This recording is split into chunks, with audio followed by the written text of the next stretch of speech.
Good morning. Please feel free to join me in a moment of personal reflection, and then I'm going to ask that you remain standing.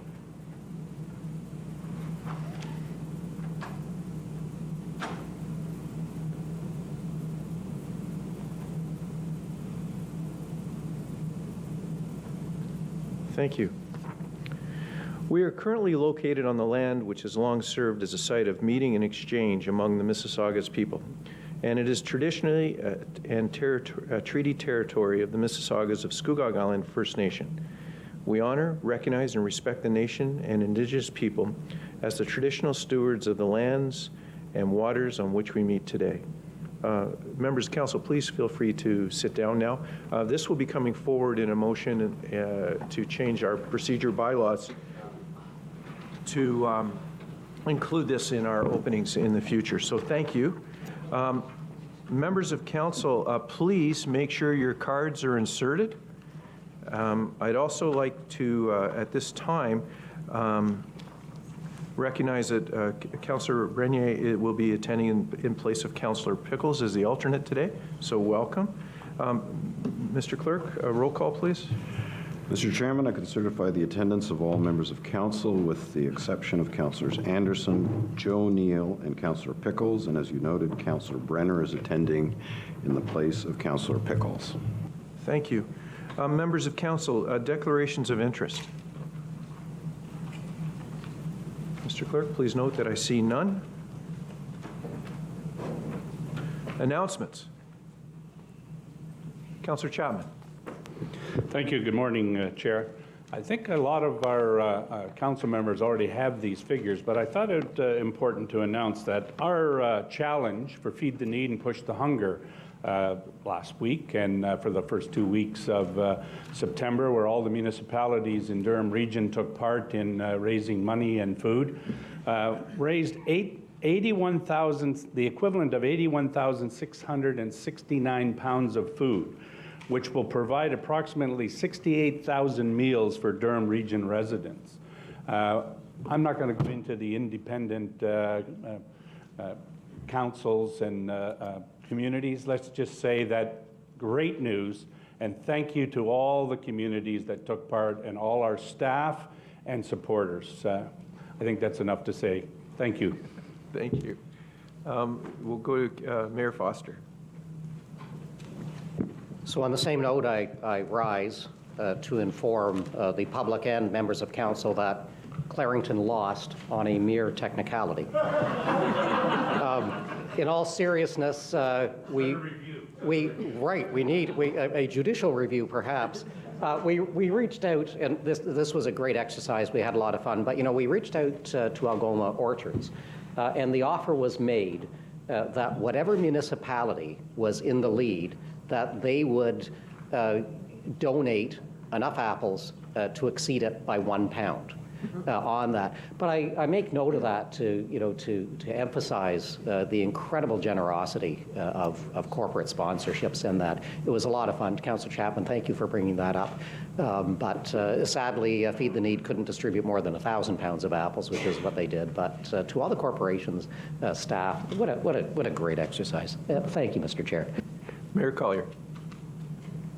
Thank you, Chair. Perhaps the technicality was they're perishable and it's supposed to be non-perishable, but we, I would like to congratulate, first of all, thank CEO Matt Gaskell and Mayor Mitchell for challenging the other mayors in the region on that Feed the Need. It was very, very well done. We in Ajax raised a little over 10,000, I think 10,473.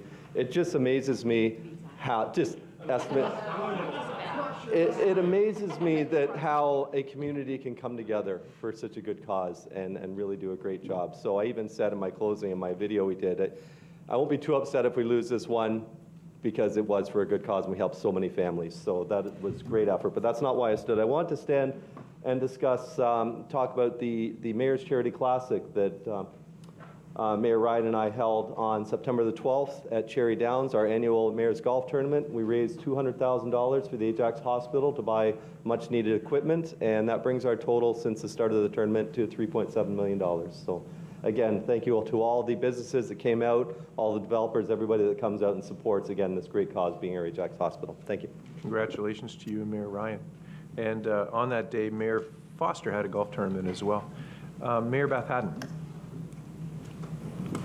Thank you. First of all, I would like to thank members of Regional Council who on that same day, September 12th, took time out of their busy schedule, and yourself, Chair Henry, in attending the Durham Region Agricultural Farm Tour. I'd like to thank our planning staff. It was held at Willow Tree Farms in Scugog.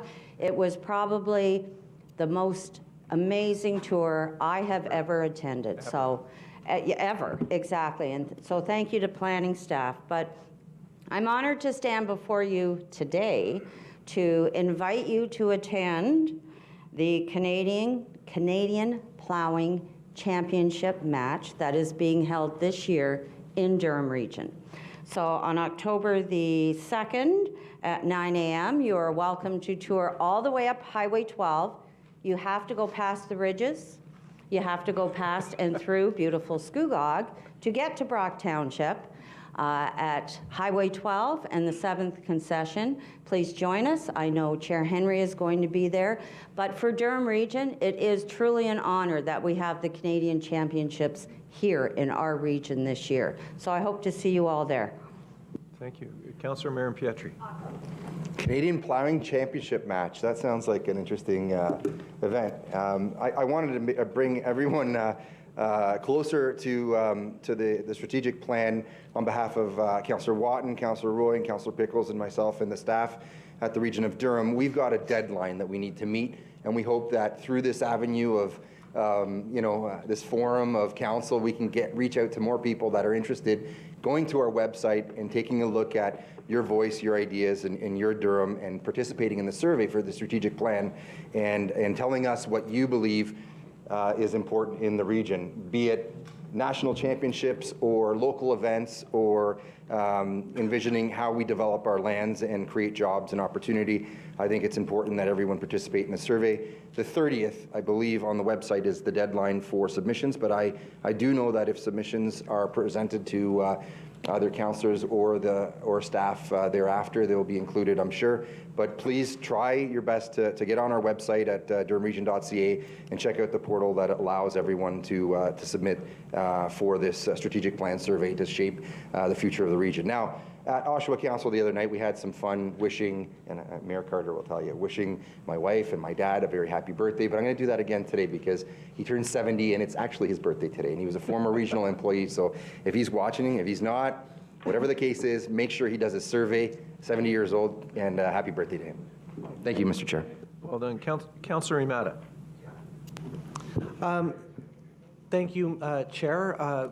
On Monday of this week, I had an opportunity to meet Mary Watson and Lisa George, who are out here in the foyer talking about residential schools and getting us ready for Orange Shirt Day on the 30th of September. And residential schools we know they were church-run. Approximately 150,000 Métis, Inuit, and First Nation children were sent between 1860 and the 1990s, almost 30 years ago. It was still occurring. So I'll be remembering with members of the Indigenous community on the 30th and with the students that I teach in the afternoon. Thank you. Okay, thank you. Councillor Kerr. Yes, good morning, Chair Henry. You'll just grant me a little indulgence. It's a personal matter I'm particularly proud of. As Mayor Ryan knows, I'm a member of the Pickering Dragon Boat Club that trains out of Frenchman's Bay. And in July of this year, in Regina, we won the Canadian Championship. And we're now proudly going to represent Canada next year in France at the end of August at the World Dragon Boat Championships. And as I like to say, I might not look like much, but apparently I can still pull a lot of water and reasonably quickly with the rest of my teammates. Thank you. Thank you. Mayor Mitchell. Yeah, thank you, Mr. Chair. And talking about golf tournaments with good outcomes, I wanted to commend Councillor Roy, who led the Ladies for Golf Hospice Tournament, raised $130,000, which is a major amount of money. And our hospice is moving into the fundraising stage, so it profiles the issue and it's a great outcome. So kudos to Councillor Roy. Thank you. Mayor Barton. Thank you, Mr. Chair. So On the Feed the Need Challenge, I want to commend everyone, staff, all of our employees. It's an incredible act of generosity from all of our staff. Just want to make note of one thing. Uxbridge raised 14,407 pounds of food. Again, according to my math, just behind Whitby, second place in the region when you use the 3 pounds per dollar. So we have 56 employees. It's an incredible accomplishment for us all. We also had a planning grant for our local hospital, which just want to thank the province for helping us with that. Huge news for Uxbridge. It's always a great day in Uxbridge, but the last week has been amazing. So thank you. Are there any other members of council? Well, first of all, to all members of council, the levity against the food challenge for Feed the Need and what you did collectively to drive this is simply amazing. And I want to thank the staff in this building that did a great job. Also, last week we kicked off our United Way campaign for the year. And I want to thank the members of council and the members of the senior leadership team that actually went out and got in a dunk tank to set the pace for this year's campaign. I'm also really proud today to recognize someone within our organization that has done simply amazing work for us, and part of that is before you, and the document is the annual report. That's just an FYI for all members of council. But today I am pleased to announce that our Commissioner of Finance, Nancy Taylor, received the 2019 Award of Excellence in Municipal Finance at the Municipal Finance Officers Association of Ontario. This prestigious award was presented at the Fall Conference, annually recognizes an individual with the MFOA membership who has made a significant contribution and demonstrates leadership in the field of municipal finance. Now, potential winners need to have the following: hold a current membership in the Municipal Finance Officers Association of Ontario, or be employed by a MFOA member municipality, practice in the field of municipal finance for at least 10 years, participate on committees or workshops dealing with topics relevant to municipal finance, become involved in various professional and/or political associations in the province of Ontario, and demonstrate leadership in the field of excellence in municipal financing. Ladies and gentlemen, please stand and join me in congratulating Nancy Taylor on this well-deserved reward.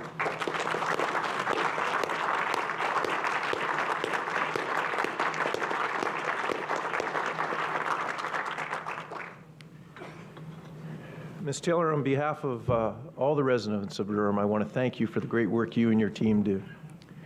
Members of council, we'll move on to item number 4 in the agenda. Presenters, Dr. Robert Kyle, Commissioner of and Medical Officer of Health, presentation. Dr. Kyle, when you're ready.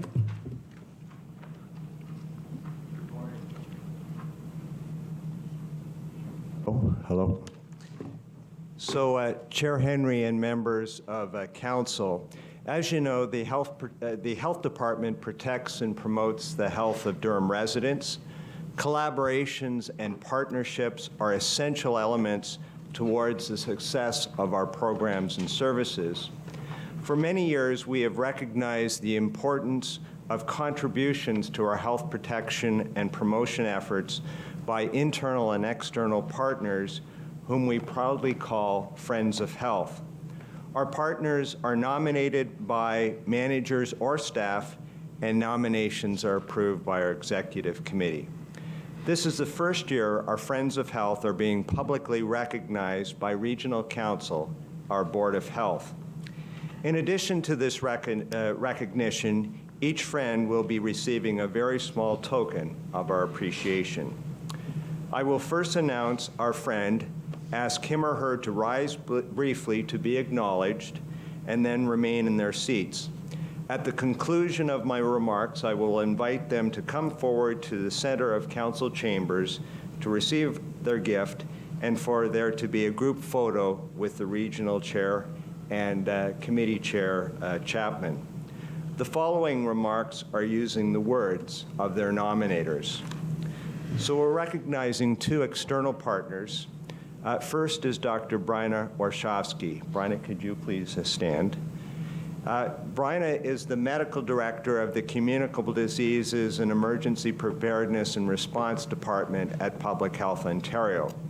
And prior to joining Public Health Ontario in 2014, she was the Associate Medical Officer of Health for Middlesex London Health Unit.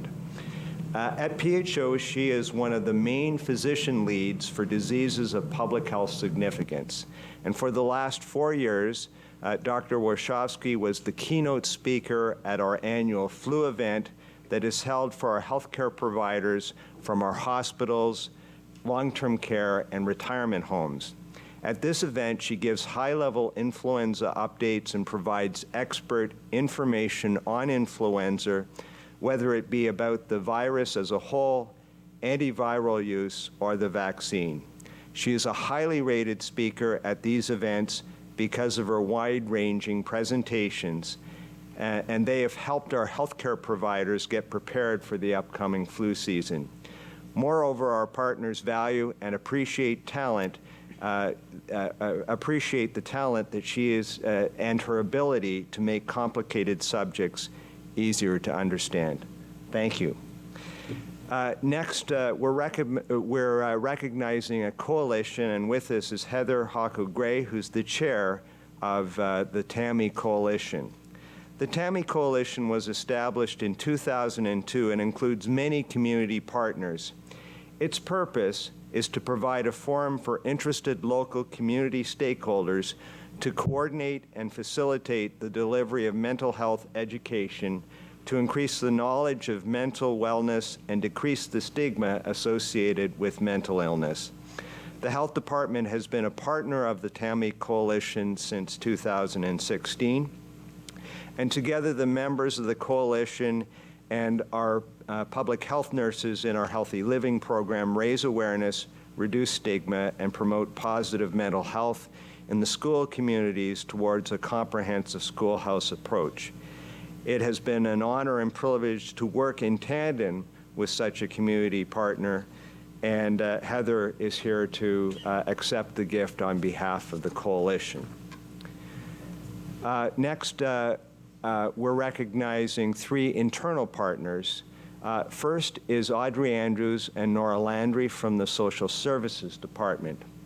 As you know, income is one of the strongest determinants of health, and strong partnerships and collaborative action are required to make meaningful impact in the lives of residents living with low income.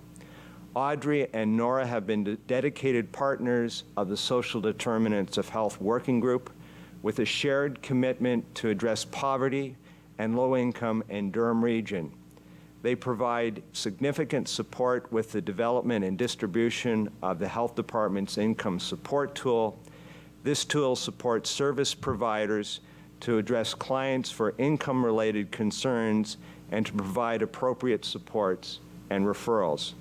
The partnership with Audrey and Nora has allowed us to expand the reach of our programs, services, and resources, identify new opportunities to advance health equity, increase our involvement with a broad range of community partners, and become aware of strategies, programs, and services available to better serve our clients. Thank you.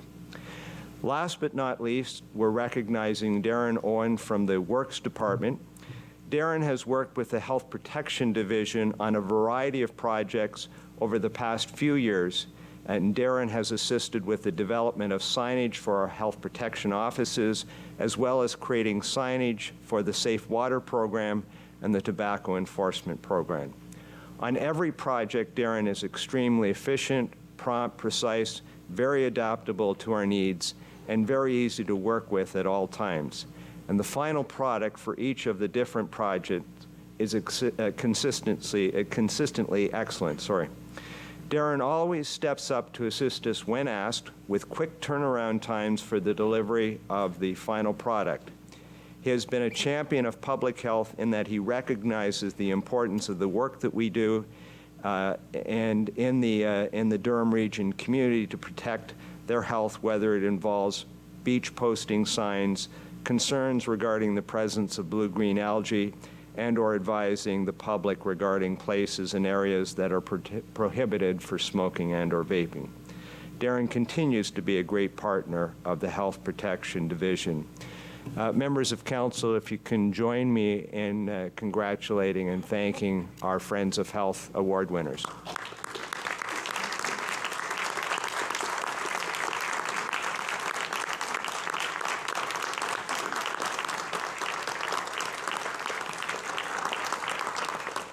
So again, if you could come forward to the center of Council chamber, we will give you a small token of our appreciation, and then there will be a group photo.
Well done, and we'll just give you a second if you choose to leave to exit the council chambers.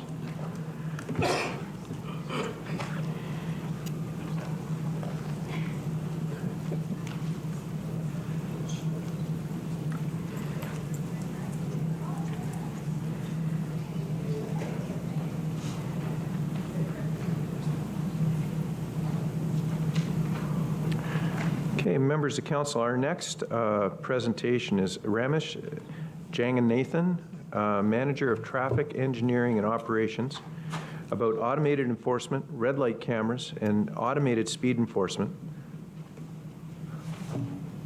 Good morning and welcome. Good morning, Mr. Chairman, members of council, staff, and members of the public. Let me see if I can navigate this here. Okay. I'm here today, and let me start by recognizing Amanda Spencer, who's the project manager for our Vision Zero program. She's with me for any support that I may need. The purpose of my presentation is to give council an overview of the recommendations that are coming to you from Works Committee in the form of two reports, 2019 W65 on red light cameras, and the other one is about automated speed enforcement, report number 2019 W66.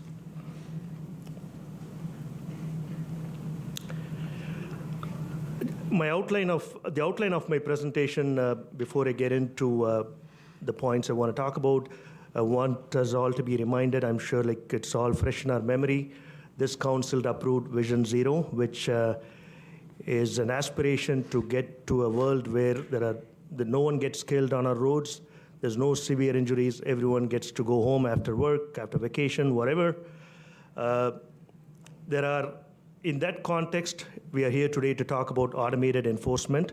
I'll go through the technology and talk about how it works. The process that we use to select the sites that we are recommending today and the actual locations we are recommending. We'll talk about why do we need it and the expected benefits from implementing what we are recommending, and as well, why today, why now. There are two aspects of automated enforcement now the legislation allows us to implement on our municipal roads. The first one is red light cameras, and the other one is automated speed enforcement. How do red light cameras work? Like for many of us who travel to York, Toronto, Hamilton, we've probably seen red light cameras.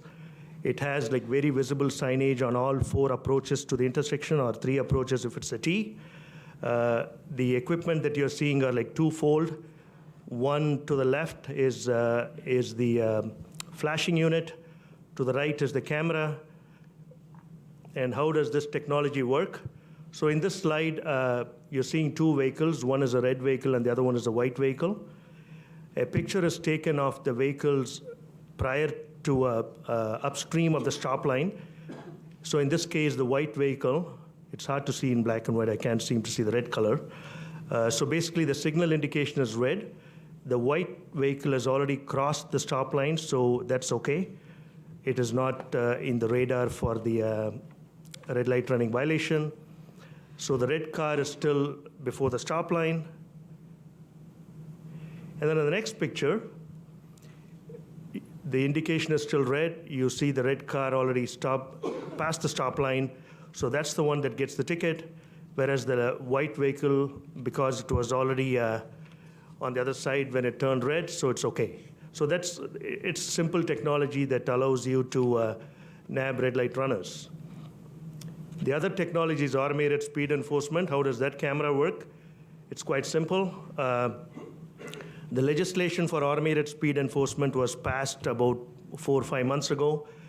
The tool is not available yet. It's expected to be available by sometime in December or January.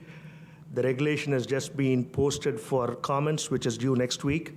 Subject to council approval today, the recommendations of our report will go to the province as our comments on the draft regulation. On the left top corner, what you see is the signage that's being contemplated for the 2 directions of a roadway that would be enforced.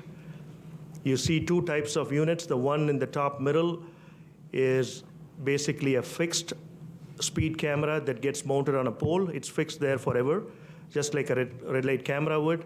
But what you see on the right side is a mobile unit. You see a casing that'll be on the roadside boulevard, but the camera itself can be moved rotationally deployed between multiple locations.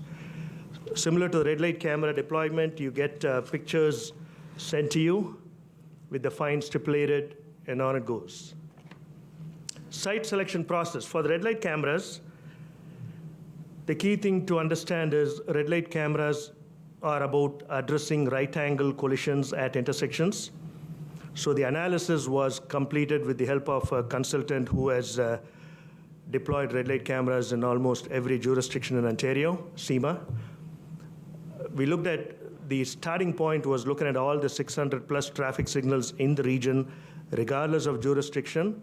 As we know, like the region operates signals in the entire region, including for MTO, local municipalities, and the regional municipality. All the intersections were prioritized in terms of the number of right-angle collisions, because that's the collision type, that's the target for this technology. The combination of actual right-angle collisions at intersections, because there is a history of right-angle collisions. That data was also supplemented with violation studies. Violations are basically occurrences that can become collisions, so it just didn't happen. So the combination of those 2 considerations was the starting point to locate sites for red light camera installation. Then experience in other jurisdictions tells us that the benefits of red light cameras extend well beyond the actual locations where we are installing them. That's called the halo or spillover effect. So a large region as Durham, like it's good to spread it out to get more benefit. And of course, we avoid intersections that we know are going to be in construction, under construction in the near term, because the way it works is there's a daily rate that you pay regardless of whether the camera is working or not.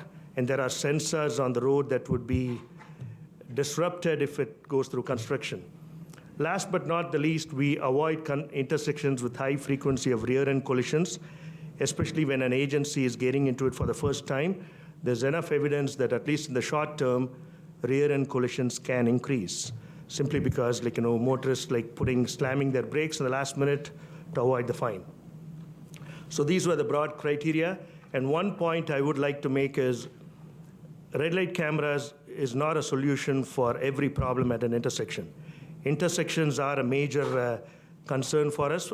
Our Vision Zero study did say they are the number one concern, but red light cameras only address angle collisions at intersections, not rear-end collisions, not like, right turns that get into pedestrians, because the enforcement really is only on the through lanes. Automated speed enforcement, the site selection is fairly easy for us because it is only eligible for roads that are posted 70 or under. It's eligible for school zones and community safety zones. And community safety zones are already described for us by council. It is approved, as and when we identify community safety zones, we come to council, and it's designated in the bylaw, and then that segment becomes a candidate for automated speed enforcement. The current status on regional roads, we have 3 school zones and 19 community safety zones that would be eligible for this technology.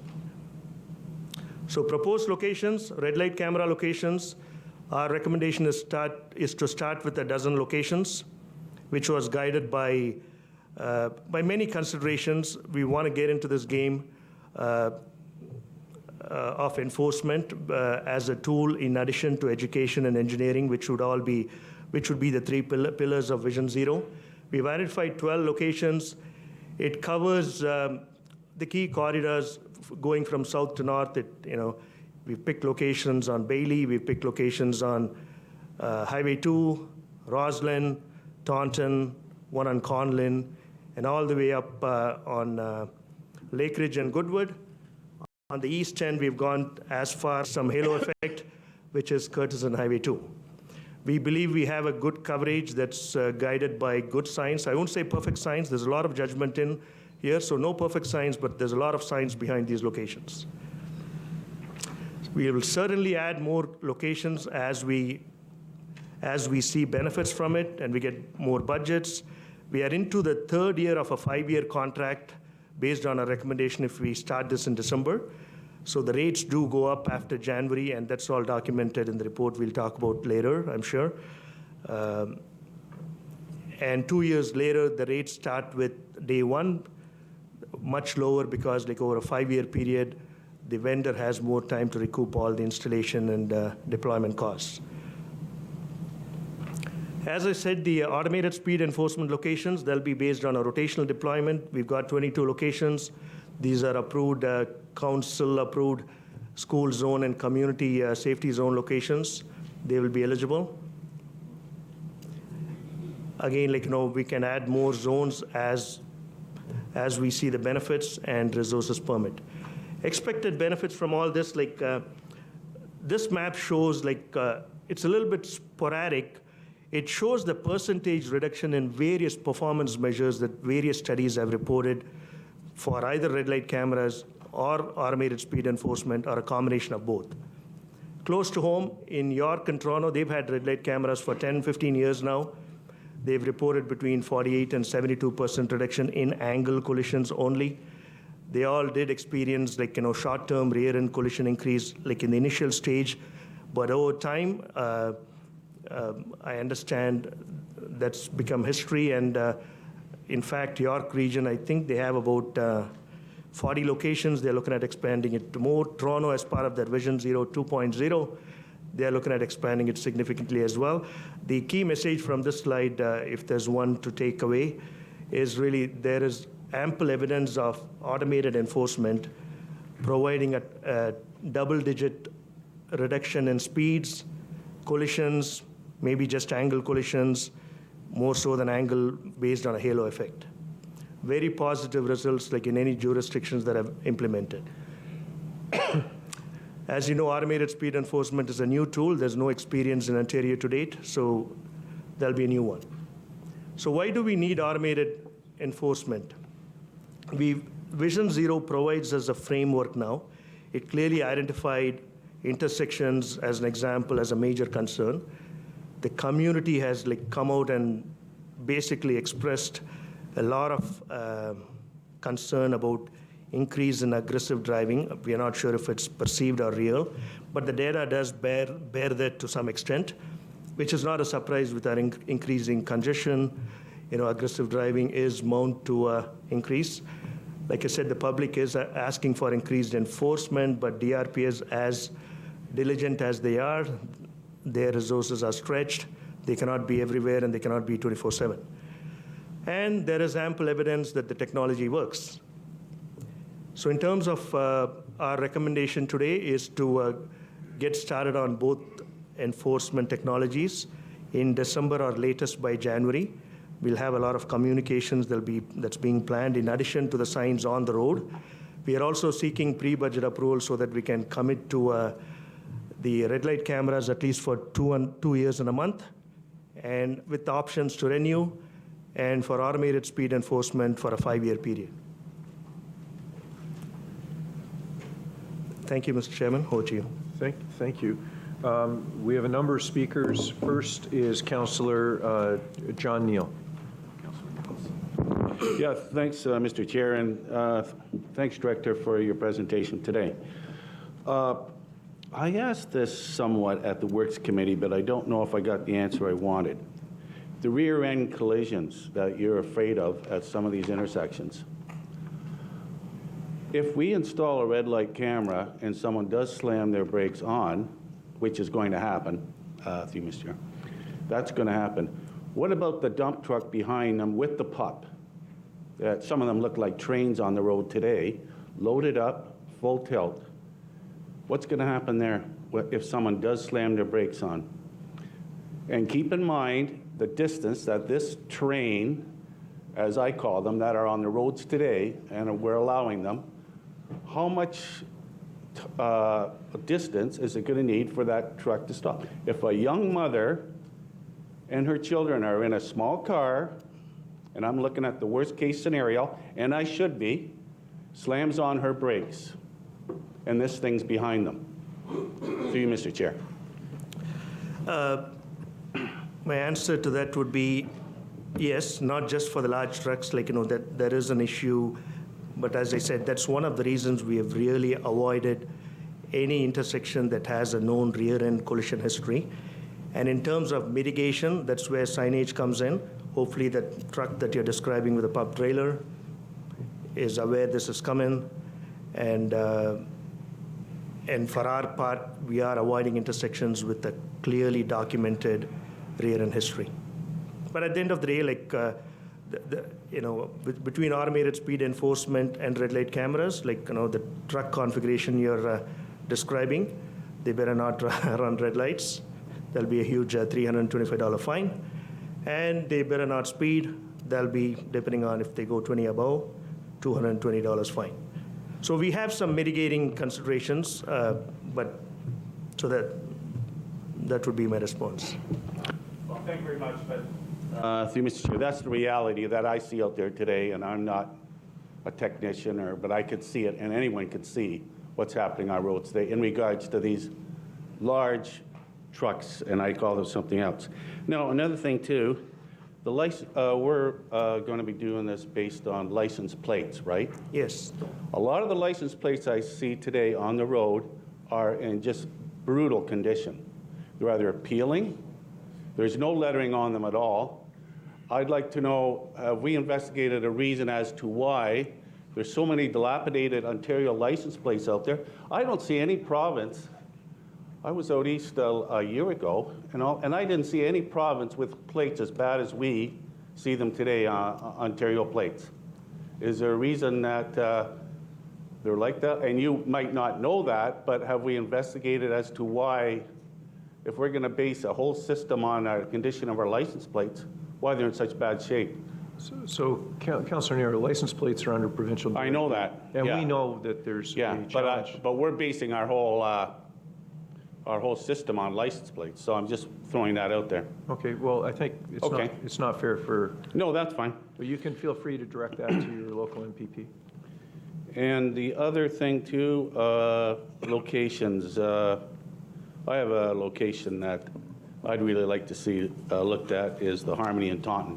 So I mean, would I have to draw something up and submit that in regards to getting Harmony in Taunton in this system? Because I think there's a real need for it there. So, so in fairness, Councillor Neal, the staff have done their absolute best to bring back a report that deals with intersections with low rear-end collision, and that this is a project that we're starting with, and it can always be expanded on. But let's deal with the item before us. If every member of council decided to add one intersection in their communities, this project would be out of control and more than likely unaffordable. Let's deal with what's before us, and as we get wins, let's expand it down the road. Those are my comments. Okay, and I was throwing that out there because I know that's a bad intersection, pedestrian-wise, the whole kit and caboodle, it's bad.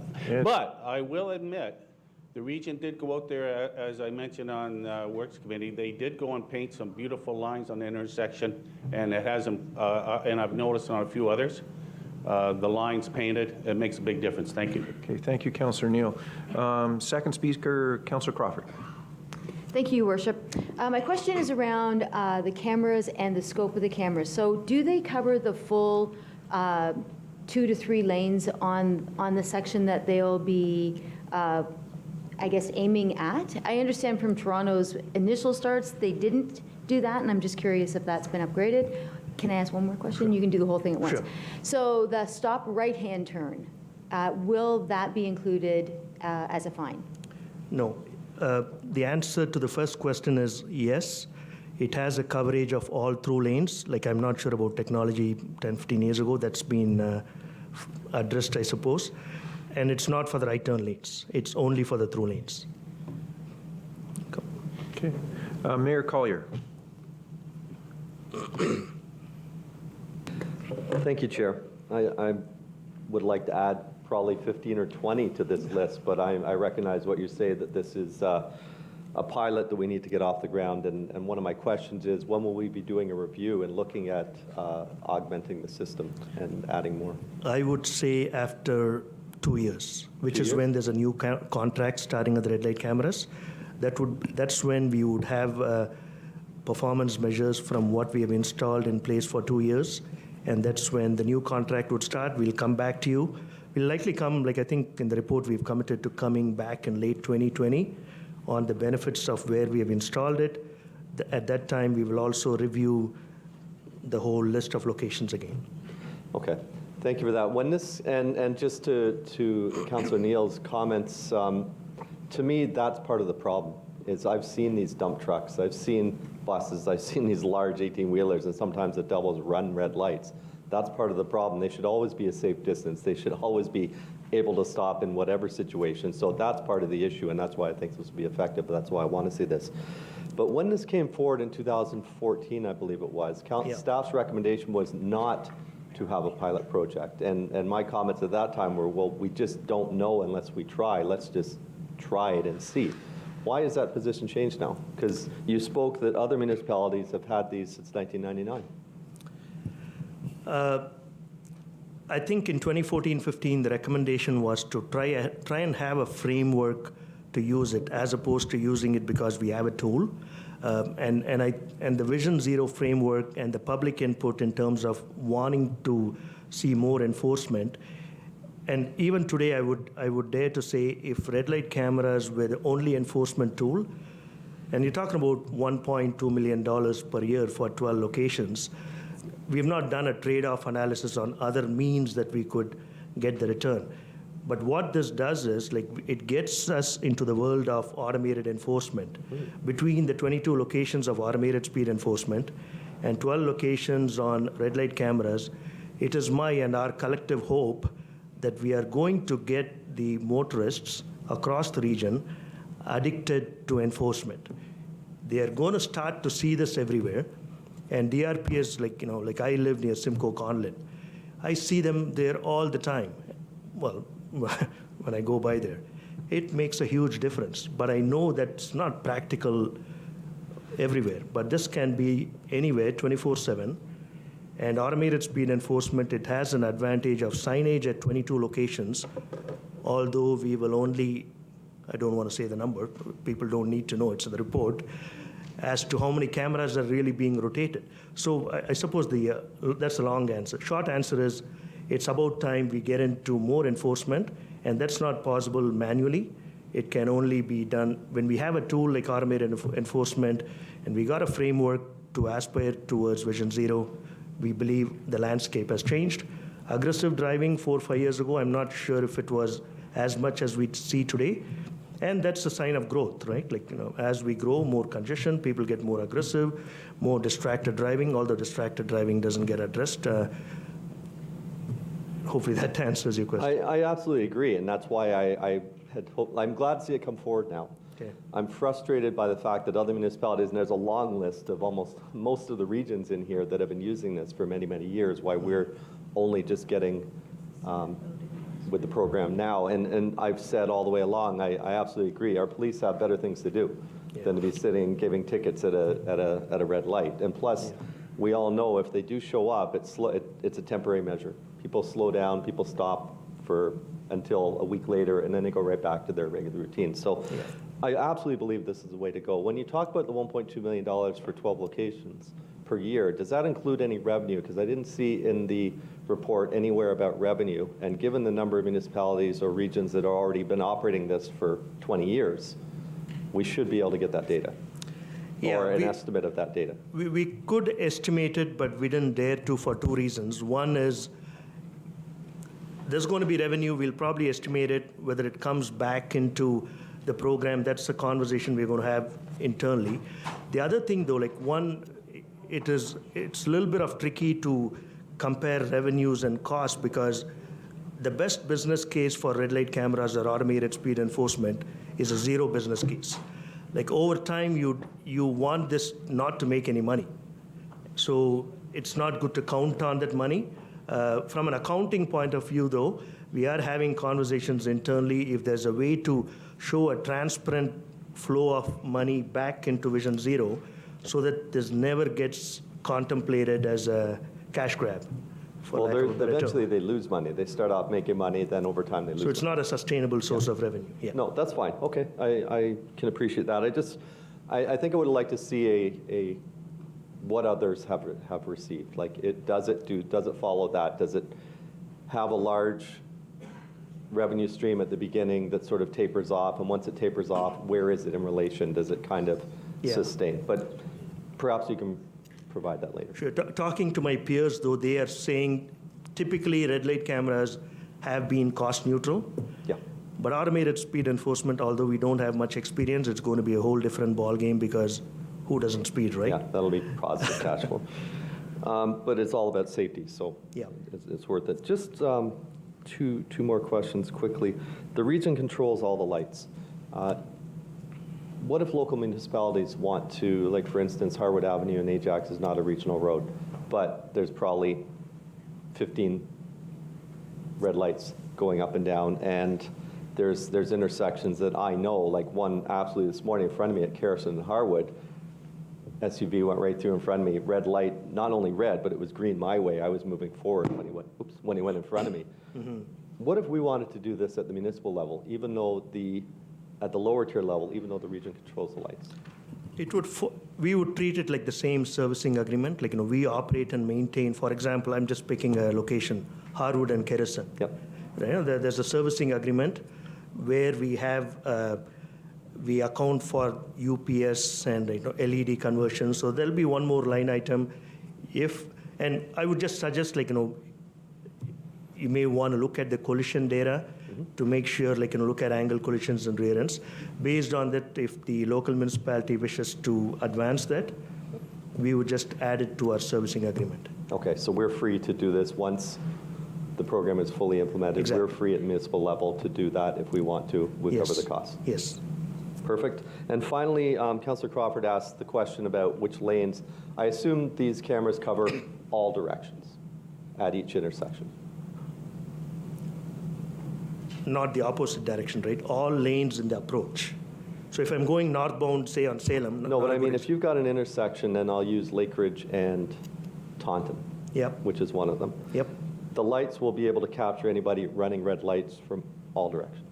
No, it's only the northbound approach. Only the northbound approach. Yeah, if it's northbound, depending on where we install it, it's only one approach, all the lanes on the approach except the turning lanes, but the signage is on all 4 approaches to give that, for lack of a better term, placebo effect, right? And that's allowed in the legislation, so. Okay, I'm not understanding why they wouldn't have it all directions. Well, you need 4 cameras, right? Right. Yeah, if you had the 12 cameras that we are recommending and put it in 3 locations times 4, you're not getting the distribution. It's just more expensive. It's Well, doable. That speaks also to, I guess, the halo effect, or Yeah. the residual effect, where when we saw this in 2014, I think it was, they said 3 kilometers. So if you have an intersection here with red light cameras, you have sort of a 3-kilometer diameter where people still slow down. But having these, that was my question about the halo effect. I've done a lot of reading on this, and the way they're spread out across the region, I don't know if we're going to be able to take advantage of that halo effect because they are so far apart. Can you speak to that? I think we've done a good job trying to at least hit the urban area. But for us to get a true halo effect, like, you can just imagine, I hate to compare ourselves with York on everything, but because they have a history, they've got about 50 locations. It's still not ideal because York is big, so are we. For us to get like a true halo effect, for example, our northernmost location is Lake Ridge and Goodwood, but there's a big gap between that and Simcoe Conlin. Yeah. That can probably use like 4 or 5, 6 locations. There's nothing past Curtis and Highway 2. Ajax, I believe we have only 2, right? 2.5. 2.5. 2.5 out of 12. No. Okay. Very good. Thank you. Thank you, Chair. Thank you. Thank you. Councillor Nicholson. Thank you. Mayor Collier took a couple of my questions because I had the same problem. Is if I'm going southbound and I only have a northbound camera, why do I care? Why wouldn't I just speed right through that and continue to have the same problem we have today? If I'm going east and west, I don't understand the logic of saying we're only going to take one direction on an intersection, and the drivers are going to find out very quickly that what direction has a camera and which one doesn't. So I'm trying to figure out what the logic is of doing 1/4 of an intersection. Through the chair. 2 pieces to that logic. One, like I said, to distribute, if you do say $100,000 per camera, rather than putting $400,000 on one intersection, you're trying to cover 4, around 3 kilometers or whatever. So it's try to get more return. And the second factor is there's 2 kinds of traffic, right? One that takes the same route every day. They probably know, they know the location of the equipment. And the hope is there's a fraction of traffic that doesn't know where the location is, and hopefully it doesn't start to show up in GPS. That's the unfortunate part. There are so many apps now that shows you all the red light cameras. The third response would be we do pick the most collision-prone approach for whatever reason, sight lines or whatnot. So it's just to get better return for your investment. And to my knowledge, in Toronto, Amanda can correct me, Toronto, York region, none of them, although they could have done, they have more than 1 camera per intersection, to our knowledge. Okay. Would you consider, and I've seen this done in other jurisdictions where I've had a chance to drive in other provinces, they actually paint its wording on the roads to approach the intersection saying red light camera intersection ahead. It doesn't put a new camera up, but it lets everybody know that they're heading into a red light intersection. And that acts as a deterrent and a slowdown as well. Have you considered that? If I may, through the chair, sorry, have you seen it in Ontario? No, because Ontario is about 30 years behind in traffic control. But I have seen it in Alberta, and I have seen it in BC. Yeah, in Ontario, through the chair, in Ontario, it's clearly defined in the legislation as to what you can sign, what you can mark. To my knowledge, we just can't go outside the template. So you can't paint on the road approaching the intersection where the cars are driving the wording, like say a school crossing ahead is done in some areas. You can't put red light camera crossing ahead on all directions, let people know that that's the intersection that's being monitored. Through the chair, so if we do it, would we do it on all 4 approaches? Well, I'd rather spend $20,000 on paint than $100,000 on 1/4 of a road camera. So my question is, if you really want to deter people, give them the knowledge that there's a camera ahead and it's taking your picture. I will find out. To my knowledge, we can do it, but it is a good idea. Right. So I'll find out if that's feasible. All right. The second question I have, and it's what I'm concerned about, and I want you to address it if you could. When I'm driving I see less red light running than I see people trying to speed through the orange to avoid the red light. If we start putting these cameras up and saying we're going to snap you on red, are we going to see increased orange running? People are going to start speeding up as they approach to get through on the orange to get across that little white line before the camera takes their picture? Because supposedly we want people to slow down when the orange comes up, not to speed up. I'm just wondering what impact you've seen on that in the records. Of all the research, I haven't seen any evidence, at least documented, but I could see psychologically that could happen. That's one of the reasons, like, the rear ends are an important consideration in locating sites. All right. Now I'm going to ask you the tough question, because you don't want to seem to want to address this. How much revenue you're projecting to receive from this? As I said, on red light cameras, if I were to give a response that I wouldn't be accountable for, I don't think it's going to make money, because our red light running level of red light running in Durham is not that bad at all. Okay, with all due respect, is there any empirical evidence that you have that shows that red lights don't raise money? Because every other jurisdiction they do. Have you gone to the other jurisdictions that have been running red lights cameras, including outside Ontario, where they've had longer history, and got a determination of how much revenue is actually raised from that process? Not specifically, but it's just only talking to my peers in Ontario at our RPWCO subcommittee table. Sorry, Regional Planning and Works Commissioners of Ontario. So we just talked to ourselves. We didn't bother going out talking to anybody else. I'll have to refer that to Amanda. I think consultant might have, do we have any opinions on that, Amanda? So our consultant that we hired for the feasibility study for the red light cameras has worked with other jurisdictions across Ontario. So they were well aware of what other jurisdictions were doing, best practices, that type of thing. And how much money did they raise, and did your consultant find out? The consultant, in terms of revenue, most of the jurisdictions are achieving revenue from the programs. In terms of dollar amounts, I think it ranges, but we could get back to you with that amount if you would like. I'm having a little trouble understanding that you're asking the taxpayers of this Durham region to spend millions of dollars on a system that will raise some revenue, but you've never asked and determined what. So you're asking us to pay, but you're not telling us how much revenue is going to be coming back, where that revenue will go to. So maybe I'd ask the next question. Any revenues that we do raise, who gets it? Now, the fine, for example, red light cameras, $325, right? It gets distributed. There's a lot of expenses associated with it. So, whether it's paid to MTO, Toronto Joint Processing Center, to the vendor and so on, and then there's a victim surcharge, and then there's money left. If I could just take an example here, on a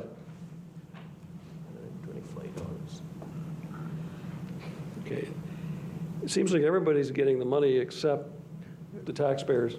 See, on a 300, sorry if I may through the chair, Please on a do. $325 fine, after all the expenses are accounted for, as an example, the region gets about $26 and the local municipality gets about $39.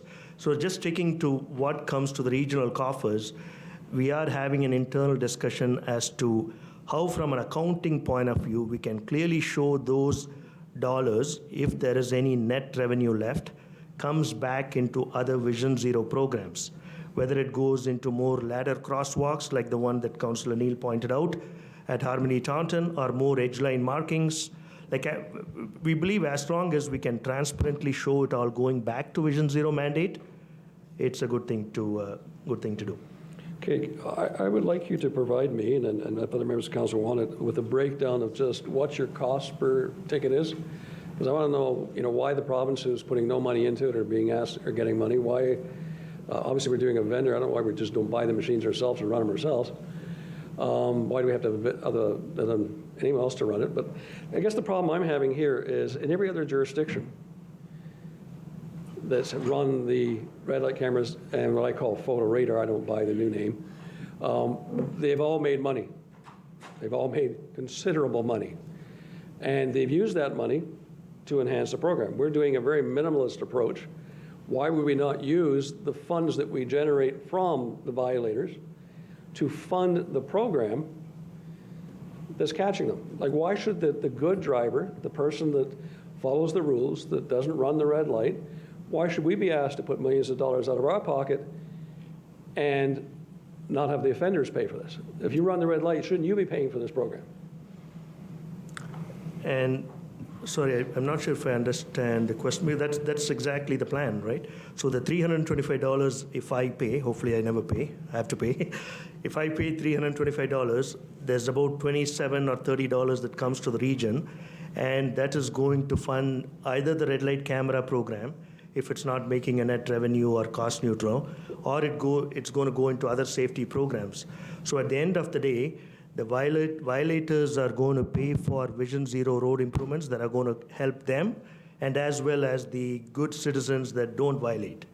So when you've had your first year of revenues, we'll be looking at adjusting the fine structure to reflect the cost of enforcement. no, the fine, the fine structure is legislated. It's provincial. It's legislated. So the problem is legislating I want to be clear. Yeah. They're setting a maximum fine, but the cost of actually enforcing that ticket may be beyond that amount. Maybe. Time will tell depending on the number of violations. Okay. And if it is not beyond that amount and there is after expenses and maintenance, et cetera, and the contracts, there's money left over, you're going to put that into other programs rather than put it back into this program. Why would you not put it directly back into this program? Councillor Nicholson, that's not what he said. I didn't ask you a question, Mr. Chairman. Excuse me, Councillor Nicholson. You've interrupted Councillor three times now. Councillor Nicholson, staff have already said the money goes back into the Vision Zero program. They've made that statement already, and you've asked the question. So move on, please, with another question. My question, Mr. Chairman, if you had listened correctly, was that rather than putting it to all the Vision programs, would it not be better to apply it directly to this program only so that there's no need for the taxpayers to fund it and the offenders would fund it itself? That was my question, which I was hoping the staff member was going to answer. Through you, Mr. Chair. Yes, that would be the first diversion of fund. As an example, the cost that I've laid out today, they don't have the staffing resources that we would require to administer this and do a pilot evaluation before and after. That's all coming to you separately in 2020. It is my hope, and that's an internal conversation happening, that would all be funded by, if there is a net surplus from this program. Otherwise, it's going to have to find it maybe from the automated speed enforcement program or from other sources of revenue or financing. Thank you for that answer. Have you developed, just so Mayor Collier's question, I thought was a very good question about municipalities wanting to expand the program if they were to fund it. Have you come up with a cost per unit price where a municipality may wish to fund additional cameras or additional locations at their expense or joint expense with the region? Have you come up with a price just so we would know exactly what that cost would be? Yeah. Obviously, at this point in time, it's based on some estimates because we still need to review the contract with the vendor and so on. My estimate is 12 locations, 1.2 million. Doesn't matter what jurisdiction, about $100,000 per intersection. All right. Plus or minus. When you did have you done I guess you've done a vendor estimate. Was there actually a bid put out to explain, what the price was? Yes, about 10, 15 years ago, yeah. Okay, my question is there any savings to the region by doing more units on a per unit basis than simply doing 12 units for 1.2 million? Like if we did 25 units, would we get a lesser price per unit? Subject to further confirmation, based on my quick read of the contract, it's a flat daily rate, which changes every year because they have less time to recoup the costs. But you could do 100, 200. To my knowledge, it doesn't. Certainly Maybe Toronto, because they're doing hundreds, they may have negotiated something. Subject to confirmation, it doesn't change. Okay, so just so I can be clear, in fact, we're not buying the units, we're leasing them. Is that correct? We're not even leasing it. I suppose that's one way to describe it. We just say, here are the 12 locations. We give the list to the vendor through the Joint Processing Center in Toronto. They come and deploy it. We just facilitate the deployment. Did we consider purchasing and running it ourselves? We didn't, but others who have been in this program for 15, 20 years have tried it. They've not tried it, but they've tried to cost it. You would never get the economies of scale that's possible through a City of Toronto Joint Processing Center that's doing about 500, 600 locations compared to us doing 12. There's a lot of cost elements that get economies of scale when it's done through a central unit. All right. And my last question, I guess, is, to me, I call it the elephant in the room. If we're going to have automated enforcement in certain areas, will that have any impact on the manual enforcement that is currently provided within the region of Durham? I'm hoping so, and that would be a positive impact, allowing the DRPS resources to, for example, at a location that we have chosen, Lake Ridge and Taunton or Altona and Taunton, if they are spending 50 hours a year looking for red light runners, they don't need to do that anymore. So I would assume they are able to deploy and reallocate the current resources to other locations. So, okay, I just want to put this bug in your ear because it's one thing I did note from all the locations.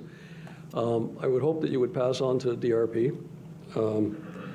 that the segments of the communities that don't have this coverage, and to give you an example, in the city of Oshawa, there's absolutely no locations south of King Street, no school zones, no traffic lights, nothing, which is half the city of Oshawa is being left out of this program, even though we're paying for it.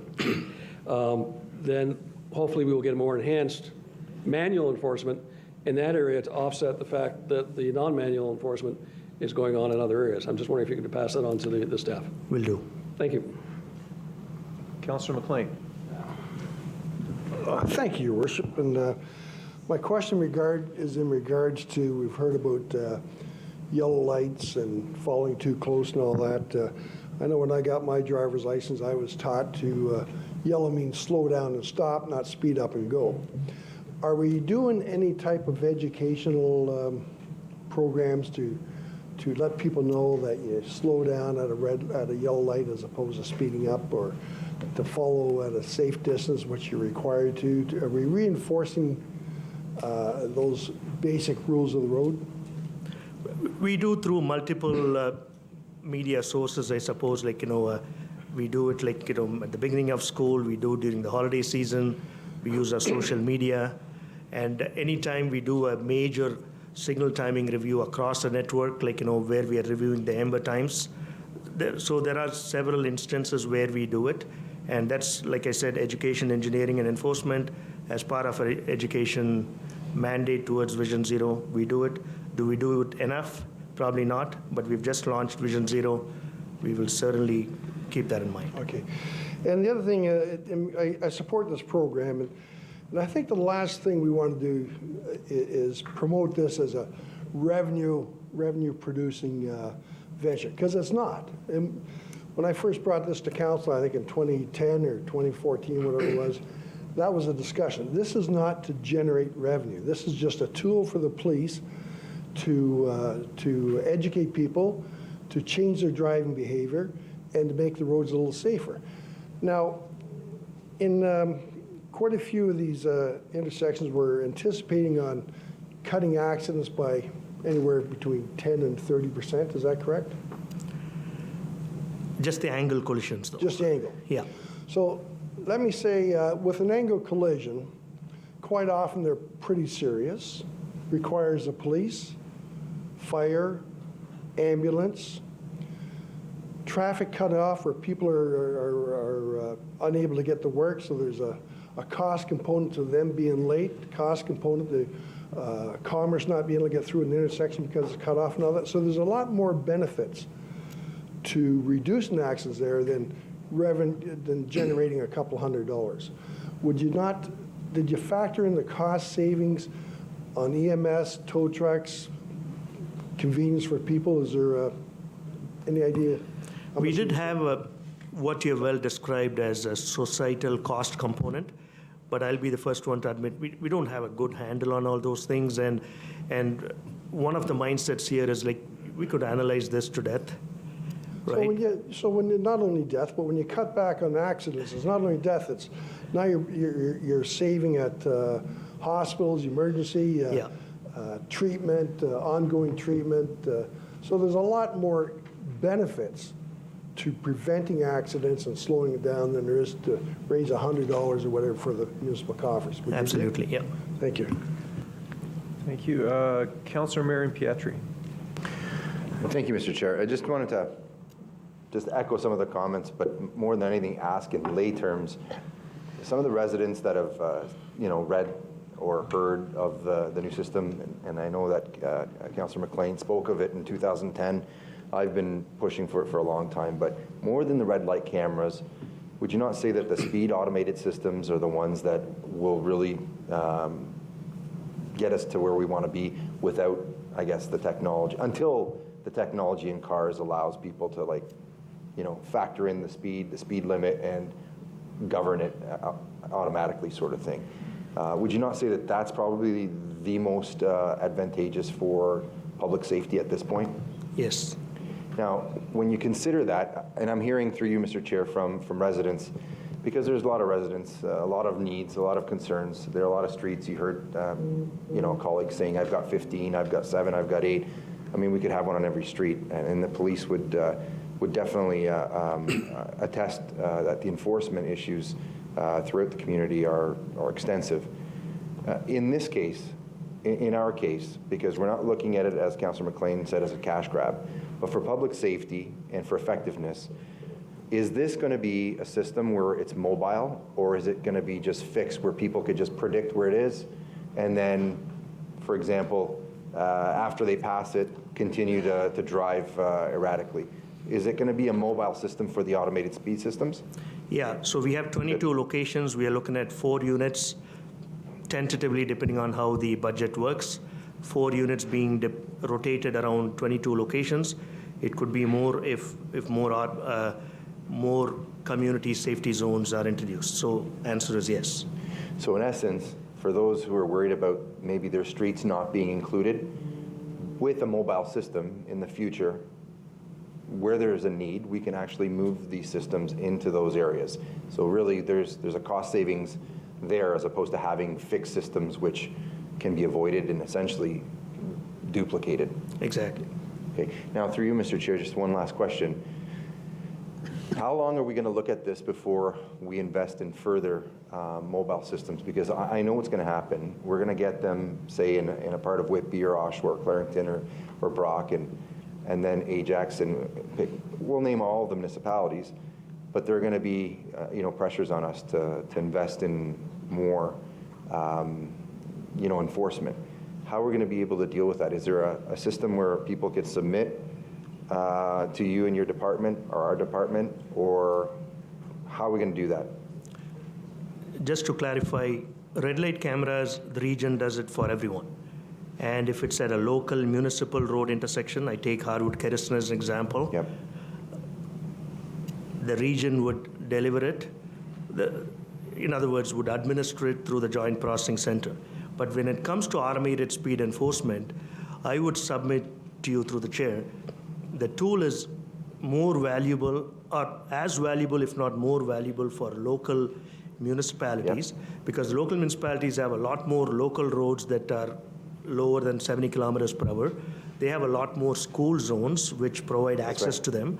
And some of the local municipalities, Oshawa, I believe, Uxbridge, Ajax, and others from time to time, have been at the table at the Ontario Traffic Council. They may have chosen not to do it in the first round, just to see how it plays out on regional roads. But they have an opportunity, just like the region is doing today. It's just a matter of signing the necessary agreements through a council approval. The first step would be to do studies to establish a community safety zone, which really depends on variables like, number of pedestrians, whether there's speed complaints. So the region has a matrix, and I believe local municipalities, such as one in Oshawa that they recently designated on Conlin, there's a process to it. Yeah. It has to be then approved by the local council, which makes it a legal community safety zone. And then it's just a matter of coordinating through the Joint Processing Center at the City of Toronto, getting into a similar contractual obligation. So this, through you, Mr. Chair, this is not a closed affair. It's something that's going to continue organically and evolve and allow those in need to be able to access the services, correct? Yeah, again, in 2 channels, right? There's regional roads, local roads. Many of the local area municipalities, not just in Durham, outside as well, they are rigorously studying locations, designating community safety zones. Some are even getting community input if you're going to do it on local road school zones. As valuable as this is, this is not going to be popular. No. Right? So some agencies are just stepping back, watching and see the upper tier agencies do it on the regional roads, see how it plays out, and then they want to come in. But the opportunities are there. Just like in red light cameras, automated speed enforcement as well. I haven't read the contract again. It just got awarded through the City of Toronto.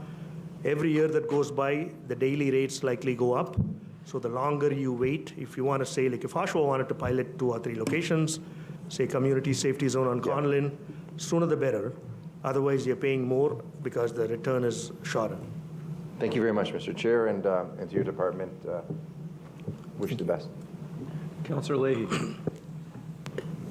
Thank you, Chair Henry. Happy to rise on this one. And I'm very excited to see this coming through. During the election, a lot of folks were complaining about what can we do to slow down things on the roads. And this is a very tangible example how this council is supporting public safety and trying to slow down and improve the traffic. A couple questions. So the one, I know all 29 of us we have to say, I want it here and there and everywhere because we'll have complaints and we understand the issues in our community. Can we get your assurances that when we look at all these extra locations that are going to be requested after the pilot, that we're going to be making data-driven decisions, looking at the worst intersections first in each community so that we're not going to be populating this everywhere and trying to figure out the worst violators first? Yeah, that would be my recommendation, to make sure it's scientifically supported. Yeah, no, and that's good to hear because I think that's the best way we can use with the minimal resources we have and get the biggest bang for our buck. Yes. The next question is, so you've shown on your presentation that every jurisdiction in North America where you put this in, there's been a decrease, and I noticed within the report that we're having a 2-year pilot for or on the lease. It was only 2 years to line up with the city for the red light cameras and 5 years for the automated speed enforcement. Can we not do that any faster? Like with thousands of cars and going through these intersections every day, within 6 to 12 months, we're going to have a pretty good sense of whether this is good or not, and we can either expand the program or come an end to a pilot. So why the differences in the years, and could we not make that final decision a little sooner? Oh, red light cameras, it's as fast as it gets. Today, council approves it. Tomorrow morning, the province gets our council-approved resolution, and we'll try and get it for December 1. We're already in September.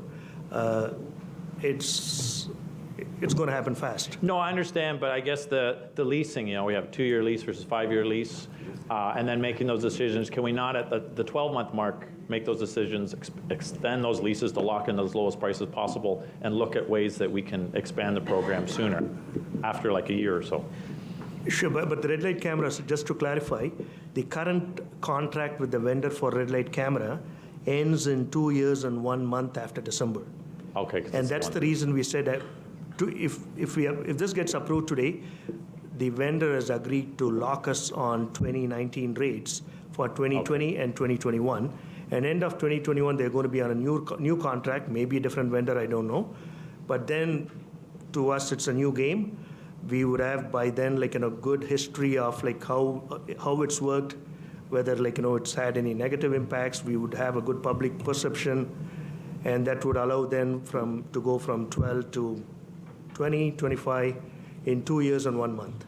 Okay, and that's perfect. And then so, and from understanding the pictures and reading the report, you're just saying we're going to make it as visible as possible to the driver and notification in advance where that the red light cameras are coming them at all 4 approaches to the intersection? Because from what I've read and understand in other jurisdictions where it's highly visible and you're really communicating in advance to the drivers, that it has the best chance of actually reducing it. Like my hope is that we actually make no money, and after we install this, every driver is so good in paying attention to that intersection that nobody runs the red, and we have a safer community for all our drivers. But is the visibility going to be exceptionally high for drivers that aren't from our community to try and ensure that we can essentially minimize the revenue, because we want it to be, that's ultimately the goal? We will, and we are legislatively required to. Okay, that's great. Thank you very much. Thank you much, Chair. Councillor Brenner. Thank you, Mr. Chairman. Through you to our presenter. In the city of Pickering, we have been pioneering for some time and partnering with our community on the installation of the speed boards, and I know that Durham uses some of them. Yeah. Part of what we found in the city of Pickering was that the speed boards provided the necessary data, if you used the right speed boards, that enabled us to be able to identify which community school zones were the priority to be able to eventually be able to implement the automated speed enforcement. In the regional model of 4 units right across the region, they are standalone from what I could see. They're either a mobile that you can move around or that you could put them on various poles within the geographic areas. Is there any reason we didn't look at an integrated approach? For example, let's use White Road. St. Mary's has been identified as a location. It's a school community zone, double fine, that's in effect. There is no speed board, as an example. Are you going to be looking at installing the speed boards, which on average are no more than between $3,000 to $4,000 based on what the city of Pickering paid, and again, we partner sometimes with community groups, even reducing it. So using that location, in order to determine priorities, are you considering increasing the number of speed boards in the designated school community zones across the region? I'm speaking more for Pickering. On those regional roads, and you've identified White Road, you've identified Finch, and you've identified Altona Road as well by E.B. Finn, which are 3 of the ones that I saw. None of those have speed boards. Would you be looking at doing any kind of an investment for speed boards as part of this project? And the other question was, have you looked at the integrated speed board? For example, we did some research, which the ones we have on Altona Road, or not Altona, on Oklahoma Local Road. The speed board captured well in excess of, I think, 650,000 cars in a 1-year period, according to the data that came in, which are a high percentage that was speeding. It tells us the time of day and so on, which enables us to be able to work in partnership with Durham Regional Police.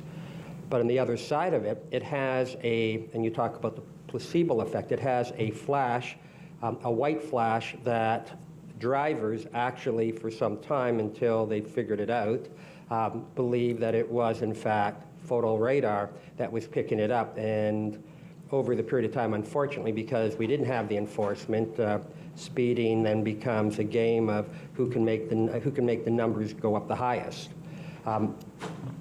Any thoughts to the integrated approach as part of the speed board program? And there is a supplier, Durham Regional Police in Pickering and Ajax, or actually they're doing a pilot, non-enforcement, but a pilot with a mobile unit, which is from the same supplier as the integrated one, which is not the City of Toronto supplier. Through the chair, we have 4, if not 5 speed boards. And in 2019, using our Vision Zero budget, we have ordered another 4 or 5, I think. So I'm hoping at some point in time, we will have an inventory of 10. I know for sure the new ones that we are buying and some of what we have already, they have the capabilities that you're referring to in terms of logging data. It gives us the timestamp, like obviously we don't use it for enforcement, but it allows us to prioritize zones which would then come back to council for designation as community safety zones, therefore making it eligible for automated speed enforcement. So I suppose the short answer is Yes, we are almost there, but with the new units, we will be more into it. Do you know how many units to date, and I'm talking about the speed boards, how many school community safety zones across the region currently don't have the automated speed boards? Oh, many don't, because like I said, we have 4 or 5 speed boards today, and we rotate it through multiple locations. So there are some locations when you put it in, it just is impossible to take it out because the neighborhoods like it. So the answer is we don't have it in all of them all the time, but we try to rotate it, like whether it's Pickering, Claremont, whether it's like, Simcoe, Conlin, Simcoe. We have a rotational schedule that keeps it moving around. As we get more units, I suppose we can rotate it through more, and all the data is in not iCloud, is on the cloud, in the cloud, which allows us to dump the data. It gives a good analytical data set. Now, when you mention integrated, like that light flashing, that I'm not sure if our technology has it to give the illusion that they are being... Actually, no, the regional ones don't. The City of Pickering one does, but okay. But it's something that is really worth considering. The price point is pretty well the same from what we researched. It's dependable. It's manufactured, I believe, in Montreal, so it's Canadian-made. And it certainly, it's worth considering. And again, I'm not here to tell you to spend more money, but on the other side of it, it's proactive, and it will, in fact, have a positive impact. So even if you're only rotating for the enforcement automated cameras, on the other side of it, it certainly sends a very powerful message. And again, for between $3,000 to $4,000 per location, there's not that many community safety zones across the entire region that would prevent the region from probably implementing maybe permanent installation in those locations. Yeah, thank you. It's a good idea. Thank you. Okay, so members of council, just a reminder, it's questions to the presentation, please. Councillor McKay. Thank you, Chair Henry. My question is with regards to some of the provincial highways. So, and I know that we're talking about regional highways here, but I know that there's an appetite in the community anyhow for some, we have Whitby and Scugog deal with Highway 12, Highway 7 coming through, and in particular in downtown Brooklyn. The concern is I'm wondering if there's an appetite to expand the program through the province to those community safety zones wherein we have a downtown and a high school and that sort of stuff.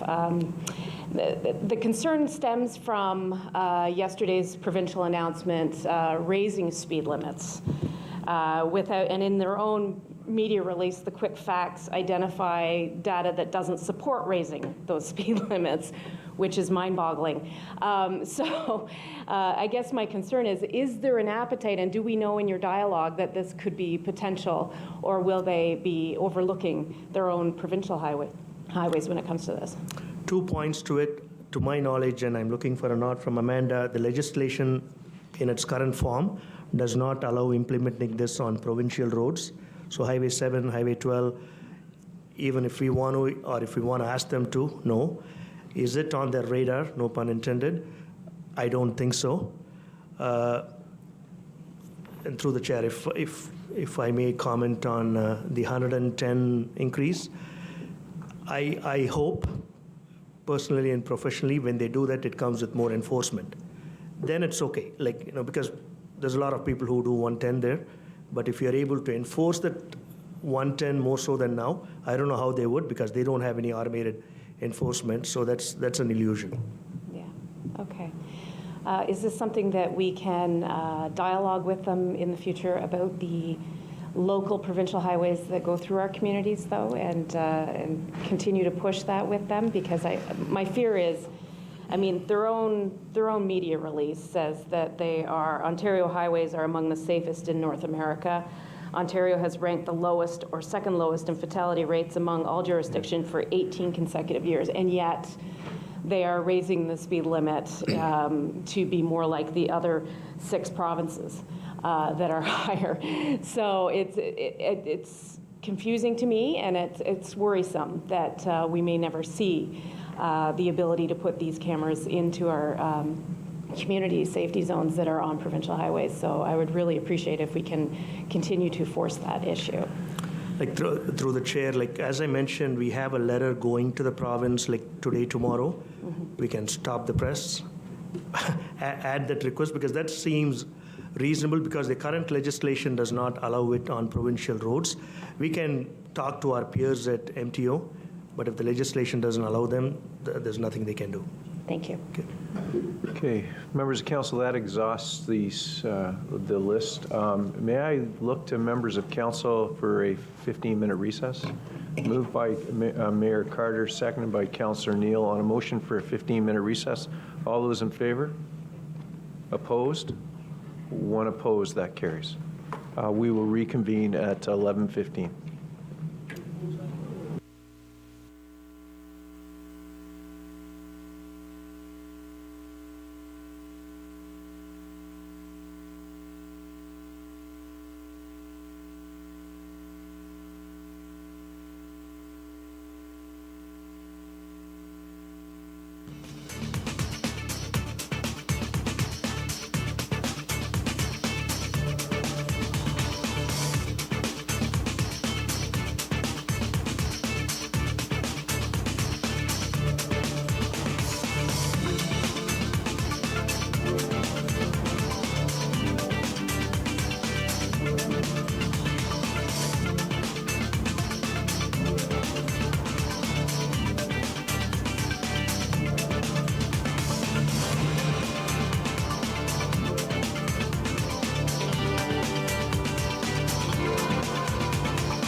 Members of council, I'll call this meeting back to order.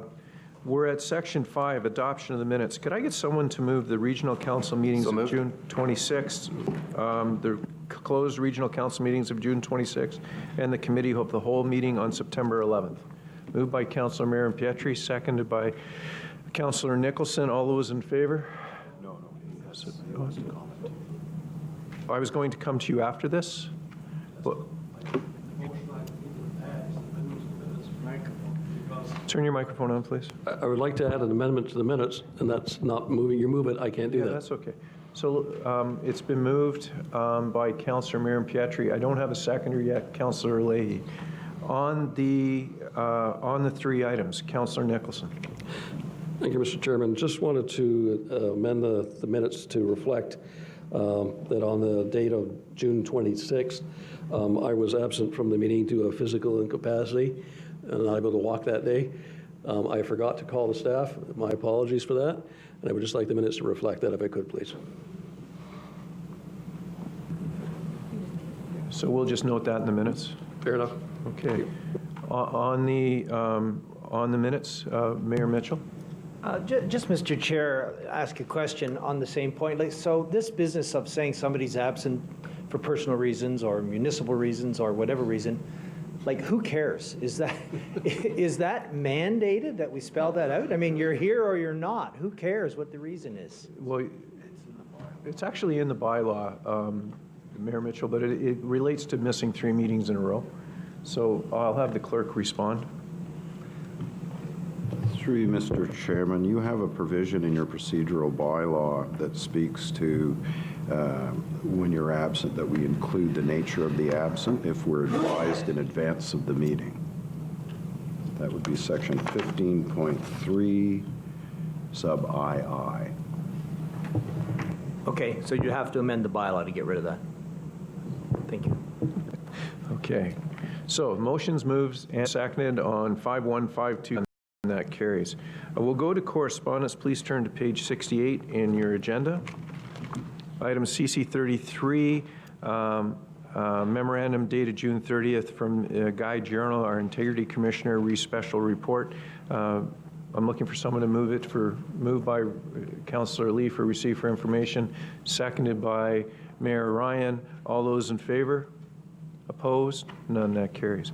CC 34, correspondence dated August 21st from the Ministry of Transportation Improvements. Move it. Sorry, let me finish reading it, whoever said that. Proposed improvements at Highway 401 Harmony Road, received for information. Can I move from 34 to 39, Mr. Chair? Actually, 35 and 36 is something's going to happen. So let's deal with this one, then we'll deal with 35 and 36. Okay, I'll move that. So moved by Mayor Carter, seconded by Councillor Crawford. All those in favor? Opposed? Councillor Nicholson, I can pick anyone in the room, so thank you for... Sorry. I'm trying to question item. You're going right to the vote. Well, I'm sorry, Councillor Nicholson. I didn't know that you wanted to speak. It's been passed, so well, we'll move Mr. Chairman, the process of this council is when someone raises their hand. I thought you were seconding it. Well, I wasn't. So I'll be more conscious in the future. Item CC 35, correspondence dated August 30th, 2019, from John Henry, Regional Chair and CEO, and Adrian Foster, Mayor of Municipality, to request to enact a minister's zoning order to permit the development of a long-term care project in the municipality of Clarington. So, Mr. Chair, I'll move, and this is seconded by Mayor Ryan, that this be endorsed. Moved by, moved by Mayor Foster, seconded by Mayor Ryan. Questions? Seeing none. All those in favor of endorsement? Opposed? None. That carries. CC 36, correspondence dated September 17th from June Gallagher, Deputy Clerk of the Municipality of Clarington. Motion to build a long-term care facility on the Raker property and request to enact a minister's zoning order. Mayor Foster. Yes, so again, moved by myself and seconded by Mayor Ryan that this be endorsed. And to speak very quickly, I want to thank our staff, Clarington staff, MPP Park, and MPP Co., who has a huge interest in this. So a lot of work is going on, and I note that the prior motion was passed unanimously. That is important, I think, for the minister to concern, and I would hope that the same result happens here. Thank you, sir. Comments or questions? Seeing none, we'll call the vote. All those in favor? Opposed? None. That carries. Item CC 37, email dated September 14th, 2019, from Linda Gasser, reconcerns about the notice of commencement, Durham York Energy Center. Mr. Chair? Sorry. Mayor Carter. CC 37, CC 38, CC 39, move to receive for information. Seconded by Councillor Leahy. On CC 38, 37, 38, and 39. On the motion, comments or questions? Councillor McLean. Thank you, Mr. Chair. For 39, should that not be an endorsement about the red light camera locations, or is just? It's just here for information. Okay, thank you. Okay, thank you. On the items? Oh, Councillor Neal. Sorry, Councillor John Neal. Yes, Mr. Chair. On CC 38, there's also a, is there also correspondence? Okay, there's from the acting commissioner and also from a resident. Or is that correspondence just from the acting commissioner? Because there were some concerns there from the resident who appeared at the Works Committee as well. So we're bundling all that into the... Receive for information? Into the resident from Clarington, in regards to her concerns, is that going to be addressed right back from the Works Department through staff, or what happens there if we receive this for information? Mr. Presta? Thank you. Through the chair, within the memo, it addresses the concerns that were presented by the delegation. That answers that. Thank you. Okay. So on the three items, Mayor Foster? Just very quickly, for Councillor Neal, I have spoken with Mr. Presta and the chair. At the end of Works, we'll be addressing some of these. Okay. On the three items, all in favor? Opposed? None. That carries. On the last item, CC 40, correspondence dated September 18th, 2019, from Chris Starling, Chief Administrative Officer of Central Lake Conservation Authority. Councillor Chapman. Thank you, Mr. Chair. Moved by myself, seconded by Mayor Mitchell, that this be received for information. Just some background. On our CLOCA board meeting last week on Tuesday, we passed a resolution asking this council to support it, to ask for pre-consultation of conservation authorities on the regulations that are coming out on the Conservation Act. To get it into the agenda, we had to have it here for Wednesday.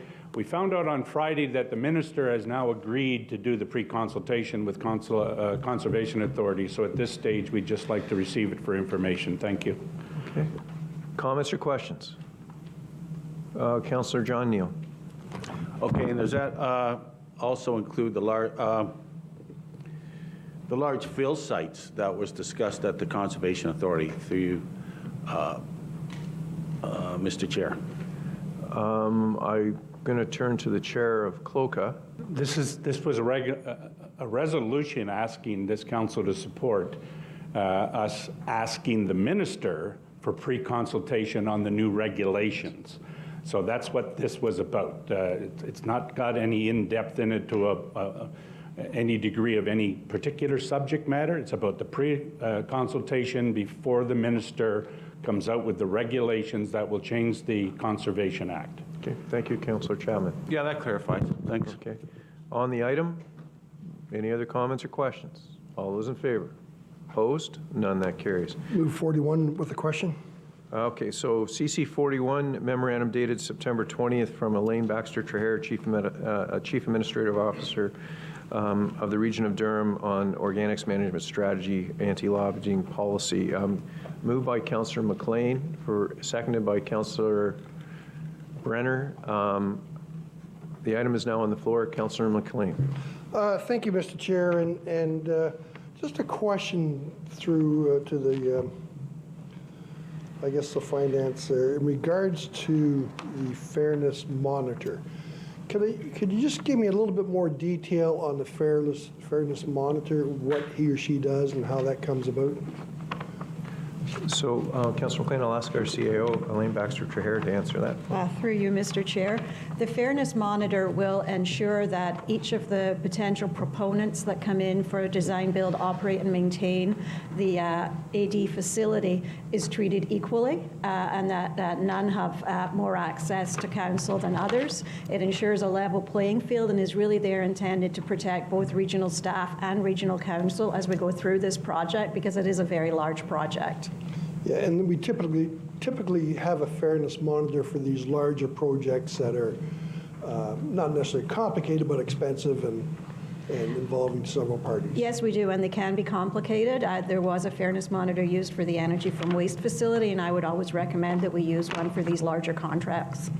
Now, the fairness monitor in regards to, that's different than from a project manager, I take it. Absolutely. That's an advisory role to ensure that we're designing and implementing the procurement process in a fair and equitable manner, fair to all proponents. Okay, thank you.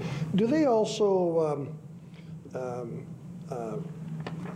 report on say if there's a shortage or somebody wants to do an overage or there's something comes up with an extra charge, do they oversee that, or do they comment on that, any overcharges that might come up during the project? I'm not sure what the overcharges would be. They would ensure that the RFP or tender process is fair and that the evaluation criteria is fair and transparent and that is equally applied to all potential vendors. So I guess the best practice is to get a fairness monitor before the minutes of understanding is presented, before you go down that road as far Absolutely. The Fairness Monitor will advise us and negotiations with APCOR should Council approve that report today, and they will also advise us on the structure and contents of the RFP. So it's critical that they be involved at the outset. Great. And as far as the cost room, is that public or is that? Yes, and I believe it's Jason. I'm just looking at our regional solicitor. I've forgotten the number. I think it's upset limit of 100,000. And that's for the whole project? That's correct. That's for the Fairness Monitor, yeah. And I guess you take it that's money well spent. Absolutely. There's the Phil project could be over $200 million, so it's critical that it be well managed. Thank you. I'm not questioning. I think it's a great process, a great process that we should all employ. Thank you. Mayor Ryan?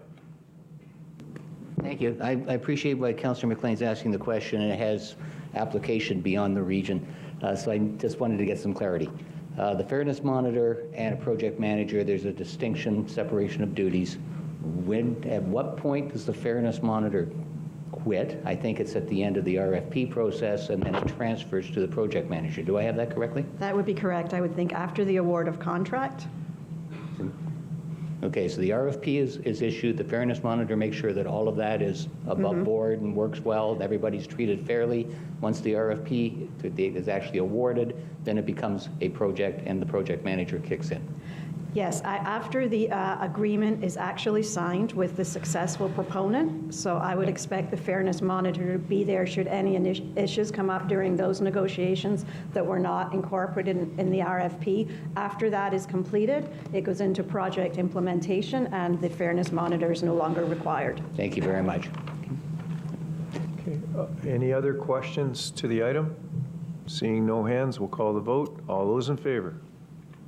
Opposed? None. That carries. Members of Council will move on to item number 7, delegations. At this time, I'd like to call Mr. Greg Malash, Oshawa resident, re-planning and deliberations pertaining to the 2020 financial budget and property taxation. Mr. Malash, welcome. You have 5 minutes whenever you're ready. Thank you. Good morning. When I spoke to your Finance Committee 2 weeks ago about your impending 2020 budget deliberations, I asked the committee to give full consideration to the financial resources of the region before accepting the inevitability of a property tax increase. Now, I know that factors such as collective bargaining agreement obligations, inflation, and this year, the provincial downloading of health and child care funding certainly impact your budget decisions, but your considerable financial assets may enable you to minimize or preclude any significant property tax increase. I want you to look at the chart I've prepared, which shows tax revenue and your investment portfolio going back to 2000. First of all, I want to say that all of the financial info on this chart came directly from the financial statements within your annual reports. My interpretation of the data may be wrong, but the numbers themselves are incontrovertible. Now, if you look at this chart, there's 3 sections. If you look under the heading property taxes, from the year 2000 to the current year, it's gone from $252 million to $667. I have no dispute with the level that we're at now because the region has obviously grown tremendously over the last 18, 19 years.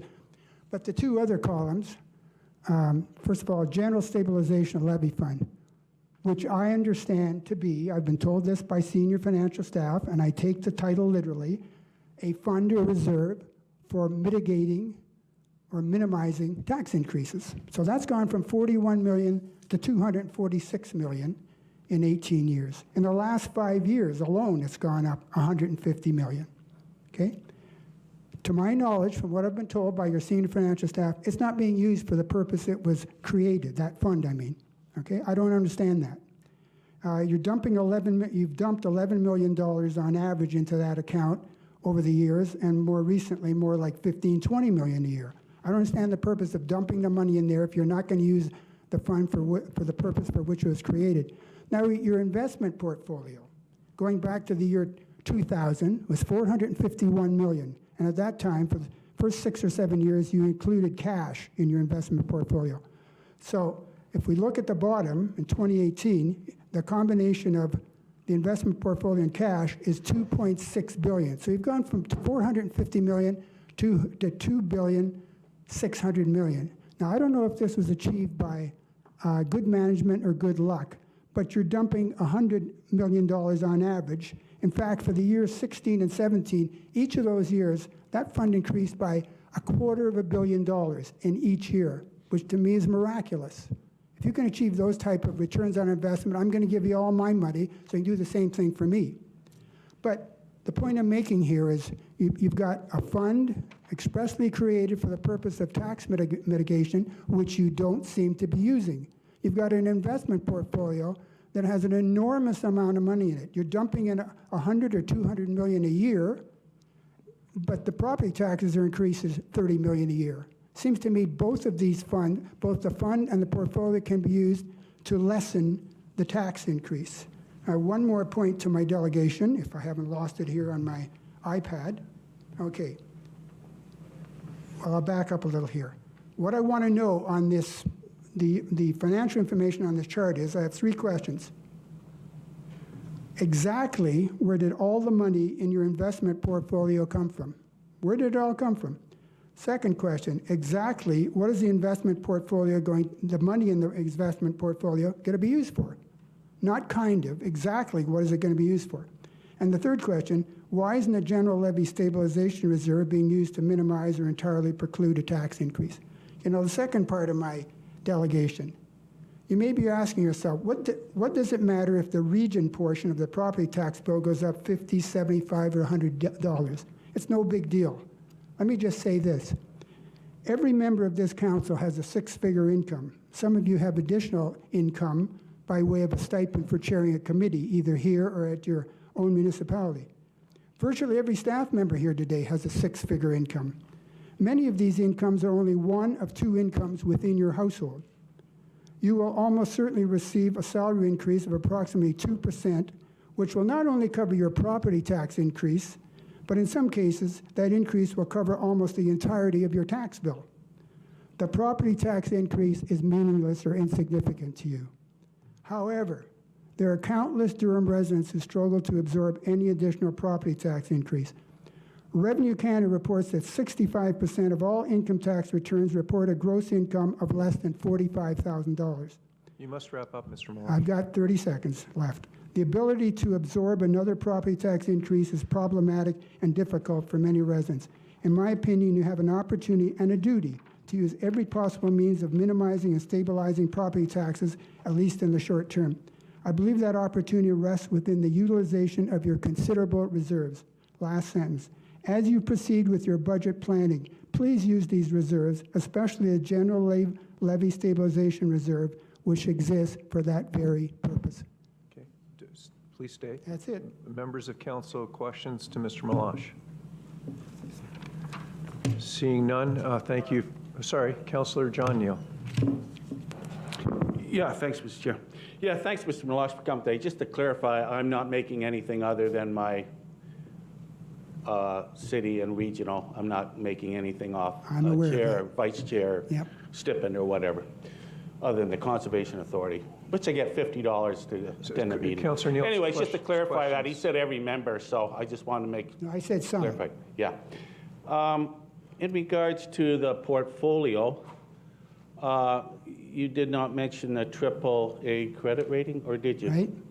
I don't have to mention because this council mentions it on a regular basis, about monthly. I'm reading about it in the paper. Your reserves, your investment portfolio could probably be half and you still have a AAA rating. It's absurd. I don't know why you keep mentioning this. We have a AAA rating. We're all aware of that. Okay. It's been in place, my understanding, since the late 70s. So Yeah, this is no accomplishment. You've always had a AAA rating. You've got a lot of money. I don't know how else to say it. You Well, should have a AAA rating. Like in regards to that, the AAA credit rating, would you not feel that we do have it, you agreed, should that not filter down to the other lower tier municipalities? I understand the benefit of it, that it enables the lower tier municipalities to borrow at a lesser interest. I understand all That's what I was that. getting to, yeah. Yeah. But as far as I'm concerned, it could be substantially less and you'd still have that advantage. So you're saying a zero tax increase in 220 is what you're... I'm saying there's an opportunity. The money is there. Okay, thank you. Okay, thank you for the question. Any other members of council? Seeing none, check one more time. Thank you, Mr. Malash. We'll move on to the next item. Members of council, Ms. Carrie Fenn Foundation reading Durham Mental Health Day, October 10th. In order to hear her, we need 2/3. So members of council, I'll need a motion. Sorry, moved by Councillor Smith, seconded by Councillor Brenner, sorry, that we hear Ms. Carrie Fenn, and I need to see 2/3. So members of council, please put up your hands. All those in favor? Keep them up while the clerk counts. Okay, the clerk says we have 2/3. Opposed? Seeing none, that carries. Ms. Fenn, please come forward and you have 5 minutes.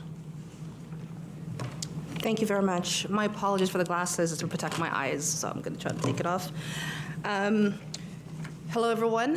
Thank you for having us here today. On behalf of the Carrie Fenn Foundation, the Board of Directors, and our team, we would like to say thank you for this opportunity to recognize Durham Mental Health Day and our Together We're Stronger campaign.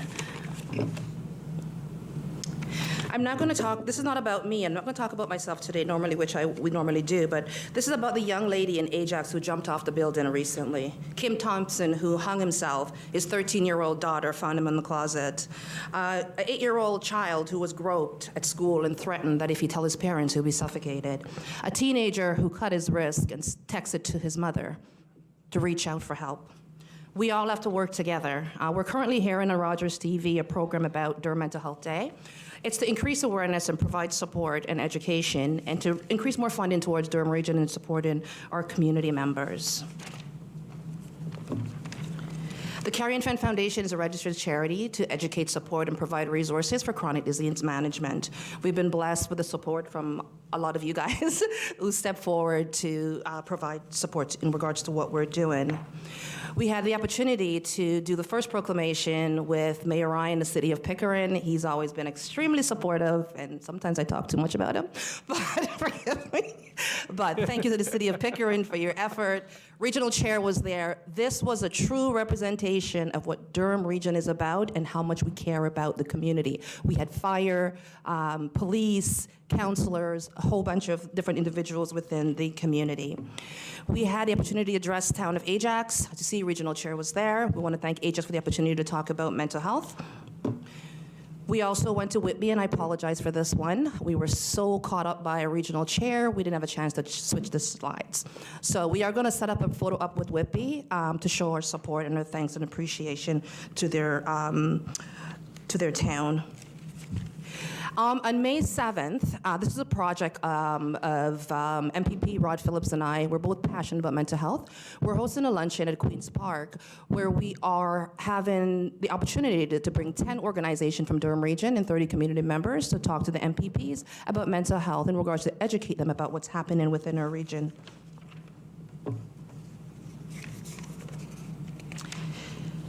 On behalf of the foundation, I just wanted to say thank you once again. We have events coming up in Oxbridge. We have another on October 9th where we will be doing a photo up with the chair and other community members. Today we have here Farah, who's here with us with our organization, and Bianca is going to take over our EVP. Thank you. Good morning, everyone. Thanks for having us.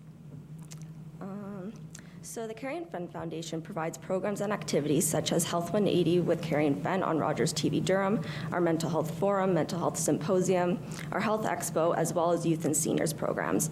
We're very active in a number of community events, and we're also proud parents of Guinness and Bicknell Park through the Town of Ajax Adopt a Park program. Our vision for mental health is to raise awareness and provide information, support, and a platform that allows people to easily access the tools available.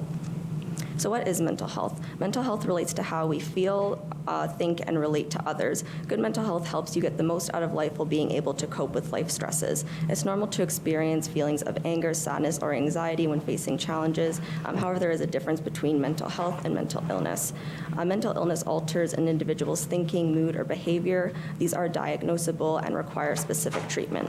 1 in 5 people will be affected by mental illness at some point in their life, but even if you aren't, that doesn't mean you're necessarily doing mentally well. It's important to take care of your mental health just as you do your physical health. On October 10th, we're going to be hosting our 3rd annual Mental Health Forum in partnership with Ajax Public Library and Lake Ridge Health. The program's going to include speakers, exhibitors, and discussing issues affecting our community and showcasing the resources available. So we need your help to improve mental health. The region of Durham can support and engage in mental health programs, provide space to run mental health programs in Durham, offer funding through grants and sponsorships, as well as enhance strategies that support programs and resources to address things like gambling, addictions, and celebrate Mental Health Day with proclamations and flag raisings. So on behalf of our board of directors, our Durham Wellness Network, our partners, sponsors, and volunteers, I'd like to thank you for this opportunity to speak to you today. Excellent, thank you. Members of council, questions? Councillor Lee. Thank you, Chair. Thank you very much for the presentation. Just out of curiosity, what is the significance of October 10th? So, for example, Mental Health Week from CAMH CMHA, excuse me, is in May, and then Bell Let's Talk is like the last Wednesday. So why October 10th? Okay, so what's happened is October is Durham, actually not Durham, it's International Mental Health Day. So what we've done is we're trying to keep the focus on Durham region. So we've declared it and asked all the mayors across the region to actually proclaim it so that we have our own day to show the community how much we're behind them and to put programs in place and try to reach out to people before, like the lady at Ajax who jumped off the building. We're trying to prevent that from happening. So it would be a recurring, and is it always October 10th? It's an annual thing. And On May, October 10th, May, I think this next year it's May 4th to the 12th. That's Mental Health Awareness Week. Right. So that's our initiative. We have several programs that we launch, as well as our luncheon with MPP Rod Phillips at Queen's Park with the MPPs. Great. Just thank you for answering the question. You're welcome. Thank you, for asking. Mayor Foster. Thank you, Ms. Fenn. Good to see you again. Thank you. Same here. Great initiative. The concern I'd have with October 10 is that is World Mental Health as declared by the WHO. Are we diminishing that as opposed to riding, along with something that, quite frankly, we can participate in a global venture or go off and do our own thing? So I'm just concerned that we confuse and perhaps dilute. Yeah, and that is a very good point. Over the years, we've actually had international during Mental Health Day. That's what we celebrated. But what we're trying to do is, because this is getting worse. 9-year-olds are killing themselves. What we're trying to do is, and the reason for it to be a Durham regional thing, we need to increase more funding to our community, and we need to be on the forefront with that. So it's not meant to diminish anything that's going on.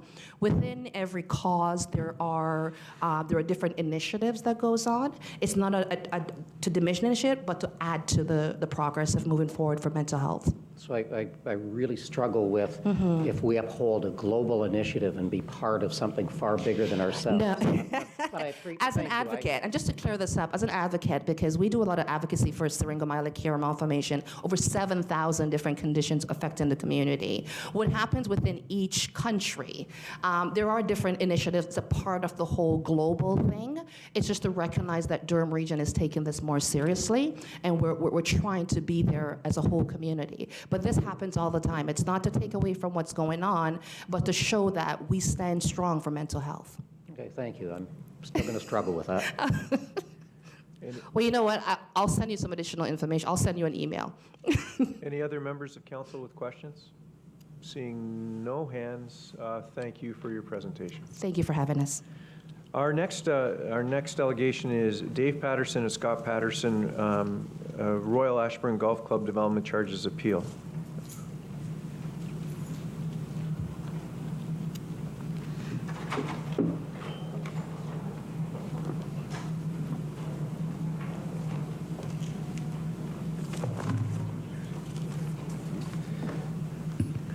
Hello, good morning. Good morning.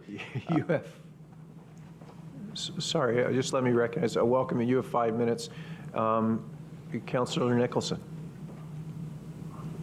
Thank you, Mr. Chairman. I'd like to make a declaration of interest, as I had missed this, as my son is an employee of their direct competitor at Oak Ridge, and I will not take part in this particular issue. Okay, your declaration is noted by the clerk. Okay, is there any other members of council? Seeing none, please start. You have 5 minutes. Good morning. There is a report in your package. I hope everyone has a chance to read it because I only have 5 minutes. But just to provide a little bit of history, we're up at Royal Ashburn Golf Club. We've been there for 57 years. One of the staff report recommendations was part 2 on mine. We've been there for 57 years, no prior development. The argument was made that the laws are being upheld and enforced, the bylaws that is, and I've cited a couple of cases here, 2005, 2010, and 2012, where we did additions to our property and we were not charged development charges. I also want to then refer back to point 1, which is wooden sticks. It's the only sort of precedent-setting example that I can find in Durham region where they have built cabins on their property. The cabins on our property are meant to be complementary in nature to our existing business. We are a seasonal business. We really only have 4 to 6 months of actual opportunity to rent our cabins at the golf course. So Wooden Sticks, back in 2004, they had built 6 cabins totaling 4,800 square feet. Ours are only 3,800 and there's 5 of them. Their development charges at that time were under $20,000. We've been done a thorough business property and expenses and so on. We started the discussion with the town of Whitby for the building back in August 2018.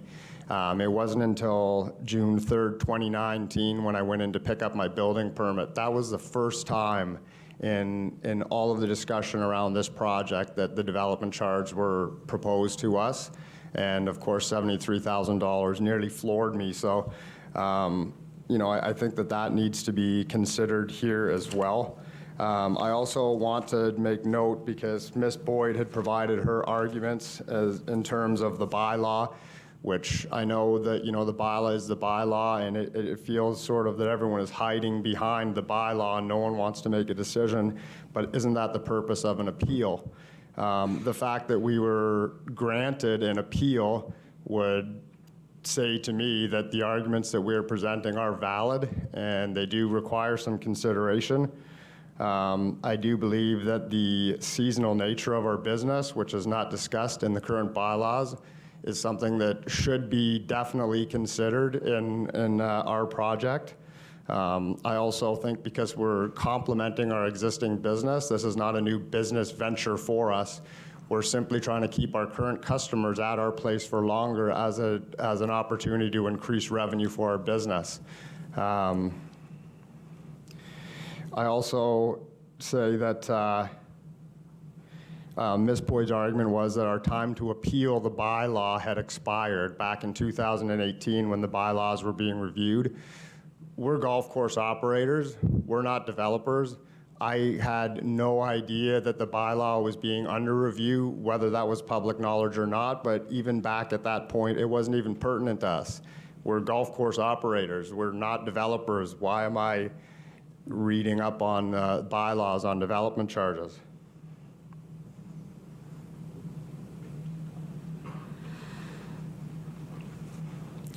Lastly, I think, and I think that this, from our appeal on September 13th, and I feel that this is something that needs to be given great consideration.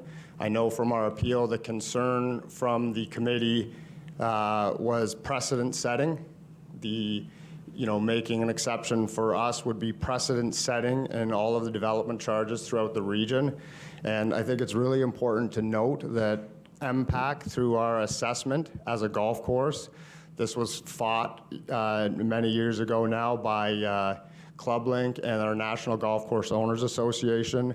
Golf courses were being taxed under the best land use, which was an unfair playing field for golf courses given certain areas of Toronto versus urban areas like us. The best use in that case would be housing, condos, what have you, so the taxes were high. So you've exceeded your time limit. I'm looking for a motion to extend. Moved by Councillor Kerr, seconded by Mayor Foster on the extension of 2 minutes. All those in favor? Opposed? None. That carries. So you have another 2 minutes. Okay, so just very quickly, because that MPAC assessment, I think, you need to understand that how golf courses are being assessed through our taxes are purely a revenue model. The more money that our business brings in during the course of the season, the more money we pay in taxes. So this complementary building cabins to our additional revenue streams is therefore going to provide more tax revenue again to the municipality and to the region.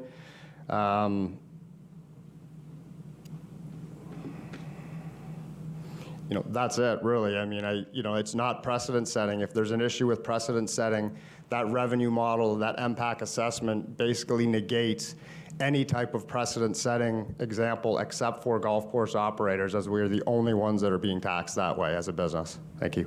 Okay, thank you. So, members of council, questions to the presentation. Councillor Yamada. Thank you, Chair.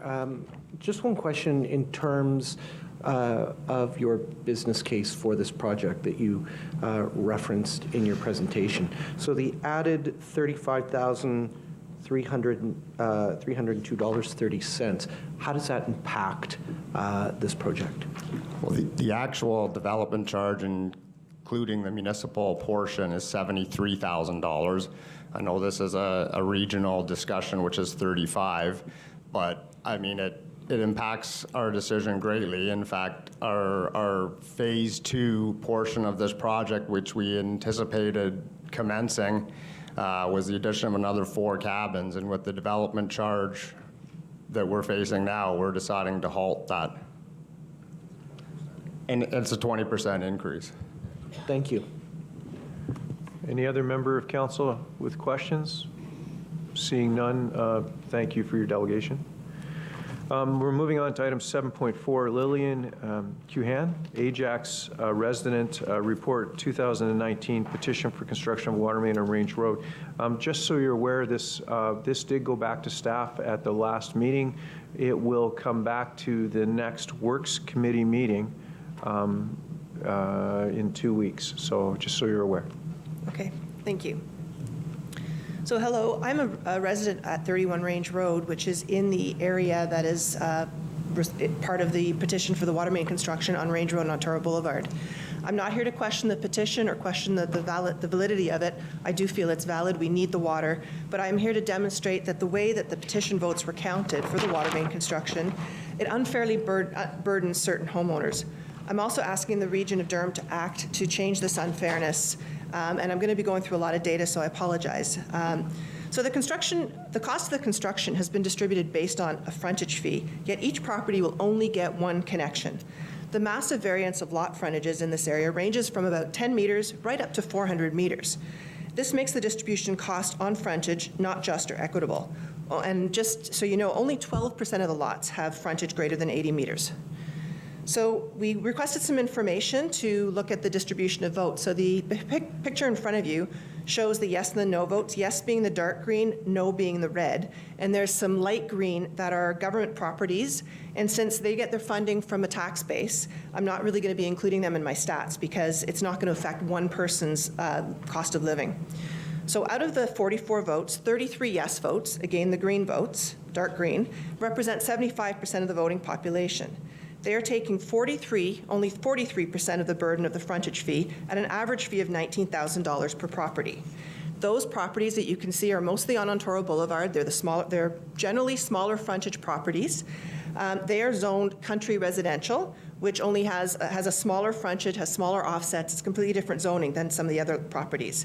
They also have a higher assessed value per meter of frontage. The 8 no votes are primarily along Range Road. They're the larger properties. And they represent 18% of the voting population, but they're taking 41% of the burden of the frontage fees at an average cost per property of $75,000. Those properties, in fact, all of those properties are zoned primarily countryside. Their offsets, their zoning for subdivision is 3 times that, actually more than 3 times that of the permanent countryside. So they're very different properties in terms of what a landowner can do.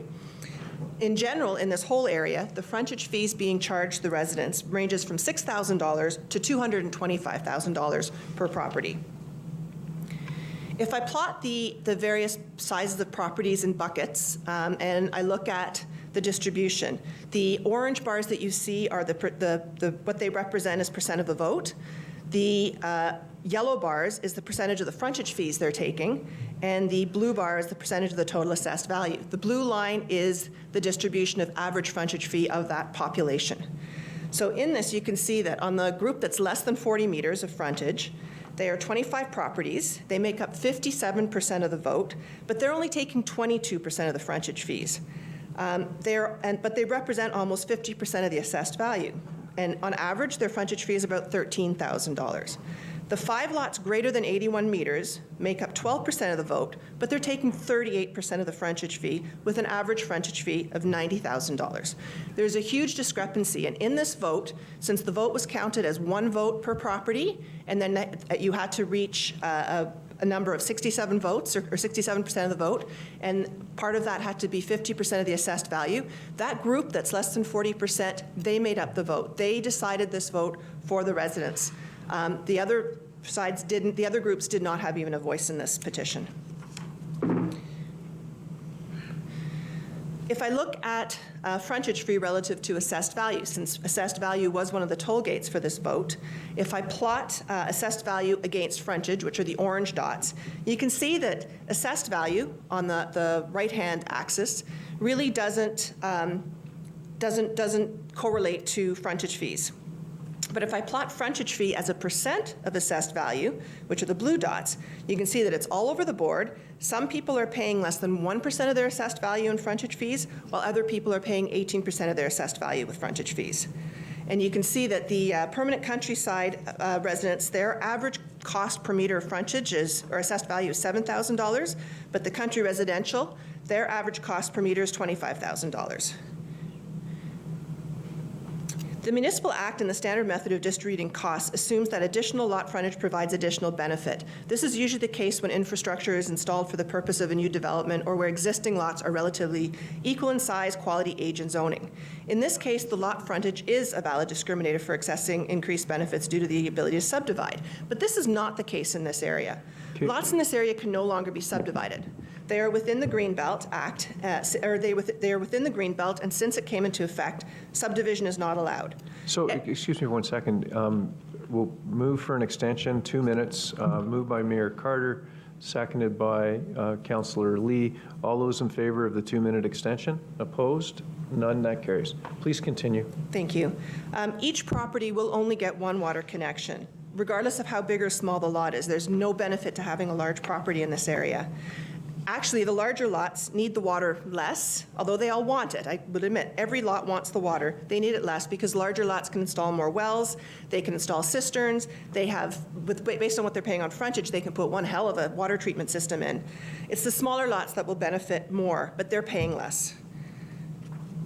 The municipal act that was used, to paraphrase it, Section 16, Part 2, subsection 3, states that a reduction shall be made to the special charges if a lot or part of a lot is unfit for building purposes, sufficient on a just and equitable basis.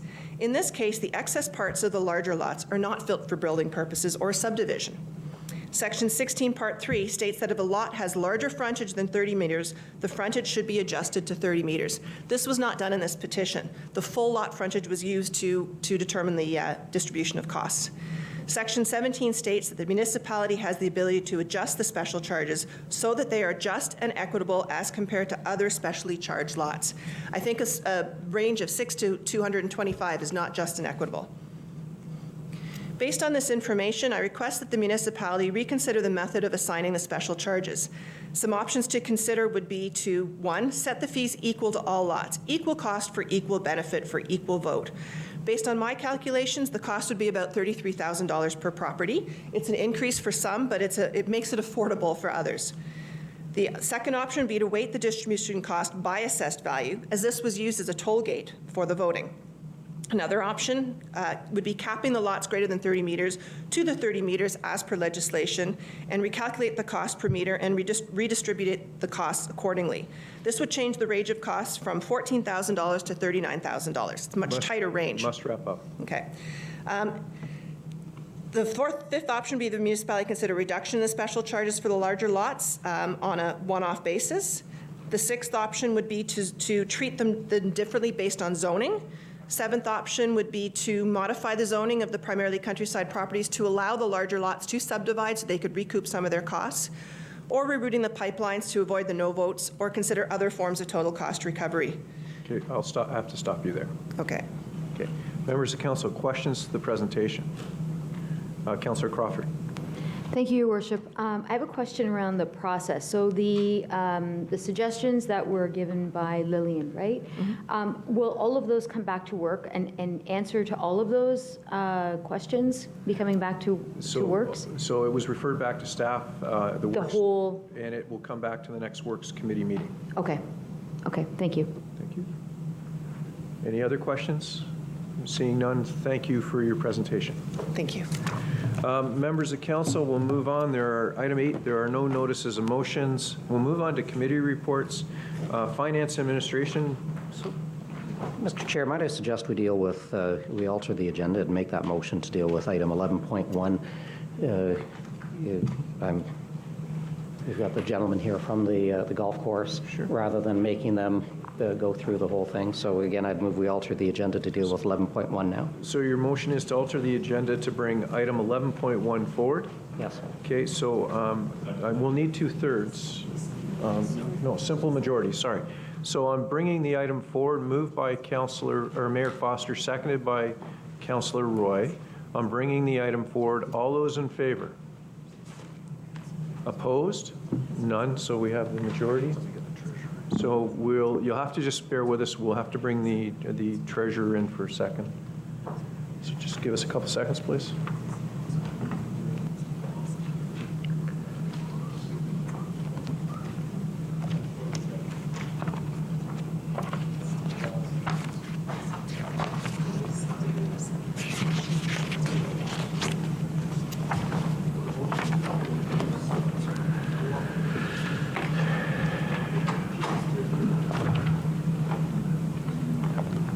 Okay, Ms. Taylor's in the room.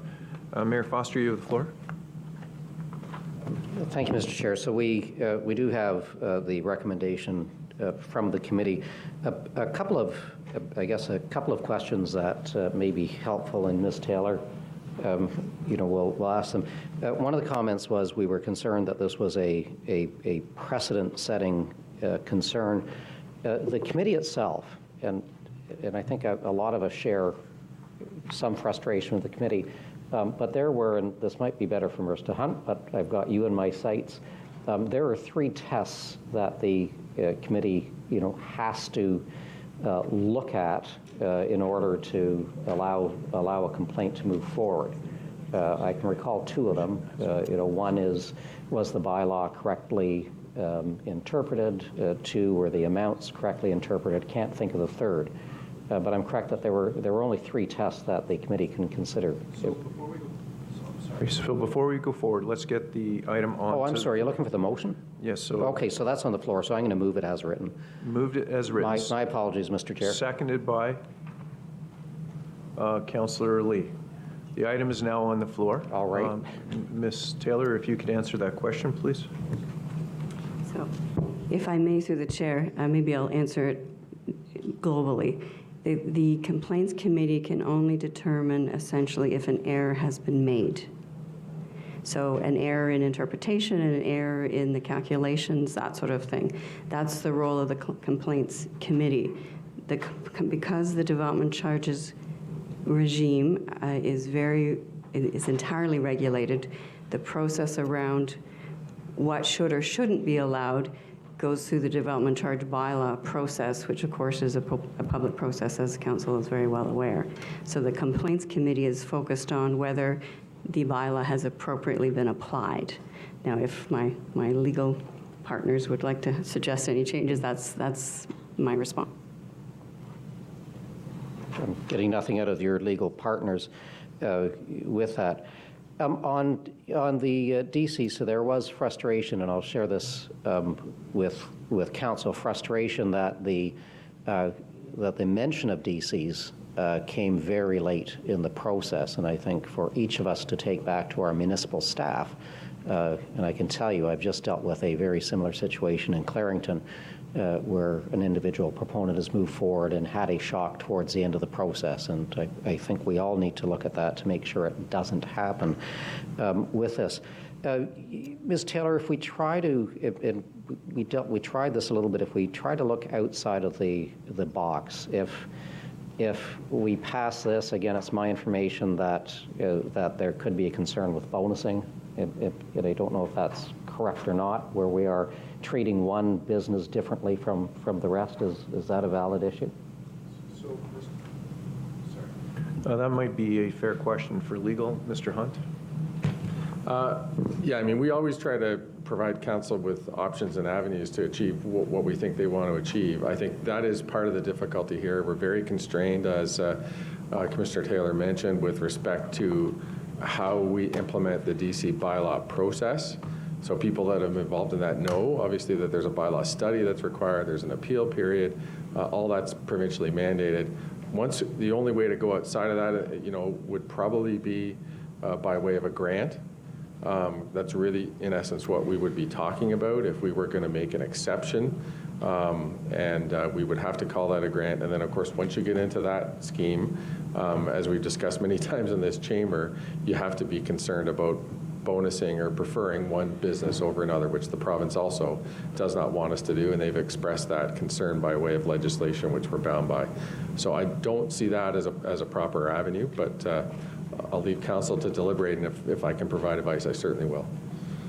So the last question, so the proponents have suggested that with this change, they may not be able to move forward with the changes that we're seeing Bill 108 moving ahead. I'm not sure when we're looking at our DC bylaw, is there an opportunity for us to look at this in a different light? So Councillor Ash and I were talking earlier that I think there's merit in the argument that we can generate more property taxes if we allow some development to go forward. So I understand the need to fund infrastructure. I understand a global need for transit as an example, but will we have an opportunity to do perhaps a deeper dive in the near future on this, that that we can maybe look at the merits of collecting ongoing revenue as opposed to DCs or CBCs, I suppose. So if I may, through the chair, there will be an opportunity for the development charges bylaw to come back before council because of the impact of Bill 108. So we are going to have to update our bylaws within the legislative timeframes once that is cemented to deal with separating out the CBC charge from the bylaw. So the bylaw will have to come before you at that time in order to address that. Any other changes to the bylaw certainly would be possible at that point in time, but, and this is a caution you've heard from me before, any kind of incentives, to my understanding, the rest of the Development Charges Act is not really being affected.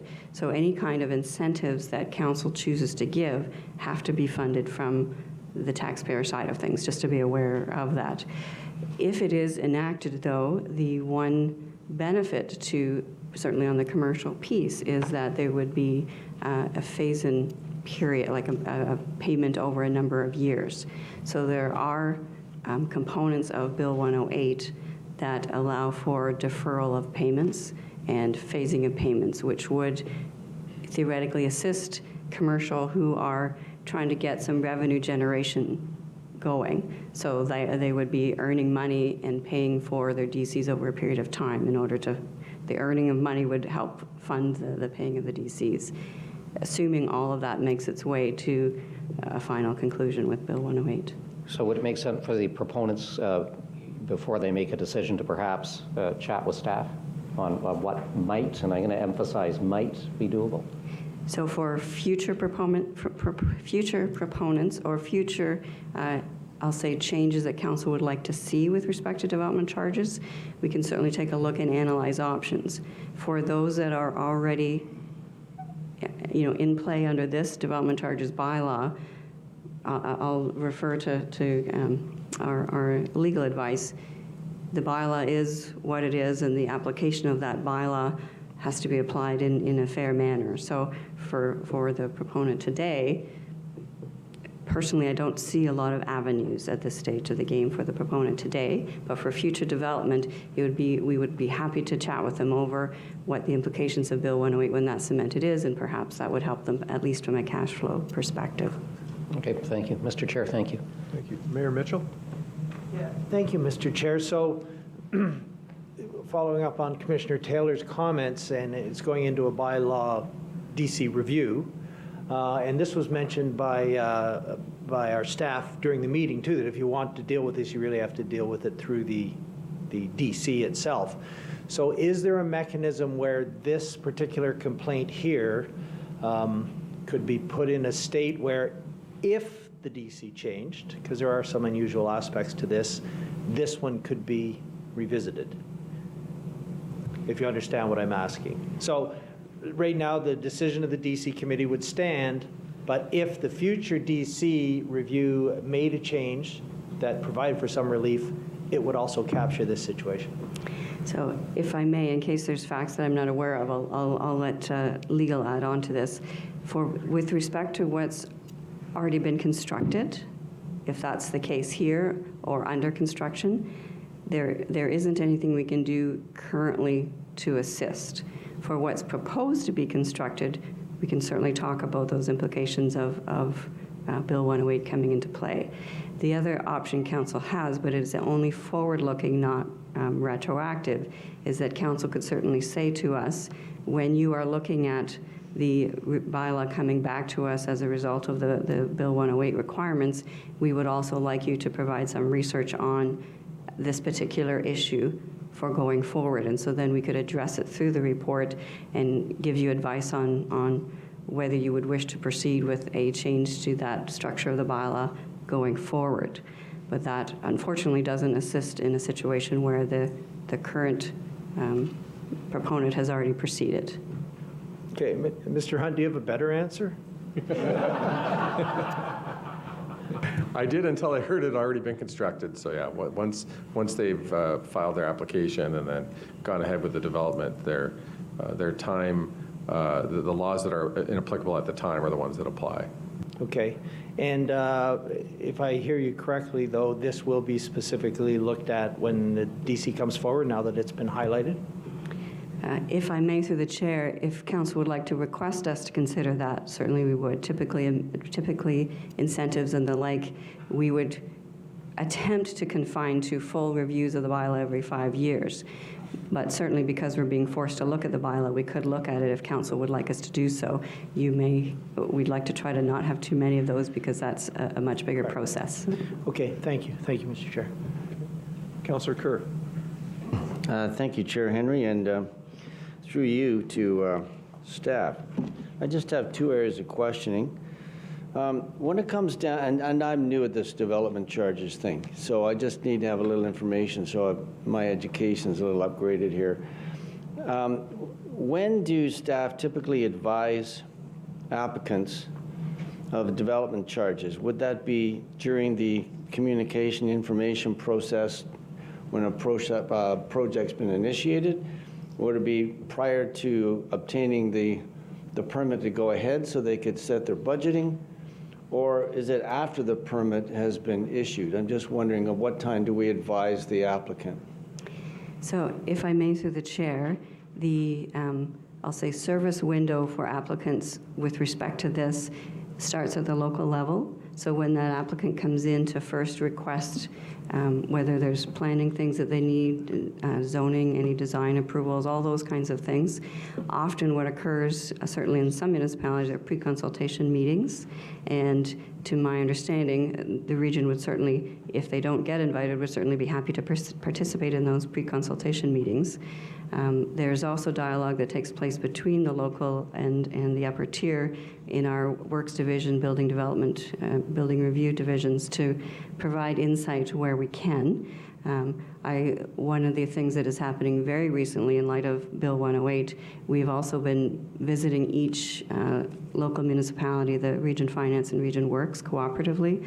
So we're looking at where we can do some process enhancements. We're quite concerned, of course, with the changes of Bill 108, but we're getting insight into software changes that we may make that would be beneficial to both parties. So communication is always something that we're very concerned with.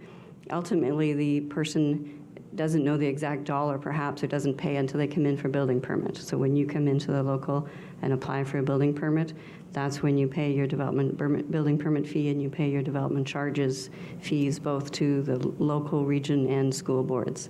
So your local level are the administrators of that collection process. So I understand why the exact number might be difficult to determine until the full scope of the project is known, but I guess what I'm hearing in this applicant's case is they didn't know there would be any development charges. So, and that wasn't communicated. So that's just the first point that I understand to be presented.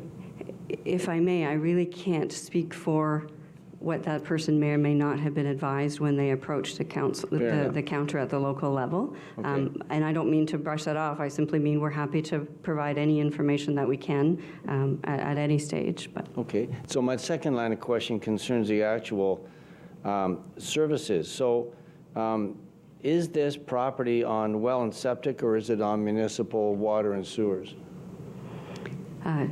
My apologies, I don't know off the top. With respect to development charges, the development charge would have been applied if it did, like the components would have appropriately been applied based on what services they have. I'd have to dig through the report to let you know exactly. Okay, so if they're on their own well and septic and they're not on municipal water and sewer, and they're not going to get municipal water and sewer, where would be the need for a portion of the development charges to satisfy that? So if I may, development charges are determined through the bylaw, I'll say universally, because all of the services that are required are funded through that development charge mechanism. So depending on the structure of the bylaw and how it applies, we don't cherry pick, if you will, which properties would or wouldn't.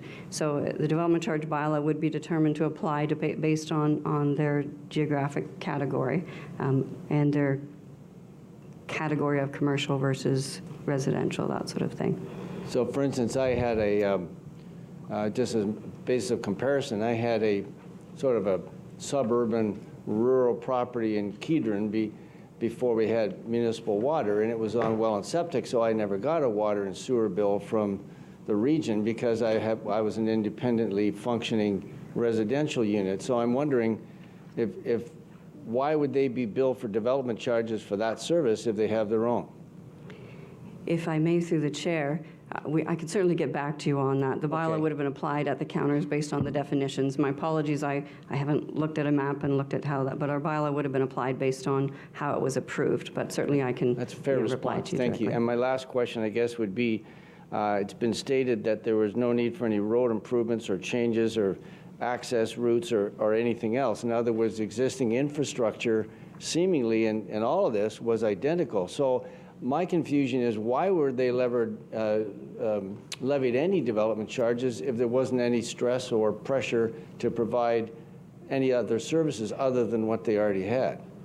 So again, if I may, through the chair, development charges are applied based on all of the development in the region contributing to the cost. So otherwise, we would have to calculate a dollar value for every single property that came forward. So everybody contributes. So when your bylaw is established, we determine what the growth projections are. We determined what all the capital projects are required to fund that, and that gets divided across the number of units being proposed or the number of square footage. So it's a universal system, if you will, for lack of a better phrasing, so that there's a fair apportionment of all services across all growth. Okay, at my level of understanding at this point, that concludes my questions. Thank you, sir. Okay, Mayor Drew? Thank you, Mr. Chair. I'm wondering if the construction hasn't started yet, is there a possibility, I don't know who can answer this question, but is there a possibility that the permit could be withdrawn and reapplied later? The units are already built. They're already built, okay. Okay, Councillor Yamada? Thank you, Chair. Councillor Kerr answered asked some of the questions I wanted to hear, but one in specific would be in terms of possibly refunding a portion of the development charges that have already been paid to the region. Would that be seen as out of order, or would that be something that, from legal's standpoint, would be permissible? So the short answer is no, it probably still falls within bonusing. Probably inherent in the question, I should just clarify that it's my understanding that the $35,000 in regional DCs charged were for roads and transit. Not water and sewer. Not water and sewer. Now, that's not always the case. It's not simply because they're on well and septic. But in the lifetime of the region's official plan, there is no plan based on this rural zoning for there to be sanitary and water provided to this property. So because of that, there were no DCs in this case chargeable for those services which aren't at the property. There are properties which are charged DCs, even though they may be on a well and septic, if they happen to be within the official plan to receive those services. We would charge the DCs, but that didn't happen here. So it's roads and transit, which make up the $35,000 in regional DCs. Second question, if I were to ask that this be referred back to see, to open up further dialogue or to see what else could be done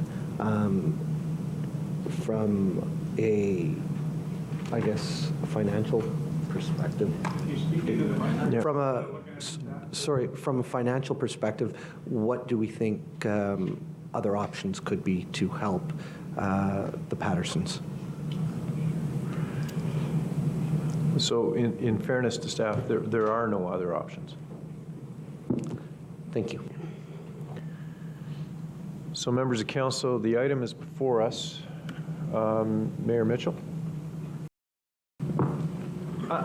So I'm not sure if this is part of this item or new business, but I was going to make the request that, there's a motion there. Yeah, so you submitted it to the clerk a minute ago. Correct. So can we get it on the screen, please?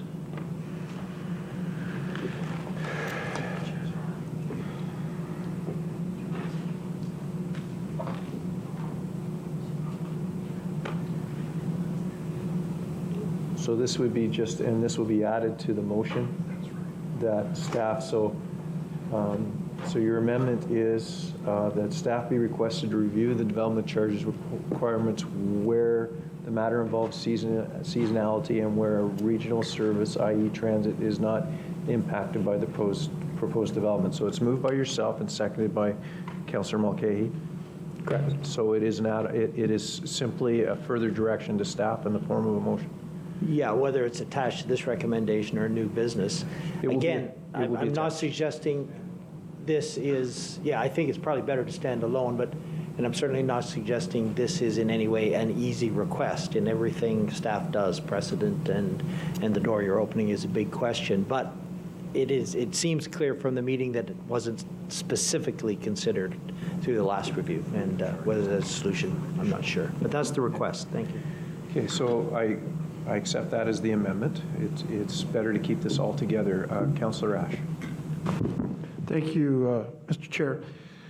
In reading the minutes of the meeting, there was a request or a motion duly moved and seconded that made a request to delete the transit. That motion was deemed to be in order? It was in the meeting and it was also lost. But it was deemed to be in order and legal and would have been binding? I'm getting two different... Yeah, it wouldn't have been binding until it got to council. I understand that, but it was in order, and we could have proceeded with a rebate or the non-charging of the transit. That's what tried to occur at the committee, correct? Yeah, and it lost. Yeah. So it would be in order to bring that motion here at this council then? Yeah, we've just been advised by staff, no. Sorry? No. We can't do that? I'll refer to the clerk, but...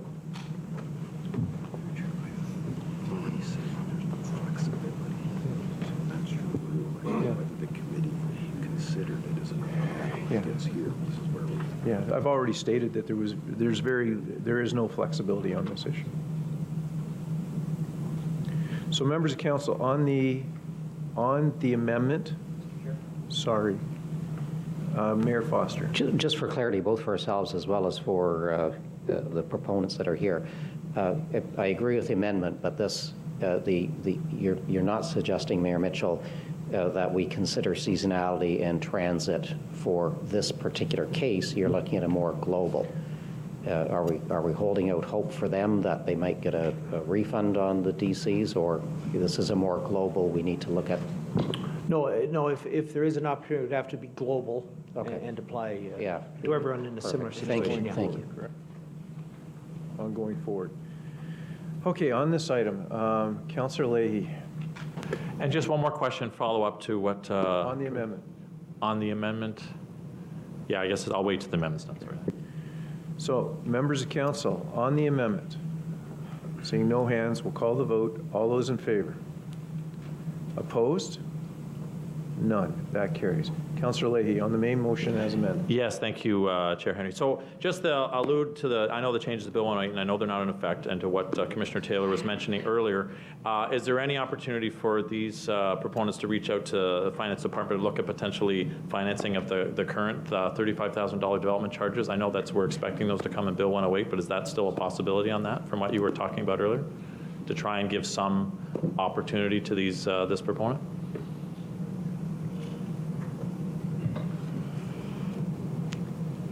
My apologies, I'm thinking off the cuff here, and perhaps, again, my legal partners may have to assist. I would suggest to you that if we were extending payment options that aren't already included in the bylaw, that again, it's like extending a loan, which would be interest, which could be a bonusing problem. But I'd certainly be interested in any other thoughts or insights from legal on that, but I'm not sure that I can extend payment arrangements specific to one development charge payment, but certainly I'd defer to advice on that. Mr. Hunt?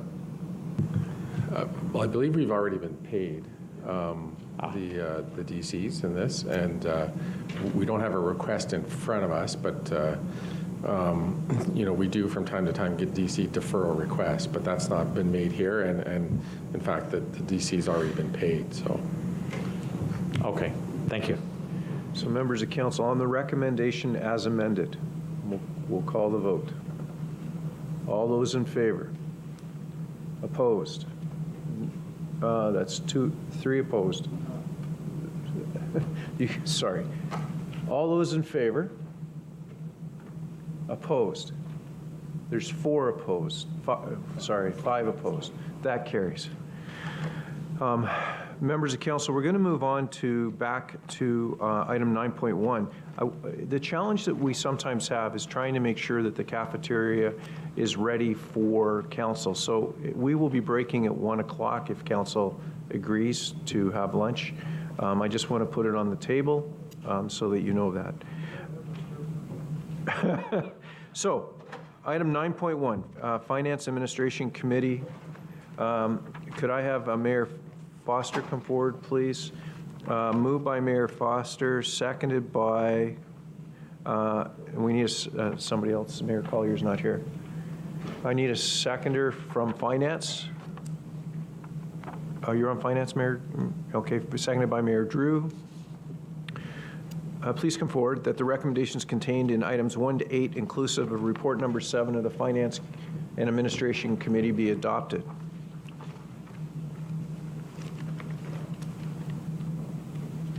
Mr. Chair, is there a reason you were pointing out time limitations when Finance came forward? No. So members of council, we'll start on, the floor is yours, Mayor Foster.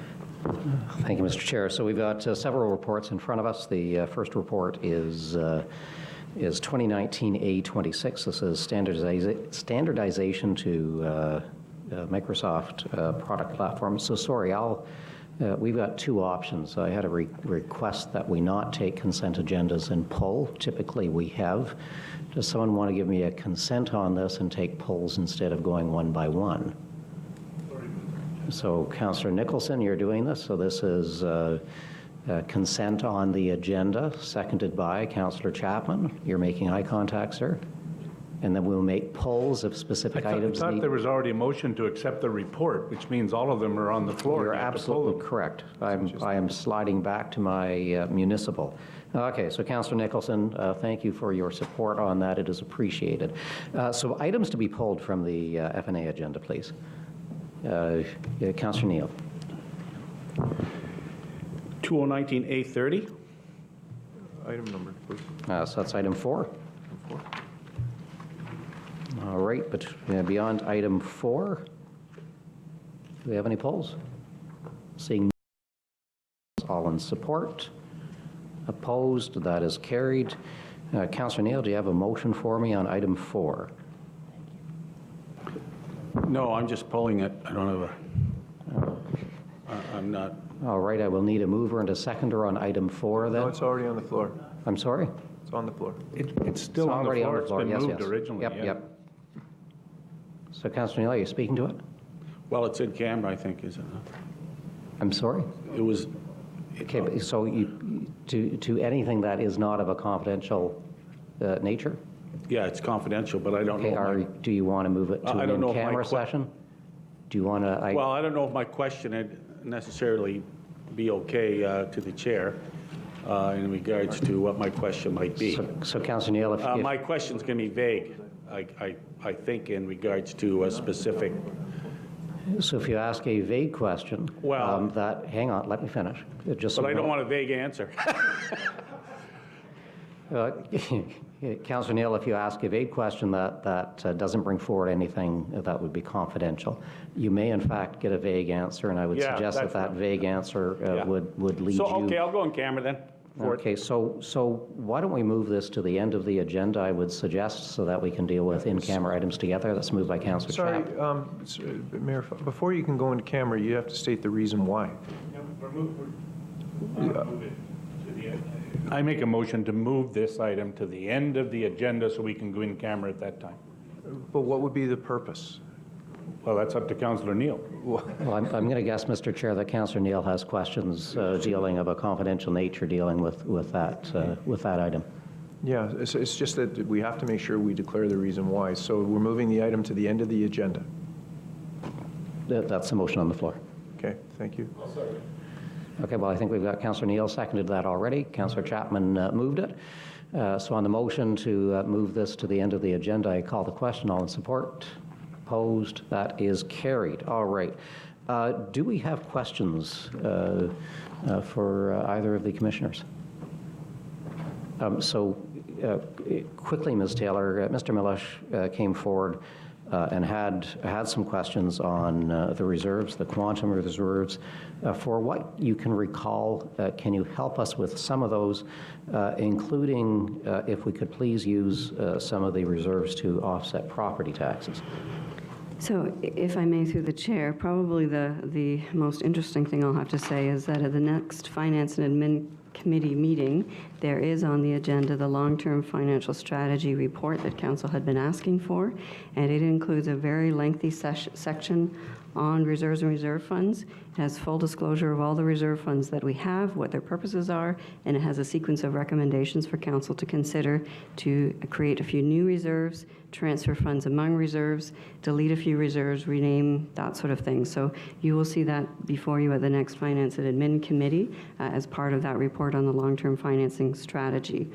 So that's probably the most interesting part of it. With respect to the rest, as Council will, perhaps when you have your local hats on, when we have a reserve fund for rate stabilization, you often see a direct transfer through the budget process.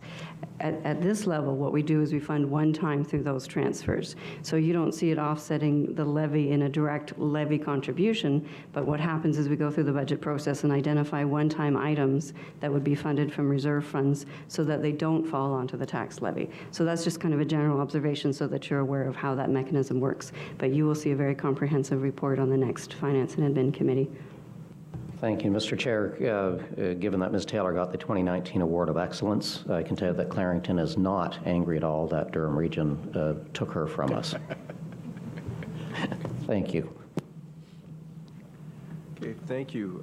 Health and Social Services, Chair Chapman.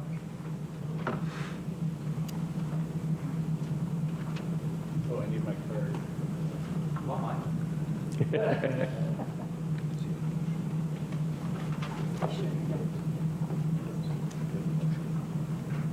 I do. Joy, I would forget that, Ralph.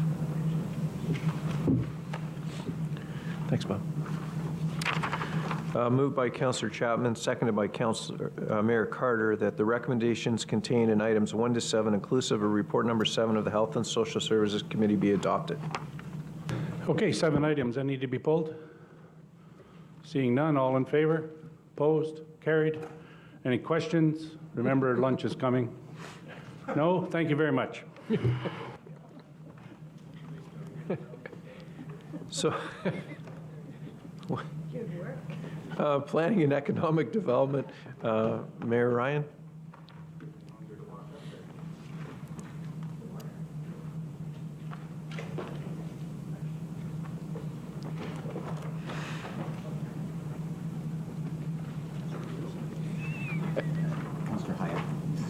Okay, thank you. Moved by Mayor Ryan, seconded by Councillor Hyatt, that the recommendations contained in items 1 to 8, inclusive of report number 7 of the Planning and Economic Development Committee, be adopted. Thank you. Any items to be pulled? Being none, all in favor? That's carried. Thank you. Any questions? Boy, we do good work. Thank you very much. Okay. Congratulations. Well done. Only when you get it right, Councillor Chapman. Only when you get it right. Mayor Mitchell, Works Committee.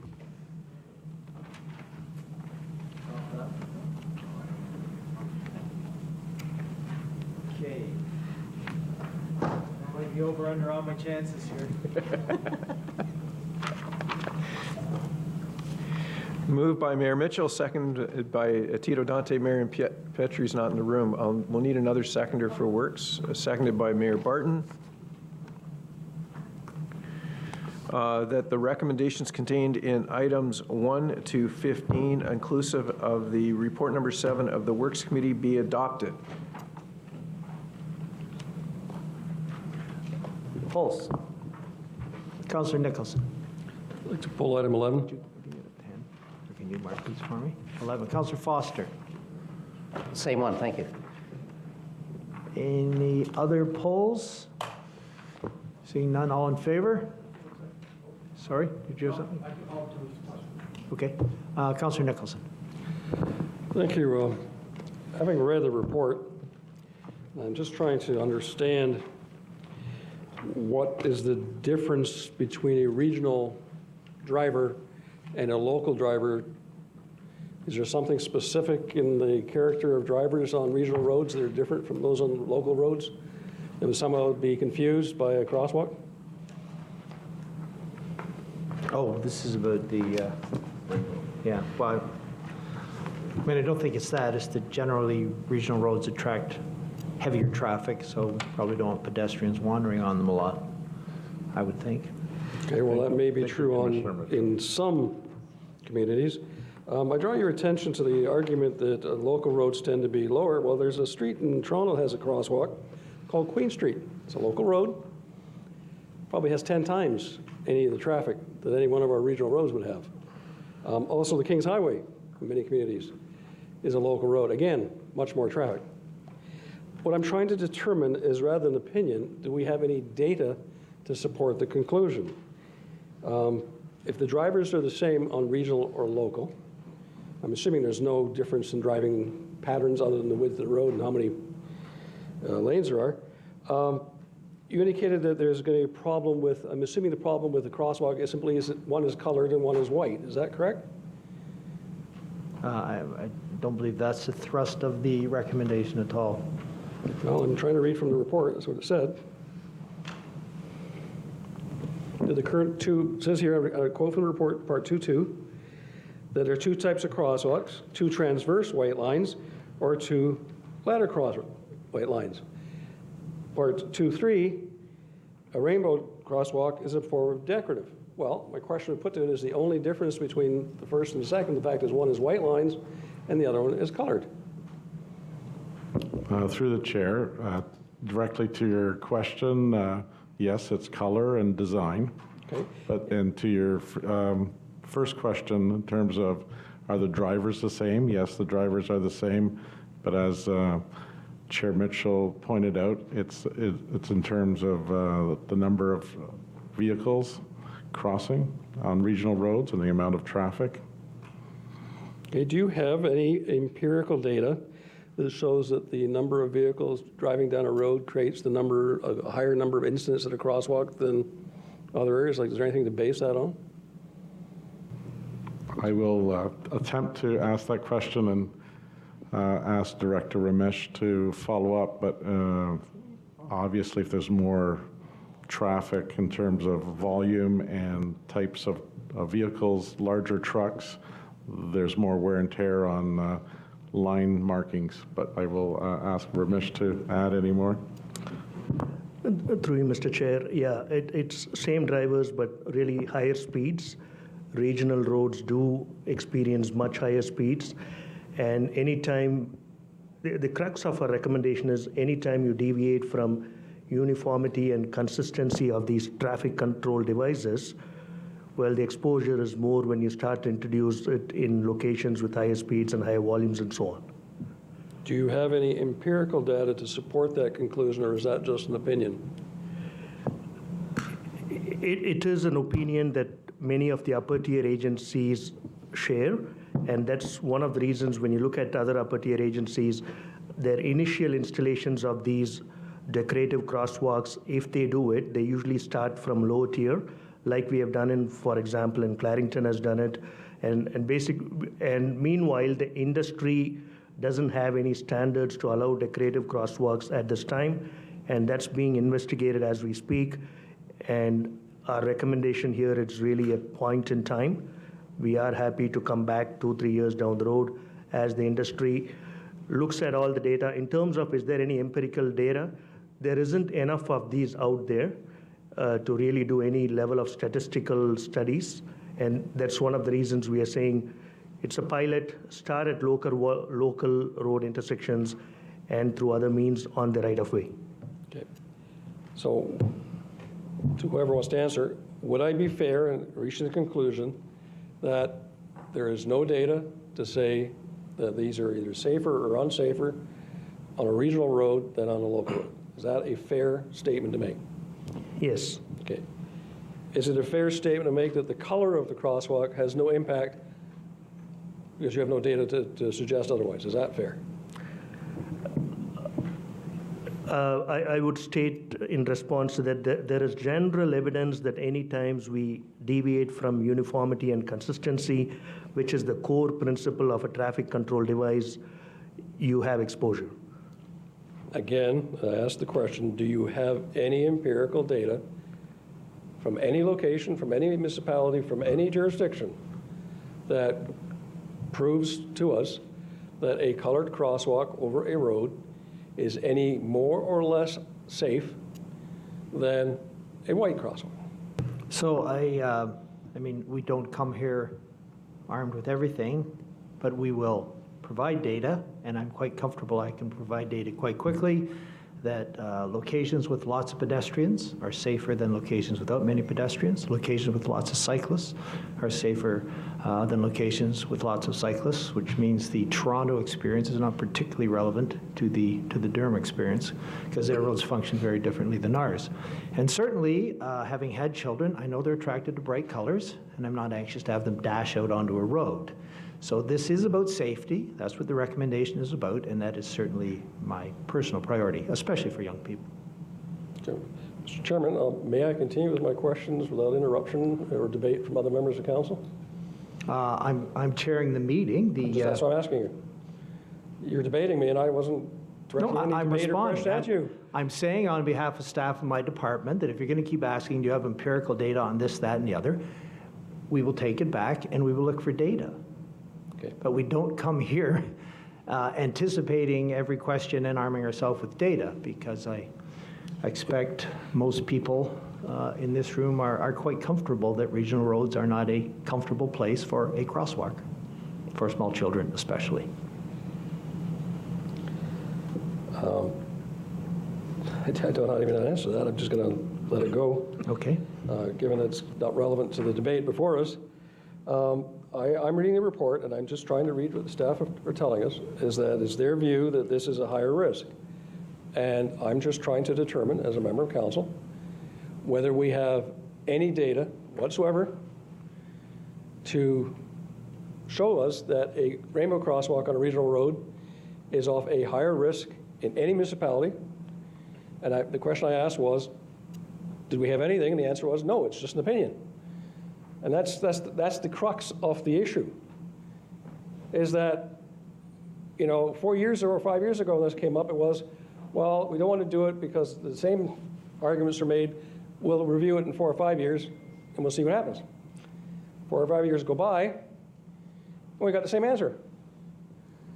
And all I'm saying is, at this point, there is no data anywhere that anyone can reach a conclusion that a rainbow crossing over a regional road is any different or any more dangerous than any crossing over that regional road.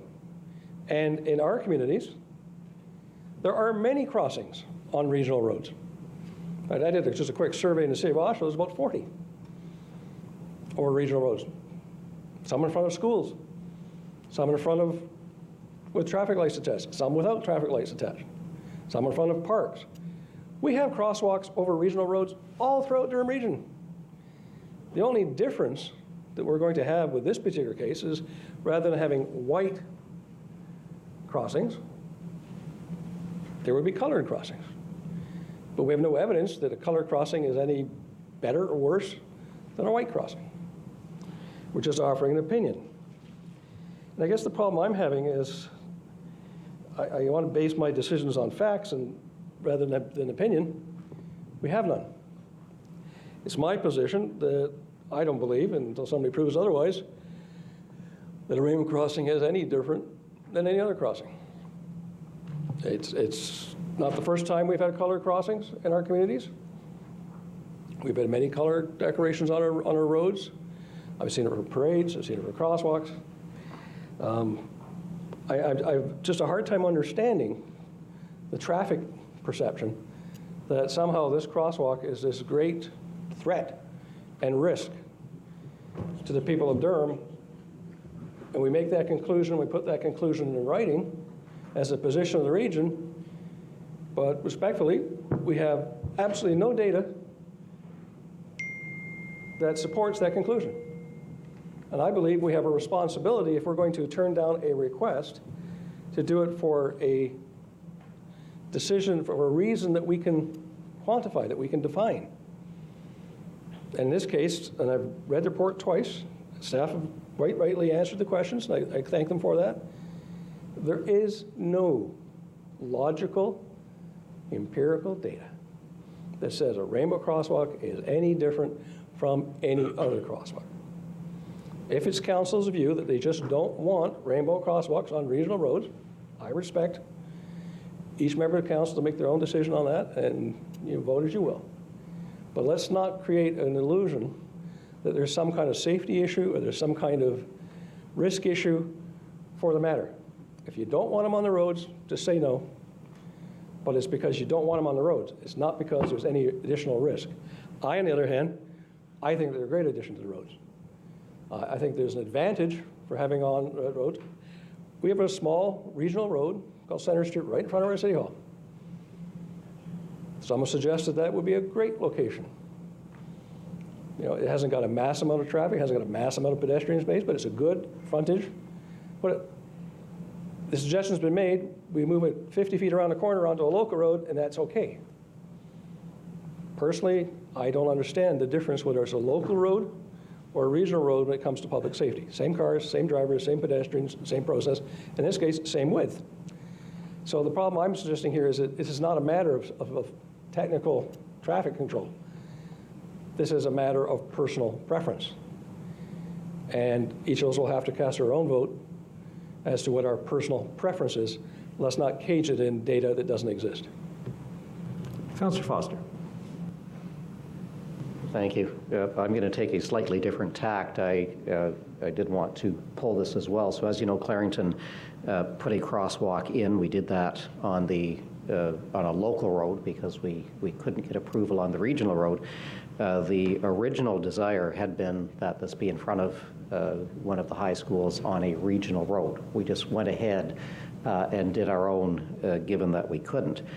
I don't support the report as it is written. As a matter of fact, if the vote to support the report fails, that's on the floor now, I have a motion that I'm prepared to bring forward, and this would be seconded by Councillor Collier, that would suggest that where a municipality makes a request and where a municipality is willing to fund it, in the case of Clarington's Rainbow Crosswalk, we had fundraising. The community said that they wanted to see that crosswalk, and the community stepped up and paid for the bulk of that crosswalk. So if we hear from the community that they would like this, if we hear from the community that they will financially support it, I believe the community should be able to do it. So I share some of the concerns. I'm not looking for empirical data on safety or not, but if a crosswalk already exists and people are using that crosswalk, I see absolutely no reason why that would not be a rainbow crosswalk at the request of the community. So again, the municipality would have to make that request, and the municipality, whether they paid out for their own coffers or did fundraising, would have to pay for it. So if you vote against the staff recommendation, it would be my intent to bring that forward. Thank you all. Mayor Ryan. Thank you. I will be supporting the recommendation from staff. In the absence of data, if we are going to make a decision based on opinion, I prefer to make it based on the professional opinion. I support the rainbow crosswalks. We, in fact, have just installed one adjacent to City Hall in Pickering on a local road, and I think that is most appropriate. And as I've said, I will support the professional opinion. Thank you. Councillor Brendan. Thank you very much, Mr. Chairman. I can't support the recommendation that's before us. It's not that I don't understand or respect what staff have put forward, but sometimes practices and policies and procedures become systemic barriers. the fact that there is an opinion doesn't always make it the correct opinion. I think that there's a lot of discussion across various regional municipalities, Regional of York, Region of Peel. I'm not sure how they factor in, but I will not be supporting what's before us, and I certainly would look forward to an alternate recommendation if it's defeated. Thank you. Mayor Drew? Thank you, Mr. Chair. It was our staff at Scugog Township, it was our staff's interpretation, as I believe it was of Uxbridge's staff, determination that the Highway Traffic Act has a position on the colors that can be used on crosswalks in Ontario. And I would ask staff if they have looked at that. Through you, Mr. Chair. It's in the Ontario Traffic Manual, which is a prescribed practice. It is not law, but it is something that we are governed by from a council policy point of view.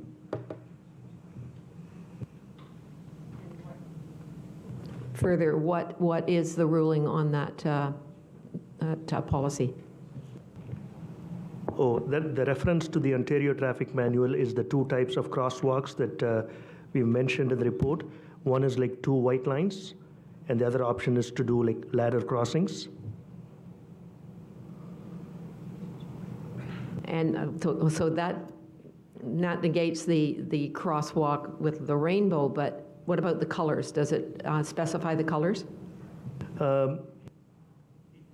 It does have a provision for colored crosswalks and textured crosswalks, which is typically used in tourism districts, like heritage areas and so on. I've never seen that really applied on a regular highway corridor and so on.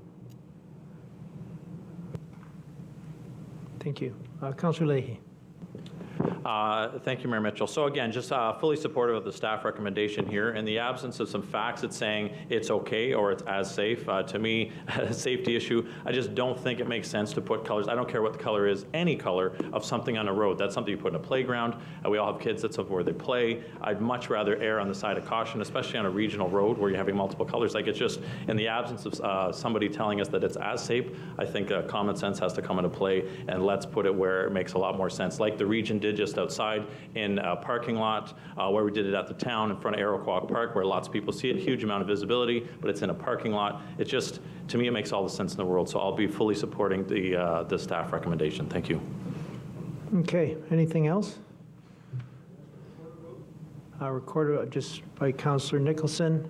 I just want to add one thing. I agreed with Councillor Nicholson that there are lots of regional roads in Oshawa that function as local roads, and once we get those transferred, then you'll be able to put crosswalks wherever you want.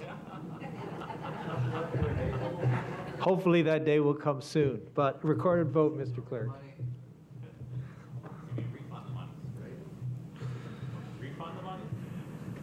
The vote is open.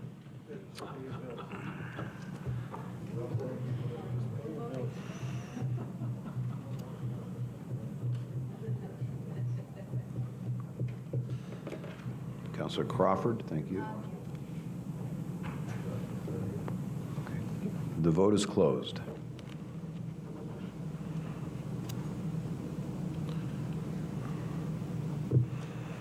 Okay, thank you. That concludes the agenda. Any questions to Works? Councillor Foster. Thank you, Mr. Chair.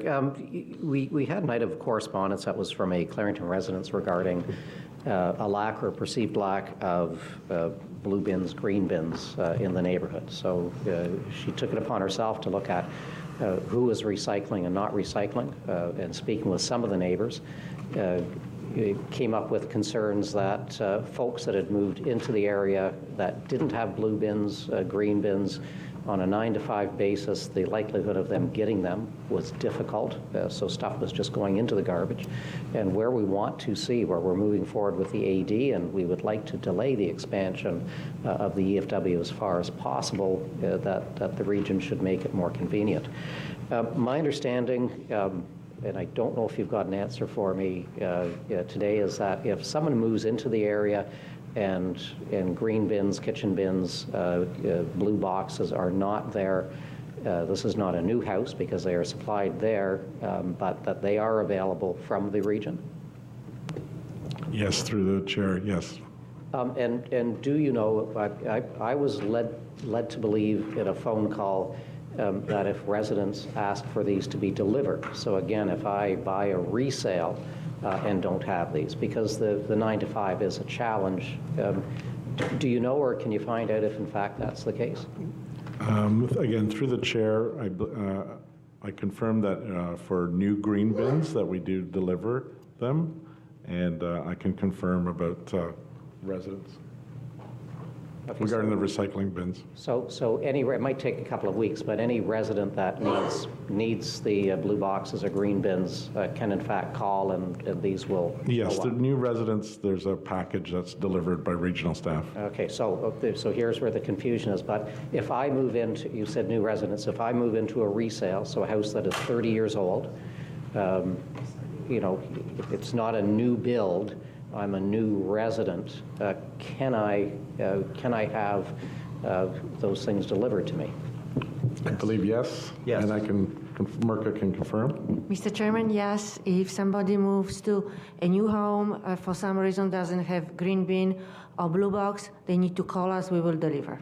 Okay, so there is absolutely zero zip nada, no excuse for someone not to be recycling or composting. They might need to wait a couple of weeks, but simply pick up the phone and we will take care of them.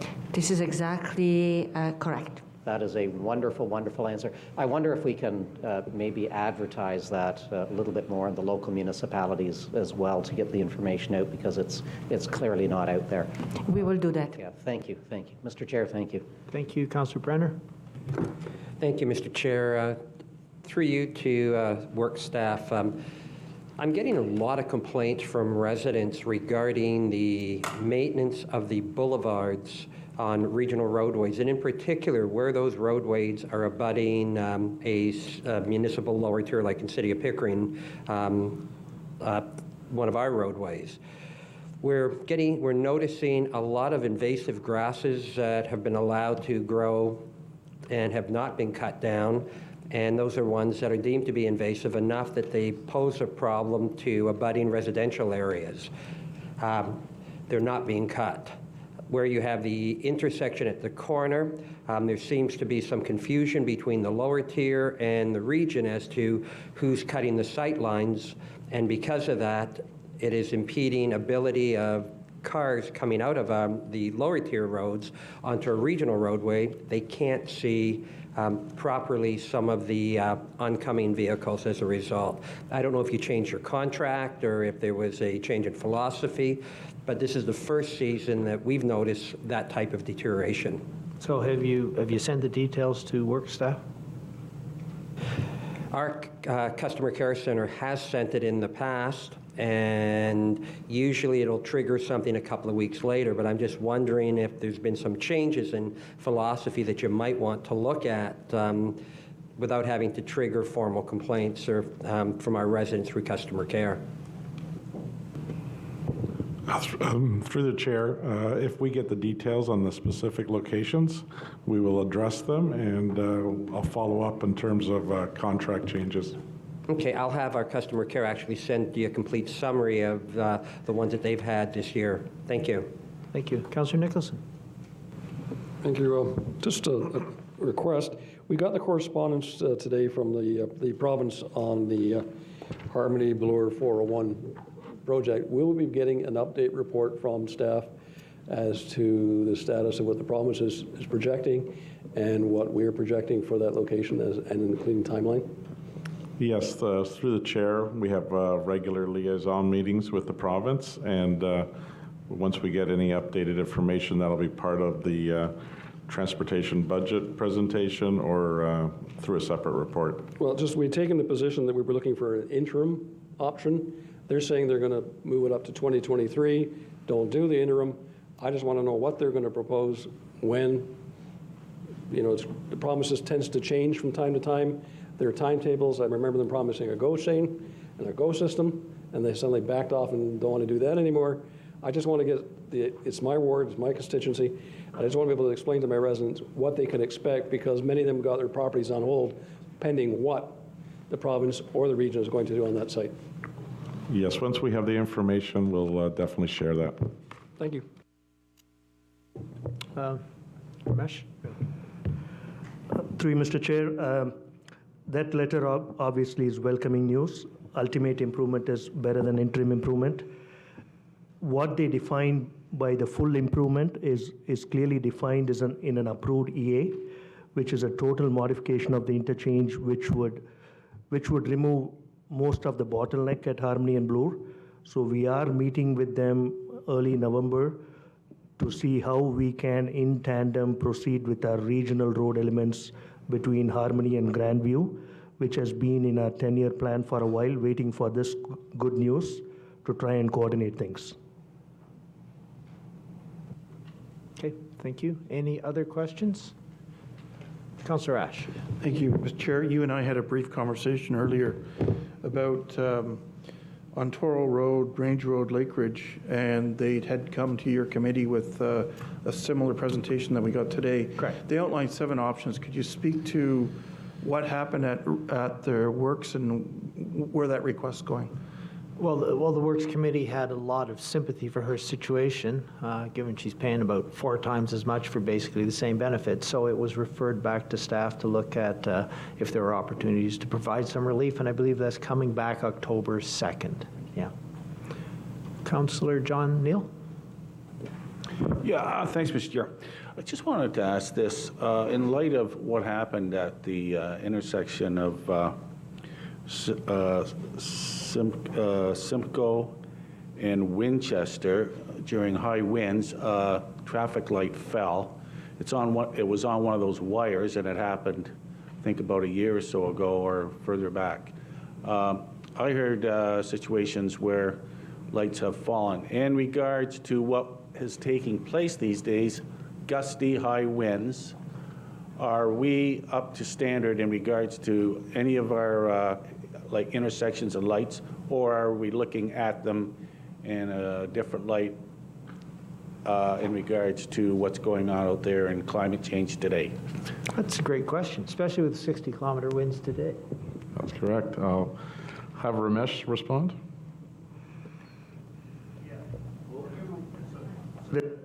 Of brackets, hinged brackets, and so-called Astro brackets, which are more sturdy. We have a program every year where we've been replacing 20 to 25 hinged brackets with Astro brackets. We are doing this because it has a good business case and also a good climate change adaptation goal. We will look for ways to accelerate it, but we are going through priority locations one by one, or 20 by 20, I think, every year.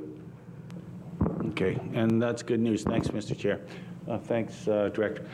Another thing, too, is I'd just like an update on Harmony Road by the Legends Center.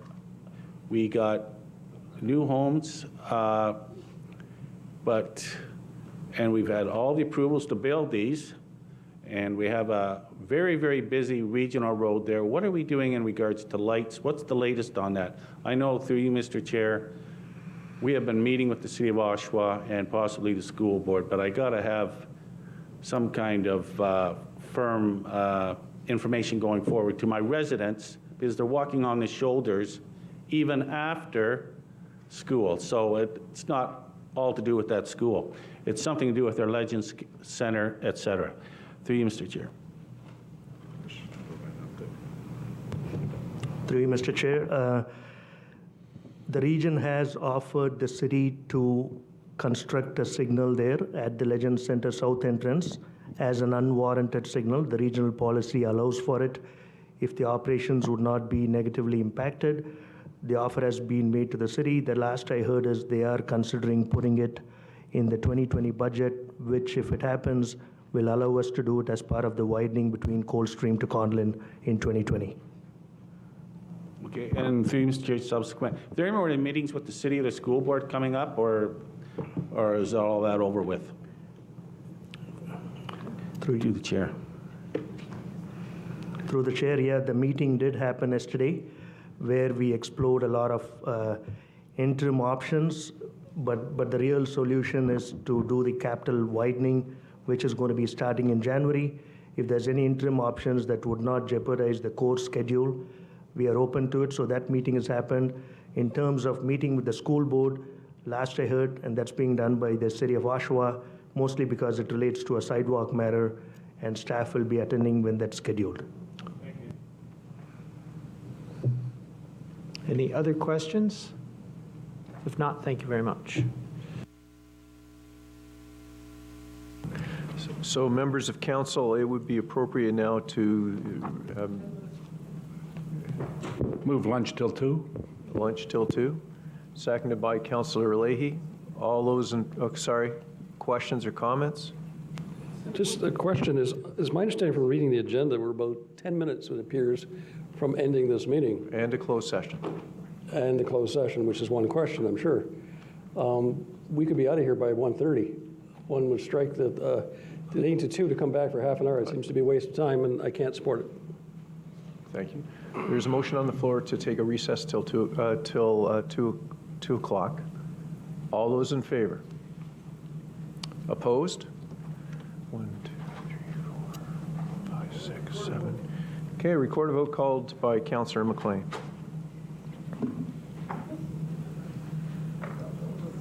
Breaking till 2 o'clock. The vote is open. They don't have my stir fry. No. Councillor Brenner, Councillor Leahy. Still vote for here. Sorry.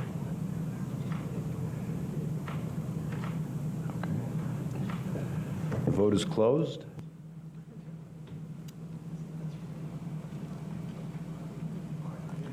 So lunch is defeated. We will continue to move on. So the next item on the agenda. I'm just going for lunch. Councillor, get takeout, please. Members of council, the next item on the agenda is the Committee of the Whole report. I will move it. I will need a seconder. Councillor Crawford. That recommendations contained in item 1 and 2 of report number 5 of the Committee of the Whole be adopted. Items to be pulled. Seeing none, we'll call the vote. All those in favor? Opposed? None. That carries. Members of council, we have dealt, there is no other unfinished business. There is other business. We have dealt with item 11.1 already.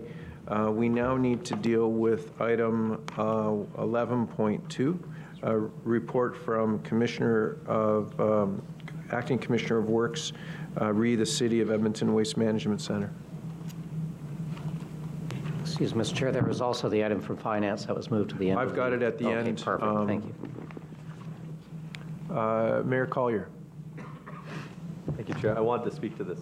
Well, we should move it to get it onto the floor. Well, I'll move it, then I wish to speak to it, Chair. Okay. Seconded by Councillor Leahy. And now, Mayor Collier, the floor is yours. Thank you, Chair. Through you to staff, and just while I find my place on this, I find it a bit, paragraph, page 4 of 5 of the report, paragraph A, given the challenge that I think we all, this arose, I think we all question why a company wholly owned by the City of Edmonton isn't doing the anaerobic digestion and the waste management in Edmonton. So thank you for the report to staff, to Mr. Presta but or Ms. Janiskevich, but given the challenge that the Demonstration 80 project has faced with respect to risk transfer and performance issues, the city is now examining alternate service delivery of the full-scale implementation of the project to enable proper risk transfer. What does that mean?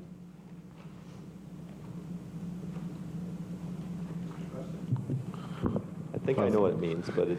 Through the chair, can you just make, I didn't hear you quite at the end. Can you just reference the page? Page 4 and of 5 item? of report WR10, paragraph A, first sentence, under 4.4A. I mean, it sounds like, and then further on the report, it kind of says they're thinking about it, but this is their expertise and they're thinking about it, but there's a procedure.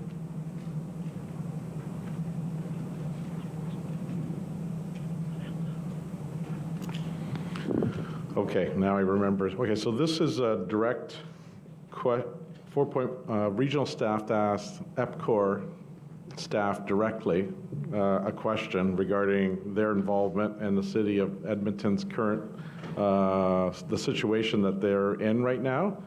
And so in the city of Edmonton right now, because of their pilot project and their direct negotiation with contractors and suppliers, they are now looking at alternative service delivery in terms of basically what we're recommending here at the Region of Durham, going out to the market with a design, build, operate, maintain service delivery model. City of Edmonton did not do that. They ran into some challenges, and now they're revisiting their past decisions, and that's basically the summary of that answer. That was directly from EPCOR's response. Moving down to 5.2, I think a lot of us have the question of, okay, EPCOR, what are they doing in City of Edmonton? And they're doing nothing in City of Edmonton, even though they're solely owned by City of Edmonton, which doesn't really help alleviate any concerns I had about this company and their experience to do this. Well, through the chair, they're not doing, they're not involved on the waste management side because the city did not go out to the market for a service delivery company to provide the service.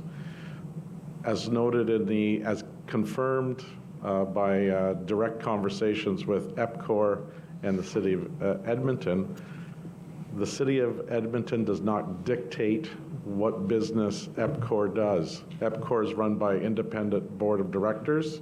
They operate in the infrastructure field, as I presented at Committee of the Whole. They have operations throughout North America on all types of infrastructure projects.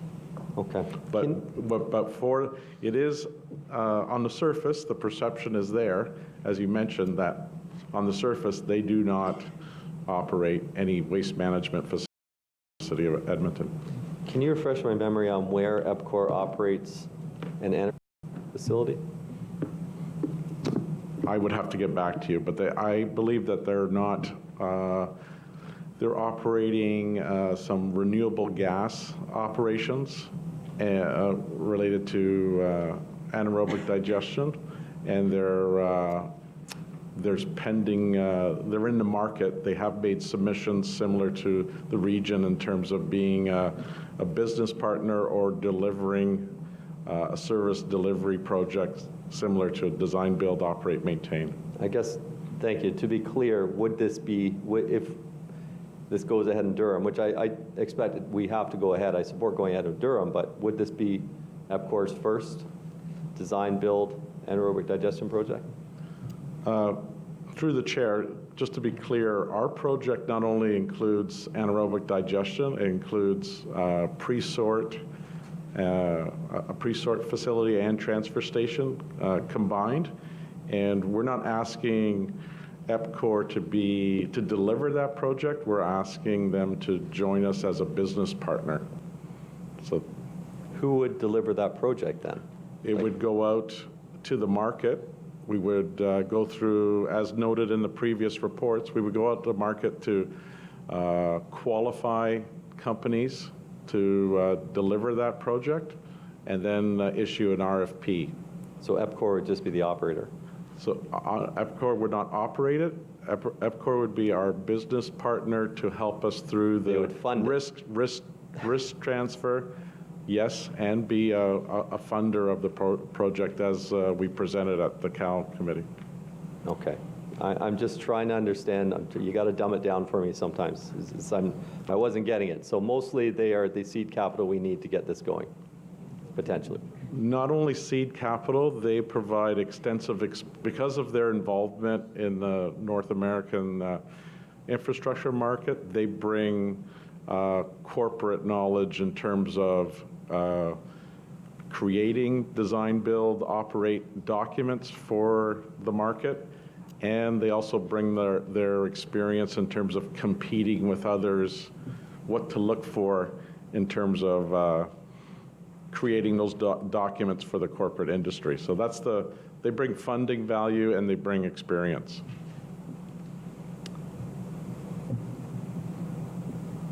I'm not sure where to go with this. I don't want to say anything that should be in camera.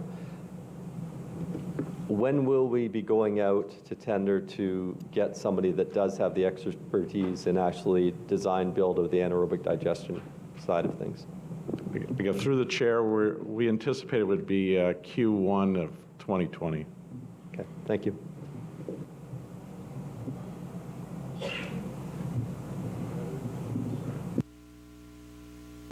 Councillor Neal? Yeah, in regards to this, does Edmonton receive a dividend from EPCOR? Yes. Thank you. Okay. Any other questions? Seeing none, on the recommendation, we'll call the vote. All those in favor? Opposed? None. That carries. Mr. Clerk, that concludes all items but item number 4. Yeah, I opposed it, Mr. Chair. I'm just making sure the business of the day is done, Councillor Neal. So we're on to that closed item? Okay. So members of council, if you would turn to page 97, item number 14, it was moved to go to the end of the meeting, Durham York Energy Center approval of the negotiated resolution. Councillor Neal, you moved it to the end. You have a motion to go into close. I'm just going to confirm, it was Councillor Neal that moved it? Okay. Councillor Neal, you moved it to the end of the meeting. You need to specify the reason why and get a seconder to go into closed session. Yeah, because some of my questions might be...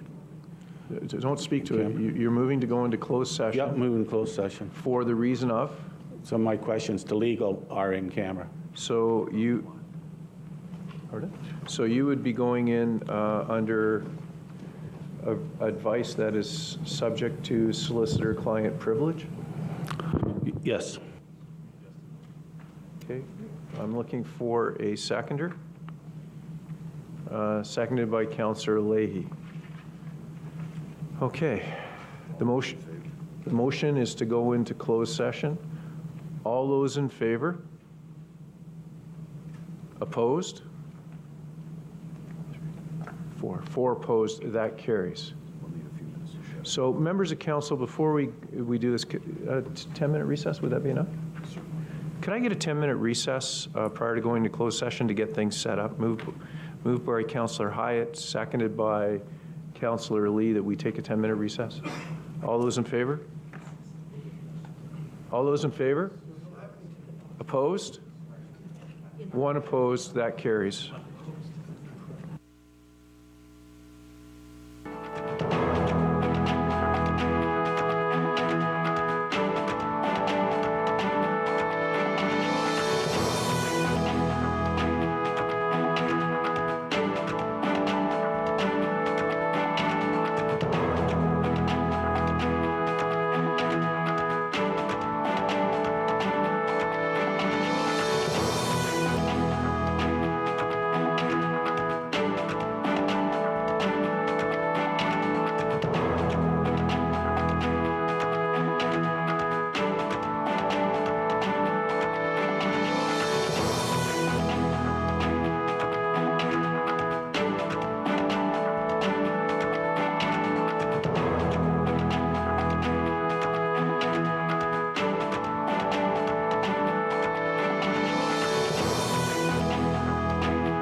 Oh, so now we have to go to, sorry, we'll go back to item number 4.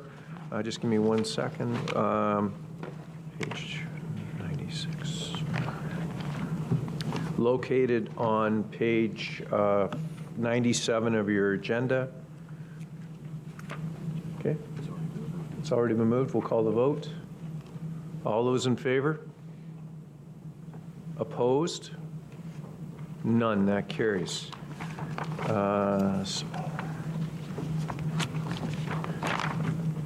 So we dealt with that. So we're now on to bylaws. Councillor Ash, you have a motion. Thank you, Mr. Chair. I have a motion moved by myself, second by Councillor Lee, that bylaw numbers 40, 2019 to 45, 2019 inclusive be passed. Okay, moved and seconded. It's on the floor. Comments or questions? Seeing none, we'll call the vote. All those in favor? Opposed? None. That carries. Councillor Ash? Thank you, Mr. Chair. Moved by myself, second by Councillor Lee, that bylaw number 46, 2019, being a bylaw to confirm the proceedings of the Council of the Regional Municipality of Durham at their meeting held on 25 day of September 2019 be passed. Okay. Moved and seconded. Comments? Seeing none. All those in favor? Opposed? None. One opposed? That carries. The last thing would be a motion to adjourn. Councillor Wooten? Move adjournment. Seconded by Councillor Dice. Moved and seconded. All those in favor of adjournment? Opposed? None. That carries. Thank you to all the staff in the room. Don, am I stopping?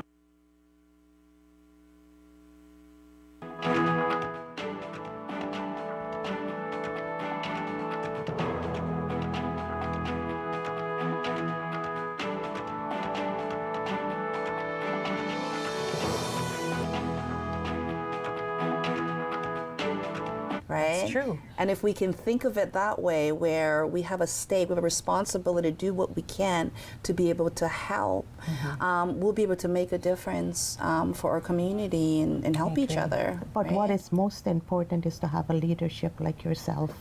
Aw, no crying. No, that without a leadership who really believes in what they're doing, how do you lead? Yeah. And how do you get your flock to follow you? And we right. are so excited and happy to have you leading us through this long journey of healing. Oh. It is strong. It is stronger together, definitely. Together, we're definitely stronger. Yes. Thank you. We're going to take a quick break. When we return, I will be speaking to Billie Jane Bolton Rojo and Vilka Almanza. Thank you. Thank you. Good job, guys. Oh my God. I said.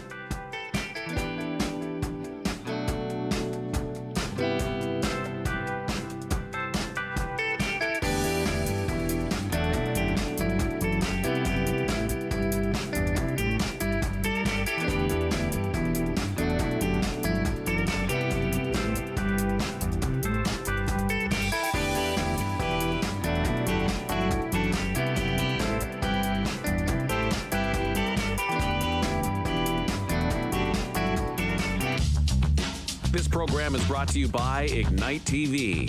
Now you're in command. Visit Rogers.com for more details.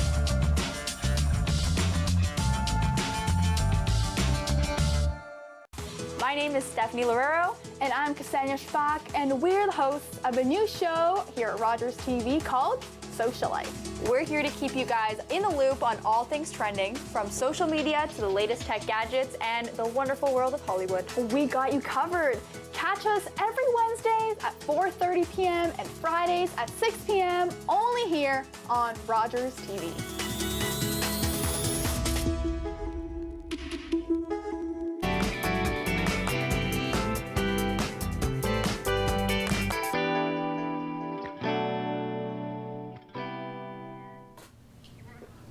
Welcome back to the show. Today we're talking about the Carry and Fence Foundation Durham Mental Health Day campaign. In studio with me are Billie Jane and Vilka. Welcome to the show. You guys are looking good. Financial health and mental health, and so Billie Jane, tell me about yourself. Well, I'm actually a financial professional, and I founded Peak Health Financial Group, and really passionate about helping families. So we have two pillars that we help families with, and the first one is helping them to think about a knowledge legacy and building that through our ESPs. And then we also help families with protecting their legacy with insurance. So love to be able to contribute that towards helping families secure their financial future and then think about mental health through that, right? No, that's very crucial and important because of the fact that when you're kids, you got to prepare your kids for the future. Absolutely. And if you don't do that, it's a panic people have when it comes to your child going off to college or university, and you're thinking of it now. Right. Unless there's those who can't afford it. Right. But if you can plan ahead of time. Absolutely. I started my son's RESP when he was just born, after he was born, because I was like, I'm not going to wait till the end, right? That's the best time to plan. And it helps to lessen the stress on family. Exactly. Family members, Exactly. right? Philka, you want to tell me about yourself? Yeah, certainly. I am a registered psychotherapist. I am in downtown Whitby. My practice is called the Inside Clinic, and I mostly work with children, families, and youth, also with individual adults that present mental health disorders or emotional distress. Sometimes not a disorder, but a moment of a lot of distress, a confusing or overwhelming situation, such as a life transition, a divorce, moving to a new place. But I also help people with neurodevelopmental disorders such as autism spectrum disorders or ADHD or OCD. And I work with talk therapy, so regular psychotherapy, and also direct neurofeedback, so I can help people that have trouble communicating or that prefer not to use psychotropic medications. Because working with children, I find a lot of parents and sometimes even doctors, they prefer to do psychotherapy or more natural interventions before you do any medical intervention with medicine. But I find that what she was mentioning, financial stress with adults that come to counseling, is a big component. So handling stress with money sometimes is enough to be just overwhelming and affect someone's mental health. Right. So that's what I dedicate all of my time to, basically. I also supervise new therapists. So I'm just starting out here. And just to let you know, she is now a board of director for the Carrie Fan Foundation. Woo! That was new. Yeah. That is you know what? totally I always new. believe everything happens for a reason, because we were looking for someone just like you to join the foundation to advance what we're doing in regards to health and wellness, mental health, and being able to help the community, right? It so happened that you attended the symposium and just fell into my lap. Yeah, just like the symposium fell into my lap. And it's a community effort, right? So why did you decide to get involved in what we're doing? You know, that's a really good question. I mean, especially when we talk about specifically mental health, I mean, I think that's something that we've all sort of faced. And I know for myself, my own journey in terms of embarking on a whole new career, right? And the financial pressures of that. And then also being part of the sandwich generation. I'm caring for 3 children, but I also have an aging mom and dealing with that, right? Yes. So to have an opportunity to contribute to this and help to destigmatize, you know, the issues around mental health is something that's, you know, really important to me. So to have the opportunity to partner with the team, I'm really, really thrilled to be part of it. Yes! Great peeps. Yeah. Well, that's kind of how I felt. Yeah. When I walked into the symposium and everybody was so vulnerable, sharing their stories. The word to me was stigma. Yes. I think it's a very heavy word, not just in mental health, but with many issues. So that to me was what made it so compelling. Like, I had to join this group of people that are unafraid, that are vocal and out there talking about something that's so close and dear to my heart. Not only do I dedicate my time to people like that, but I've been struggling with my own mental health as a young person, as someone taking risk, launching a new business, moving to a new area. I have to be very aware of how to take care of it, how to take care of myself so that I am able to continue helping others. But the word stigma just, keeps going to the top of my list. We have to address that if we want to continue helping people and just creating a better community for ourselves. What would you recommend for someone who has a family member struggling with mental health? Because often I hear family members will say, I have someone who is affected by mental health, and sometimes they don't know what mental health is. Because I remember another occasion I was talking to a young man who's really, really struggling.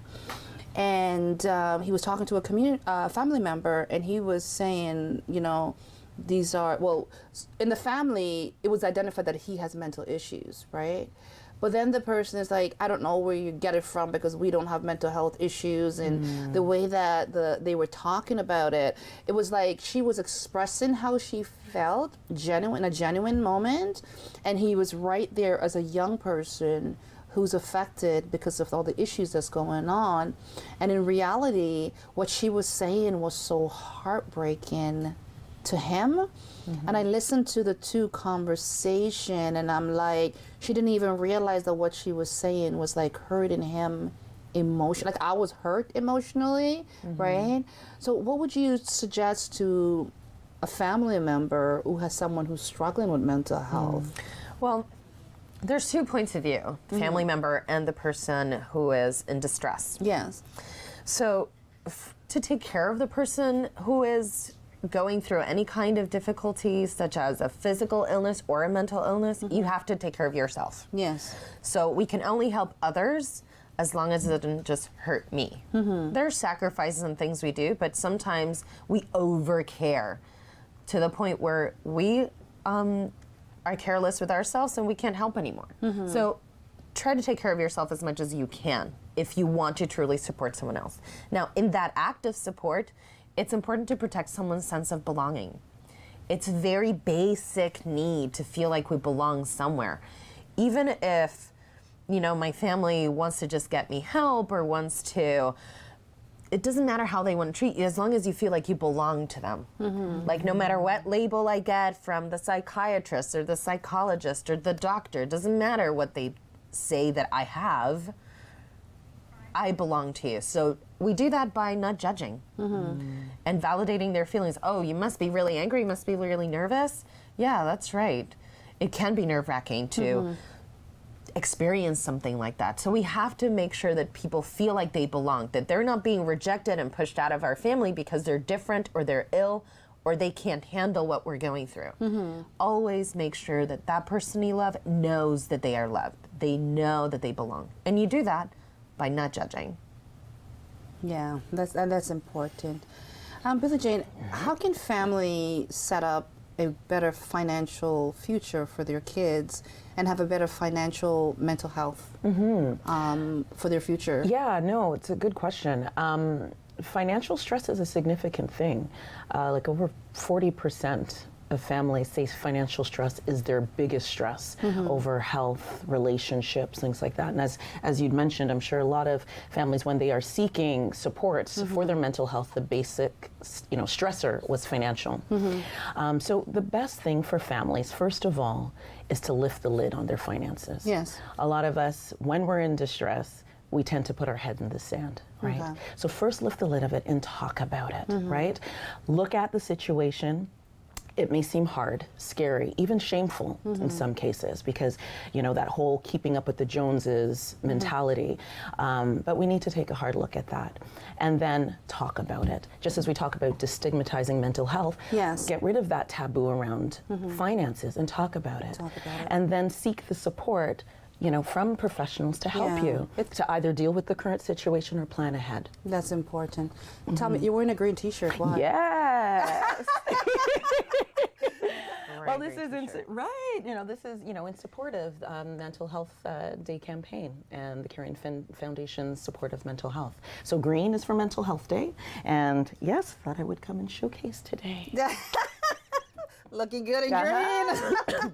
And you'll see the whole team because we're the team is actually going to every city and town in Durham region and talking to council members, the mayor about mental health, and going to Queen's Park, and you'll see the crew all in green shirts, just to help get rid of that stigma. What is the vision for the foundation in regards to To mental health? Yeah. Oh, we want to put it forefront for everybody. That's where we want it. We want awareness. Yeah. We want to create support systems, anything that gives us a platform for access. Yes. We want people to have access to resources, to tools, to care, because we can destigmatize, but we got to do something. Right. Yes, yes. Something and has to be done. It's a team effort.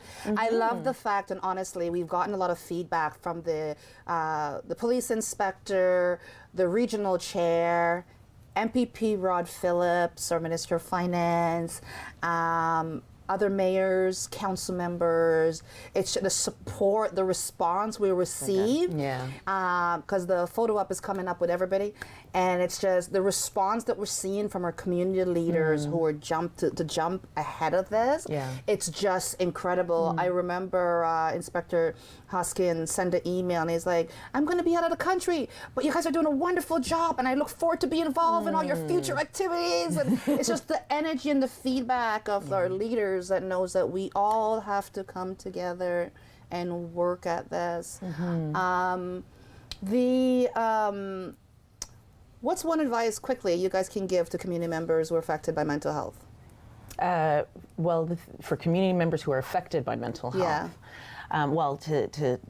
to be able to be open about what they're facing. Yeah, so openness is important. Yeah. And Fika, just a quick advice. Don't be afraid. The worst is the first appointment. After a first appointment, it's smooth sailing. So don't be afraid of your first appointment. Anywhere it is, She's where so it good is. to talk. She is anywhere. so good to talk Your first to. appointment in group, your first appointment with your individual counselor, your first appointment with your doctor. It doesn't matter. After the first appointment, just rip the Band-Aid off. Yeah. And go get the help. And go get the help. The first one's the worst. After that, smooth sailing. And that's key information, because you're supposed to access the resources that are available to you and feel that it's okay to not feel okay. It's okay to reach out to help. It's okay to get support, and it's okay to support each other, because that's what community is all about. That's all the time we have for today's episode of Health 180 with Carrie and Fenn. Thank you for joining us, and a special thank you to Mary, Georgia, Billy Jane, and Vilka for speaking with me today. Please join us next time, and remember, as I say, together we are stronger.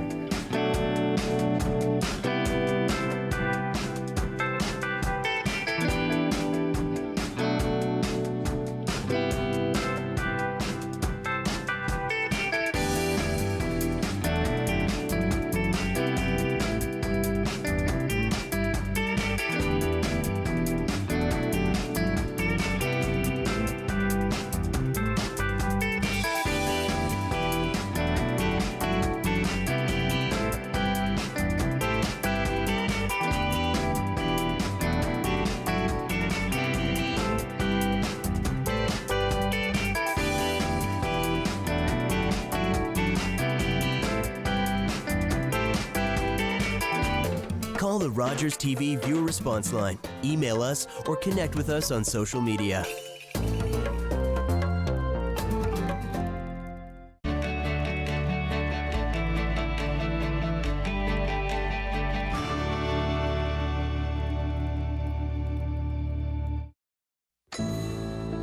I'm not stupid.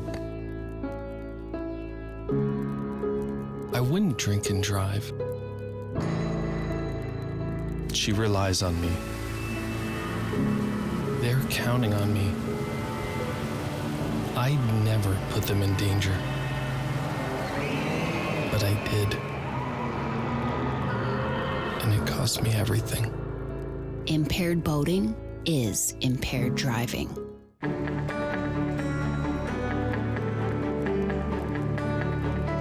This is Rogers TV, Durham Region. As you, I just wanna wake up every day here in this bed. Never leave, I love you left unsaid. It might take 100 lifetimes to do, but baby, I just wanna be good as you. Baby, I just wanna be good as you. Right now, I just need you to get real loose. Get comfortable. Grab your loved ones, or grab your love partner. And if you're by yourself, no worries. Just follow after me. Gonna do the two-step, then cowboy boogie. Grab a sweetheart and spin out with him. Do the hold down and get into it. Take it to the left now and dip with it. Don't throw down, take a sip with it. Now lean back, put your hips in it. Let's have some fun. To the left now. To the right. Now take your left hand and put it on your side. Gonna roll your shoulders, do the slip and slide. This next part's my favorite part, cause it's time to shine. Gonna do the two-step, then cowboy boogie. Grab a sweetheart and spin out with him. Do the hold down and get into it. Take it to the left now and dip with it. Don't throw down, take a sip with it. Now lean back, put your hips in it. It's simple, you can do it.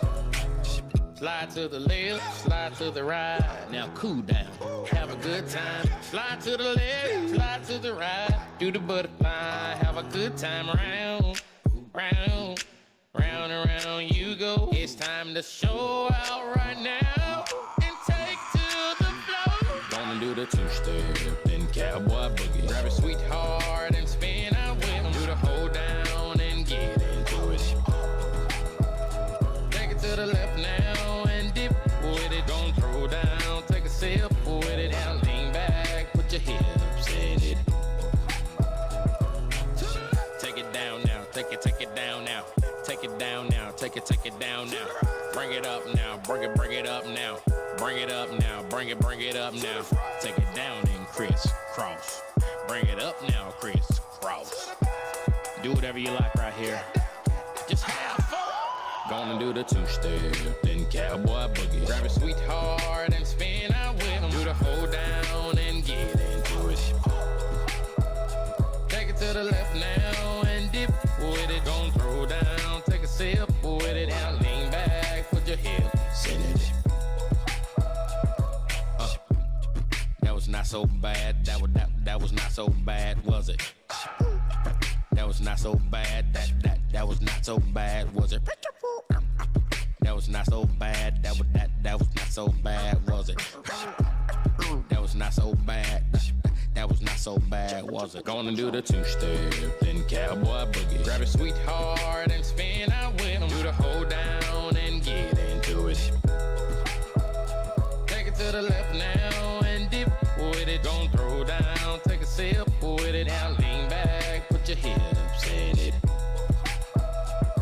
Stingray Music. All good vibes.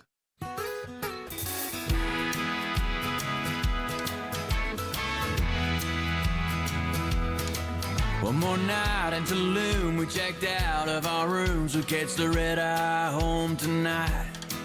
Now we're stuck in the lobby with an open bar. 7 hours until our flight. Hey now, everybody calm down. I think I know what we can do. Before a long goodbye like this, there's 3 steps to help us through. Step 1, raise it up. Step 2, tilt it back. Step 3, go on repeat. Steps 1, 2, 1, 2, 3. Just one more margarita, pretty senorita, 'cause we gotta kill some time. Leaving Mexico, getting loco with one hell of a good goodbye. We know leaving vacay is the hardest part with that boss man waiting at work.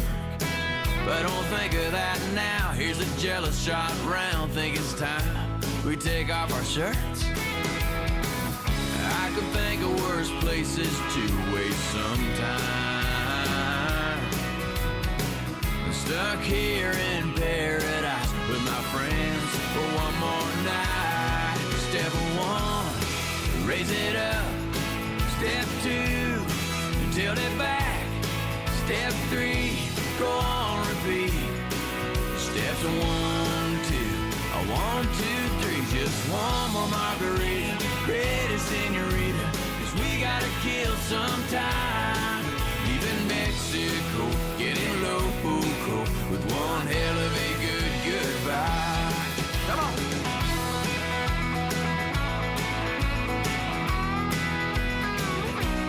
Mariachi.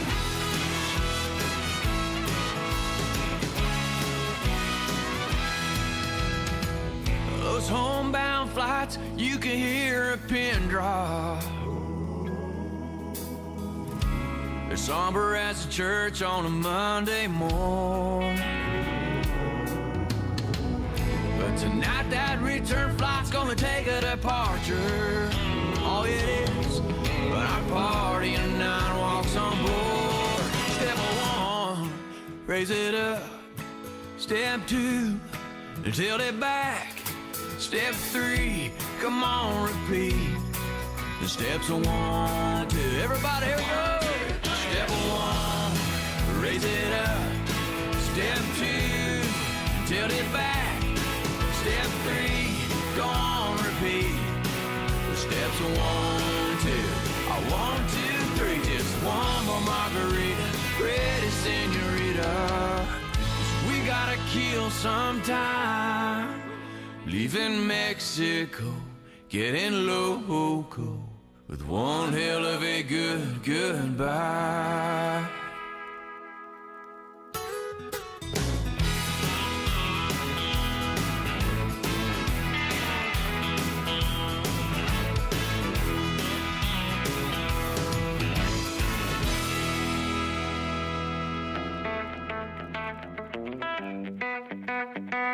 We got a pontoon boat with a Yamaha. People dressed like they're in Panama. Small town spring break every weekend around this place. And there's a bunch of boys trying to catch the eyes of all the pretty girls that are walking by. Those redneck margaritas are 2 for 1 at that old marina. Yeah, tan lines and gas station, cheap sunglasses. They're coming here from all around to get a little southbound, unwound. Tennessee, honey, cotton, a bus. Them south sounds up loud. Summer dripping off of us. From the riverbank to the party cove. Long as it floats, we'll rock the boat. And it's all looking up when we get down. Yeah, and get a little southbound, southbound. Get a little southbound, southbound. Oh, got a ticket in an old wig zone. Katie's the one that should take it slow. She's dancing on the dock, and it's only 2 o'clock. Yeah, the fish ain't biting 'cause the party's on. Oh man, I'm thinking about going home. But those redneck margaritas are 2 for 1 at that old marina.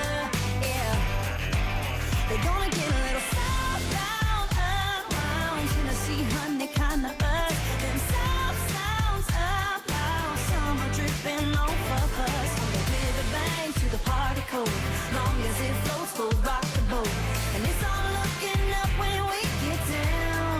Yeah, and get a little southbound, southbound. Get a little southbound, southbound. Oh, yeah.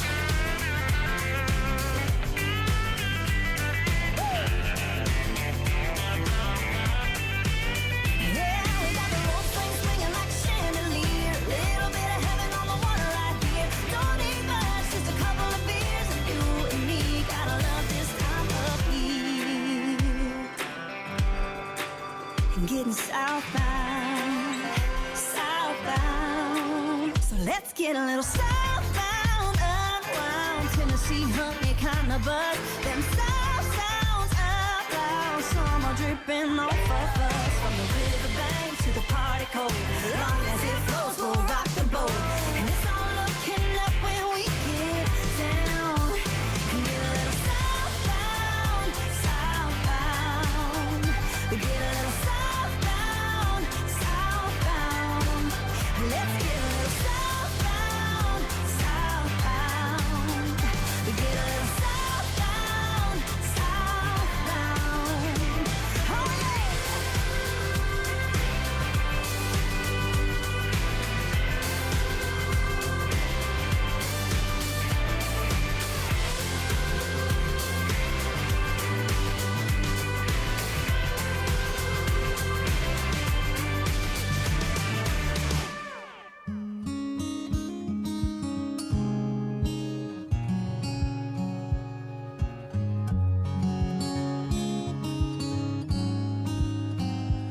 I still walk in that bar a little drunk. I still ask you what you're drinking, what's your name. I still kiss you by the shuffleboard, last call at 2 a.m. Even though we break up in the end. I'd introduce you to my mom and dad.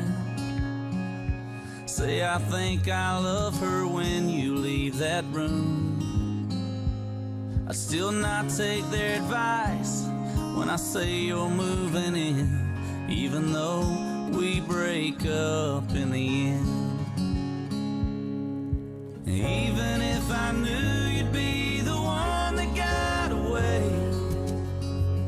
I'd still go back and get you. Even if I knew you'd be my best and worst mistake, oh, I'd still make it with you. Over and over, again and again, even though we break up in the end. I still play my favorite song in your car, let you love me to it till it felt like ours. Now all I hear is you and it, but I'd still let you ruin it, even though we break up in the end. Even if I knew you'd be the one that got away, I'd still go back and get you. And even if I knew you'd be my best and worst mistake, girl, I'd still make it with you. Over and over, again and again, even though we break up in the end.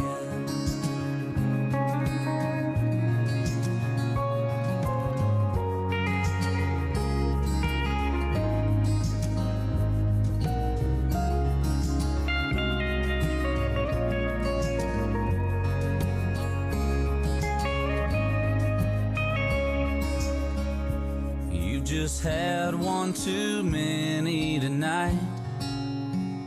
You're just calling 'cause you're lonely, that's okay. But you know if you come over, I can't not let you in, even though we'll break up in the end. I do it over and over, again and again, even though we break up in the end.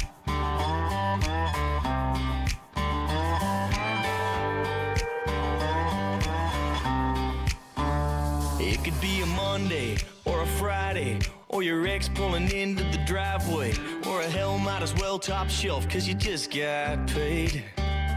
It could be a boat on the water, or a lawn seat sitting at a concert, or a setting sun with your number one on a front porch swing. If you're on the rocks or working on a long shot, if it's pregame happy hour in the parking lot, there's a drink for that. Whatever buzz you're chasing, we're all raising up the same glass. Everybody's got their reasons. If you need a cold one or a strong one, or a pour 'em all night long one, take a sip of whatever it is, wherever you're at. Yeah, there's a drink for that. Yeah, yeah, there's a drink for that. It could be a beach chair, or a bar stool, or a fake ID feeling real cool, or a summertime all-time high trying to beat the heat. If you're turning up tonight or you got no plans, if you've got an empty koozie in your right hand, there's a drink for that.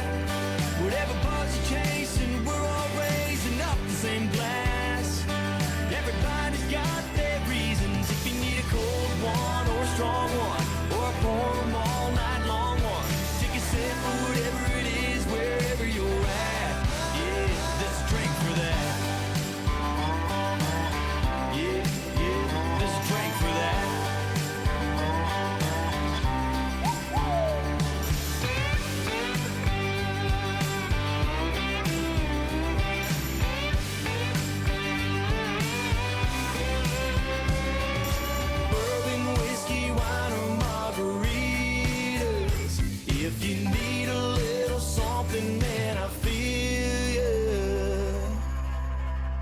drink for that. Whatever buzz you're chasing, we're all raising up the same glass. Everybody's got their reasons. If you need a cold one or a strong one, or a pour 'em all night long one, take a sip of whatever it is, wherever you're at. Yeah, there's a drink for that. Yeah, yeah, there's a drink for that. Yeah, yeah, there's a drink for that. Yeah, yeah, there's a drink for that. There's a drink for that.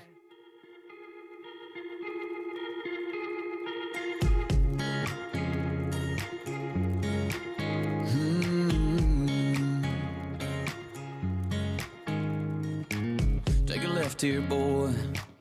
Take it slow. Don't get distracted by that radio. I just rolled my eyes and I said, Daddy, I know I'm 15, I ain't green like some old 10-year-old. What I wouldn't give to be 16, wild and free, cruising up and down Main in my F-150. Roll the windows down, bass too loud from this burned CD. I'll be right where I wanna be when I'm 16, 16, yeah. 16.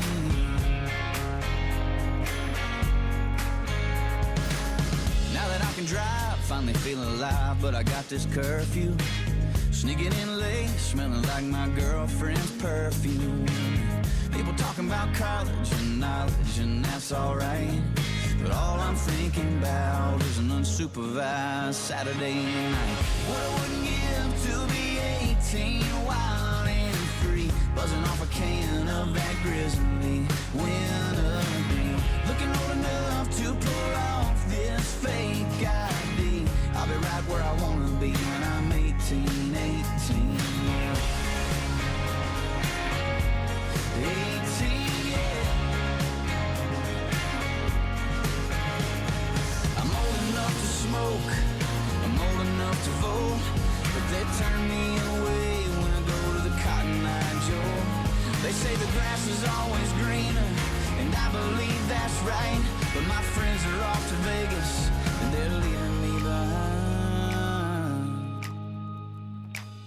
But I wouldn't give to be 21, wild and free. Open up a cold one and drink it legally. Chase a bunch of girls, go see the world, let my wild streak run. I'll be right where I wanna be when I'm 21, 21.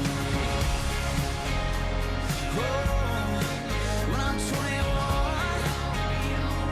yeah, when I'm 21, it'll be alright, yeah, it'll all be alright when I'm 21. Now I'm 25 and I'm drinking wine with my wife at home. Got a couple dogs and a couple songs on the radio. And we sit around and we laugh about how we used to be, when all we cared about was turning 16. Transform any screen into a live concert experience with Pink Floyd, Queen, Aerosmith, Santana, and more. Download the Stingray Quello app today. You ain't gotta water down the whiskey. Come on, girl, just give it to me straight. If we're on the rocks, baby, let it hit me. I already know what you're gonna say. Don't twist the truth, just twist the top. Girl, we gave it our best shot. Love is down to that last drop, that last drop. You ain't gotta water down the whiskey. Standing there in cowboy boots, hair fixed up and nails done too, looking so good. But baby, something just ain't right. Something's missing in your eyes. I can read them like a book. I've heard the rumors running around here lately. If there's something to tell me, baby. You ain't gotta water down the whiskey. Come on, girl, just give it to me straight. If we're on the rocks,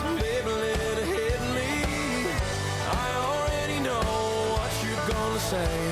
Don't twist the truth, just twist the top. Girl, we gave it our best shot. Love is down to that last drop, that last drop. Come on.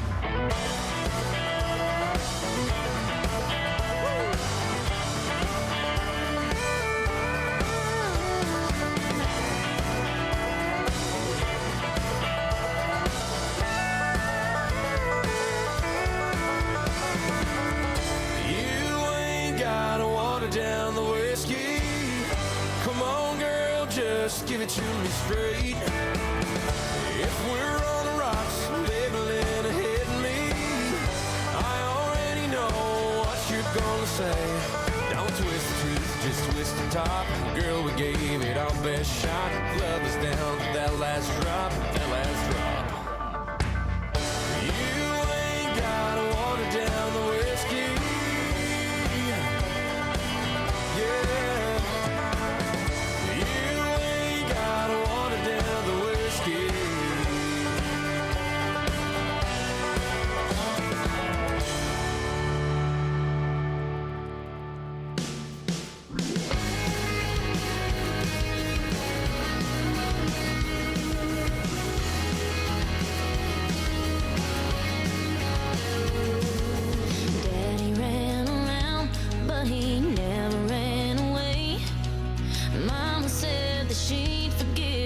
Turns out that she can't. She fell into the arms of another. The weight of the lie just seemed to crush her. Now daddy paces and mama cries for all the years that get left behind. When the walls come down, crumble in the dust, that's when you find out sometimes love just ain't enough to keep the devil out of that picture perfect house. 'Cause there's nowhere for secrets to hide when the walls come down. Sister's got some demons that she's always trying to fight. Swear she's got control and so they trust that she'll be fine.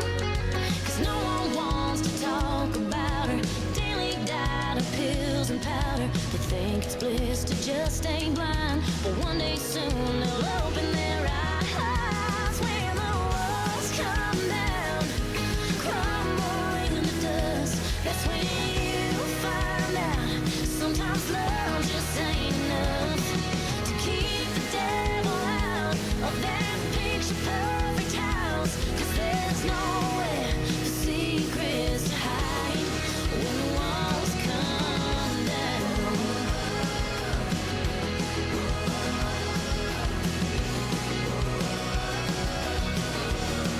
When the walls come down.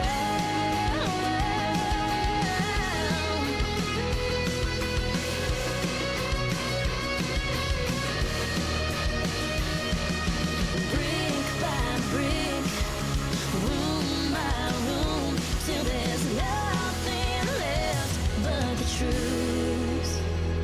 When the walls come down, crumble in the dust, that's when you find out sometimes love just ain't enough to keep the devil out of that picture perfect house. 'Cause there's nowhere for secrets to hide when the walls come down.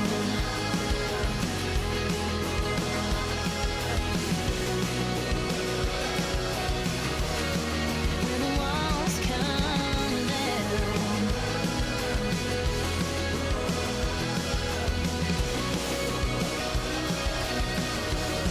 When the walls come down.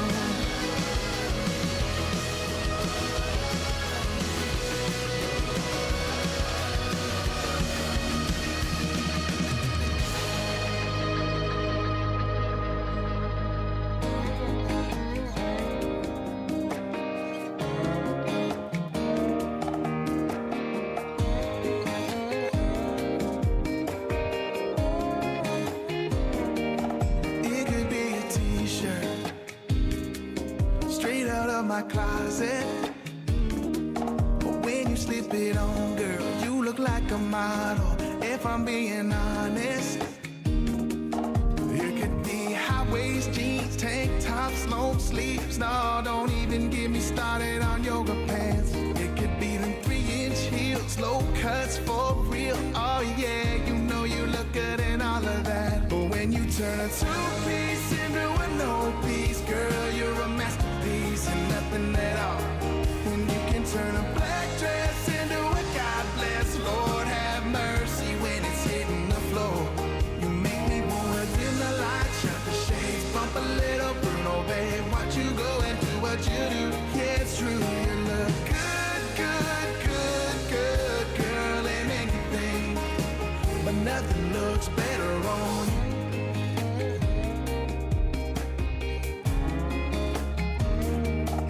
It could be that cop tone, straight out of the bottle.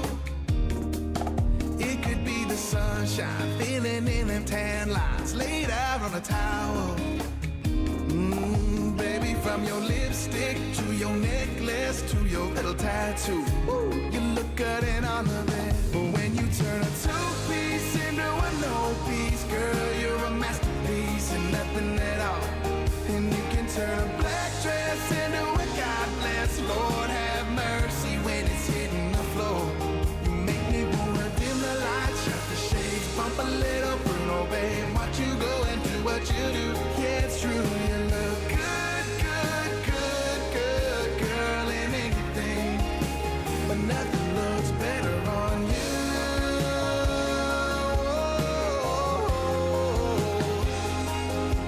When you're laying in bed, hair all in a mess, no makeup on, nothing better than when you turn a two-piece into a no-piece. Girl, you're a masterpiece and nothing at all. And you can turn a black dress into a God bless, Lord have mercy when it's hitting the floor. You make me wanna dim the light, shut the shades, bump a little Bruno, babe. Watch you go and do what you do. Yeah, it's true, you look good, good, good, good, girl, in anything. But nothing looks better on you.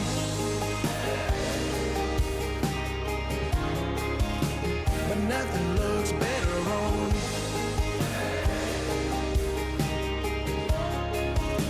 But nothing looks better on you.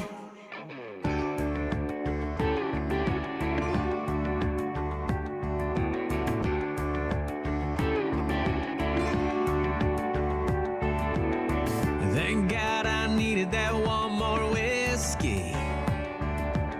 It's against me.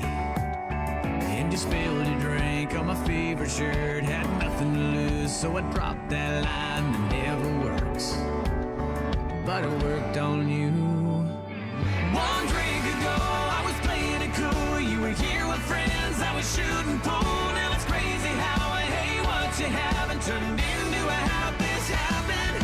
Now the whole night's spinning like an empty bottle with who knows what else left to follow. It's 3 a.m., just the two of us, standing here wondering how we'll ever live without what we didn't know one drink ago.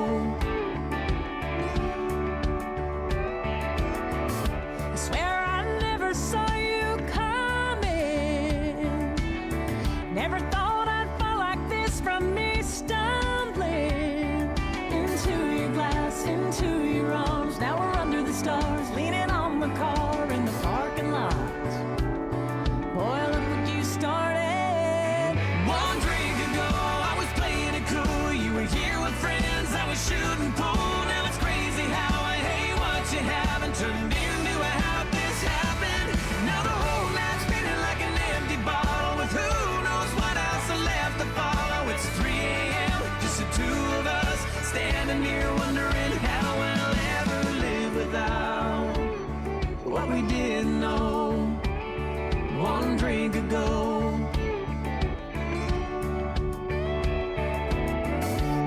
That you didn't even know my name. That you weren't looking for a heart to tame. And we'd be watching the starlight fade away.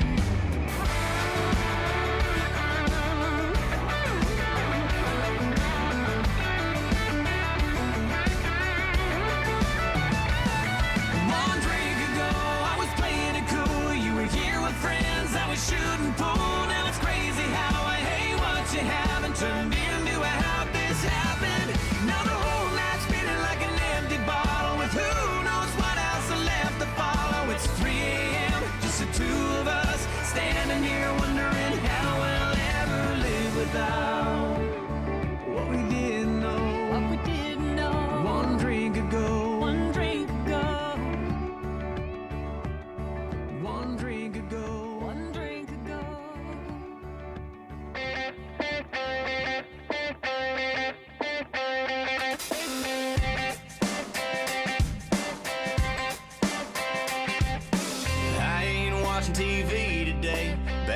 music and just stay away. If you ain't got anything good to say, then shut your mouth. I got my windows down and my blinders on, radio set to my favorite song. All green lights on the road I'm on, man, there ain't no doubt. I'm getting them good vibes, I'm living this good life. I'm breathing on God's time, and I ain't gonna waste one breath. I'm soaking it all up.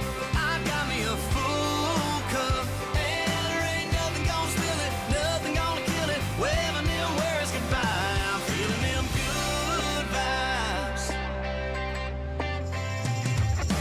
I ain't trying to hear the negative, I'm just trying to change the narrative. It's simply imperative that we all have a damn good time. I'm getting them good vibes, I'm living this good life. I'm breathing on God's time, and I ain't gonna waste one breath. I'm soaking it all up.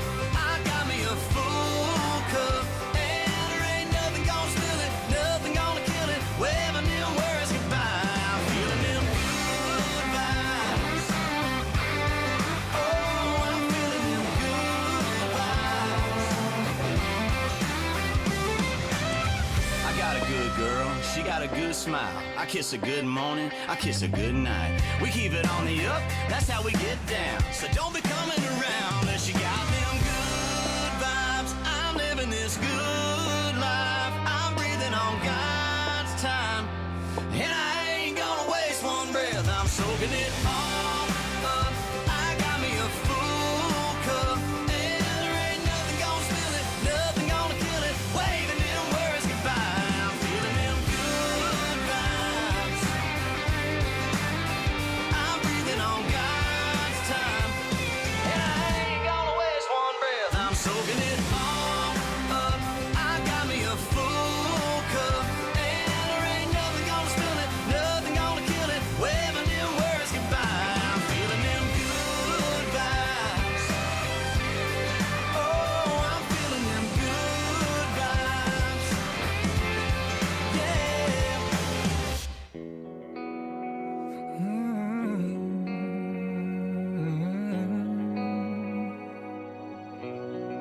If ever I get lost in your eyes tonight, please just let me stay right there a little bit longer.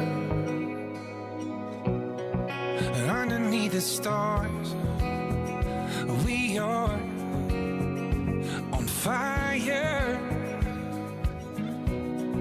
And I don't wanna go if you don't wanna go. We can just stay here in this minute, lose all track of time. Let the world spin on without us for a while. I'm telling you, we're just one kiss away from heaven. So baby, hold on tight, 'cause I want to get wrapped up with your love. So baby, let's just stay here tonight. Tonight, I just wanna linger like this on your lips. I taste the salt air on your skin, hold you in my hands. Anything and everything, you know that I'm all in. We can just stay here in this minute, lose all track of time. Let the world spin on without us for a while. I'm telling you, we're just one kiss away from heaven. So baby, hold on tight, 'cause I won't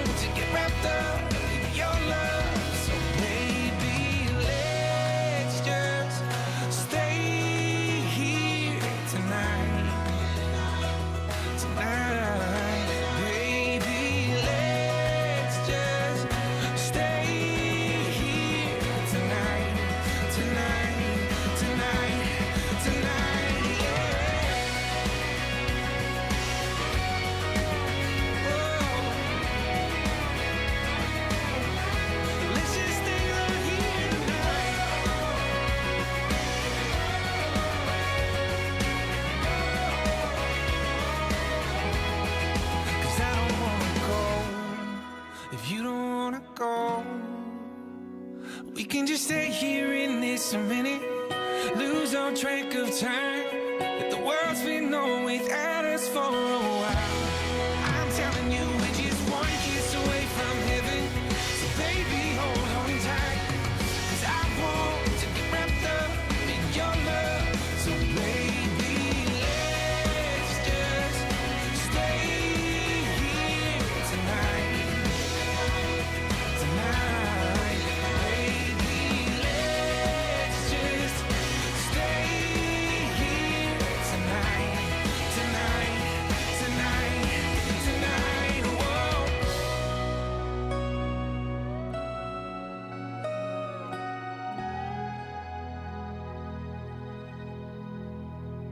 Download the free Stingray Music mobile app.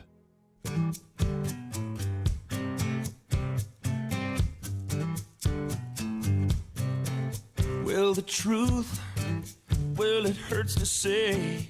I'm gonna pack up my bags and I'm gonna go away. I'm gonna split, I can't stand it. I'm gonna give it up and quit, ain't never coming back. Girl, but before I get to going, I got to say, I know you used to love me, but that was yesterday. And the truth, I won't fight it. When the love starts burning, you got to do what's right. Whoa, lover, lover, lover, you don't treat me no good no more.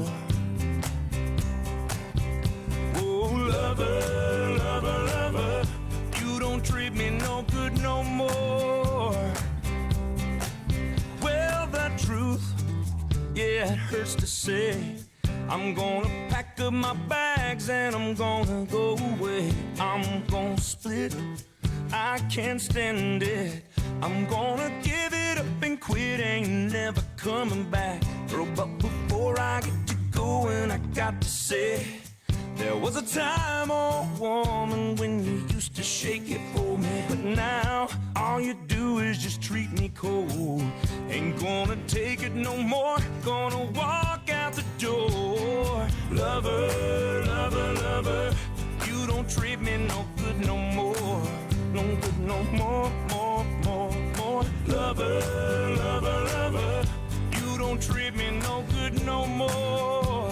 Yeah, yeah, yeah. Well, I wait up for you almost every night. You don't treat me and I'm hurting no so bad, 'cause you don't treat me right. Oh, woman, you know I love you so, but you're so mean to me, baby. I'm walking out the door.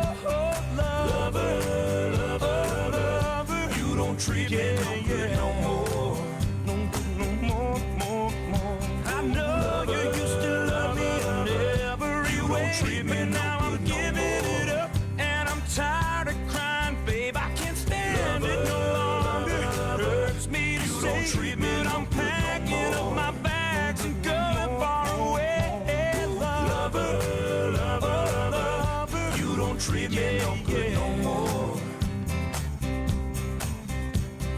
Lover, lover, lover, you don't treat me no good no more. Treat me good no more.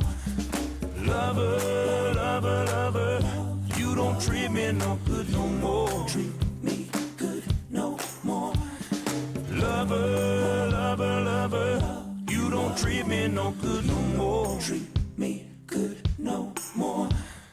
Lover, lover, lover, you don't treat me no good no more.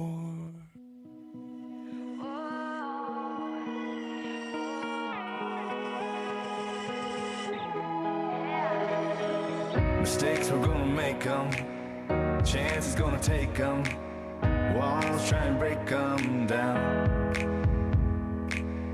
Time, we're gonna steal it. Love like a drug, gonna deal it. That high, I wanna feel it now. I've been talking to the stars, been reaching through the dark, been holding out my heart. Staring up at a lonely sky, wondering if it's gonna drop on you like a rock on you. Yeah, I do too. Do you ever wanna run away? Get scared you'll lose your faith, like it's all gonna stop on you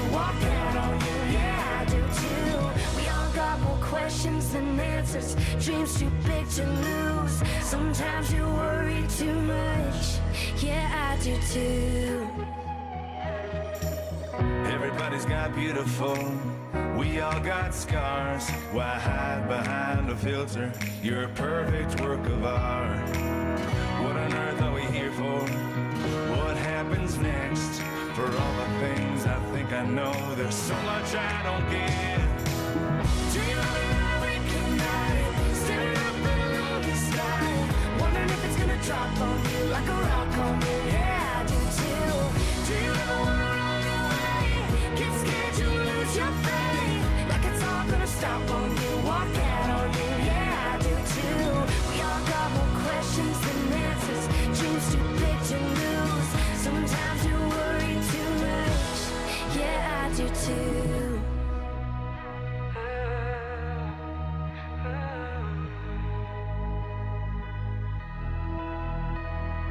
I've been up all night to steady shouting at the ceiling, staring down my demons, need something to believe in. I've been up all night to steady shouting at the ceiling, staring down my demons, need something to believe in. Something to believe in. Do you ever lie awake at night, staring up at a lonely sky, wondering if it's gonna drop on you like a rock on me? Yeah, I do too. Do you ever wanna run away, get scared you lose your faith, like it's all gonna stop on you, walk out on you? Yeah, I do too. We all got more questions than answers, dreams too big to lose. Sometimes you worry too much, yeah, I do too. Yeah, I do too.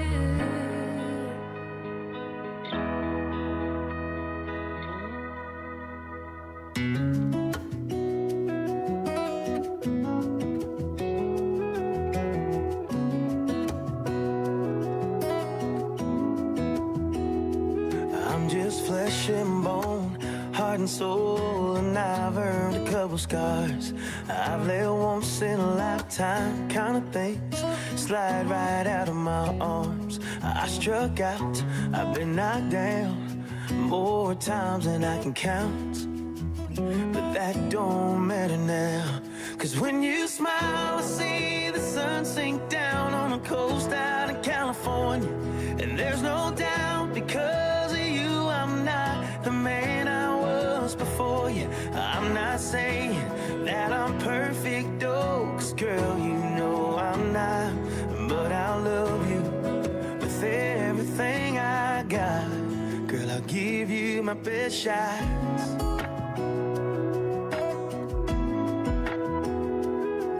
You saw a spark inside of me that no one else could find. Your good morning eyes, they get me high. Girl, you're always on my mind. 'Cause when you smile, I see the sun sink down on the coast out of California. And there's no doubt, because of you, I'm not the man I was before you. I'm not saying that I'm perfect, oh, 'cause girl, you know I'm not. But I'll love you with everything I got. Girl, I'll give you my best shot.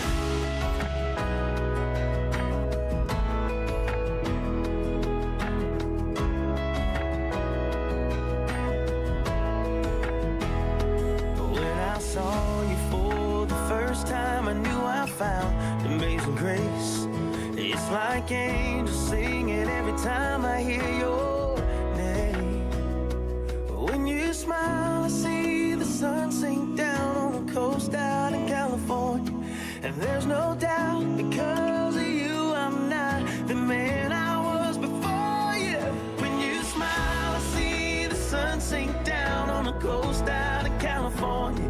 And there's no doubt, because of you, I'm better than I was before you. I'm not saying that I'm perfect, oh, God knows I'm not. But I'll love you with everything I got. Girl, I'll give you my best shot.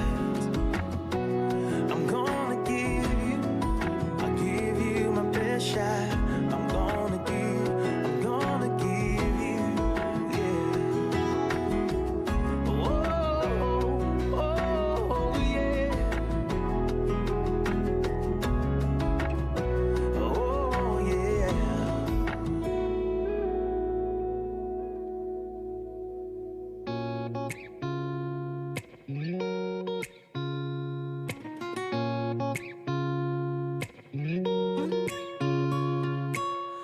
I'm jealous of the blue jeans that you're wearing, and the way they're holding you so tight.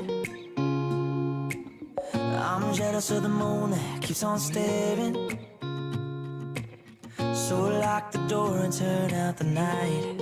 I want you all to myself, we don't need anyone else. Let our bodies do the talking, let our shadows paint the wall. I want you here in my arms, we'll hide away in the dark. Slip your hand in my back pocket, go and let your long hair fall. I want you all to myself, to myself. I'm jealous of the song that you've been singing, and the way it's rolling off your lips. It might be selfish, but I'm thinking I don't need nothing between you, leaning for another kiss.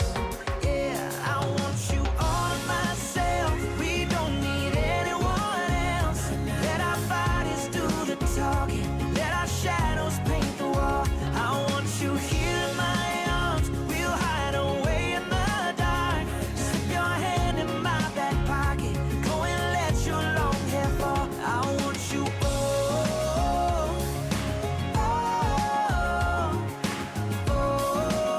to myself, yeah.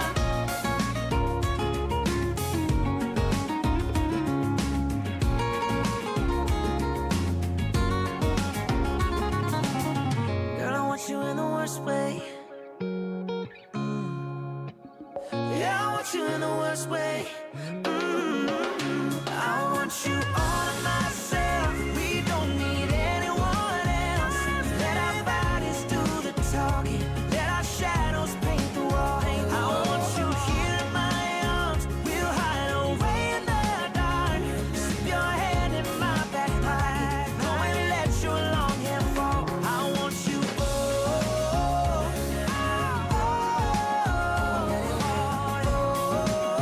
to myself, to myself. I want you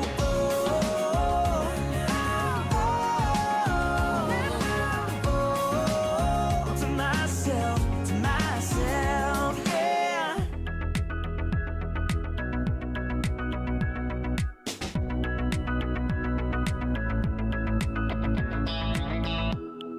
You walk in those painted arms, and I don't care what song comes on. I want to take your hand and pull you close, move with you, make some smoke. Tore up and tight, got my eyes on you.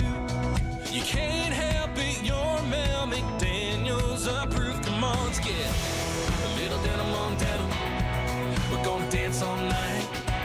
The way you're wearing those sevens, girl, you look like 11. My hand in your back pocket, holding on so tight. Go into blue jean heaven, a little denim on denim. A little denim on denim.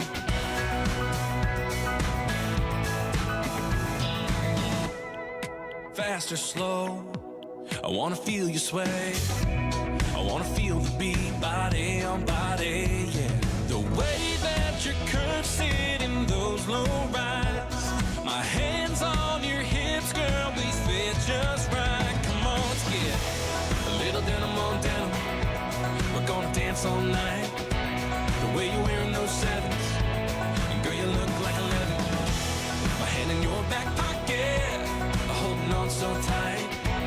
Go into blue jean heaven, a little denim on denim. A little denim on denim. A little denim on denim. A little denim on denim.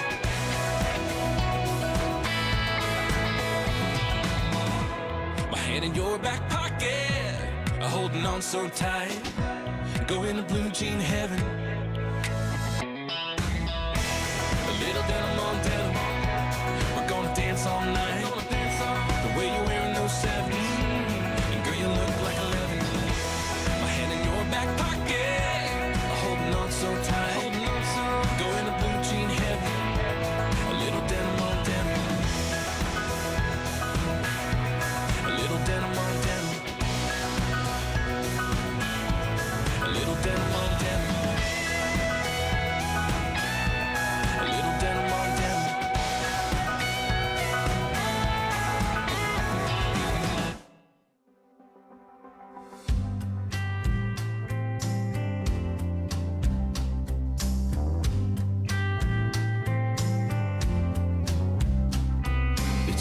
to her. It's a broken heart, but the moving on is the hardest part. It comes in waves, the letting go, but the memory fades. Everybody knows, everybody knows. What if I'm trying, but then I close my eyes and then I'm right back, lost in that last goodbye. And what if time doesn't do what it's supposed to do? What if I never get over you? Maybe months go by, maybe years from now, and I meet someone and it's working out. Every now and then he can see right through, 'cause when I look at him, Yeah, all I see is you. What if I'm trying, but then I close my eyes and then I'm right back, lost in that last goodbye. And what if time doesn't do what it's supposed to do? What if I never get over you?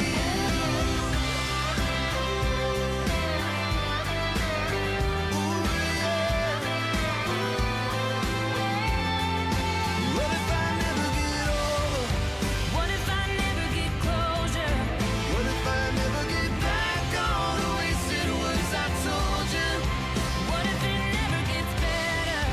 What if this lasts forever and ever and ever? I'm trying, but then I close my eyes and then I'm right back, lost in that last goodbye. What if time doesn't do what it's supposed to do? What if I never get over you?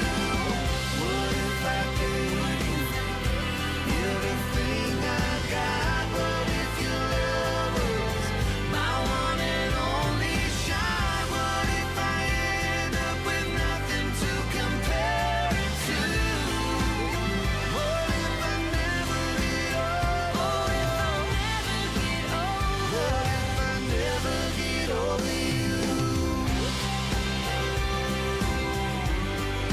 What if I never get over you? What if I never get over you?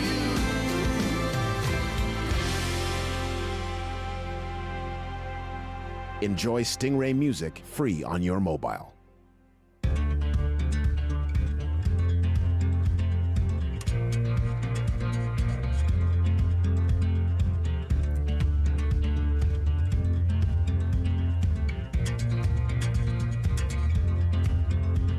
Half your life you struggle, half your life you fly, half your life making trouble, half your life making it right.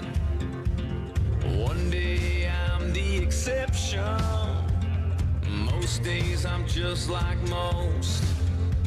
Some days I'm headed in the right direction, and some days I ain't even close.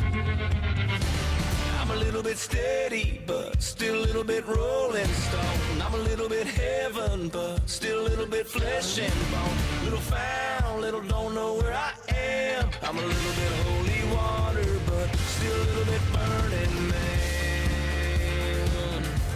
Burning man. Yeah, I always love the highway. I just don't run it as fast. I still go wherever the wind blows me, but I always find my way back.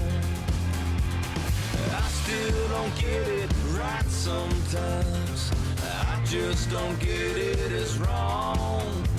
I still go a little bit crazy sometimes, yeah, but now I don't stay near as long.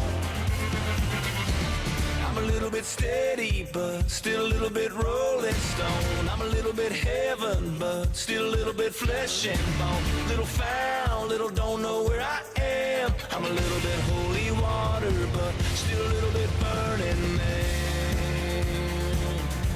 Burning man. Still just a burning man. Just a burning man. Woo!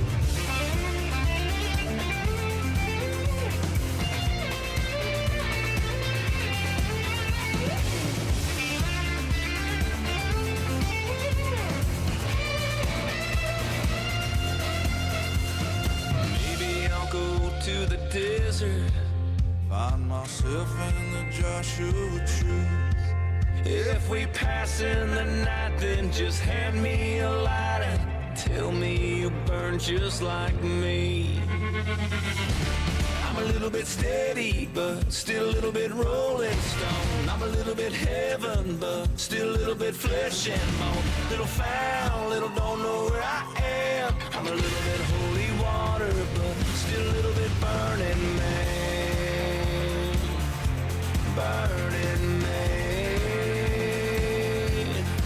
Still just a burning man. Just a burning man.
Saw your mama laughing and talking on the phone with a little girl working on an ice cream cone, dripping on her shoes.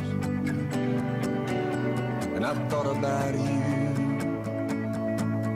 Saw spring break Honda Hellbent to Daytona, boys in the back hiding their Corona like kids do. And I thought about you. Thought about me, I thought about God, everything love is, and everything it's not. I thought about songs that make us feel better. I thought about faith that ties it all together. I thought about now, I thought about forever. I thought about fire and how we walk through it. The times I got it right, the times I blew it. I thought about real, I thought about good, and I thought about true, and I thought about you.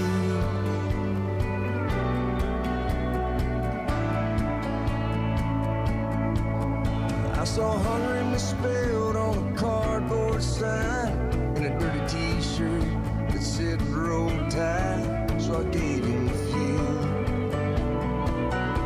And I thought about you. Ran into a buddy, said, how long's it been? I said, a couple of years. He said, boy, it's been 10. That's what time will do. I thought about you.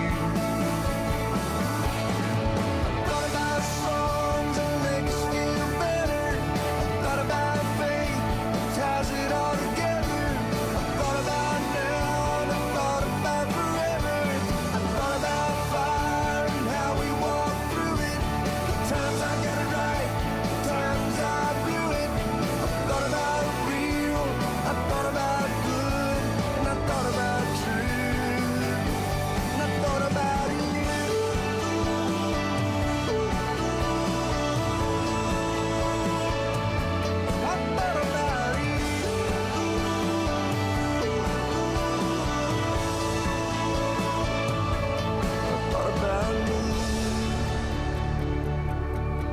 about God. Everything love is, and everything is now. I saw a red balloon somebody just let fly.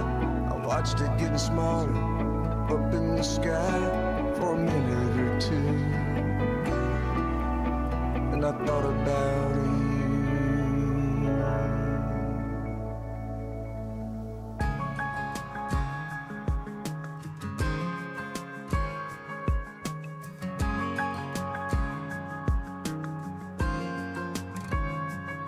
I'm on a boat somewhere, somewhere south, anchored down about 20 miles out, 10 tan toes propped in the air.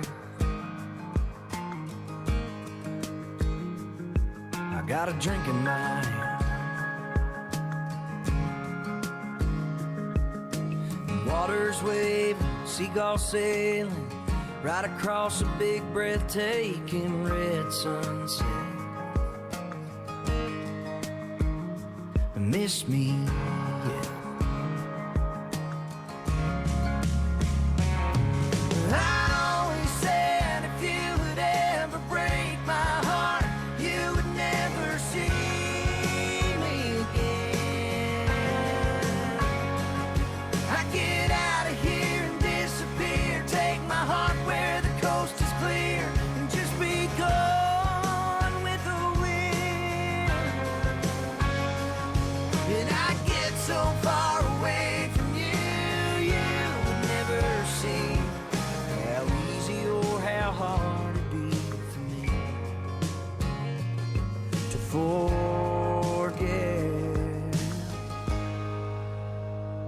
Miss me yet. I've been reeling on it, I've been catching all day, be catching all night. Yeah, they're out here, I hook 'em every time, but I throw 'em back in. 'Cause I only ever wanted one. So here I am, in paradise, living ocean wide open, no land in sight. This is good as it gets. Yeah. Miss me.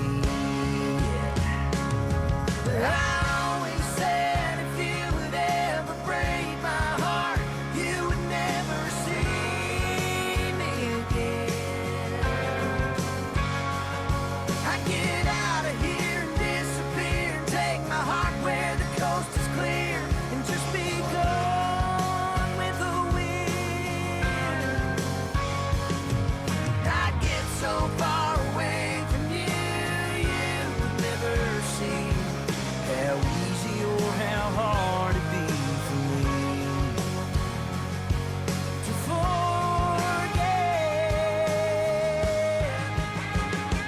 Miss me, yeah. Miss me,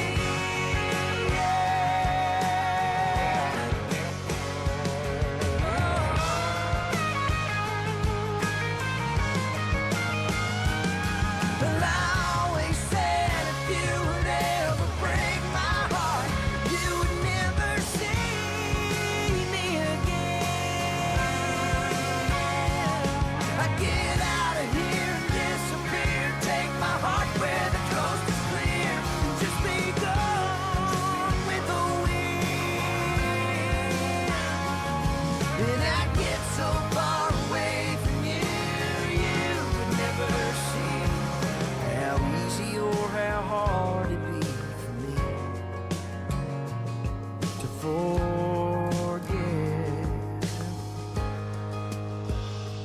Miss me, yeah.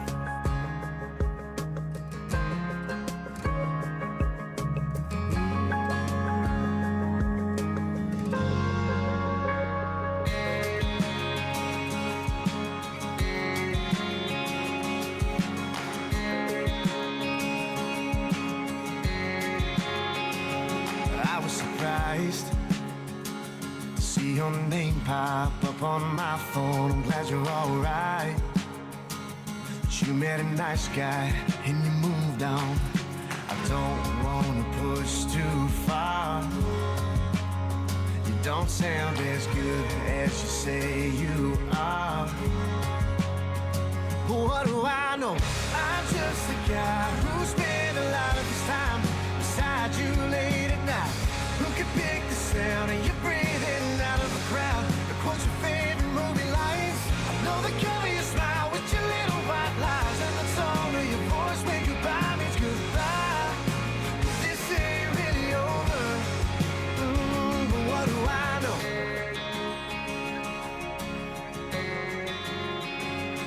I can just tell you, it's gonna wind up. Starts with a phone call, the fire's gonna melt you.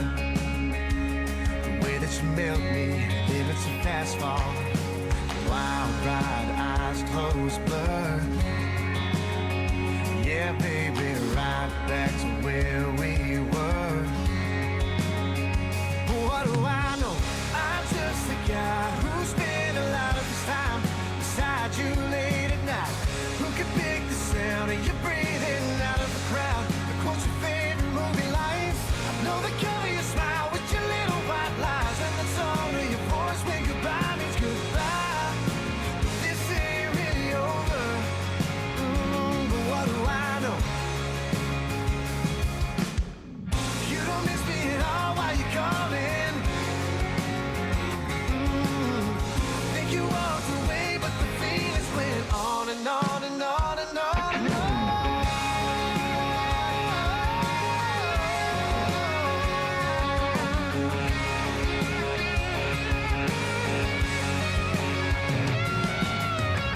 I'm just the guy who spent a lot of his time beside you late at night. Who could pick the sound of you breathing out of a crowd? Quote your favorite movie lines. I know the cover of your smile with your little white lies, and the tone of your voice when goodbye means goodbye. But this ain't really over. But what do I know? What do I know? What do I know?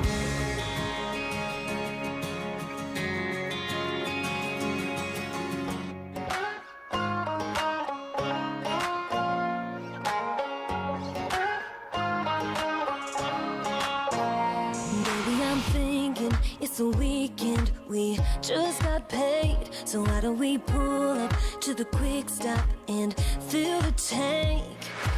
We can blow off all the plans, our friends will understand. I'm just saying, ain't no reason we gotta stay. We could take that 2-lane anywhere we wanna go.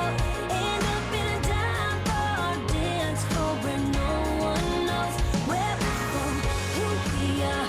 We could break a few rules in the dark, get a little crazy, rowdy, then louder, be a couple out of towners.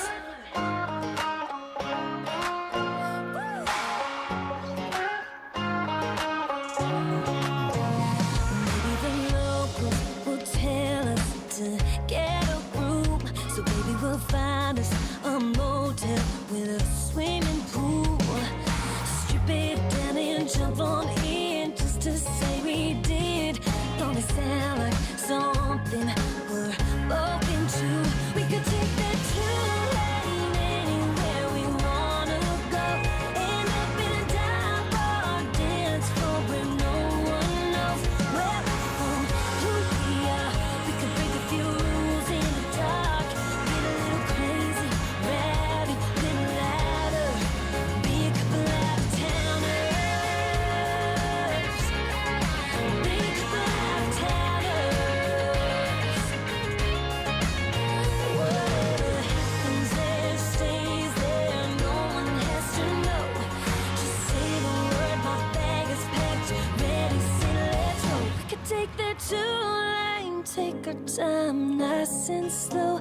End up in a dime bar dance floor, pull me close. We could take that 2-lane anywhere we wanna go. End up in a dime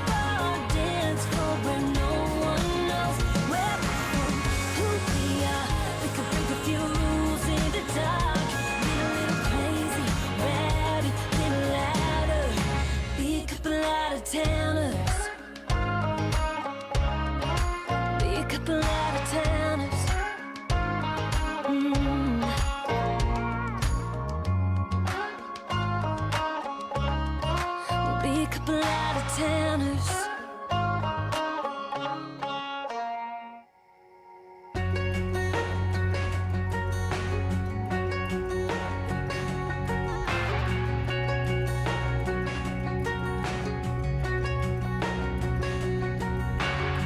Last time you said you were staying late at work, came home with lipstick on your shirt. You know that ain't my color, so I ain't gotta wonder where you are tonight.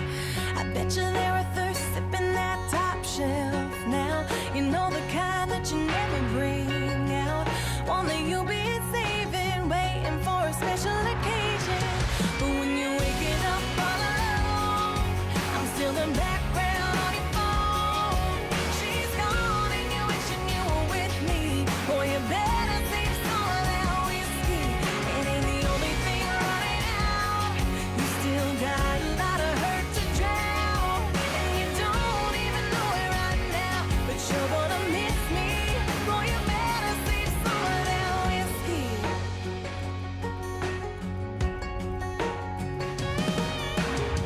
Might be a leaving song on the radio, or running into some of my friends, you know. Oh, you never know, but you better keep that bottle real close. 'Cause when you're waking up all alone, I'm still the background on your phone. She's gone and you're wishing you were with me. Boy, you better save some of that whiskey. It ain't the only thing running out. You still got a lot of hurt to drown, and you don't even know it right now. But you're gonna miss me. Boy, you better save some of that whiskey for when you're hungover. 'Cause you know it's over, and you know I'm over you. When you're waking up all alone, you're still the background on your phone. She's gone and you're wishing you were with me. Boy, you better save some of that whiskey. It ain't the only thing running out. You still got a lot of hurt to drown, and you don't even know it right now. But you're gonna miss me. Boy, you better save some of that whiskey. Oh, you better save some of that whiskey.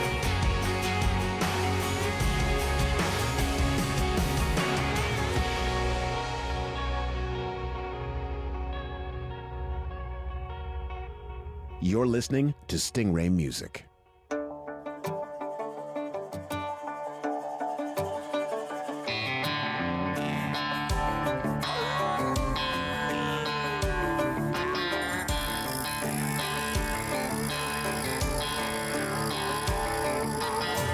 You can put her in a new truck, put her in a big house, dress her up, put $1 million in her bank account. But she's still gonna be down to earth. No, you can't take the small town country girl out of her. She's hillbilly banjo, hip hop rap, oak on the fire, ribs on the rack, smoke 'em if you got 'em, drink 'em till the yeti runs dry. Cut off shorts and a camo cap, yeehaw, holler from the deck out back, enough to make the neighbors running high. She can't keep her backwoods in check, hashtag redneck.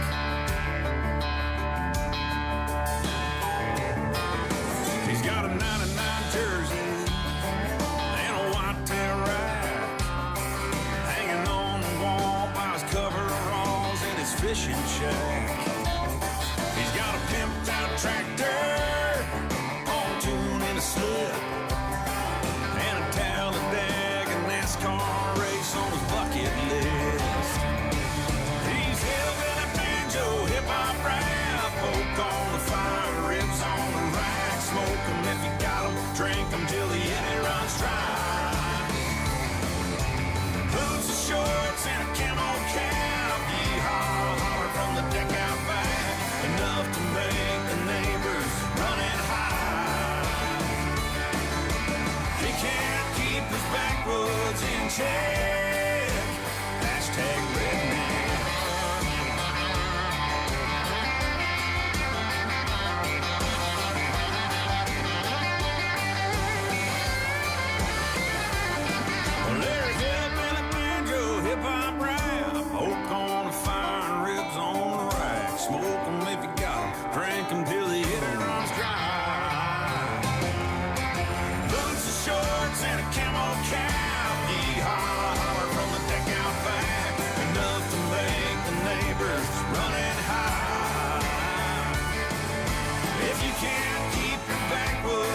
check. Well, if you can't keep your backwoods in check, you're a hashtag redneck. Hashtag redneck. Hashtag redneck.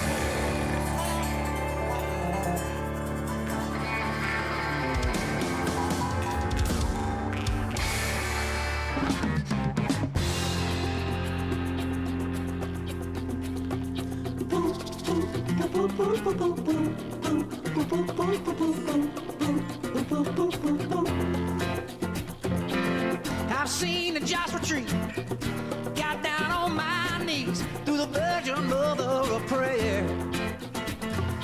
I walk glass barefooted, stroll across the devil's high cold. I've tried everything, I swear. But hey, what can I say? I'm a desperate man. I said, hey, what can I say? I'm just a desperate man.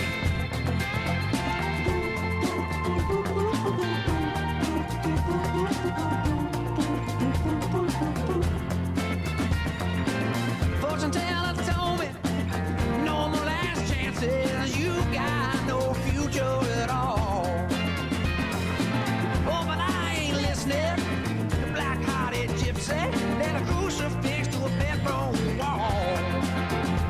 And hey, what can I say? I'm a desperate man. I said, hey, what can I say? I'm just a desperate man.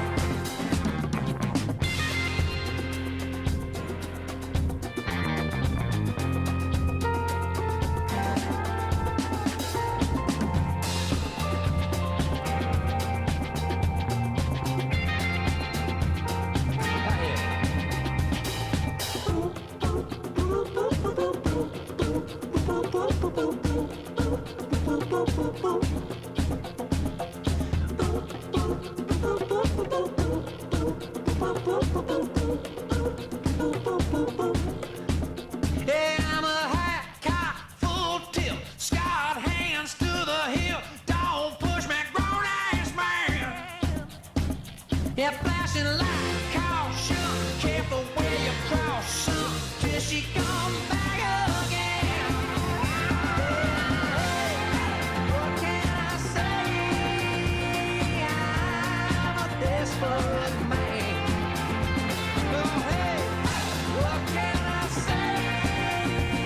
I'm just a desperate man. Oh, hey, I said, hey, oh, what can I say? I'm a desperate man.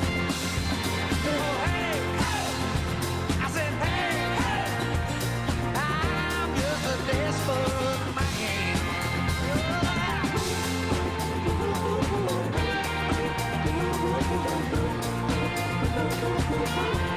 Grown ass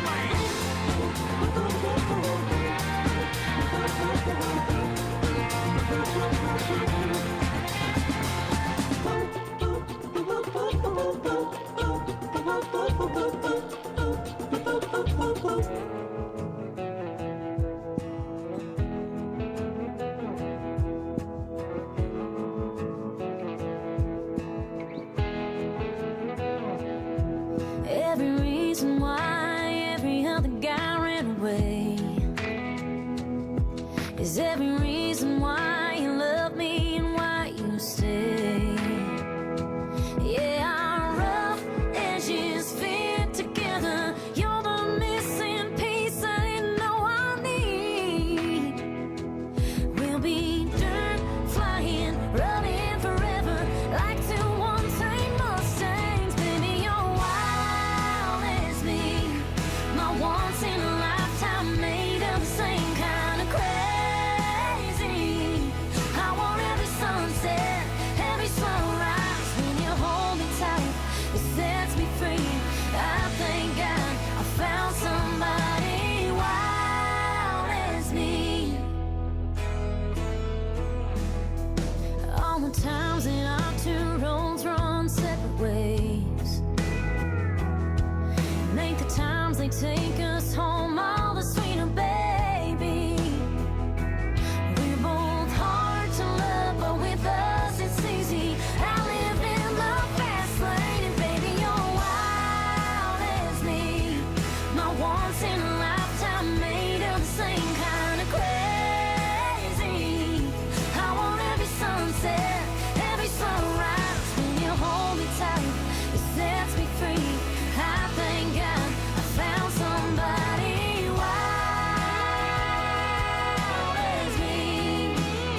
Hey, do you wanna go back in time? A little rewind in your mind. 2002, 2005. Hey, you remember how we used to roll with the rhythm of the radio? Nowhere to be, nowhere to go. Joyride in mama's car, out to the reservoir. Yeah, we were small town stars. When we danced on the edge of a silhouette sky, and we painted our dreams in the sand. When we shouted forever like we'd never die. Those were the nights. When we danced on the edge of a silhouette sky, and we painted our dreams in the sand. When we shouted forever like we'd never die. Those were the nights.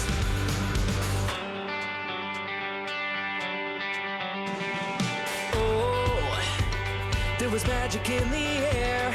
There were memories everywhere. We were way too young to care. Love wasn't easy there. We haven't lost it yet. You know I'll never forget. When we danced on the edge of a silhouette sky, and we painted our dreams in the sand. When we shouted forever like we'd never die. Those were the nights. When we danced on the edge of a silhouette sky, and we painted our dreams in the sand. When we shouted forever like we'd never die. Those were the nights. Those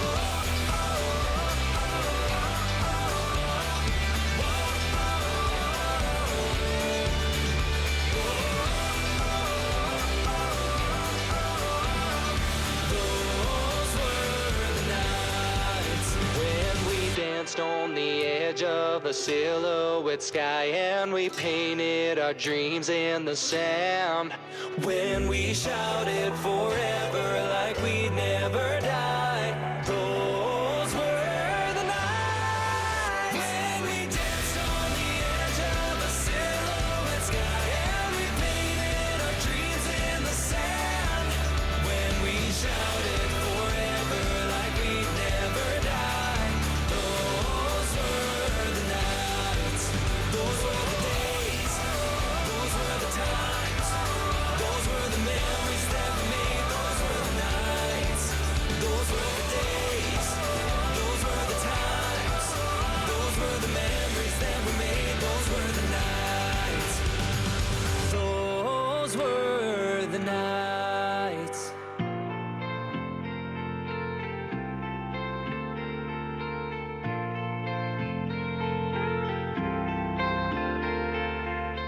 I love the dimples in the small of your back. The way they're speaking to me just like that. Red wine made my imagination run. Oh, I can taste it on the tip of my tongue. Let it ride, let it roll. Baby, I am under your control. Love me fast, kiss me slow. Hang on to anything you can hold. It's a long way down to where I wanna go. It's a long way down to the center of your soul. It's a long way down. And I'm a loaded gun, but I love you some sugar on the tip of my tongue.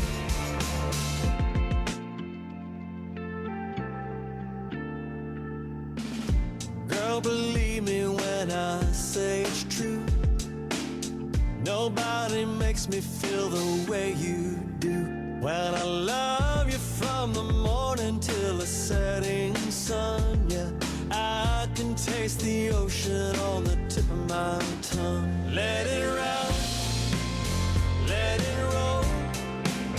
Baby, I am under your control. Love me fast, kiss me slow. Hang on to anything you can hold.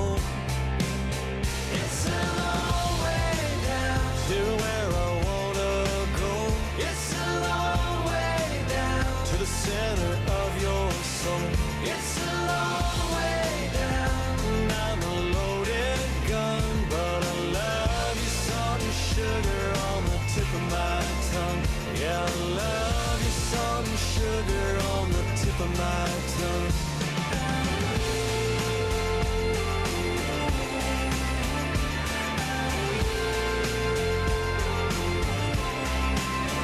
It's a long way down. It's a long way down. It's a long way down. And I'm a loaded gun, but I love you, salt and sugar on the tip of my tongue. Yeah, I love you, salt and sugar on the tip of my tongue. I wanna love you till my days are done. I wanna tell you that I think that you're the one. Oh girl, you know when it's all said and done, everything about you's on the tip of my Download the free Stingray Music mobile app.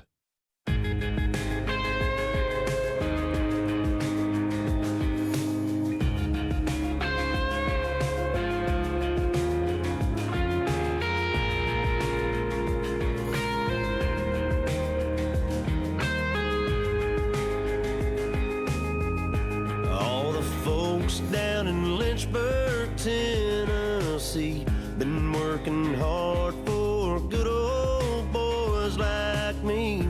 I don't want to be the one to tell them that stuff that they've been selling ain't working like it should, but I damn sure wish it would. Whiskey's supposed to drown the memory. I've gone from one to one too many, and the thing that really gets me is how your memory drowns the whiskey. Maybe it's the bar or the stool I'm on. Maybe it's the band and the sad old song that keeps me buying rounds. It keeps me turning down any girl that wants to dance. You ain't giving them a chance. Whiskey's supposed to drown the memory. I've gone from one to one too many, and the thing that really gets me is how your memory drowns the whiskey.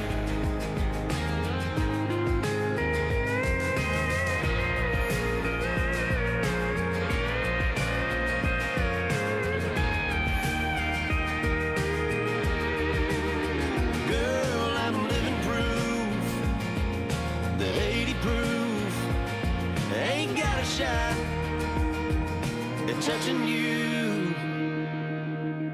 Whiskey's supposed to drown the memory.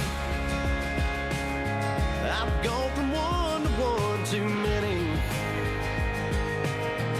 and the thing that really gets me is whiskey's supposed to drown the memory.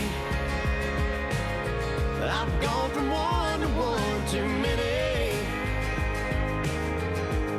and the thing that really gets me is how your memory drowns the whiskey.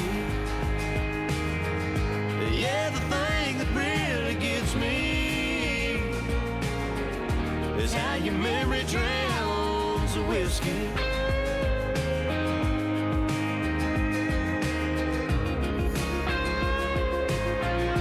All the folks down in Lynchburg, Tennessee, been working hard for good old boys like me.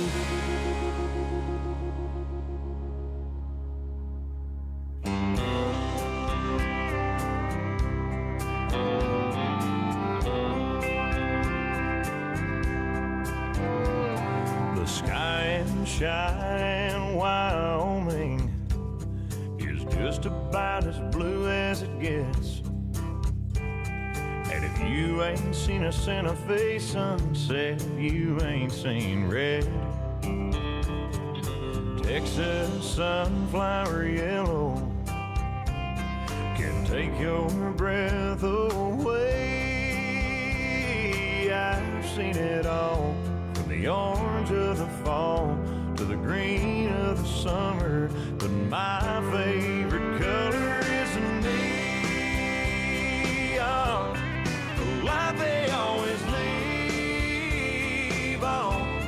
A weekend on the rocks, an old school jukebox with a little Johnny Lee on.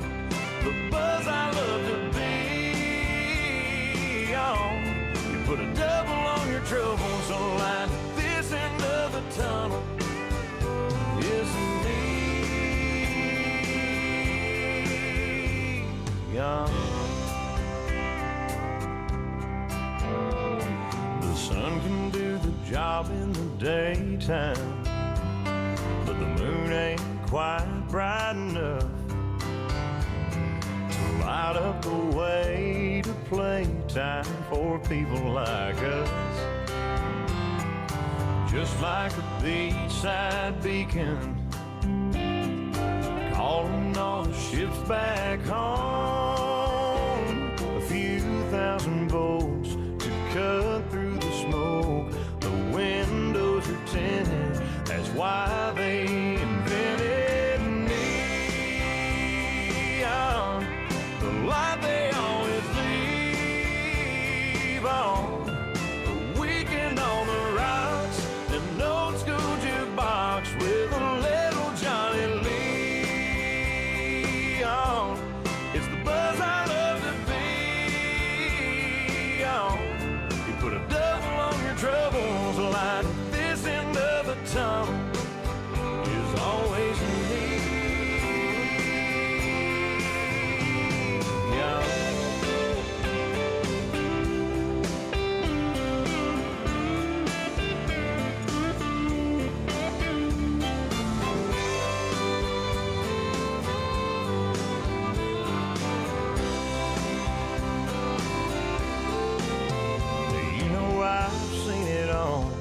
the orange of the fall to the green of the summer, but my favorite color is neon. The light they always leave on. Put a double on your troubles, like this end of the tunnel is neon.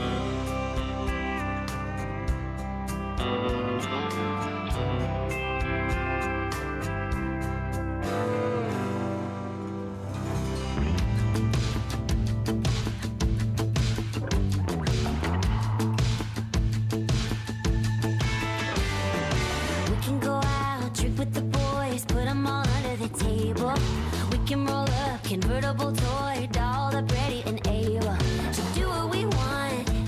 Say I do it for me. They say they know just what we want, but only we know what we need.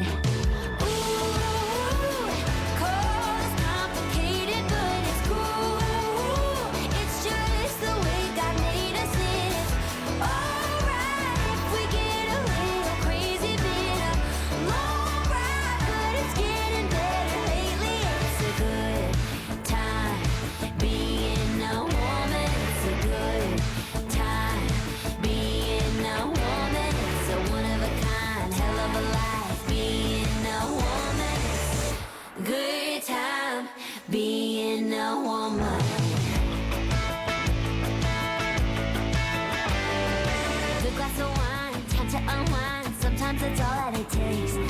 Now and again, I need to find someplace my hips get to shake. Wanna put up my hair and let down my guard. Go honky tonk and dance with the boys who make me the belle of the bar.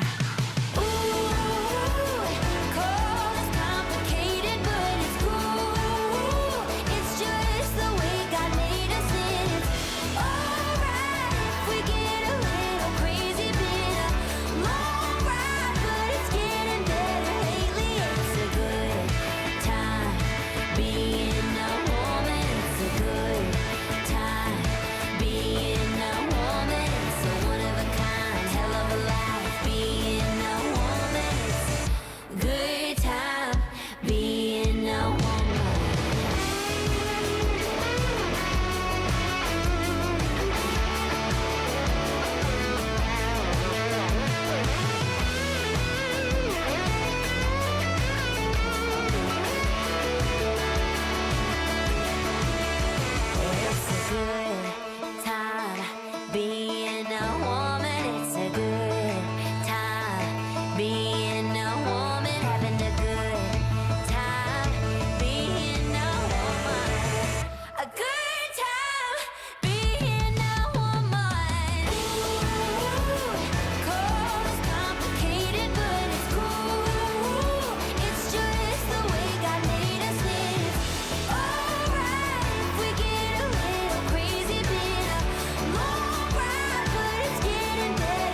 drop everything you're doing, drop a needle on the groove and dance with me slow like Times Square New Year's Eve. Yeah, think I heard a drop on the tin roof, baby, drop those blinds, what you say we ride this thunderstorm out and drop what we were fighting about. What goes up, baby, must come down. We've been holding this in like rain in a cloud. Call off your army, make me a mess, girl. Nothing disarms me like seeing that dress. Drop just a little more with a black lace trail. Take it out on me and leave. Go to hell on the bedroom floor.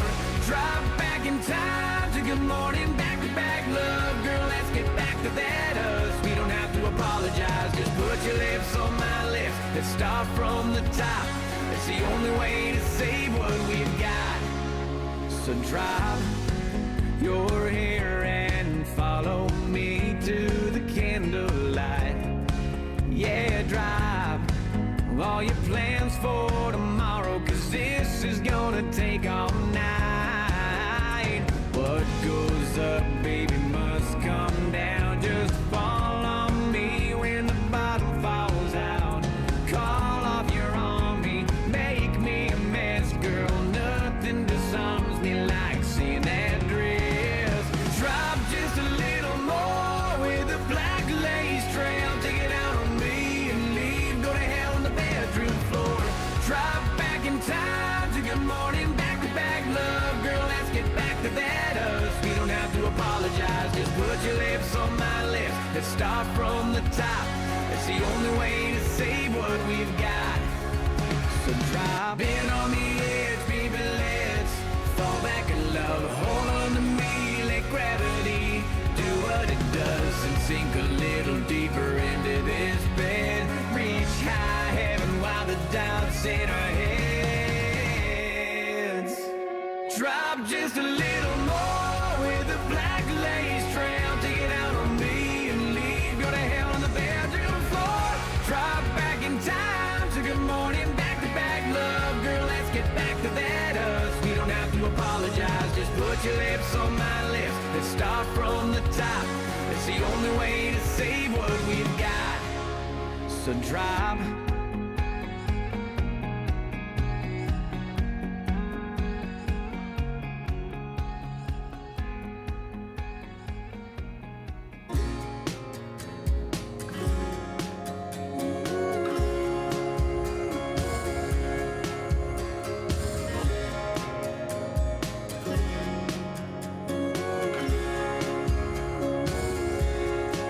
How dare you step out of the lines?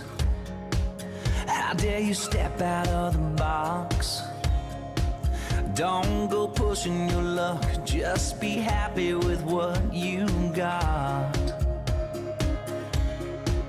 But we don't buy that.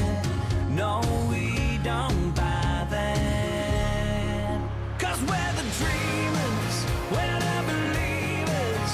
Yeah, we're the straight up, ain't no backing down. Shaking up this town against the wind, out on the fringe. And we ain't never gonna settle. Forever rebels, ain't never gonna settle. Forever rebels.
that high. My little crazy trying on wings till you figure out how to fly. Who cares what everybody else says? Can't find heaven unless you're hell-bent.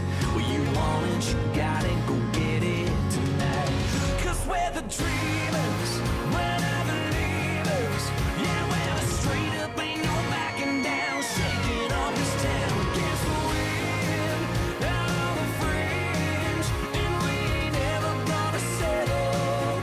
Forever rebels ain't never gonna settle. Oh, forever rebels ain't never gonna settle. Forever rebels. Yeah, forever rebels. Oh, forever rebels.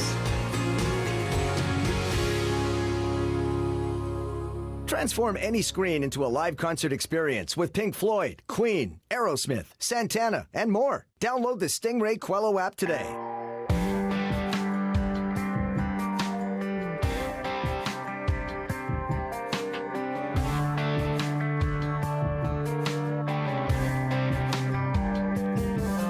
So you think you've got some county line cred 'cause you rode a dirt road or two. You got a mossy oak hat on top of your head and a Southern Pride tattoo. Yeah, you might have drank a little grain alcohol or hauled a little hay. But if you think your boots got more dirt than mine, I got one thing to say. My town's smaller than your town, and I got a bigger bugging bass on my wall. I got a little more kick in my draw, y'all. I got a little more spit in my jaw. And my truck's louder than your truck, and my collar's a little more blue. You might think that you're redneck, but I'm rednecker than you. Yes, I am. I got a car parked in my front yard with a floorboard full of Slim Jims.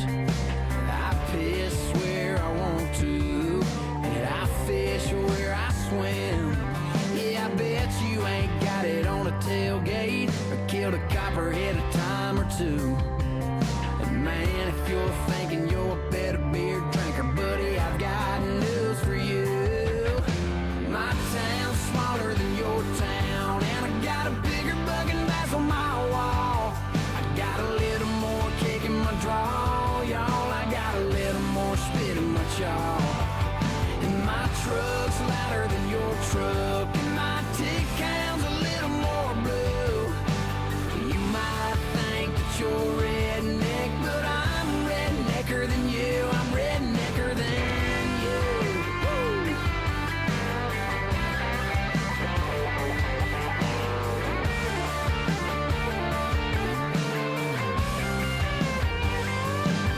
Yeah, I'm down with the sound of a Dixie whistle, raising hell, praising hell, 12 in at Bristol. More sweat on my brow at the end of the day.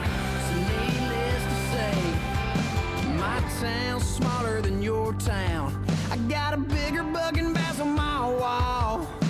And I ain't trying to talk no smack, it's just the facts, y'all.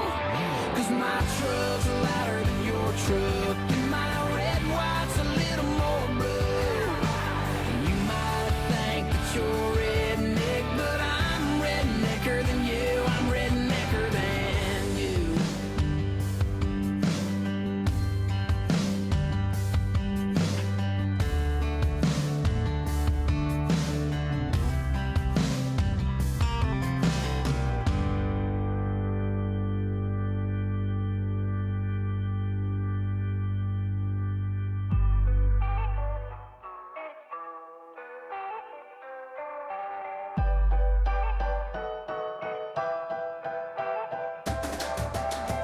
Waking up in my college dorm, yeah, my life, it was pretty normal. Looking for a date to the spring form, I wasn't worried about nothing else, no.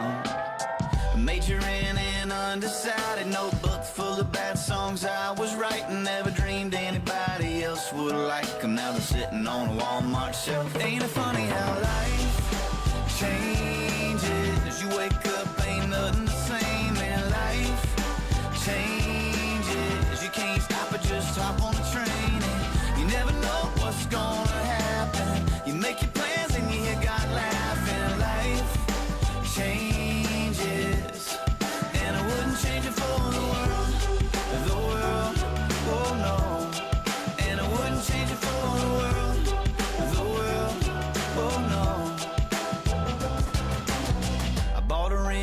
said I do, but everybody else said, man, you're 22, what you trying to prove? Hey, why don't you wait? Cause I've been waiting on her since the 2nd grade, yeah. And now she got her own set of fans, got a blue check mark by her Instagram. And I wrote a little song about holding her hand, and now everybody wanna die happy, man. Funny how life changes. You wake up, ain't nothing the same, and life changes. You can't stop it, just hop on the train, and you never know what's gonna happen.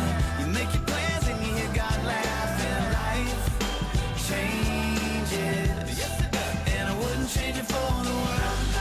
The world, oh no. And I wouldn't change it for the world. The world, oh no. I remember the day I told my daddy and mama, you're gonna have a grandkid. Yep. From Uganda, that's right, we're adopting, and she is the cutest little girl that you ever seen. While I was wrapping my head around being a dad, a bigger wrench got thrown in the plans we thought we had. Now there's Willow and sweet Ada James, that's 2 under 2. Now hey, what can I say? Ain't it funny how life changes? You wake up, ain't nothing the same, and life changes. You can't stop it, just hop on the train, and you never know what's gonna happen. You make your plans and you hear God laughing. Life changes, and I wouldn't change it for the world. The world, oh no. And I wouldn't change it for the world. The world, oh no.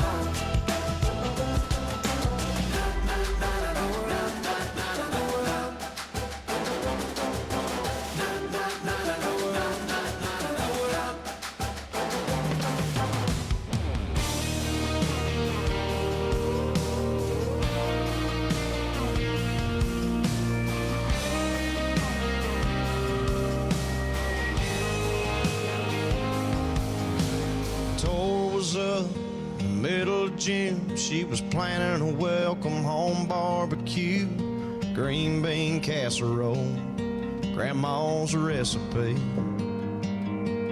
There was a knock on the door around 2 o'clock. 2 uniforms and her heart stopped. Yellow ribbon round an oak tree, blowing in the breeze. Here's to the ones that didn't make it back home, the ones we ain't seen in so long. The hold up a beer was a wish they were here, was not forgotten but gone. They're in a better place up there, but they sure left a hole down here. We just go on living and go on missing the ones that didn't make it back home. The whole town shut down, the whole town showed up, sang Amazing Grace, watched a slideshow of his 22 years. There was laughs and there was tears, and that preacher talked about sacrifice and traffic stop for them Cadillac lights. Johnny sold beer half price that night, and everybody raised them high, singing here's to the ones that didn't make it back home, the ones we ain't seen in so long. The hold up a beer was a wish they were here, was not forgotten but gone. They're in a better place up there, but they sure left a hole down here. We just go on living and go on missing the ones that didn't make it back home. Back to that front porch, back through that front door, to the life they were fighting for. Here's to the ones that didn't make it back home, the ones we ain't seen in so long. The hold up a beer was a wish they were here, was not forgotten but gone. They're in a better place up there, but they sure left a hole down here. We just go on living and go on missing the ones that didn't make it back home.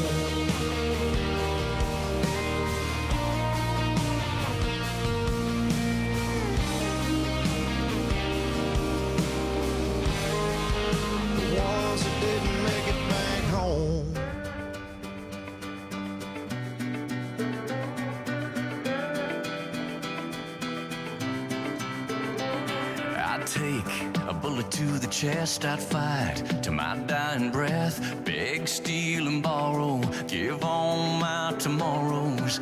I'd move heaven, spin the earth, pray till I ran out of words. On bended knee, hands in the air, so loud I wouldn't care. The opinions expressed in the following program are those of the participants and do not necessarily reflect those of Rogers nor Rogers TV.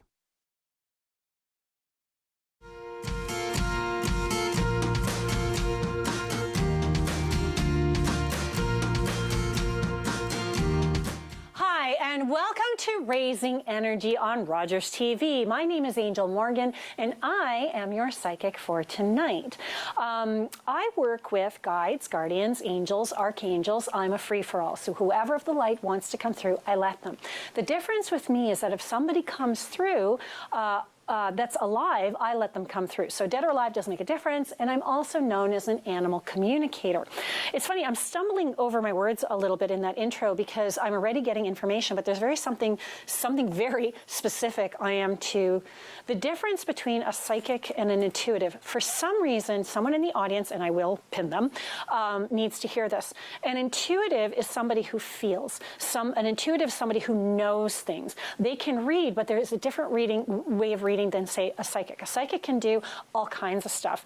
So a psychic can tap into spirit. A psychic can feel. A psychic can do a little bit of medical intuition and all that. And a clairvoyant goes even further because then they have even more skills. Just they're clairvoyant. They're clairaudient, clairsentient, all the 5 clairs.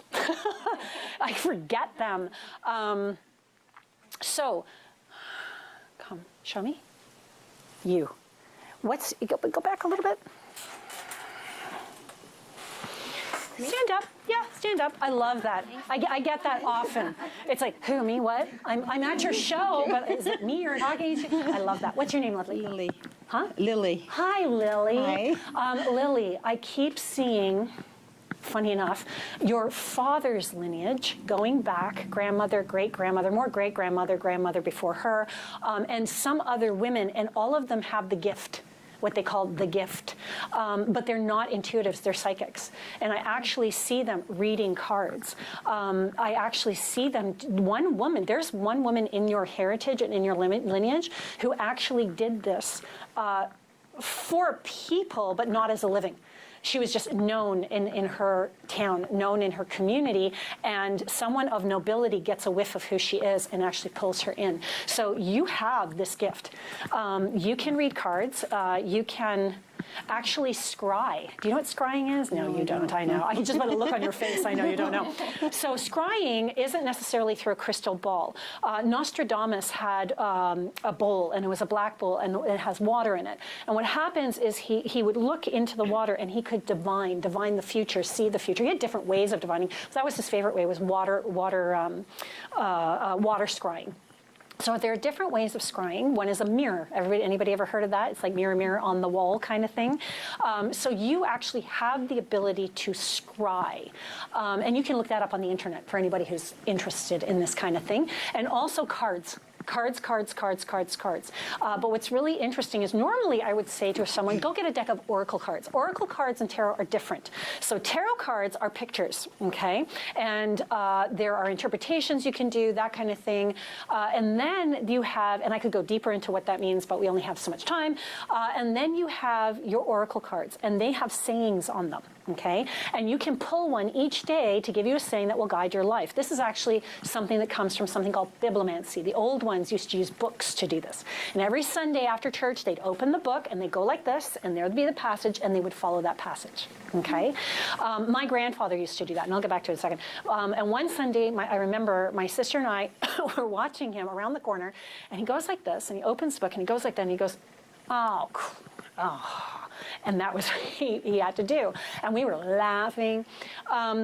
With you particularly, they're saying the tarot would work for you. Someone said to me once, when I didn't know who I was, she said to me, you can do this. And I'm like, I have no clue what you're talking about. And she goes, get a deck of cards and read them. I said, I don't know how. She goes, just read them. And I didn't understand what she meant until years later. Now I am an intuitive card reader. So I can take any deck, tarot, oracle, doesn't matter what it is. I can pull a card, throw it down, and I can allow that picture to speak to me. So I don't necessarily have to have like the Celtic cross or any of the structured stuff. Although that's beautiful and that's a skill in itself, for you, you can just boom, boom, boom, boom, and you can read. Okay? Play with that. They're saying you can play with that. It's not dangerous. It is safe. Sit with a friend. It doesn't have to be a tarot deck, can be anything, and just pull a card, throw it down, and go, you know what, this is what the picture seems to be telling me. Just sit with it and see what story comes and see what happens, and you'll be amazed at how accurate you are, okay? This is in your blood. It's in your lineage. Okay? All right. Thank you. Sometimes this show is just to show you a little bit of interesting tidbit about you. It's interesting, when I give readings like that, because there's this, I don't even resonate with that, or I don't even understand it, I always like audience members to come back or let us know through an email or what have you if they've played with it. And I would love it if you played with it just a little bit, because you're actually quite gifted in the old ways. I want to come down, so kitty corner, I know, she's like, that's cool. I want to come down kitty corner. So one down in front of you. No, in front of you. Yes, yes. Hello, hello. Stand up. What's your name, lovely? Linda. Hi, Linda. How are you? I'm fine. You? I'm excellent. Thank you.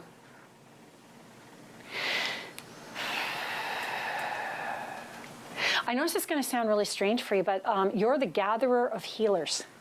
You're the kind of person who brings the wise women together and the healers together to understand who they really are.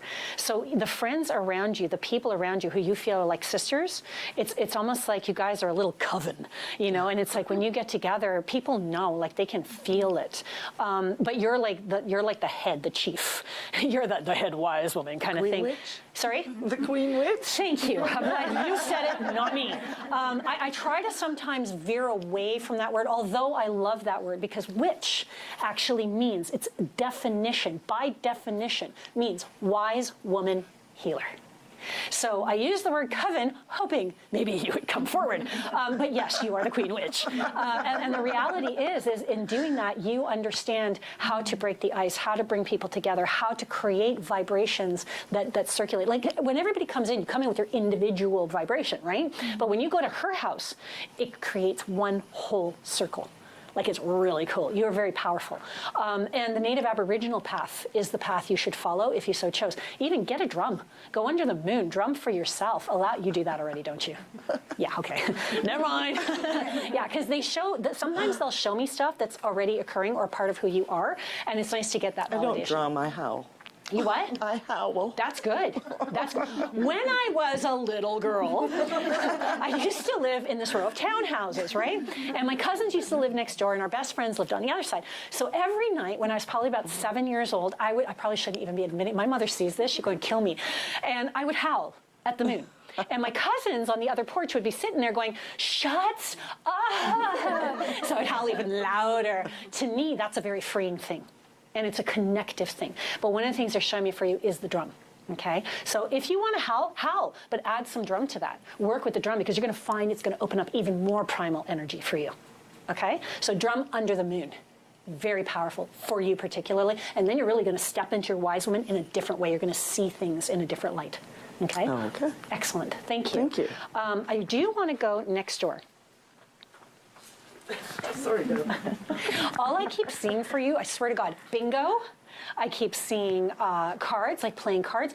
Just fun little things to do, because I don't feel you treat yourself enough. I don't feel like you do enough for you, just day-to-day stuff. And I feel like with you, you need to just open up to everyday life experiences a little bit more, because I feel like you're kind of like, okay, I'm enjoying my life, but what more can I do? Sit down, thank you. Sit down with yourself and write out a list of fun things to do, then accomplish those things once a week, or take a week to accomplish, like really explore that one thing. You like bingo? Go to 3 bingo halls. Don't just go to 1. Go to 3, drag her along. Like, just go and take your friends and explore and experience, okay? So for you, it's nothing extravagant. It's not like go to Peller Estates or go to do this. It's everyday stuff in your local area, and you're going to find you're going to have more fun. For you, it's just about everyday fun.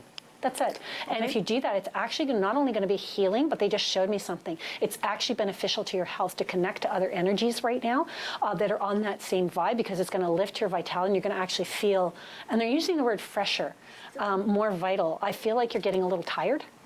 Does that make sense? Yeah, you're kind of feeling, it is the word, the word tired is correct, but it's almost like, okay, you know what, I just need to sit down for 2 seconds. You're going to find that those moments are going to lessen and lessen and lessen. It's just you need to be around the right vibes right now. That's all. Okay? Yep. Excellent. Mom, we'll go to you first. Oh, stand up. What's your name? when I get like that, my face starts going all Gemini on me. I don't know how much you're going to like this reading, but he's going to love it.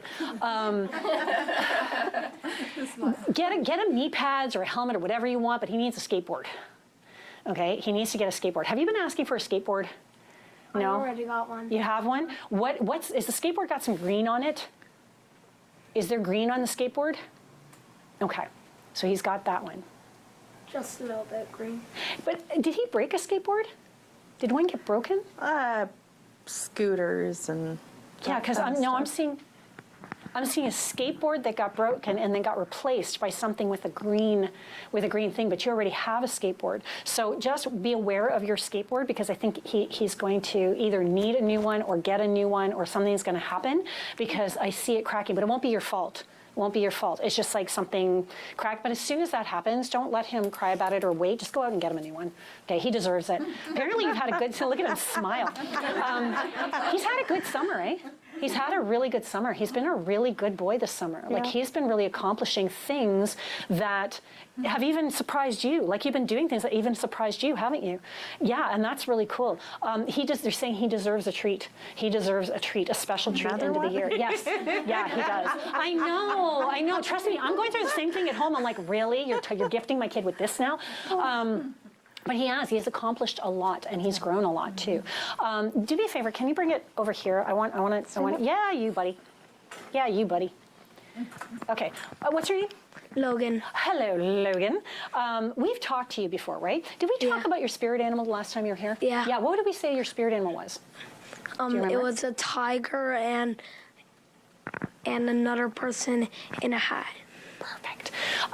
One of the things you need to understand is the toad is your guide. Okay, so whenever you see a toad, okay, or a frog, but a toad especially, go in the internet, look up the difference between frog and toad, because there is a difference. Okay. Whenever you see a toad, think about, okay, what was I thinking right now? You're on the right track. Okay, that's your guide. Whenever you have a question about something, like you don't understand something, like, is this person really my friend? Or, should I buy my mom that really nice bracelet she wanted for her birthday? Go, show me a toad. And if you see one, that's the right move. Okay. And if you don't see one, or you don't hear toad, or you hear a toad, like, cricket, that kind of thing, you might want to rethink it. Doesn't mean you don't want to do it, but you might want to think about it just a little bit more, okay? So the toad is your guide. All right. The other animal, because there are 4 animals in your totem pole, for those of you who have never been here before, and the last one is the animal energy, the one that changes from time to time. It's the chameleon right now. Okay, so you need to get something with a chameleon. Even get like one of those metal ones, put it on his wall, because he's going to be using it for about a year, 9 months, 8, 9 months. Think big, dream big. This year is about dreaming big. So if you want to be on the basketball team, but you think you're too short, do it anyway. Okay? That kind of thing. This year is all about go get them, go out and do it, because whatever you put your mind to this year, especially, because I believe whatever you put your mind to, you can do, but especially sometimes energies are higher than others, okay? And more conducive to certain things. Whatever you put your mind to, you are going to accomplish. Not even a question. They're not going, maybe you'll accomplish it. You are. You're going to love this one, too. There's a new bike in the works for him at some point, okay? So do you have an old bike, like a really old bike right now? Yeah, something new's coming, okay? Don't worry about it. You're getting something new, all right? You're like, really? Really? So cool. Thank you. Thank you for allowing me to read you. What is his birthday? When is his birthday? November 14th. So he's a Scorpio? Yeah. Wow, you're pretty good for a Scorpio, man. Yeah. What? Today. Yeah. Yeah, that's exactly it, right? So thanks, Mom. Thank you for letting me read you, Logan. Always a pleasure, sir. Okay, so next, I want to go here, all the way over. This is a work-related conversation we're about to have. I see myself saying, oh God, please tell me you don't like your job.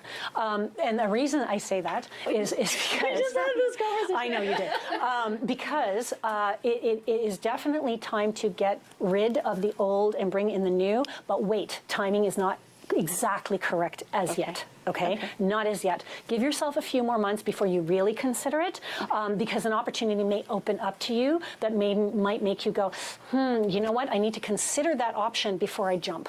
Before I leave. Like, don't leave wherever you are, whatever you're doing, before the opportunity arises. Okay? Give it till the end of the year, at least a week before the end of the year. Once the week before the end of the year comes, if you're not satisfied with how things are unfolding, jump.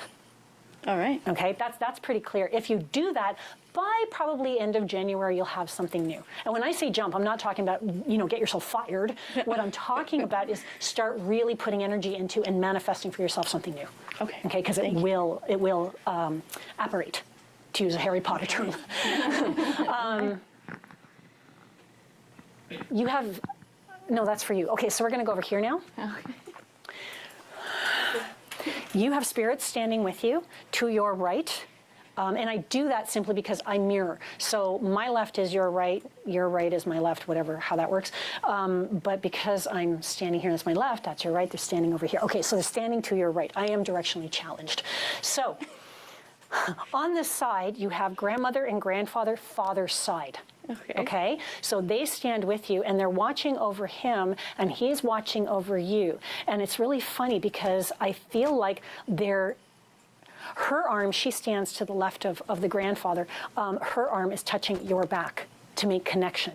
Okay, so that means that your family is all around you. Even though they're concerned about the dad and they're kind of watching over him, they've got one hand on you.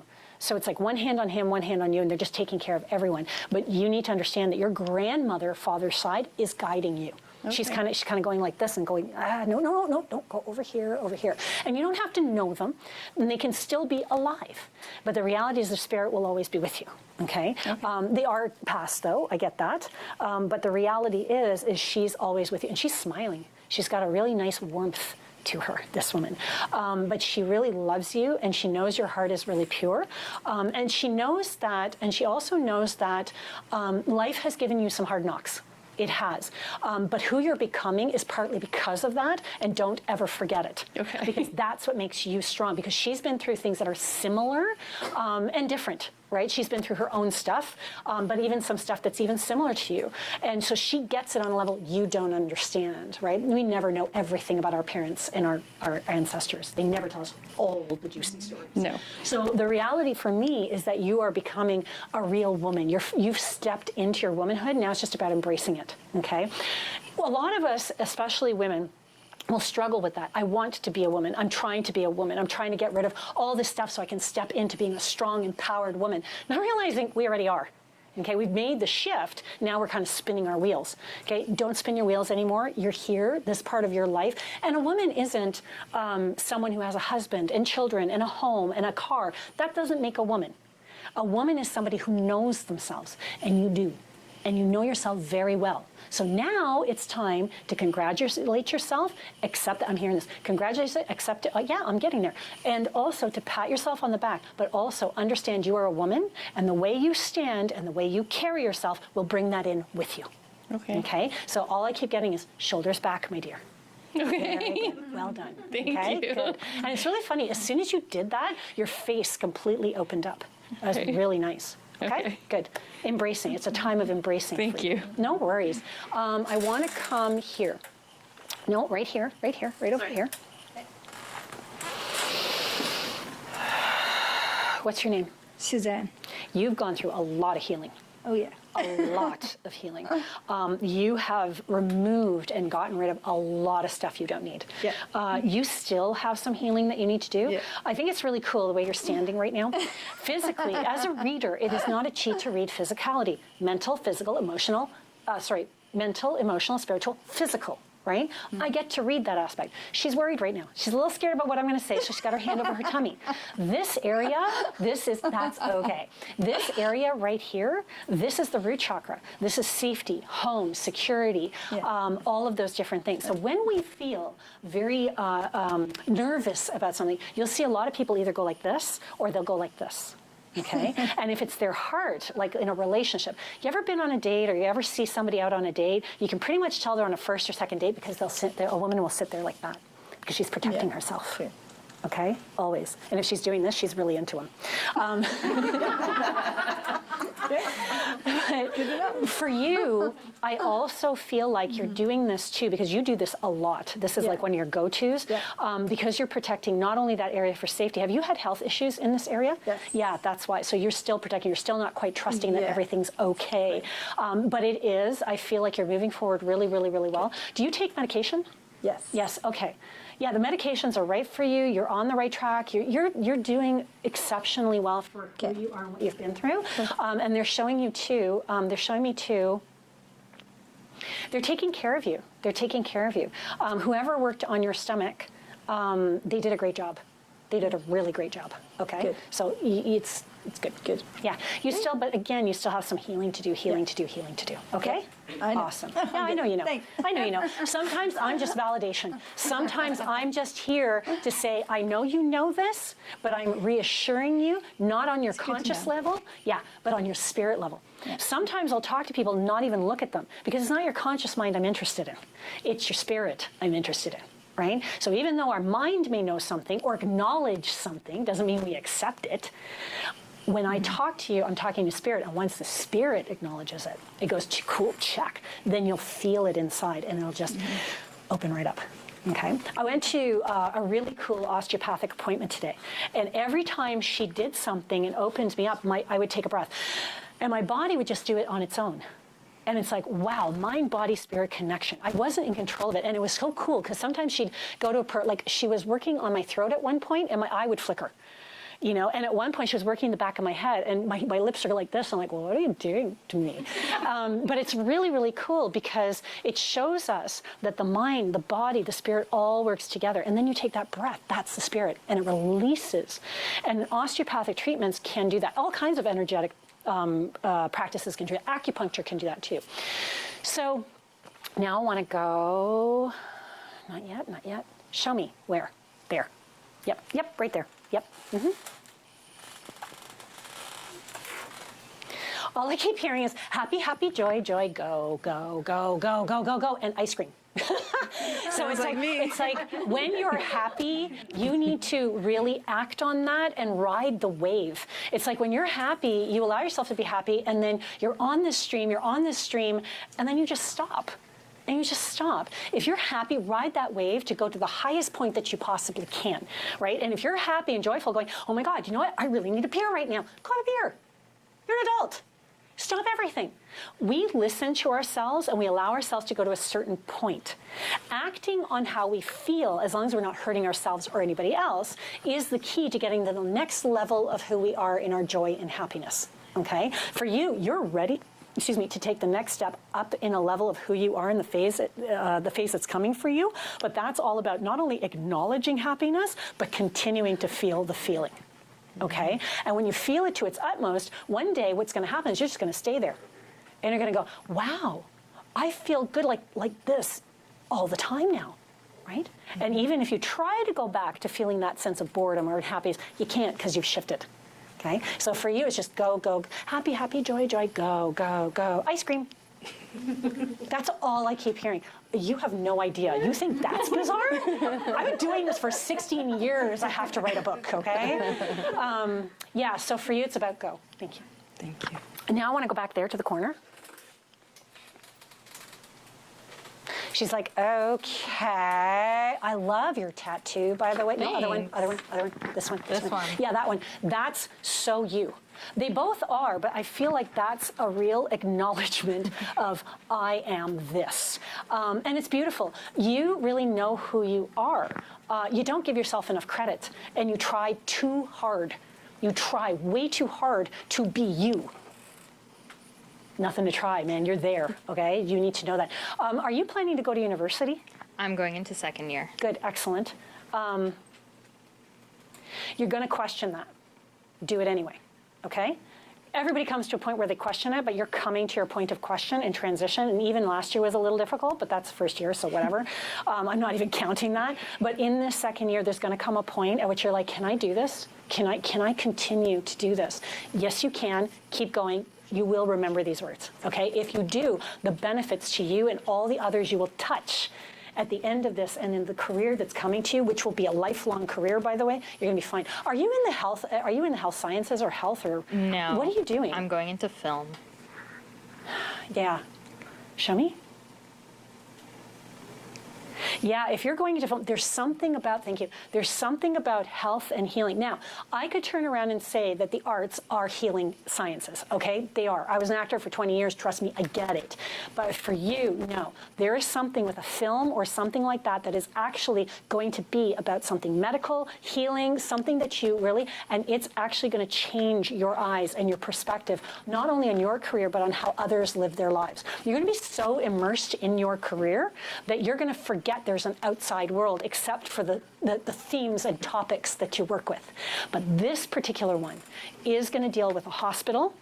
It's going to deal with nurses, and it's going to deal with doctors, and it has to deal with triage. It has to do with something with emergency, and it's going to open your eyes to things you've never seen before. And it's really going to up your sense of compassion and even help you choose the projects you choose after that experience. I don't know when that's coming, though. I don't know if that's in the next year or 2 years or whatever, but that's going to come to you, and it's going to be a bit of a game changer. Okay, so the minute that project comes up, you're going to know. You're just going to go, okay, this is what she's talking about. You may even forget about it till then. Okay, that does happen. You're on the right track. This is the right career. And yeah, it feels like crap. The only thing I can tell you about film school and theater and actors in general, this is the hardest you're ever going to have it. Okay? Once you leave, it's really not that bad. It really isn't. I did it for 20 years. If I can do it, anybody can do it. Okay, I want to come over here to the single gentleman in the audience today. I always appreciate, and of course I have, guys in my crew too, but you guys don't count because they're audience. I love you guys. But to have a male in the audience is always very special for me, just simply because it creates a balance in the dynamic, okay? In this group of people, there is, there are two males in the audience. What is wrong with me? Seriously. But we do. We have an elder and we have a young man. And that's a really special thing, because when you have the males in the audience, it does create a balance. Because a lot of people look at this particular work as very female work, as very feminine things. Women come to see psychics. Women belong in the esoteric. That is so not true. I would say just under half of my clients are actually males. And it's a beautiful thing because they create this energy and this vibrance that you don't get otherwise. Okay. When we come back, we're going to turn it over to you guys, and you're going to get to ask all the questions that you want. So in this break, maybe you want to think of a couple, right? And it doesn't have to be about, your dead Aunt Bessie. It can actually be about, questions about my work or your own intuitive abilities or what have you. Okay. Thank you very much. After this break, we will be right back.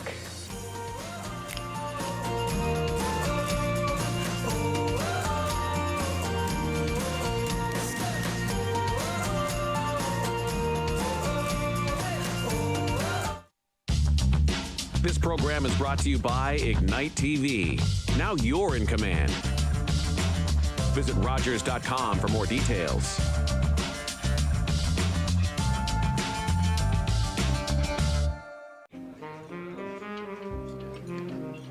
I never thought I'd know that feeling.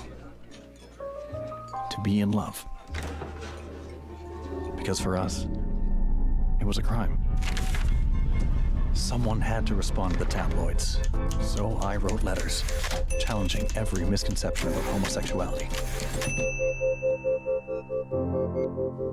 9 homes, 7 dogs, 47 years together, and still not spouses under the law.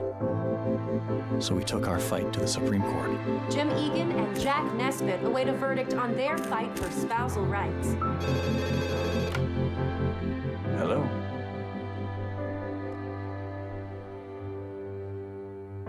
We lost our case, but we made a difference. As a result of Jim Egan's case, the Supreme Court ruled that sexual orientation is protected under the Charter of Rights, a landmark victory for the LGBTQ2 community. It was our 35th anniversary. To celebrate, we were on our way to Mama Rosie's, where we had our first date. That's when we heard coming from the radio. So we stopped and listened. It helped us get to safety. So when I think of our anniversary, because now we have even more to celebrate.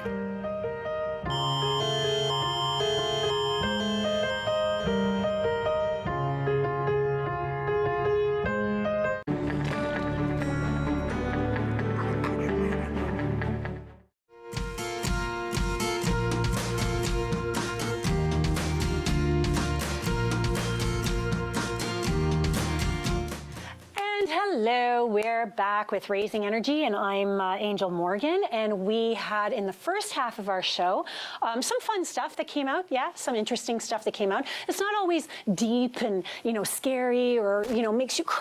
Sometimes it's really weird, and it's validating and fun and inspiring and entertaining. And ultimately, that's what I'm about. I'm about inspiration, empowering, having a good time. Okay, so this time around, where's Mr. Mike? Where did he go? Oh, thank God. Okay.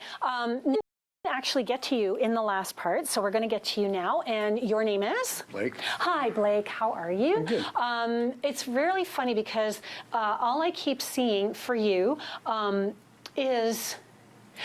I mean, I know I've read you before, so I see health issues that have been there, but what's really funny is your mom passed. Yeah, she stands beside that word. It's health, and then your mother stands beside you and beside it. So health stuff is over here, which is good. If you have any energy that's sitting on the right is to release, right is to let go. So the left is to come in, and the right is to let go. So that means you're letting go of stuff, and your mom's taking care of that. She's standing with you to the left, which is really, really beautiful. So here's a little trick with kids. It takes 3 days for a child to catch a cold. Okay, there's contact, there's inside the energy field, and then the child has the cold. So best thing to do with any kid, if they're touching things, if they're with other children, what have you, the very next day, it doesn't even have to be in the moment, but make sure you watch them the very next day. If you see any signs of being tired or what have you, that kind of thing, give them a really hot bath and give them an energetic cleanse. So either smudge them or do a little prayer for cleansing or that, because it's in their energy field. You can catch that cold before it gets into the physical being. Okay, what I used to do with my son, and I still do even though he doesn't know it, what I do is if he's, let's say, been to a party or he's been out or whatever, I will actually do a distance cleansing and clearing for him to make sure he doesn't get sick, especially if he has an exam coming or this or that. This way, if he has an exam, he goes, Mom, I'm really sick. I'm like, no, you're not. You're going, bye. Bye, get lost. So one of the things you can do is energetically cleanse and clear people. And what that means is to, basically there's a statement that you can use. Yeah, I invoke the light of the God within. I am a clear and perfect channel. Light is my guide. And you say that 3 times, and then you blow. So hands in front of you, you say that, and do that 3 times, and it cleanses and clears you. You can do that with anything. You can actually place your hand on a house. Say that into whatever it is you're touching, the wall. Take a breath, like that, and it actually cleanses and clears the whole house. I kid you not. This is very powerful stuff. You can do that with God 3 times. If you come from a different culture, like the Queen Witch over there, you can say God, Goddess, or Great Creator, okay? So I invoke the light of the God within. I am a clear and perfect channel. I invoke the light of the Goddess within, clear and perfect channel. I invoke the Great Creator within. So when you're placing your hands on a house, I invoke the light of the God within this house, or this antique, or this piece of clothing, okay? That kind of stuff. So when a child has a cold, like I said, you have 3 days, wherever you are, just do that little cleansing and clearing on them. Do it right away if you want to. Okay, good, excellent. Questions? We're in the second half, so yes, let's see what you guys got. Okay. How is you? Okay. What's your name? I'm Fiona. Hi, Fiona. So in March and April, I got really, really badly sick. And I didn't cleanse and clear. No, I'm joking. I'm not sure that would have helped in this case, but and I'm still like really struggling to get back from that. So I'm just wondering if there's anything anybody is Yeah, so the cleansing and clearing I gave you, that can help you. Okay. We talked, I believe it was with this audience, about osteopaths. So that can help too, because whenever we go through an illness of any kind, it does create blocks in us. It does create energetic blocks, physical blocks, all those different things. Why do I keep getting something in this area? Because, well, I got mono, and I ended up getting hepatitis and splenomegaly from that. Okay, so this area here needs to be opened up. It needs to be released. Something's locked down. So an osteopath can help to open that up, okay? Acupuncture would help too. So either or is really good. But because I have such a thing for osteopaths, I like that course of action myself. But that's choice, right? That's a really interesting thing. I love working with animal energies and animal medicines. And one of the things they're showing me for you is actually mouse medicine. And I know it's going to sound really, really weird. You know how we used to draw on our hands like pictures of like pictures and guys' phone numbers and, you know, girls' phone numbers and like, oh, I shouldn't say that. Anyway, for you, for some reason, I keep getting, I don't know why, but I keep getting a picture, like almost like a little ink, like take a pen or whatever, and draw a picture of a little mouse. And for some reason, all I keep getting is energetically, the mouse will help to heal that area. I've never in my life heard anything like that before. But if I'm guided to do something like this and it's not hurting me or anybody else, I will do it, okay? For you particularly, it is mouse medicine that you need, that will help that as well. And usually I'd say like put a picture on your phone and that because you can see it, whatever. In this particular case, it actually physically has to be on you. So even if you found like one of those, what do they call them? The temporary tattoos, the kids' of Mickey Mouse. Okay. Be fun, okay? Be fun with it. But for some reason, that area needs that. So those are a couple of things you can do. You know, smudging can help that as well because, again, you're clearing the energy. Even though you're through most of it, that energy still sits until you clear it, okay? So those are a few things that you can do now that most of it is gone. But yeah, I can feel that your energy is a bit heavy, okay? That's all. But you're good. You know that. You're good. Questions? Anything? Come on, anyone? If not, we can keep going. All right, we'll go to Blake, and then we will come down here. Okay, yes? Last month and the month before when we had a reading, we talked about some of my health issues. Yes. Some of my inside tumors, this and that. And you said middle August to beginning of September, I should be all clean. Yesterday, I got all clean. I am so happy to hear that. I am so happy to hear that. You have to understand, there are certain people in my life that I really admire. And from the beginning of your journey, I would get, this is somebody who's going through his own journey. And yet every couple of days or every week, I would get these little posts, have a great Thursday, have a great Tuesday, have a great, and these wonderful little gifts and things like that. And so when I see somebody who gives so much, even though they're going through so much, when they accomplish what they need to accomplish in their lives, to me, that is like, you have earned my greatest respect. Not only that, but you are amazing because you are the epitome of self-healing, right? Because those things that you give to others is in direct correlation to how life works for you, okay? And that is just, I mean, I'm so happy to hear that. And you knew that too, you know? That's awesome. Okay, questions? Any other questions? Logan, dude, you have no idea how much courage it takes not only to be here, but to ask a question. So when a child does that, I'm just like, cool kid. Yes? Is there any animals having messages for me? I love it. You have a fish?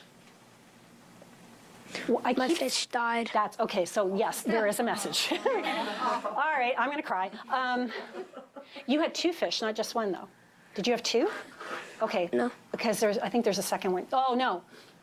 No, the fish that you had, it wanted a friend. It wanted a friend, and he's saying that sometimes he felt alone, and he was a little bit. But then when he'd see you, he'd be really happy.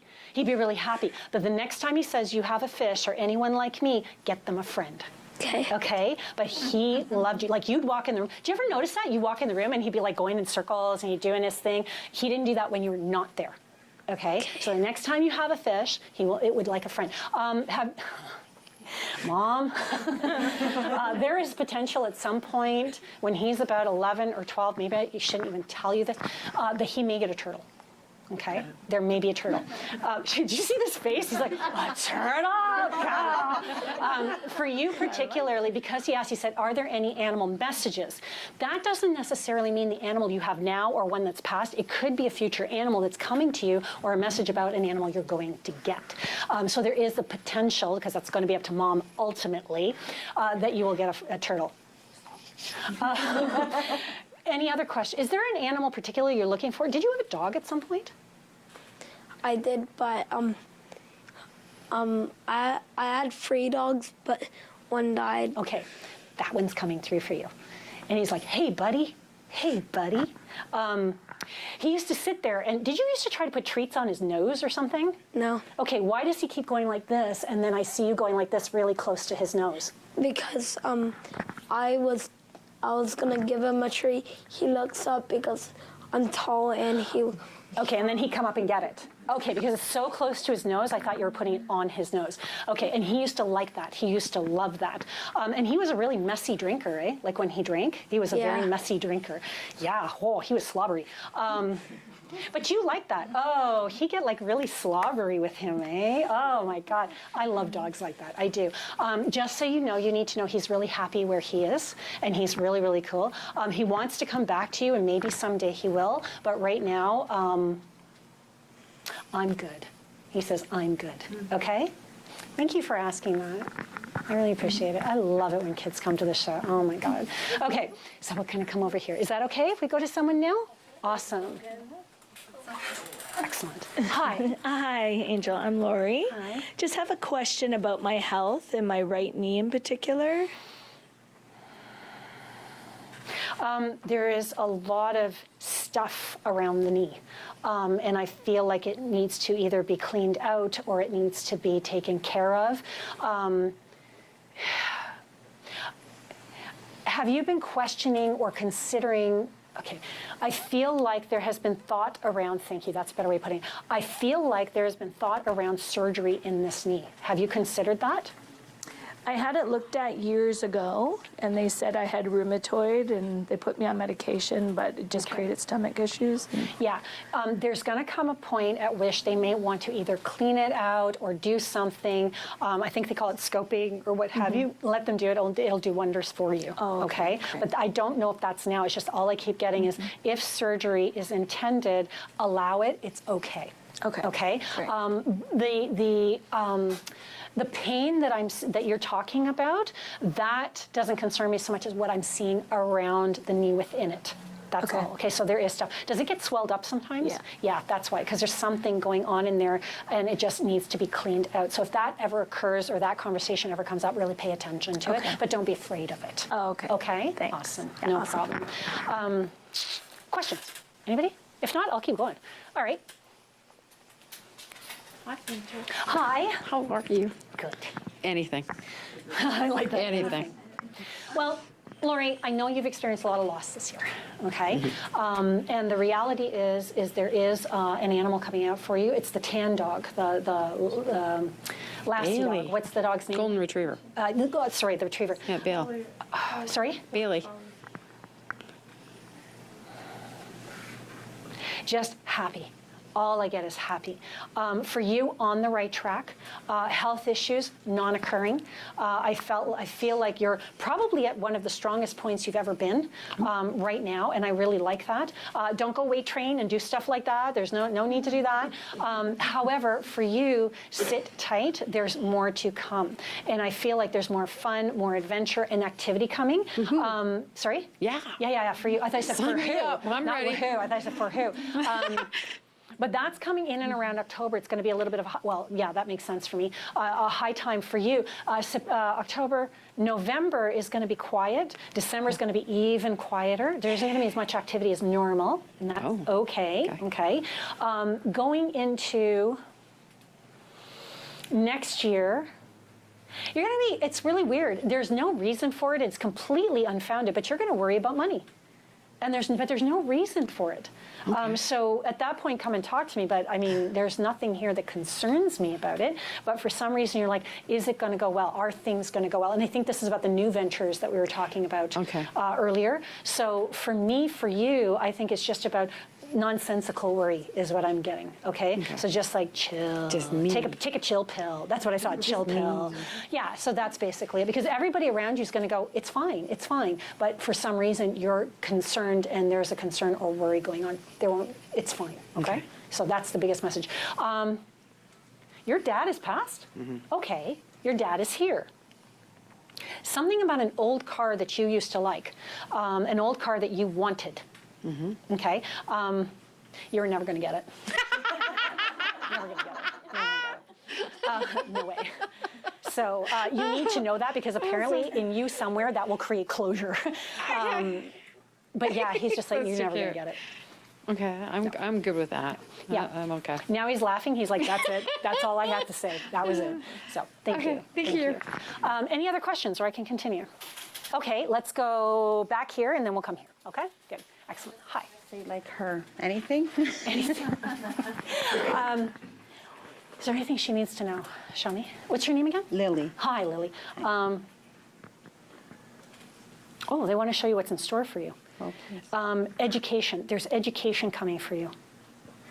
A learning, but it's not school learning. There is somebody who is a close friend, almost like family, who is going to do something that you don't like, and it's really going to upset you, but you're going to learn from it.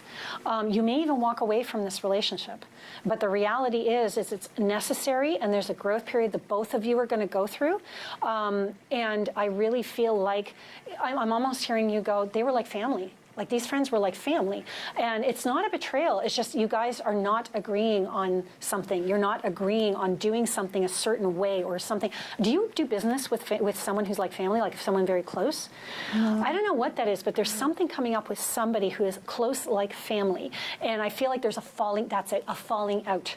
Okay, so there is a falling out, but it's okay. It is okay for that to happen because it's time for you guys to be at a crossroads and even maybe, I wouldn't say separate because eventually you'll come back together, but you need distance for a long while, okay?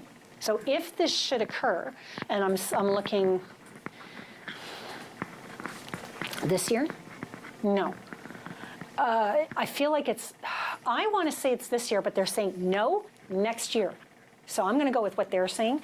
Around November of next year, there will be a falling out. Okay, with someone, let it happen. The distance is necessary for everybody to grow, and then you will come back together, okay? But it will take some time before that happens, all right? Okay. Yeah, but it's not a bad thing.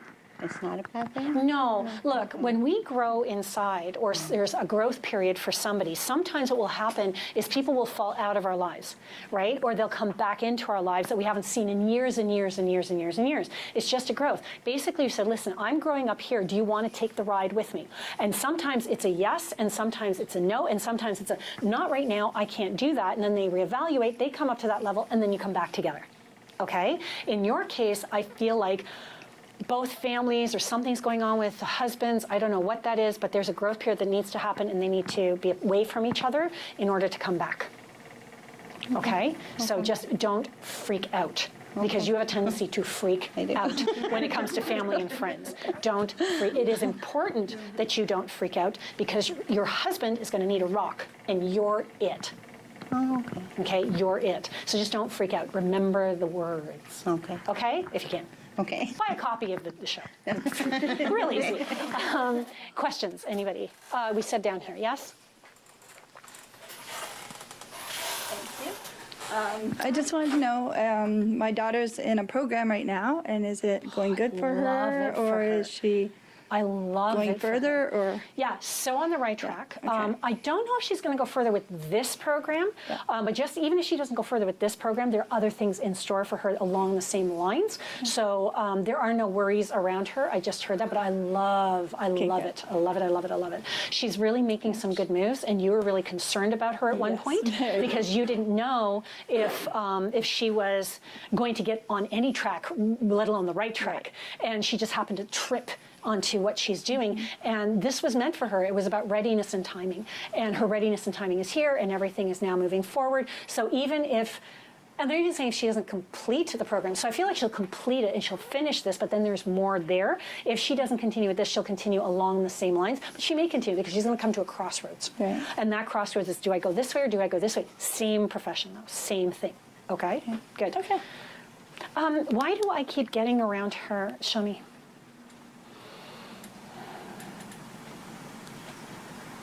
Is it like nursing or nurse or something like that, PSW, something like that? She's autistic. Oh, she's autistic. I see her helping others. I see her helping others. I feel like as she gets old, how old is she now? 23. Yeah. She's going to help others. Her work is in the compassionate field. I don't, you know, it's really funny. I know you say she's autistic, but if she is, I feel like it's not severe autism. Yeah. She's in a good place, but I feel like nurse, caregiver, compassionate worker, that kind of thing. But the program she's in now is actually going to lead her down a path that's going to help her understand who she really is. Even if she doesn't become those things, that's going to open her up in that aspect. Okay, that's where this is leading, is to really understanding who she is as a healer. Good. Okay. Thank you. Awesome. Thank you. Questions? Logan. Okay, we're going to go over here, and then if we have time, we're going to come back to you. Okay. This is just a quick question. Yes. I have the subject of romance. I have a person of interest. He lives in Italy. It's great that you have a person of interest, and I got that he was at a distance.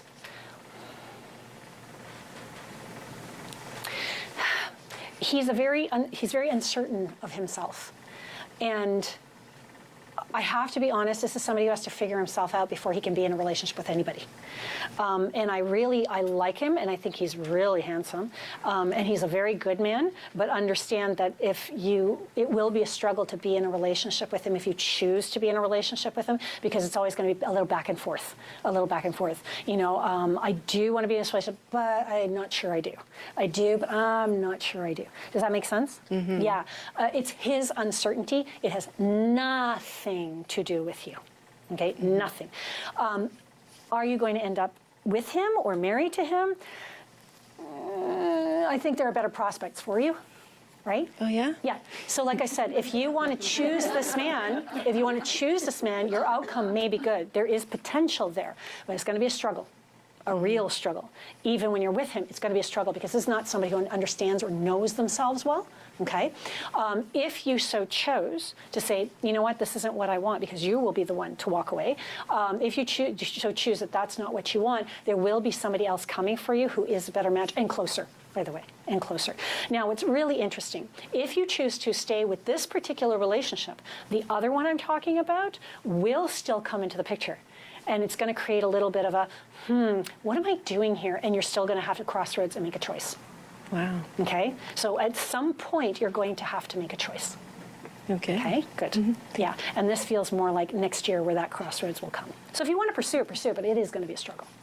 Okay? Not going to lie to you. Mm-hmm. Am I validating what you already know, or am I telling you something you don't? Validating. Yeah, it's been a struggle. Yeah, and it will continue to be. It's him. It's not you. Okay. Mm-hmm. Good. Thank you. Oh yes, and then I'll come to you. Okay. Just curious if you see any spirit guides or ancestors. Yeah, it's funny. As soon as you stood up, I saw a light over your forehead, and it was really interesting because there's a tall something behind you. It almost looks in Peru, they had what they called the Munaki rites, and this was before 2012. You remember that whole thing about 2012, end of days, all that kind of stuff. And in one of the ceremonies that I used to work with, they talked about the star people and these tall, they almost looked like archangels, but they were tall figures and creatures. And a lot of people say that they're the light beings, and I feel like there's one behind you. I know a lot of people don't believe in this kind of stuff, and that's okay. I'm not even sure where I land with this, but the reality is there are what some people consider interdimensional beings, right? So, thank you. Interdimensional beings means that we have different dimensions that we live in, right? Ours is not the only one. We'd be arrogant to think we're the only ones that exist, okay? Whether it's on other planets, on other dimensions, what have you. This is what the Akashic Records are. The Akashic Records is a huge library of the everything.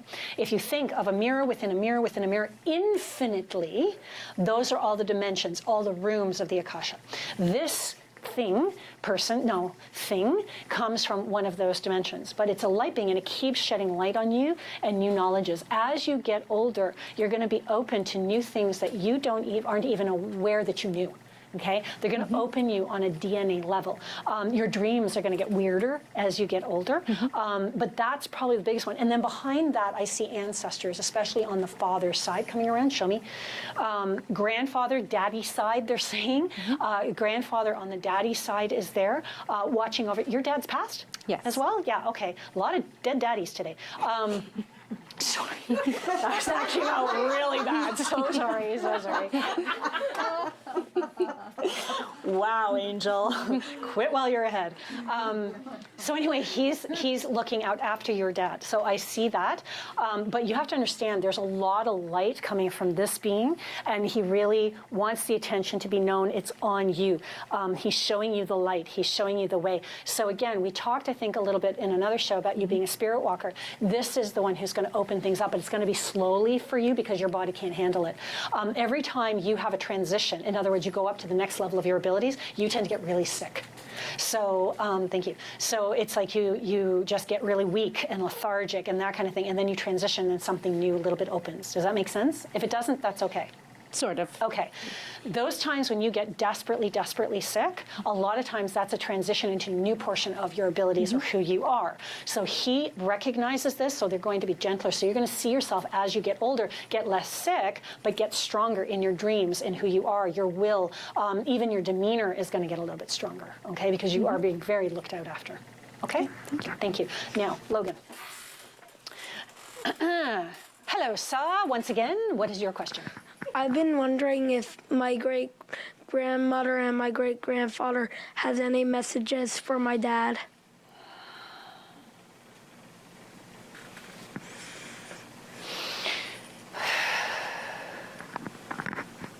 They stand behind your mother, grandmother and grandfather.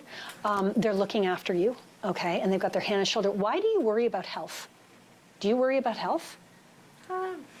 Taking better care of it. Yeah, okay, because they got their hand on your shoulder and they're saying, we are looking out after you and we've got your eye on him, okay? Where your dad is concerned, he's okay. He's okay. Your dad concerns himself after you and your mom. So the biggest thing your dad does is, whoever's out there, if anything exists in this kind of thing, I need you to take care of my kid and my wife.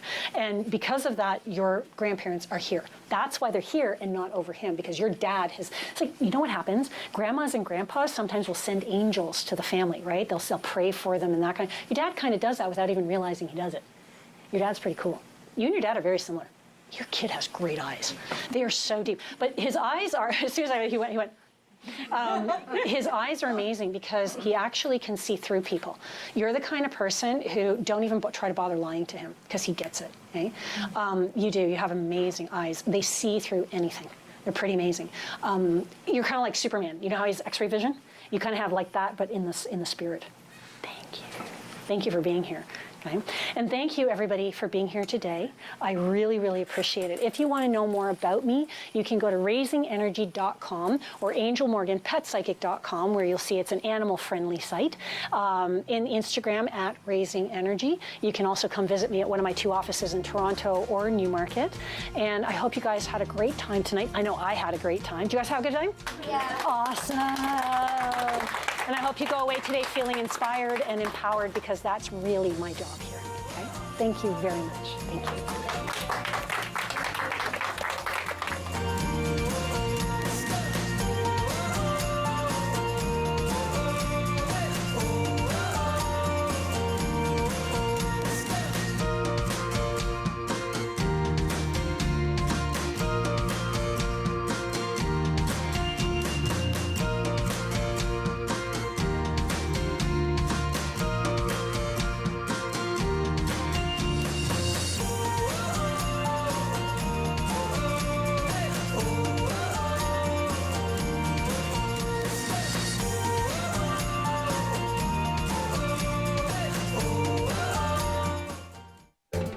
Call the Rogers TV viewer response line, email us, or connect with us on social media.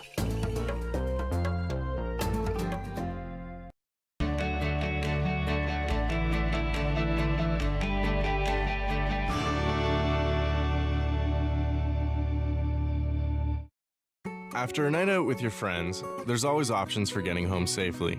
You could call your BFF, your mom or dad, whoever you can count on for a safe ride home. You could call your favorite cab company or 1-888 taxi guy.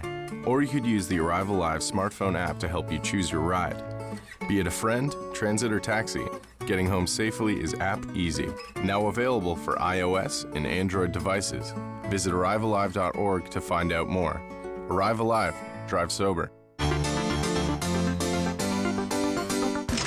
What is wrong with you? You picked up a bat. You can't beat up a woman. It's like misogynistic. You the one being misogynistic. I ain't mentioned her gender. Somehow, I'm the only person in the world who remembers the Beatles. Who? Hey. Let me just give you this advice. Hey, dude. Hey, dude, are you sure? It's so much better. Dude.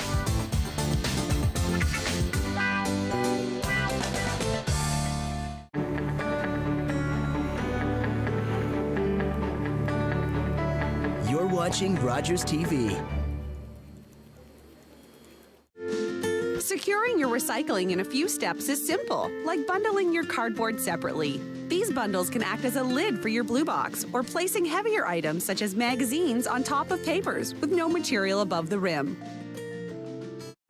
The temperature is dropping, but don't go into hibernation just yet. I'm Anna Hook, your Durham Region Fun expert, and today on What's on Durham, we have plenty of kid-friendly programs, events, and activities from across Durham Region. Plus, our kid fun experts are on location at their picks of the month. So stick around as we share everything you need to know to keep your family busy this October.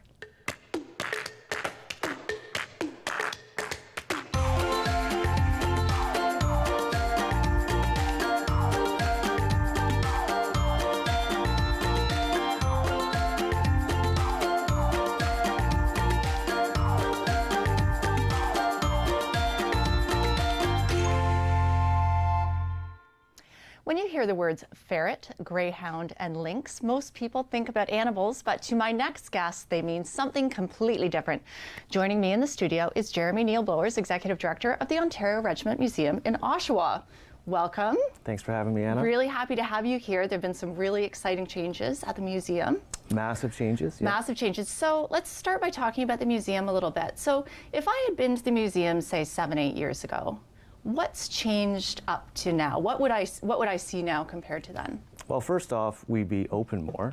Okay. Years ago, unfortunately, the museum was only open in the summer months.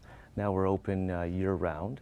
So even in the off-season, we're open every Saturday and Wednesday. Oh, wow. And obviously for our special events like Tank Saturday. Okay. It's also massively expanded. Just last year, we opened the Military Vehicle Conservation Center. Oh, wow. Which is 17,000 square feet of military vehicles and tanks. Now, 17,000 square feet. yes, and indoors, so it doesn't matter if it's January or if it's August. You can come and enjoy these vehicles in a climate-controlled space. Wow. So you mentioned Tank Saturday. Now, if I heard about Tank Saturday before, what's Tank Saturday? Tank Saturday is a special event we have once a month in which we give the public an opportunity not only just to visit the museum and see these historic vehicles, but really to experience them. We take a historical selection of vehicles on each Tank Saturday.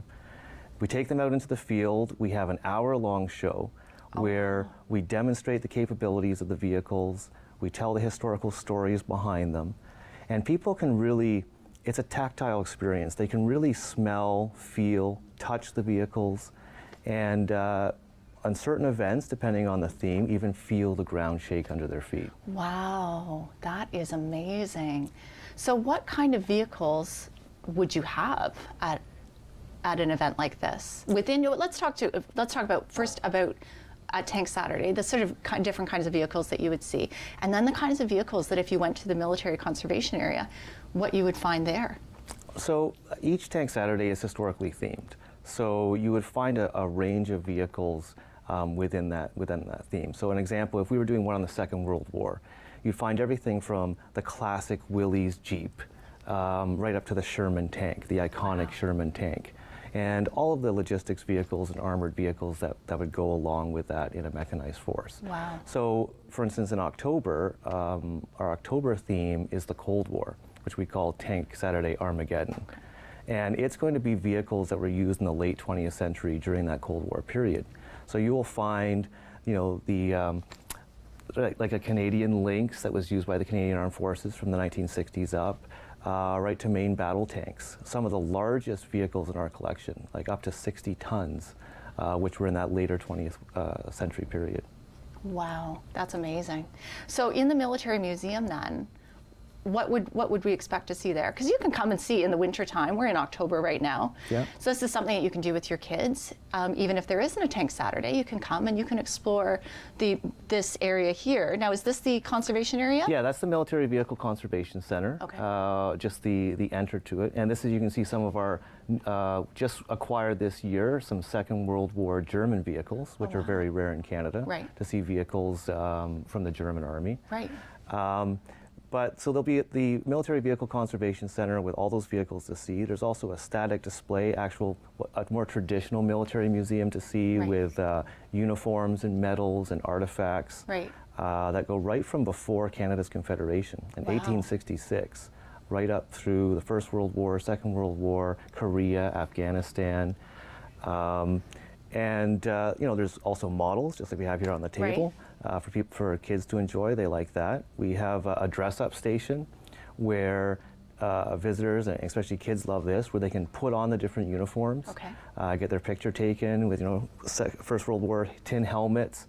But also, that's part of the tactile experience. That allows them to feel, like for instance, in the First World War, wearing a big wool jacket in the summertime. Yeah. It's itchy. It really gives them an understanding of what some of those soldiers may have went through. Right. So if people were interested in finding out more information, we're in our last 30 seconds, where would they go to find out more information about the museum and Tank Saturday? Just go to tankmuseum.ca. Okay. Tankmuseum.ca will have links to all of our events throughout October and the rest of the winter. That's amazing. And can you buy tickets day of? You can buy tickets just by showing up at the door, and you can also purchase them online. Okay. Super quickly, tank rides. We do have rides. The last time this year will be October 5th, and you'll be able to experience our new airport tank track. You'll have to see it to believe it. I cannot wait. Thank you so much for coming and talking with me today. Thanks, Anna. Now it's time to buckle your seatbelts because we're going on location with kid fun expert Trinity at a local museum that'll get your engines revving. Hi, I'm Trinity, and I'm at the Canadian Auto Museum in Oshawa. Hi, Alex. Can you tell us about the museum? Hi Trinity, thanks for coming. The Canadian Automotive Museum was founded in 1963, and we tell the story of the automobile in Canada, who drove them, and why they're awesome. Whoa. How many cars do you have in the museum today? Today we have about 75 vehicles. That includes cars, motorcycles, and even a fire truck. Whoa. Which is one of the oldest cars you have here? Well, our oldest cars date to around 1902 or 1903. So doing a little bit of math, that makes them about 117 years old here in 2019. So quite old vehicles. That's very old. Do you offer tours here? We certainly do. We offer tours mostly on the weekends, but throughout the summer as well. So you can always stop by and ask for a tour, or we book tours as well. And I think it's the best way to actually learn about the collection is hearing it directly from one of our tour guides. Oh, okay. Do you have any activities for kids if they wanted to come with their parents? Of course, we have lots of activities for children of all ages. We have scavenger hunts, we have activity sheets, we have a couple of great photo ops, cars that the kids can sit in. So we have one up in the lobby, we have a little car upstairs, and we have Lightning McQueen here right now from Disney Pixar Car 3, and he's always great to take photos with. That was my favorite childhood show. What's the new exhibit that you have here? Our newest exhibit we're working on for the spring of 2020 is called Oshawa's Automotive Community, and it's going to tell the story of auto workers and the cars that were manufactured here in Oshawa starting from 1907 all the way up until the present day. So it's going to incorporate a lot of community feedback, and we're really excited about it. Whoa. Thanks for talking with me today, Alex. Back to Anna in the studio. Great job, Trinity. My next guest wants you to let your child's imagination run wild this fall. And joining me in the studio is Annika Kim, Director of Arts Unleashed. Hi. Thank you for coming today. Thanks for having me. Do you like my glasses? I love them, yes. Do you like my shark's head? It is very nice. So you are the Director of Arts Unleashed. Yes. And we are wearing these wacky things. Mm-hmm. So tell me a little bit about Arts Unleashed. What is it? Arts Unleashed is a 100% kid-created performing arts studio. So the aim for us is to build confidence in young people through the power of their own imagination. Wow. Yeah, and we do that by creating live plays with kids. Okay. Yeah. So you offer classes? Yes. We do classes, camps, birthday parties, Okay. and events. Okay. And everything is built around the premise of creating a live play. So in a week of camp, they would build a play. We have some examples of set pieces. They work with costumes, improv. We never have a script. Okay. And by the end of the week, they'll put on a show. And it's all their own ideas. Wow. And what age is this for? The camps run from 5+, but our programs, we have toddler classes as well. Okay. So we work with kids as young as 2 years old. Wow, Yeah. amazing. So tell me then a little bit. So I've signed my child up for a class. We're ready to go to our camp or program. We are ready to go day one. Yeah. What are we doing? What do we start with? So as soon as they come in, they have a theme. Okay. So for example, we could have an ocean theme, and we would ask the kids to brainstorm. So Okay. they break off into partners or small groups, and they think of ideas that relate to the ocean.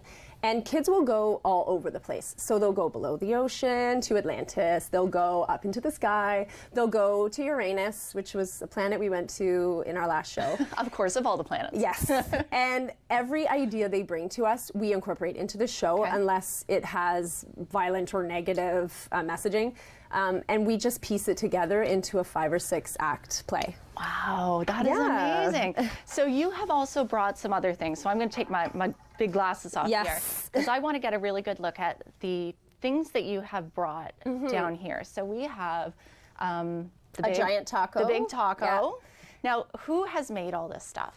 So when the kids come in and they're working with a theme, once they've built the story, we write a list on the side and we say, okay, we're going to Taco Land, let's make a giant taco. So that goes on the list. And that's an example there. If we were doing an ocean theme and they needed a boat, then we work with set pieces that are movable, usually collapsible, because they're coming and changing scenes and they're coming from backstage. So we built this show to go with that. Wow. And the tree, we printed all the leaves. So we worked with styrofoam and carving and printing on the leaves. We painted the cardboard and the base as well. So they're all pieces. This is an example of a smaller prop. Can I see that? Yeah. Oh my So that's goodness. a portal in a submarine window.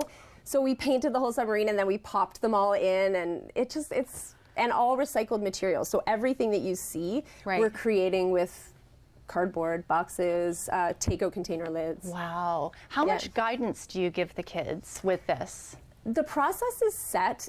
We work with the same structure every time. But the only guidance we give is helping them understand how a story works. Okay. For example, you need a beginning, middle, and an end. Right. You need a conflict. But everything else is very kid-driven. That is amazing. Yeah. I love it. So you do birthday parties as well? Yes. Okay. So in a birthday party, obviously we have less time. We work with 2 hours. So the child chooses a theme, and then we create an adaptable script based on the theme and a show starring the birthday child. Oh, wow. Yeah. So, for example, Moana was a popular theme for a while. So they came in, and the birthday child is Moana, and all of the friends are the supporting cast. Okay. So they come in, we adapt the script, we create a costume piece or prop that we use in the show, and then we rehearse a couple times with costumes, and they put on a show at the end of the birthday party. How fun. And they have their moment. It's so amazing when they have those, like, I am Moana, and you see them, like, having their moment. It's awesome. I love it. Yeah. So you guys are you're having a grand opening. Tell me a little bit about the grand opening. So the grand opening is September the 28th from 1 to 2:30 is the official opening. Okay. We're doing a ribbon cutting, and the mayor's coming, and we have some politicians, and hopefully all of our Arts Unleashed campers and their families, they all have amazing tie-dye shirts from summer camps. Cool. Yeah, so we're hoping to fill the space, and we're doing a canvas and costumes event. Okay. So families will be able to paint and add to our community canvas. That's awesome. Yeah, and then they'll be able to wear costume pieces and take pictures in front of our kid-created sets. That is amazing. Thank you so much for coming and talking with me today.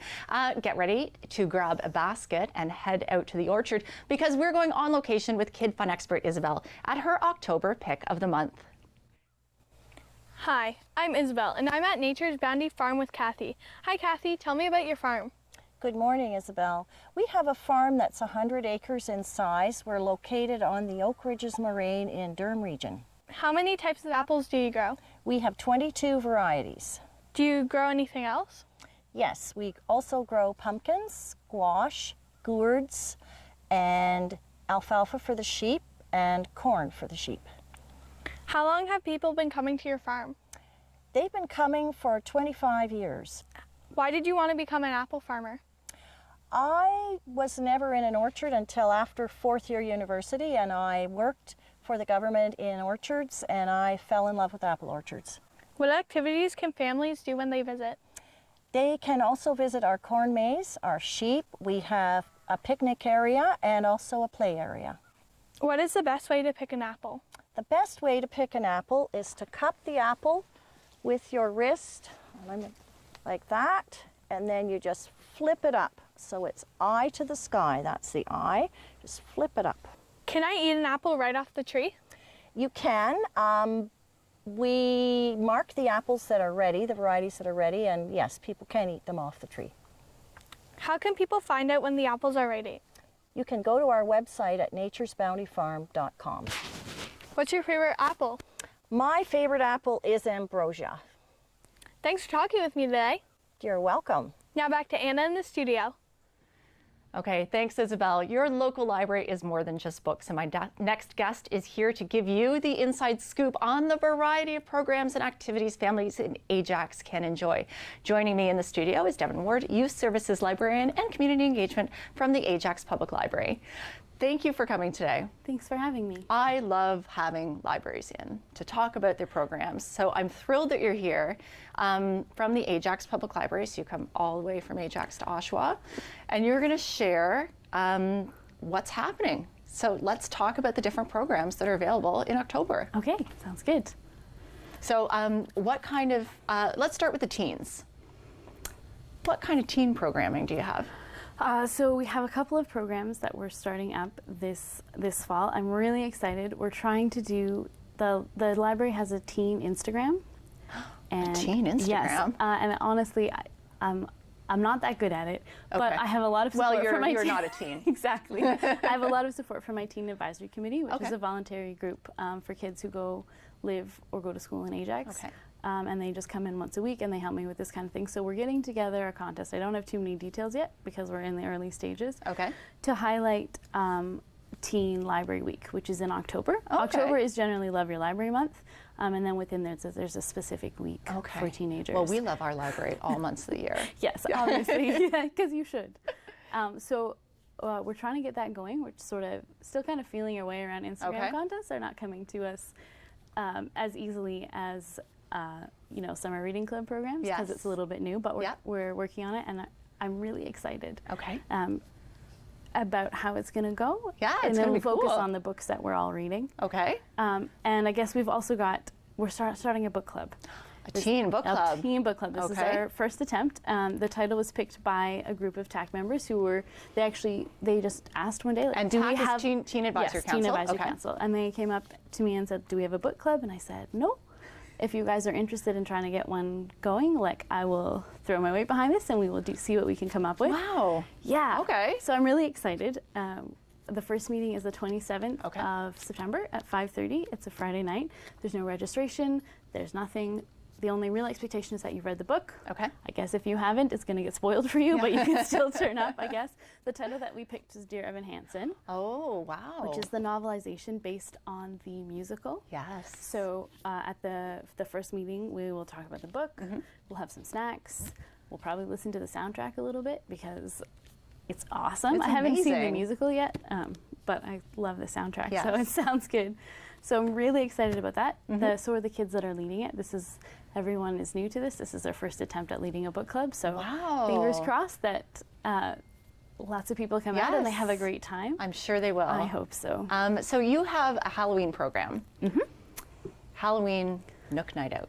Yes. Tell me about Halloween Nook Night Out, because when kids get older, now this is a program for teens, right? Yes, yeah. So when kids get older, from they still like Halloween because Halloween's fun and you get to dress up and there's candy and all that stuff. But when you're a teenager, there's not quite as many opportunities to go out and have fun on Halloween, right? So there's a bit of a cool factor. Yeah, too. exactly. So Halloween Nook Night Out, what is that? So on the Nook Night Out, previously we had been extending the library hours and keeping the building open to the public a little bit later, but we extended our hours this year anyway. Okay.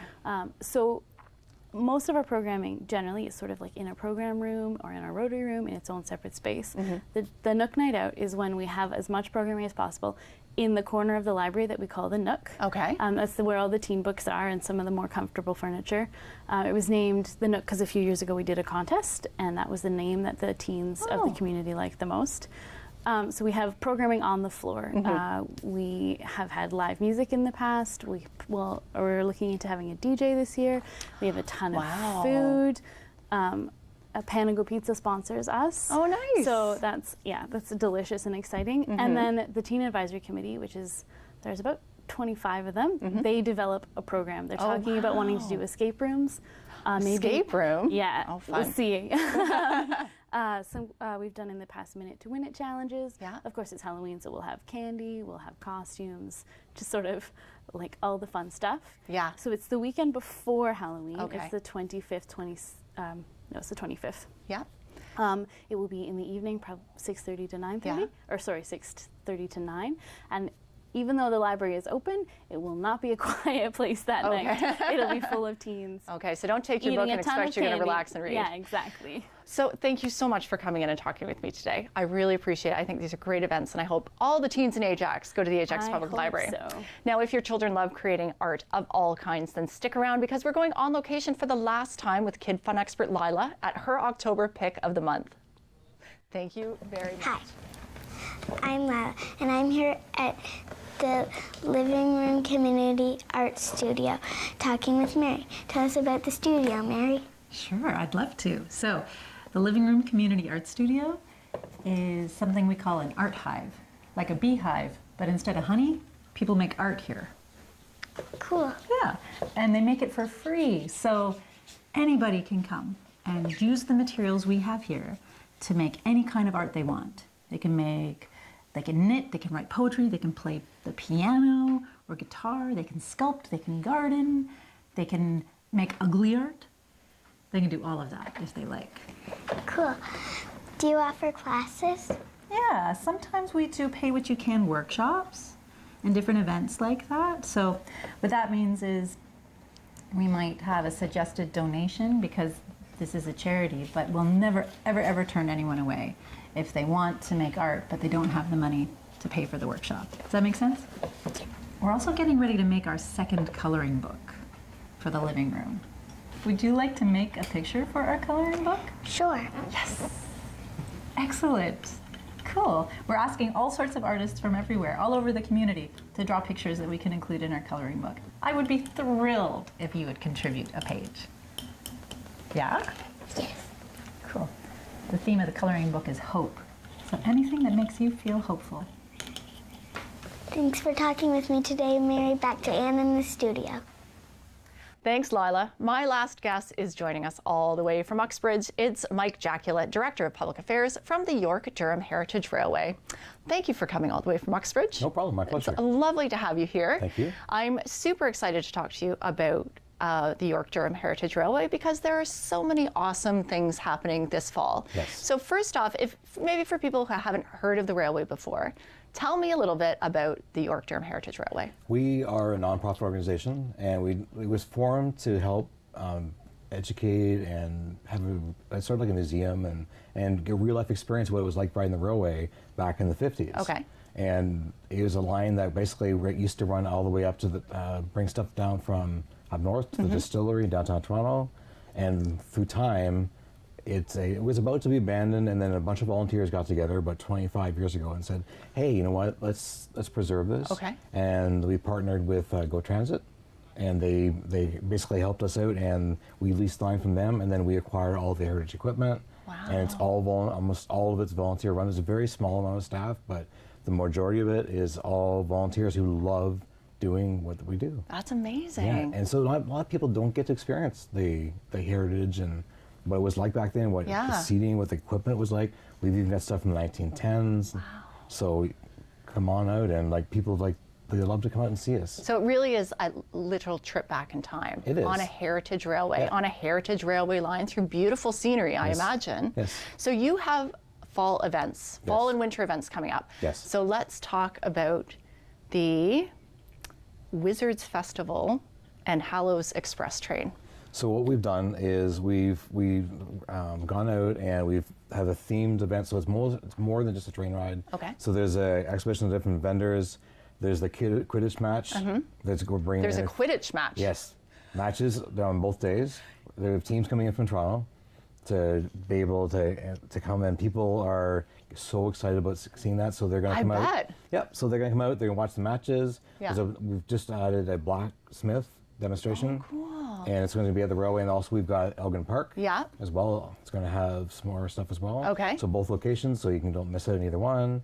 And vendors and. Oh, fun. Yeah. So if you're into the wizard stuff, yes, this is definitely something that you should go onto the website and check it out and probably buy some tickets soon because it sounds like it's... The first day sold out really quick, and the second day we're expecting to sell out as well. Wow. Yes. That is amazing.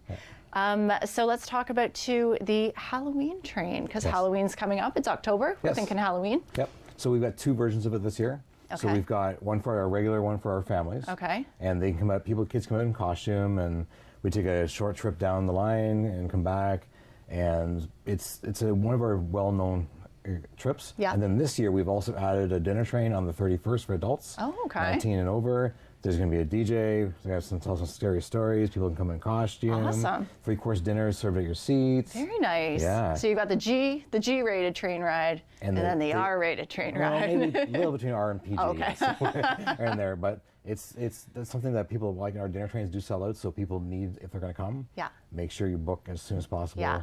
And whatnot. So don't expect you're going to get dressed up in your costume, drive out to Uxbridge, get on the train that night for Halloween, because that's not going to happen. No. Book tickets in advance. Book tickets in advance. It's really worth it, and we have a local caterer, so it's all the money goes back into us. Okay. So we appreciate people come out, and you know what? If you want to leave your kids at home with a babysitter for the day, and then you come out and have some fun in the evening for a change, hey, we'll host you. Come on for out. a change. So you also have a couple of more gentle rides, maybe the fall high tea and the Saturday fall celebration. Yes. So what can people expect on one of these? So for the high tea, it's come on out. They have scones and tea served with linen, and it's a little fancy or whatnot. And then for the fall celebration is that we come out and you can see all the fall scenery. We keep our open air baggage car open, so you can come by and you can see all the leaves coloring and changing and take all that in as well. Very nice. Yeah.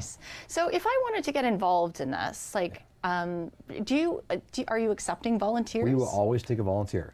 No one gets turned away on the Arctic Heritage Trail. We will find something for you to do. But we let people do is if they come out with a certain interest or whatnot and say, you know what, I really want to do groundskeeping, or I really wanted to work on the diesel locomotives, and that's my thing. Okay. You don't have to come out and be crew. If you want to crew, you can crew, but you can come out and do whatever that you can contribute. Right. And what is your interest? Because it's a big operation. It is a big operation. And there's something for everybody. And it takes a lot of work to make everything happen. I bet. So if people want more information, we're on like our last 10 seconds. Where should they go? www.ydhr.ca.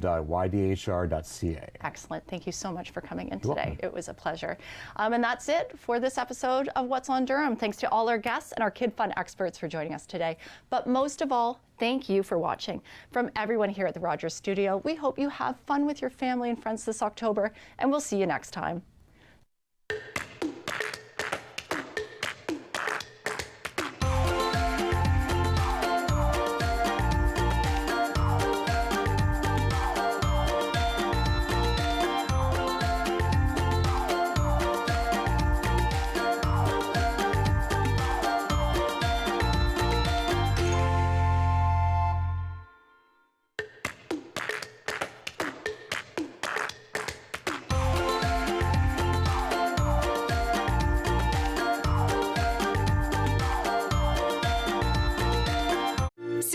recycling in a few steps is simple, like crushing your cans and bottles down in your container's blue box and your box board down in your papers box. This saves a lot of space and reduces the possibility of material blowing out of your blue box on windy days. Call the Rogers TV viewer response line, email us, or connect with us on social media.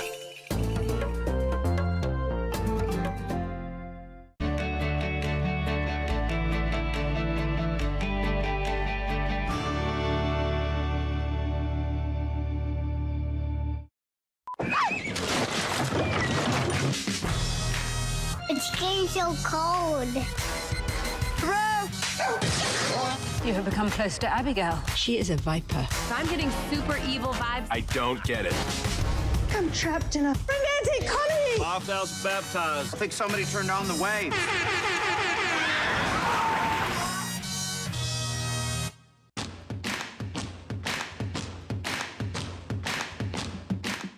Do you worry about how much someone drinks? Do you feel angry or depressed most of the time? Do you feel neglected or unloved? Do you feel that if the drinker loved you, she or he would stop drinking? If you answered yes to any of these questions, you are not alone. Not everyone trapped by alcohol is an alcoholic. Families and friends are suffering too. Al-Anon and Alateen can help. Call 1-866-200-0223 or visit alanon.org/help.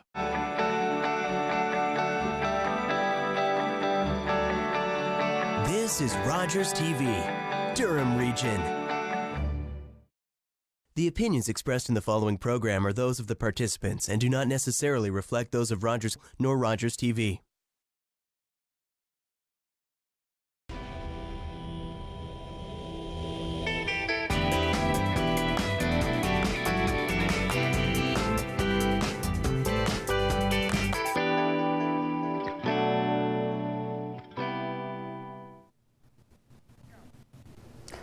Hello everyone, welcome to Health 180 with Carrie and Fenn. Durham Mental Health Day is a day to increase awareness, address the stigma, and facilitate conversation about mental health.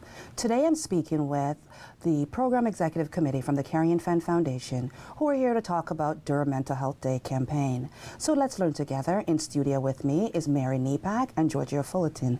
Welcome to the show. Thank you for having me. Tell me about yourself, Georgia. Well, I am a practicing visual artist here in Durham Region. I am also an arts educator and an expressive arts therapist. So I have been in the arts since forever, always promoting the benefits of art making. I am sitting on the board of directors for the Robert McLaughlin Gallery, and I'm also on the program advisory committee for Durham College School of Media, Art and Design. Nice. Yeah. Yeah, Mary, tell me a little bit about yourself. My name is Mary Nepak. I am retired from the University of Ryerson University as an educator. My goal is to be able to educate. As much as I can, and awareness of mental health, and that's my. I'm a mother and a grandmother, and given all my time to this project. Nice. The Carrie and Fenn Foundation. Wow. That's a lot, eh? I know. Tell me a bit about what's the Carrie and Fenn Foundation. The Carrie and Fenn Foundation is a registered charity established to promote health and wellness. We provide support, education, and resources for chronic disease management to the public and individuals affected by chronic and rare disease. And mental health and medical. Yeah. Our goal is to ensure that no one is affected by the physical, emotional, or social symptoms of chronic or rare disease. Which is so important because with what's going on in the community now, 1 in every 12 person is affected by a rare disease or disorder. 1 in every 7 has accessibility, and mental health, 1 in every 5 individuals will be affected, right? So I've had the pleasure of going with you guys to with the Durham Mental Health campaign, which I know the team is really excited about it. Can you tell me about the Durham Mental Health Day campaign? The campaign, well, it includes a proclamation, flag raising, and sort of a delegation of individuals. We're naming the Carrie and Fenn Foundation is naming October 10th as Durham Mental Health Day. And that's so important. And I just wanted to say, Mayor, one of my favorite mayors. You know. It's hard to not say that. But Mayor Dave Rye in the city of Pickering has done the honor of actually doing the first proclamation. Right? So it's super, super excited to see that, see our team working really hard in what we're doing and being able to make a difference in this area. So the proclamation, is that just a one-time thing in the city of Pickering, or is that a Durham regional thing? What's going on with that? It's a Durham regional. So is that each city and each town? Each city and each town, and it would be, like you mentioned, flag raising, and then we're going to be in the towns across regions of Durham. And the Mental Health Forum, I know there was a symposium that goes on every year, but the Mental Health Forum, tell me a little bit about the Mental Health Forum. So it will be the third annual one, and it's a partnership between the town of Ajax and Lake Ridge Health. It will be taking place at Ajax Public Library, I believe. Yeah, and so it will be a combination of community partners who have different organizations. There will be a answer and question period for the community to kind of tap into what's happening with the foundation. And it's really about sharing resources and showcasing resources. Yes, that are available within the community. Yes. Now, why are you guys involved in mental health, or why are you guys involved in this adventure? Well, it is an adventure, that's true. Involved. Well, you know what? I believe that everyone has mental health concerns, and really for me, it's about raising awareness around mental health, and the way I do it is through the arts. Yes. I believe it's something in this day and age where even though mental health might be trending, so to speak, it is something that requires our awareness and our attention. So I'm very much attached to promoting the awareness of it. And for me, being an educator, I see more and more that there's a need for our youths and our seniors to be aware that it is not something that you have to be uncomfortable about. Every one of us have some sort of we all are affected by mental health. So, and I think too, to go to what you're saying, people don't understand that mental health, it doesn't mean mental illness, right?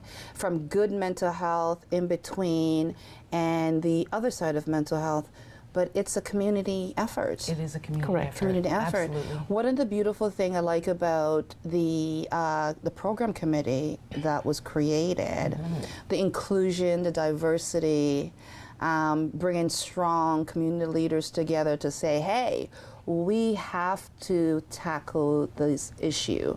Because it's not just about talking all the time. No, it is right? You have to take action. Absolutely. So bringing these strong community leaders together to work on these projects. Durham Mental Health Day. Durham Mental Health Day. Yes, were you going to talk about that? Durham Mental Health Day. So the first one, I believe, is happening very shortly, and it's sponsored by the Minister of Finance. That's correct. MPP Rod Phillips. Yes. It's been an honor to work with them. But there's going to be a luncheon. There's going to be a luncheon. Right. The Durham, it will be at Queen's Park. Yes. To discuss the opportunity to discuss with all the MPPs and their staff regarding and for them to promote it within their areas. So and more importantly, is sponsored by Rod Phillips, Minister of Finance, and the MPP of Ajax. Yes. We will be hosting a luncheon. and we will share what is going on in the region of Durham related to. And the biggest thing and the most exciting part of it is to increase awareness and provide opportunities so we can get some funding to be able to promote that all over. So you know, when I first thought about, because mental health, our community is impacted by it like a lot. Like I said. But a lot of people are scared to get the help and support that they need because of that stigma, right? And we need to have more funding in the region. Yes. So the thought about having that luncheon, the individuals who are making decisions for us are at Queen's Park. That's right. So in order to initiate that conversation and says, hey, this is what we're experiencing, and the 10 organizations that are actually going to go along with the organization are going to be able to interact with the MPPs and the foundation and be able to discuss what's happening in our region, right? Because we need to do stuff about it. Yeah, absolutely. Right? What are the type of things that you think or you see, Georgia, that's impacting the community?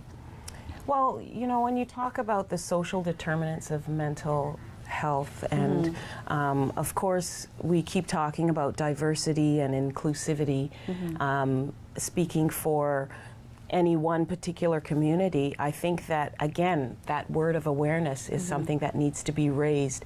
People lack knowledge on even the difference between mental health and mental illness. And just having, like, if I can bring in the fact that municipalities are important because, you know, stronger together. Yeah, they were partners. Yeah. They need to get involved. That's right. They need to, and one of the things that I would like to see the cities and towns actually do in regards to funding. Because even when we do the symposium and the forum and those type of structure, you're bringing in people from not just Ajax or Pickering, you're bringing people from Brampton, Toronto, like you're bringing people as far as 6 hours away. And for someone to actually travel that far, like the last event that we had were max of capacity. I was there. And and that shows that the need is there. The need is there. And the beautiful structure, the difference is when people go into a medical facility, in your mindset, it gives you that feeling, right?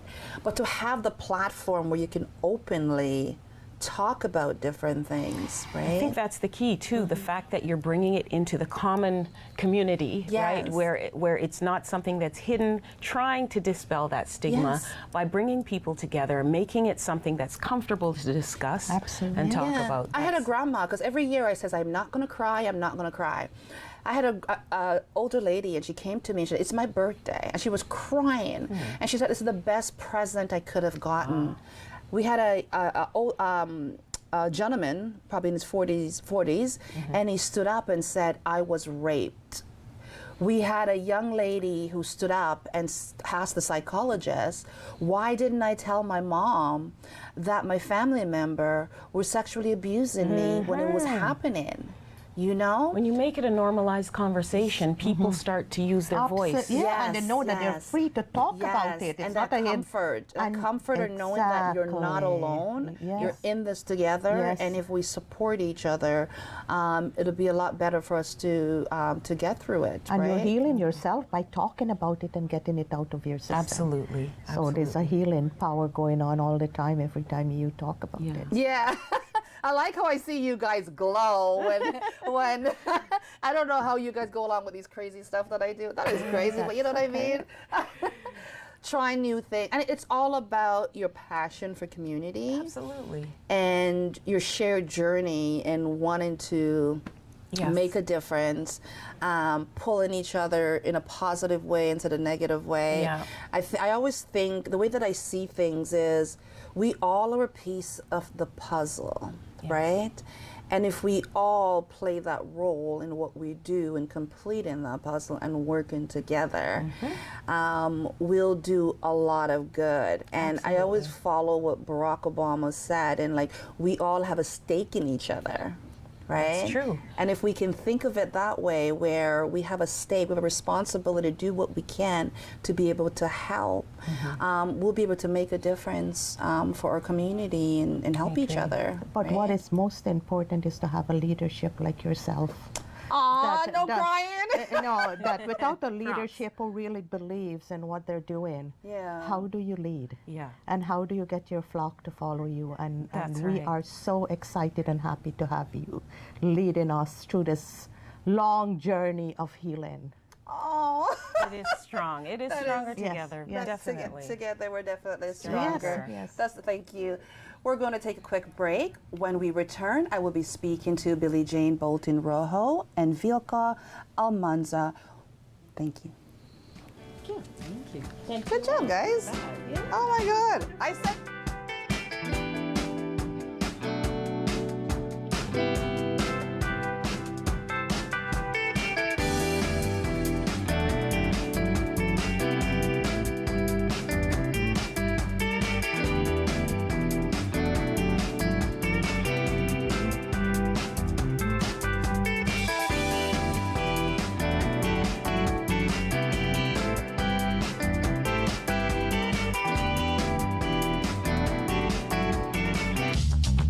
This program is brought to you by Ignite TV.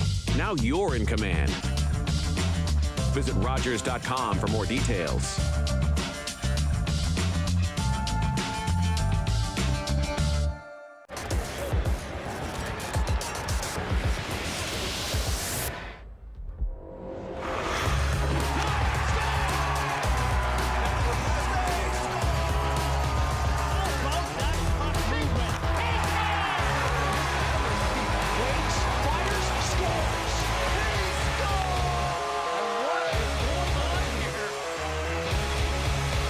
OHL action on Rogers TV.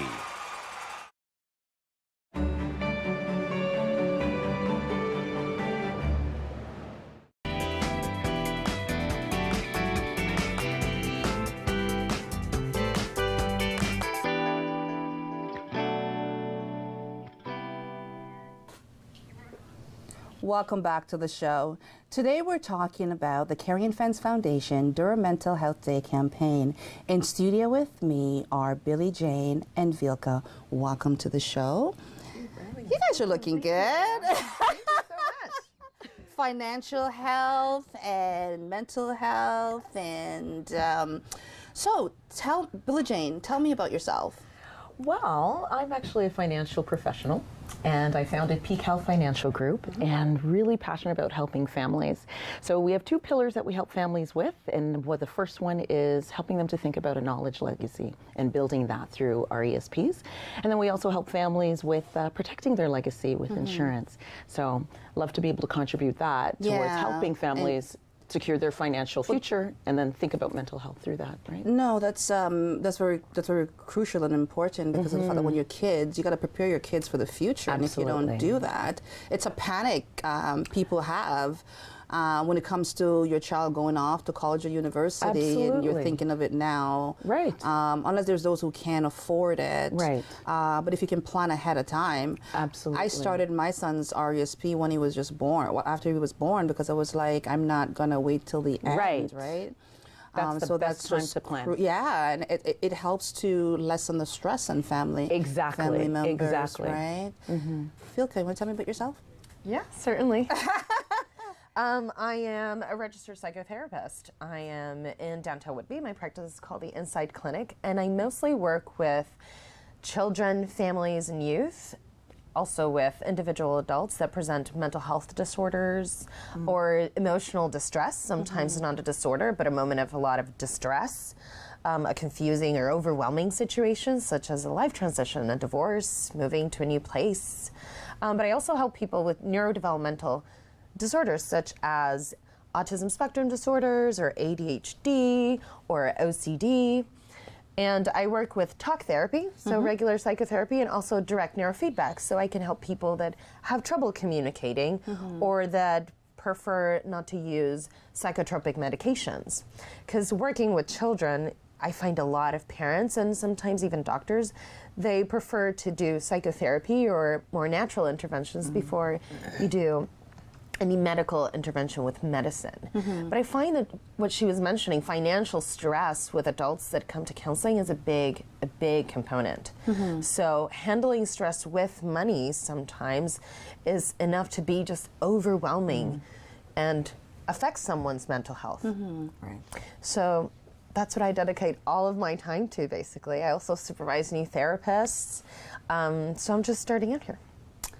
And just to let you know, she is now a board of director for the Carrie Fan Foundation. Woo!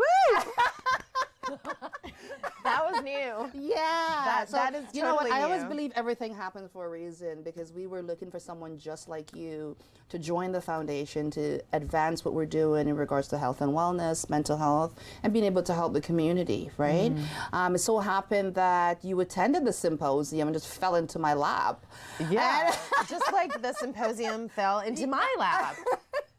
And it's a community effort, right?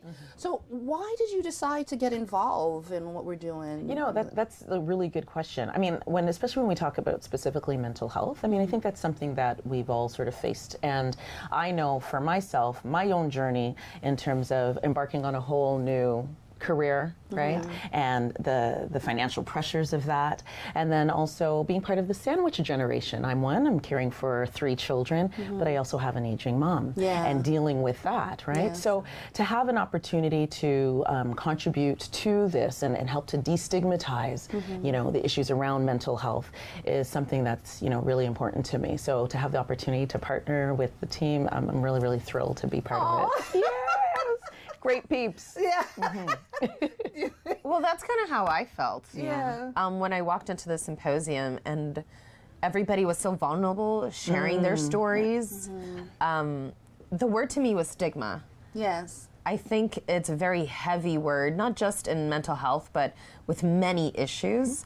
So that to me was what made it so compelling. Like, I had to join this group of people that are unafraid, that are vocal and out there talking about something that's so close and dear to my heart. Not only do I dedicate my time to people like that, but I've been struggling with my own mental health as a young person, as someone taking risk, launching a new business, moving to a new area.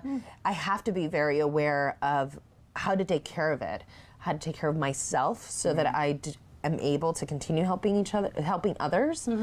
But the word stigma just keeps going to the top of my list. We have to address that if we want to continue helping people and just creating a better community for ourselves. What would you recommend for someone who has a family member struggling with mental health? Because often I hear family members will say, I have someone who is affected by mental health, and sometimes they don't know what mental health is. Because I remember another occasion I was talking to a young man who's really, really struggling, and he was talking to a family member, and he was saying, you know, these are, well, in the family it was identified that he has mental issues, right? But then the person is like, I don't know where you get it from, because we don't have mental health issues. And the way that they were talking about it, it was like she was expressing how she felt in a genuine moment. And he was right there as a young person who's affected because of all the issues that's going on. And in reality, what she was saying was so heartbreaking to him. And I listened to the 2 conversation, and I'm like, she didn't even realize that what she was saying was like hurting him emotionally. Like, I was hurt emotionally, right? So what would you suggest to a family member who has someone who's struggling with mental health? Well, there's 2 points of view, the family member and the person who is in distress. Yes. So to take care of the person who is going through any kind of difficulties, such as a physical illness or a mental illness, you have to take care of yourself. Yes. So we can only help others as long as it doesn't just hurt me. There's sacrifices and things we do, but sometimes we overcare to the point where we are careless with ourselves and we can't help anymore. So try to take care of yourself as much as you can if you want to truly support someone else. Now, in that act of support, it's important to protect someone's sense of belonging. It's a very basic need to feel like we belong somewhere. even if, you know, my family wants to just get me help or wants to, it doesn't matter how they want to treat you as long as you feel like you belong to them. Like no matter what label I get from the psychiatrist or the psychologist or the doctor, it doesn't matter what they say that I have, I belong to you. So we do that by not judging and validating their feelings. Oh, you must be really angry, you must be really nervous. Yeah, that's right. It can be nerve-wracking to experience something like that. So we have to make sure that people feel like they belong, that they're not being rejected and pushed out of our family because they're different or they're ill or they can't handle what we're going through. Always make sure that that person you love knows that they are loved. They know that they belong. And you do that by not judging. Yeah, that's important. Billie Jane, how can family set up a better financial future for their kids and have a better financial mental health for their future? Yeah, no, it's a good question. Financial stress is a significant thing. Like over 40% of families say financial stress is their biggest stress over health, relationships, things like that. And as you'd mentioned, I'm sure a lot of families, when they are seeking supports for their mental health, the basic, stressor was financial. So the best thing for families, first of all, is to lift the lid on their finances. Yes. A lot of us, when we're in distress, we tend to put our head in the sand, right? Okay. So first lift the lid of it and talk about it, right? Look at the situation. It may seem hard, scary, even shameful in some cases because, that whole keeping up with the Joneses mentality. But we need to take a hard look at that and then talk about it. Just as we talk about destigmatizing mental health, get rid of that taboo around finances and talk about it. And then seek the support from professionals to help you to either deal with the current situation or plan ahead. That's important. Tell me, you're wearing a green t-shirt. Why? Yes. Well, this is in support of Mental Health Day campaign and the Caring Foundation's support of mental health. So green is for Mental Health Day, and yes, thought I would come and showcase today. Looking good in green. And you'll see the whole team because we're the team is actually going to every city and town in Durham region and talking to council members, the mayor about mental health, and going to Queen's Park, and you'll see the crew all in green shirts, just to help get rid of that stigma. What is the vision for the foundation in regards to mental health? Yeah. Oh, we want to put it forefront for everybody. That's where we want it. We want awareness. Yeah. We want to create support systems, anything that gives us a platform for access. Yes. We want people to have access to resources, to tools, to care, because we can destigmatize, but we got to do something. Right. Yes, yes. Something has to be done. It's a team effort. I love the fact, and honestly, we've gotten a lot of feedback from the police inspector, the regional chair, MPP Rod Phillips, our Minister of Finance, other mayors, council members. It's the support, the response we receive. Because the photo op is coming up with everybody, and it's just the response that we're seeing from our community leaders who are to jump ahead of this. It's just incredible. I remember Inspector Hoskins sent an email, and he's like, "I'm going to be out of the country, but you guys are doing a wonderful job, and I look forward to being involved in all your future activities." And it's just the energy and the feedback of our leaders that knows that we all have to come together and work at this. What's one advice quickly you guys can give to community members who are affected by mental health? For community members who are affected by mental health, to be able to be open about what they're facing. So openness is important. And Fikla, just a quick advice. Don't be afraid. The worst is the first appointment. After a first appointment, it's smooth sailing. So don't be afraid of your first appointment. Anywhere it is, She is anywhere. so good to talk your first to. appointment in group, your first appointment with your individual counselor, your first appointment with your doctor. It doesn't matter. After the first appointment, just rip the Band-Aid off and go get the help. And go get the help. The first one's the worst. After that, smooth sailing. And that's key information, because you're supposed to access the resources that are available to you and feel that it's okay to not feel okay. It's Right. okay to reach out to help. Right. It's okay to get support, and it's okay to support each other, because that's what community is all about. That's all the time we have for today's episode of Health 180 with Carrie and Fenn.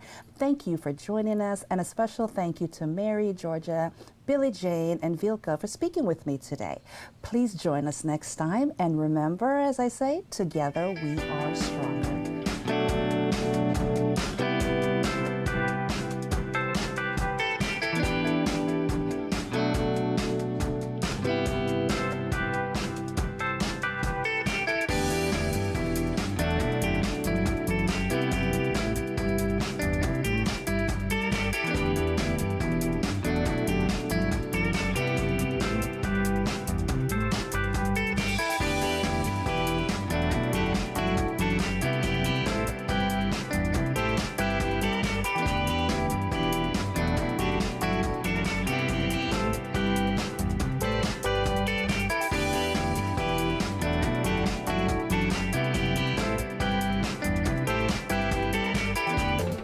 Call the Rogers TV viewer response line, email us, or connect with us on social media.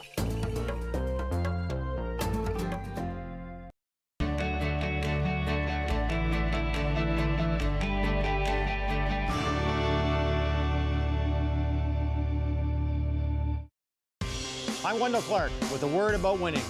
We all know it takes a team effort in any sport and with any challenge. You can be a part of the winning team that shuts out impaired driving. Whether you're out on the town or just hanging out with friends, drink responsibly. Always have a plan for a safe ride home for yourself, your family, and your friends. You'll be helping to shut out impaired driving. Visit ArriveAlive.org to find out more. Arrive Alive. Drive sober.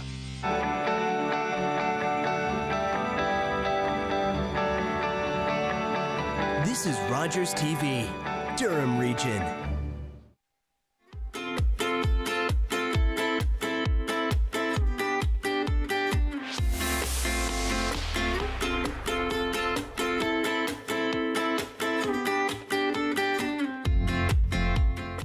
Hi, welcome to Cooking with Corey. I'm your host, Corey Dern, and back with me for a second time is the lovely Lisa Lask from Back to Basics Gym. Welcome. Well, welcome back. So yeah. This is going to be good. Yeah. I'm pretty stoked. Yeah, me too. I have to say, and I know the folks at home hear me say this all the time because it's like, okay, now she's going to talk. But I have to tell you, you know, when somebody changes your life, you have to let them know that they changed your life in the positive, ideally. If somebody changed your life in the negative, don't waste your time on that. But when somebody helps you in your life in the positive, it's so important that you look at that person and say, thank you so much for changing my life to the positive. Well, thank you very much for coming into my life, because you have done equally for me. Aw, she's just saying that because I paid her. No, Lisa and I had the pleasure of really getting to know Lisa over a year ago when I joined a gym and I asked her to help me, with help of Brooke Monks, get myself back into shape. And the interesting thing that we learned from working with each other is that food and health and fitness go hand in hand. Absolutely. And so not only are we going to cook for you today and show you an amazing recipe that's excellent for you to eat after a workout, but we're also going to talk about our collaboration because you're going from 3,000 square feet to 11,000 square feet. Almost 12, yes. Oh, that's a big gym. Yes. Yes, whatever will you do for food? Well, I have a couple ideas in mind that might involve you. Yes, I'm so excited about it. Yes, it's going to be so amazing to collaborate, to finally have something to go hand in hand with our health, because to be real, 80% or more of our success is about what we're putting in our bodies and how we're fueling our bodies and how we're repairing our bodies after our workouts is going to determine your success and your goals. Yes, because so many times we'll be talking, and I'll see amazing people in the gym coming in, and they're like lifting significant weight, but they're dissatisfied because they're just not seeing the kind of results that they want to see. Right. And so we have this ongoing joke because a lot of people talk about dieting when you're working out, dieting, and I read this really great poster that said diet stands for Did I Eat Today? And that's really key. And some of the things that we're going to be doing are also like classes about starving yourself fat and about what to eat that'll keep you fit and keep you healthy. So that's the goal of today's episode, is to show you an amazing recipe that, should you be a person who has an active lifestyle or likes to work out or even has questions about going to a gym and what that involves, Lisa's here to answer those questions as well. So I'm going to, for sure, I think I have some of the questions you might have in mind, but feel free to write in afterwards because I'm going to see her all the time. So we were doing some research, and one of the things that I found in doing some research were that there are things that you definitely want to make sure that if you're doing a heavy workout, you really want to get into your body within 45 minutes to an hour after your workout. Right. So it was lean proteins. Lean proteins and carbohydrates are two of the biggest ones, right? So during your workout, you're putting a lot of stress on your body. You're depleting your glycogen levels and you're damaging the proteins. So to rebuild those cells again, you need to replenish your carbohydrates, your proteins, and having no carbs afterwards is just not going to do your body justice, or your brain, or your energy levels. I hear a lot of people saying, "Oh, I can't have any carbs. I can't have any carbs," but you can have carbs. You really can. You just got to think about the kind of carbs that you're eating versus what you're not eating, right? Right. And everything has carbohydrate in it, really. Yeah, it's true, and it's essential. It's essential. It's basically carbohydrates are your glycogen. It's one of your only fuels that helps fuel your brain. Right. Right. If you don't have that and you don't have proper energy, then how are you going to sustain any other workouts? And that's what happens, is that people, they start to go on this rigorous diet, and I'm gonna work out and I'm gonna diet and it's gonna be great and I'm gonna hardly eat anything, and that lasts good maybe 2 weeks if they're lucky, and they go and do their workouts and they're hardly eating, and then eventually they're like, forget this, I have no energy, this is ridiculous, I can't do this. Yeah, you lost a lot of weight for the first 2 weeks, but then boom. Yeah, it's and then going it to comes come right back on. and it comes back with a vengeance, let me tell you. Not to mention, you're just not doing your body any good when you're not eating. So key to a good workout, good exercise, is to get good food in you. And you can see a beautiful assortment of lots of different flavors. So, like I said, I saw that you needed to have protein, you needed to have carb, like a good rice, could be quinoa, could be brown rice. The more, what we were talking about, like, white rice is not very good for you because none of the fibers there. Your body is just converting it really quickly, right? Yeah, you're getting a lot more fiber. You're getting a lot more antioxidants out of your food if you're going whole grain, stuff like that, right? So, but keep in mind, you do actually add a little more calories when you are adding those whole grains. You're adding more calories, but when you're working out, you're burning off those calories too. Yeah. So you're sitting here going, what are you making, Corey? What are you making? We're going to do a really yummy basil beef stir fry, but it's not going to be beef and it's not going to be stir fried. It's going to be chicken because chicken is so much better for you than beef. Yes. Not a lot of people eat a lot of red meat, so I've got some beautiful ground extra lean chicken here. And dark meat is just as tasty as white meat is. There might be a little bit more fat, but you need that little tiny bit of fat. After a workout, we're also saying you don't want to have any kind of saturated fats. You want to have good fats.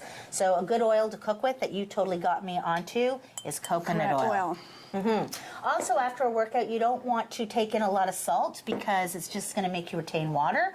So we've gone with something that is a soy sauce substitute. It is made with fermented coconut, which is fantastic. And the sodium count is like 70 versus 400. That's insane. Which is crazy. Great. So only 70. So this is where we're going to get our flavor. And then, I mean, I do have salt here, but chances are I'm not going to use it because I already have salt in this soy sauce substitute. I have salt in my fish sauce, lime and lemon and citrus mimic salt. So we're going to pack on the flavor while pumping up the tasty factor. Sounds awesome. So the other thing I thought we would do, because once we're going to get started in just a second, was that we can show you how to make this so that you can eat it on the go or have it as a great dinner. Last question before we go to break, because then we're going to just start cooking up a storm, is a lot of people get nervous about eating late at night, especially if their workout, let's say, ends at like 8:30 and they've just done a 2.5-hour workout. Is it really bad to eat late at night? Not at all. Actually, that's my time to eat. I eat around 9:30 at night every night. That's when I eat. That saying came from, like a lot of people what do they do after dinner, after late night, is they eat bad things. Right. Right? So eating the good things is fine to do, and watching your portions and making sure you're eating the right things. Right on. Yeah. Oh, that's so good. And the other thing is make sure that when you are eating, eat things that you like to eat and that you get enjoyment from. All right, so we're going to go to a break, and when we come back, we are going to get to cooking and eating some yummy Thai basil chicken. Stay tuned.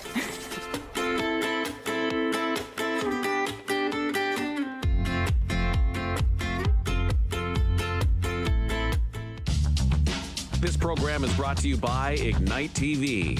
Now you're in command. Visit Rogers.com for more details.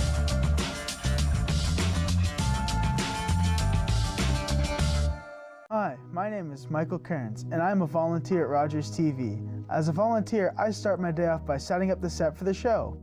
This includes setting up the backdrop, cameras, lights, conducting mic checks, and making sure everything is ready to go when we film. Then it's time for lights, camera, and action.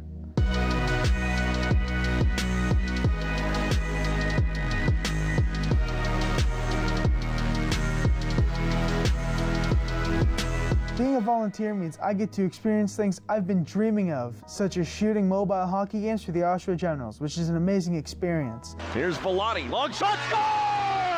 And Salinitri now will shoot it in. He's got a partial 2-on-1 with Bowler. Salinitri to Bowler, back to Salinitri!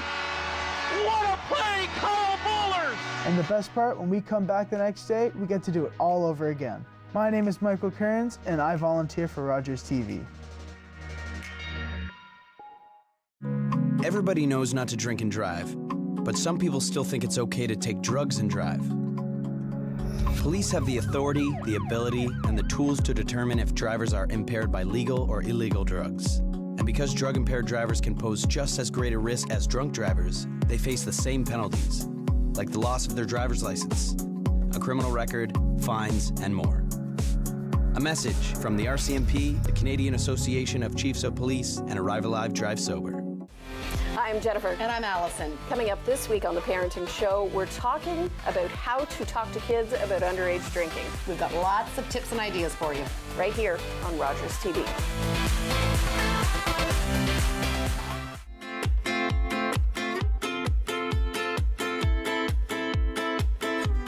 Hi, welcome back to Cooking with Corey. I'm your host, Corey Dern. With me is the beautiful Lisa Least, and we're about to start making the most incredible chicken basil yumminess. I'm excited. Yes, me too. So what we have is we've got about a tablespoon of coconut oil in the pan. I think it's hot and ready to go. Yeah. We're going to add our ground chicken. You can use ground turkey. You can do a combination of chicken and turkey if you want. I'm also going to say veal is good. If you are a person who likes your meat, enjoy this recipe, but before a workout, not after a workout. Or make sure it's extra lean, I'm going to say, right? Extra lean, yeah. Right. Yeah, absolutely. Okay, so one seasoning that we've got going on in there is the coconut oil. We were talking about the fact that coconut oil, even if it starts to smoke, will not go rancid on you like olive oil will. Yeah, olive oil totally will, and that's why it's really good to cook with coconut oil, not to mention the health benefits that coconut oil has in it opposed to olive oil, but olive oil is much better used on like salads and dressings and stuff like that. So I definitely would use that in that department. So. What I like to do is when I'm using olive oil or any kind of oil that's not good for high heat, is I'll do a saute. I'll use salt to release the water from something on, no oil in my pan, wilt it, and then I'll finish with the oil as a coating afterwards, like an avocado oil or an olive oil. Absolutely. So this is basil chicken. So while Lisa's dealing with the chicken, I'm going to deal with the basil. And what I want to do is, usually I would do a chiffonade where I gather the leaves, as you can see, and I kind of start stacking one on top of the other, because that will avoid the bruising, etc. But I do want there to be nice big basil flavor in this beef. And I'm only going to use part of this basil, because the other part will be part of the finishing. You can have this recipe as a salad. You can have this recipe, I think what we're going to do is we're going to put it in a wrap, but I'll show you both ways. Great on the go. Absolutely excellent on the go, especially if you wrap this up. No pun intended, well, maybe a little bit intended. If you wrap it up and you put it into your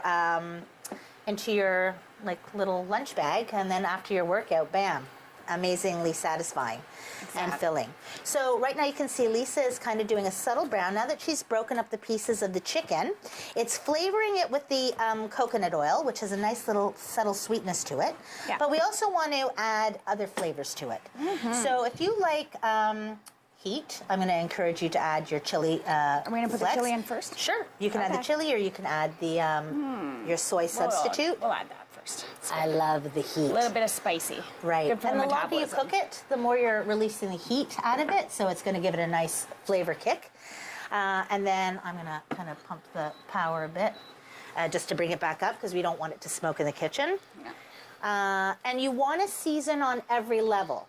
So just remember, like right now, there's no salt going in it. There's only the liquid that's coming out of the chicken as Lisa is sautéing it. Very, very, very little oil, so not a lot of high fat. Okay. And I'm going to just put a little bit of this fresh basil in there because it's almost cooked. And you can add that soy substitute. Okay. And how much? Like just only like... I would just do like a little stir around, maybe half a tablespoon. That's perfect. That's good. Yeah, because we're going to be seasoning it in layers. So there's the flavor. Oh, smell-o-vision is so good.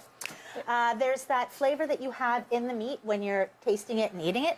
If you wanted to make chicken breasts, you know, like bake them in the oven and then slice it and do it this way, you're more than welcome to. I just find that you go lighter on the portion control when you're using a ground chicken. Yeah, absolutely.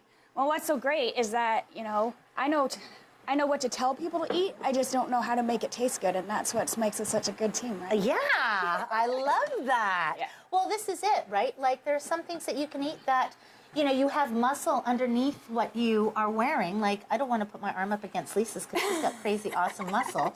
But, you know, I say under here, I've got a six-pack. I feel pretty confident about it. But because of what I eat or what I don't eat, it's not helping me. Right. And so one of the things that we were talking about was not eating. Did I eat today, Yes. right? The reason why I have such great muscles is because I eat. I eat appropriately for my body and for how many calories I need for the energy that I'm taking out. And my goals might not be the same as other people's. Mine, I want to put on a bit of weight because I want to add a little bit more muscle. So I'm going to probably going to eat a little more carbs. I'm going to eat more proteins. But other people who want to lose weight might have different goals. That's why it's important to know that every person's eating plan should be conducive to their goals. Exactly. Like you were, when you were competing, right.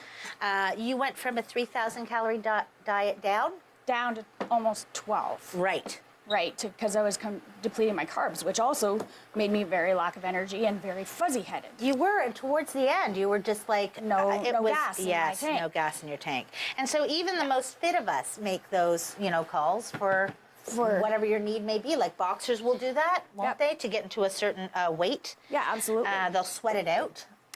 Drink saunas, hot tubs, that sort of stuff. It's not always the most healthy thing to do. I know, it's but it crazy. is for a certain goal, right? So everybody has a different goal. Everybody has a different way they need to be eating. Right. So right now I'm just doing a very fine julienne on these carrot sticks. Did you want me to cut? Yeah, actually, so we've got peppers. Do you mind talking a little bit about the beauty of peppers? Peppers are amazing. They're so tasty. They're so colorful. They add some vibrance to every meal, plus packed full of vitamin C. Mm-hmm.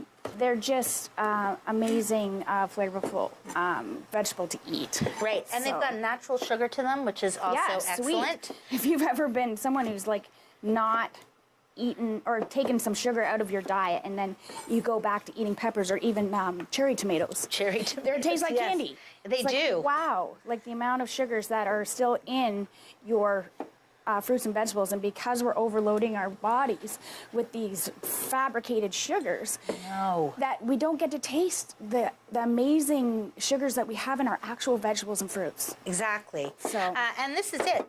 Use the food that goes, like, really.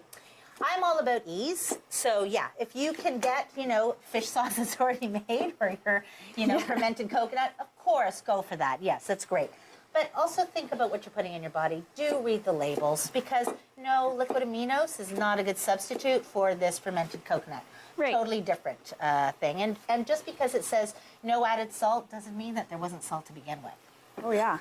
So our chicken, I don't know if you can smell this at home. I know you can't, but I'm going to tell you it smells really good in here. Is almost done. I'm going to put that off.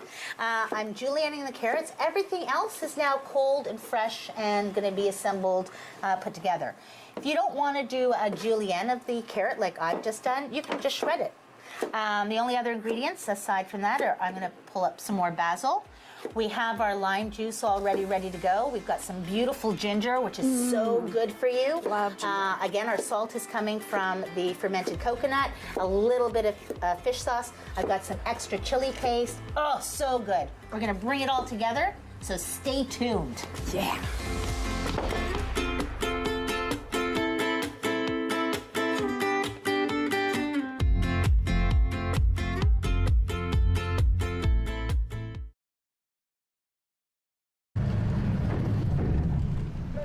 My mother said we had to leave home. The communists were going to take my father away. If my parents were afraid, they didn't show us. But we would never forget our escape from Vietnam. We were lost. What was your job in Vietnam? University professor. We had no home. Do you have any family in Canada? No, sir. Nobody wanted us. Welcome to Canada. Canada chose us. Canadians opened their borders, their homes, and their hearts to more than 100,000 refugees fleeing persecution after the Vietnam War. We were home.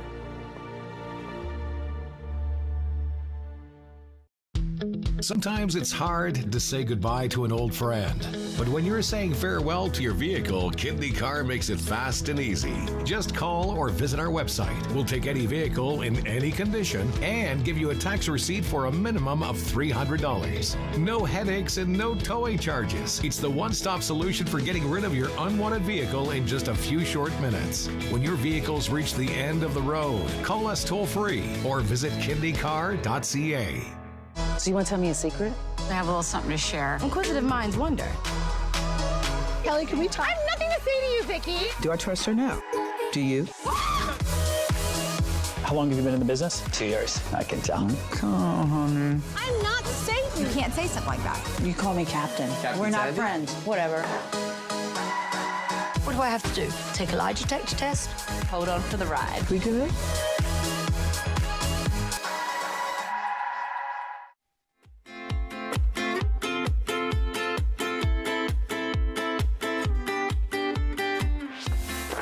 Hi, welcome back to Cooking with Corey. I'm Corey. With me is Lisa. Hello. We work together at Back to Basics. Yes. I get to do the food, she gets to do the fitness. We're putting it all together for a yummy meal for you to see. And this is what we've got so far. Beautiful, basil-y, yummy chicken. I've got some beautiful rocket here, arugula.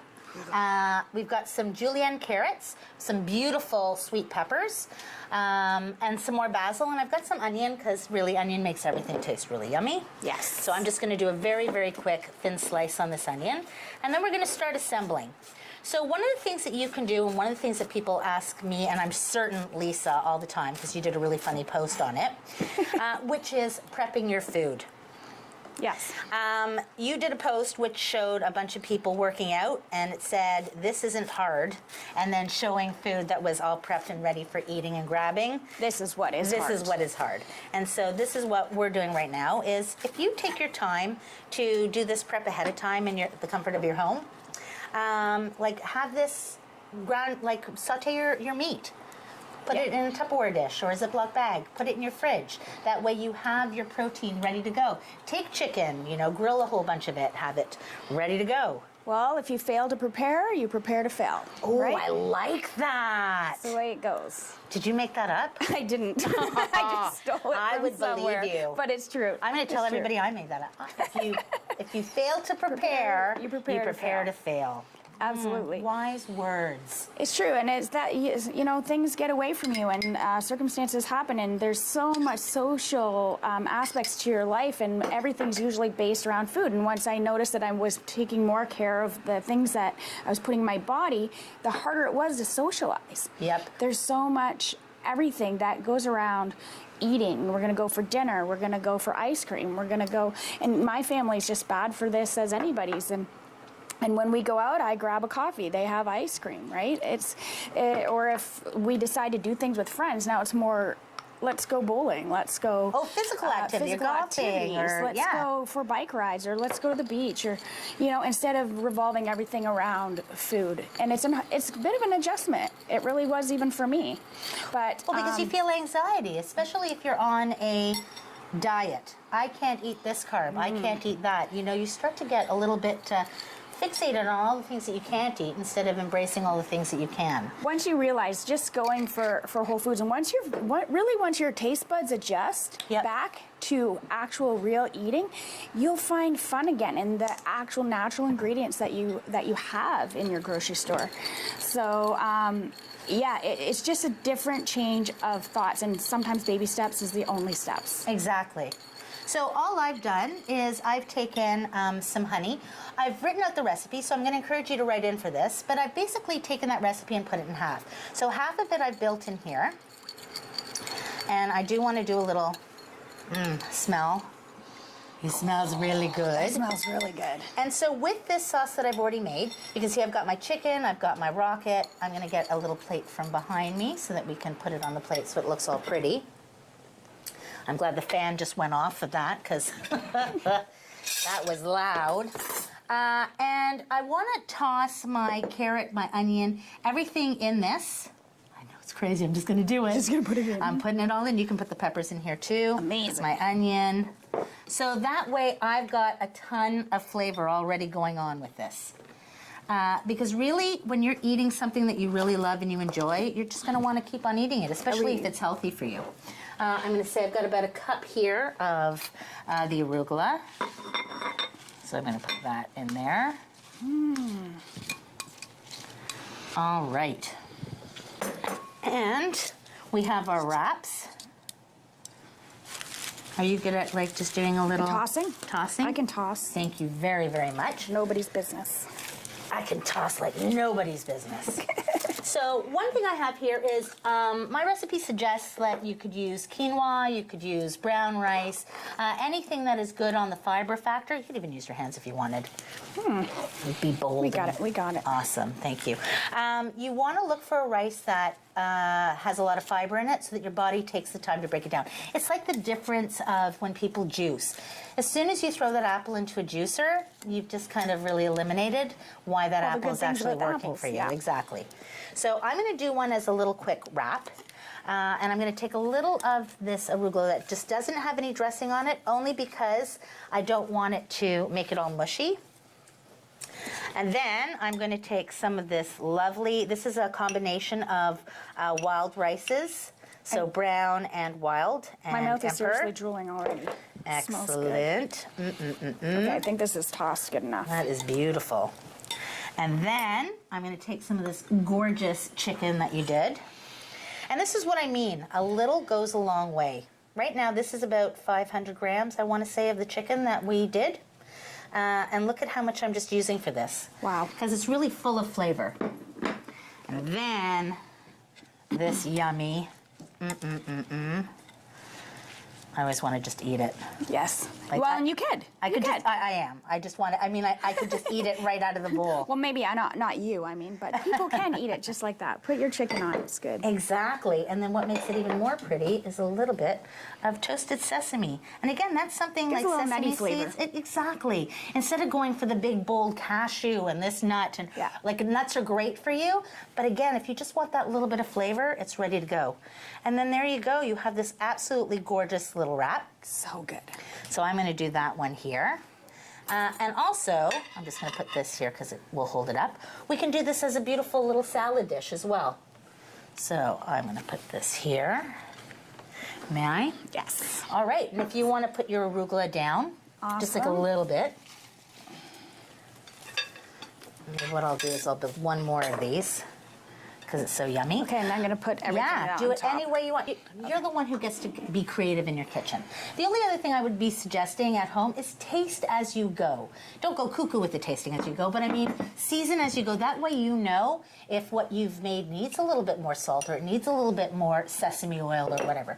But all of these things pack such great flavor and they're so good for you that after you've worked out, you've done that core blast or you've done, a pound or Puma or any kind of boot camp. The high fit class, yes. You're feeling good afterwards. You're going to want to put something in your body, and so don't reach for that bag of chips or go for a Big Mac. Sesames. Yes, sesame seeds. Go for something that you know is really, really good for you. Thank you so much for watching. I hope you enjoyed this recipe and you try it at home. Thank you so much for being on the show, Lisa. Thank you for having me, Corey. I can't wait to cook with you some more. It's crazy good. If you want this recipe, go to or write out to me, Chef Corey at chefcorey.com, or go to www.rogerstv.com. We'll see you next time. Thanks for watching.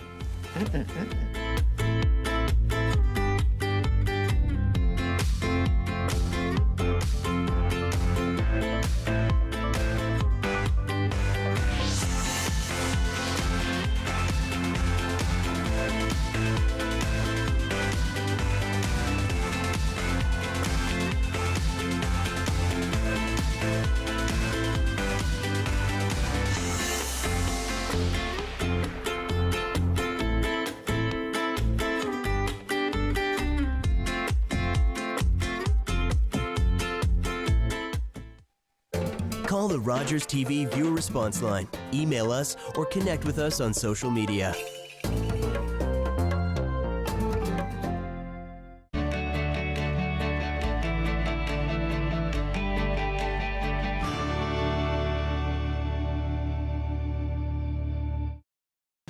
The regulars, the guys who keep this place in business. Last week, they had something to celebrate. Jason had just finished university. So they toasted his profs, his TAs, his old roommates. Well, they toasted just about everyone. But I worry about and take care of my guys. So even when I know they're not driving, sometimes that means bringing them a little surprise. And then they had a drink to me. Brought to you by Smart Serve Ontario and Arrive Alive, Drive Sober. Do you have something to share? Let everyone know about your next meeting, your need for volunteers, or your fundraising event on the Rogers TV Community Billboard. Send us your words and we'll bring them to life on Rogers TV and rogerstv.com. When it's time to spread the word, go to rogerstv.com to add your announcement to the Community Billboard.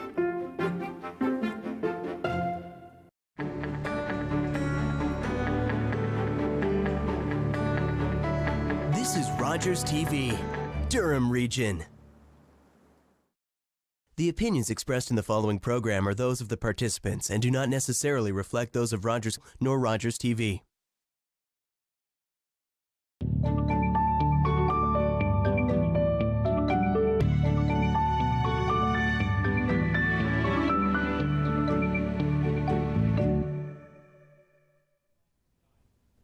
Welcome to Pathways to Success. I'm Don Rees.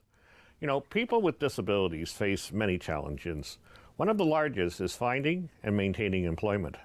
Many times they do not know where to turn. Now, one place they can turn to is Meta Vocational Services. My guest tonight, Paula Patterson, is a vocational counselor with Meta Vocational Services in Whitby. Paula has extensive experience working with all people of all abilities and has a background in social work.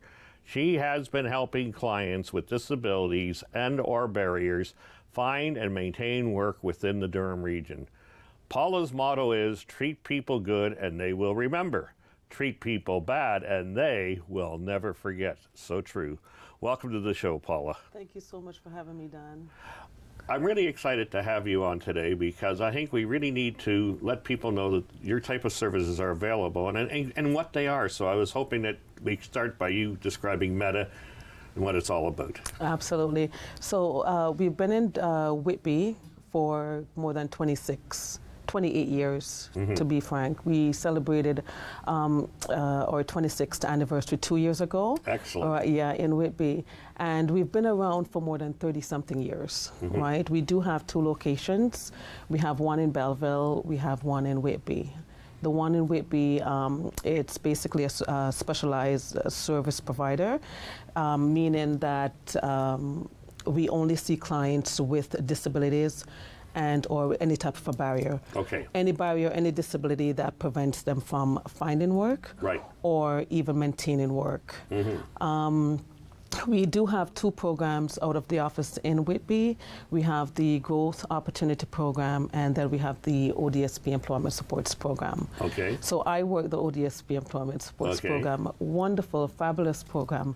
That program is more supported, so we kind of handhold our clients and assist them with anything from getting their resume up and going, a really good resume to find work.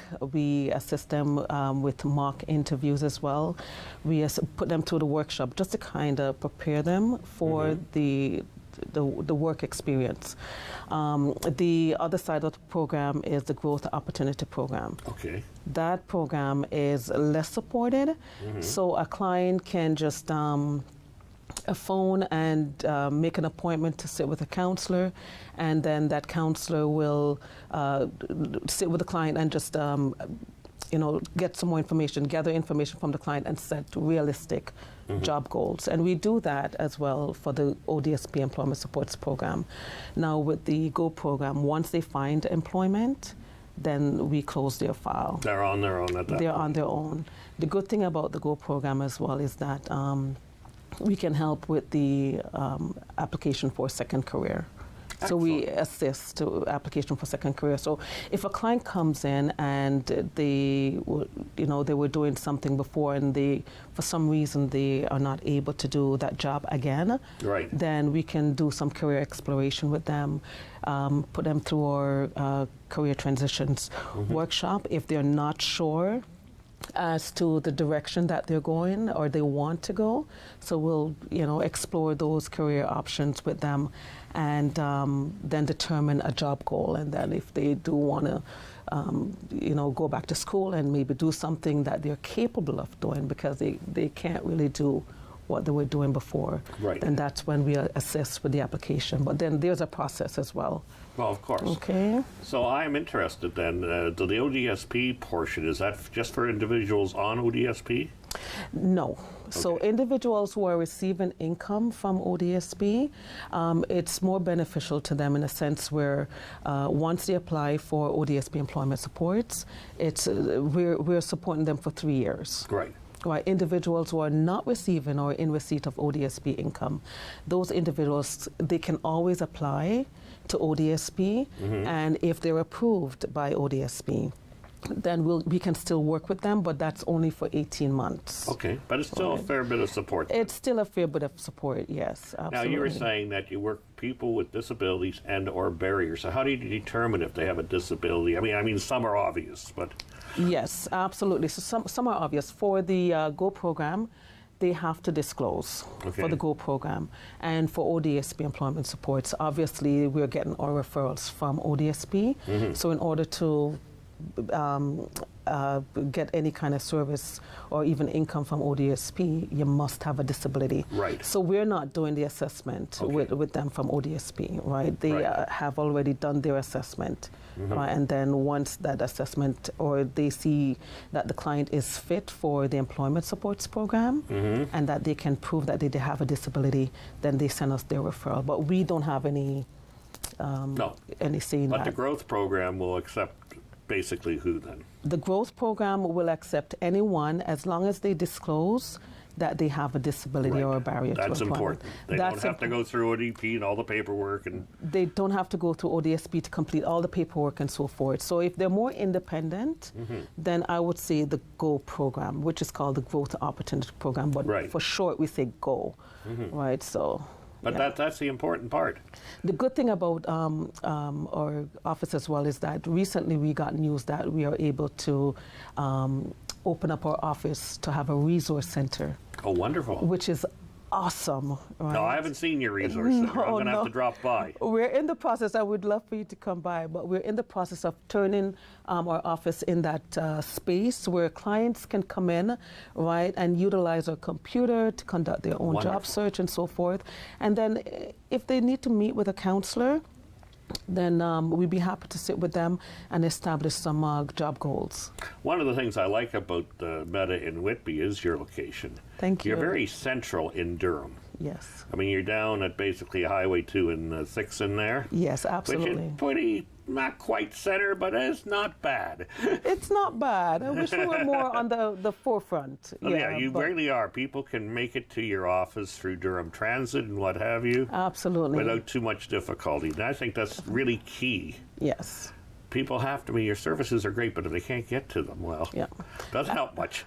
And we're also accessible. Right. Right, so our I know office you're space, fully accessible. we're fully accessible. Yes, that's correct. That's wonderful. Now, what kind of age range are you normally working with? For both programs, anywhere from 18 and up, you know. I mean, we don't have a limit on the you know, just 90. Yeah, they can go as high as they want. So you Yes, start at that's 18? right. 18 and up, yeah.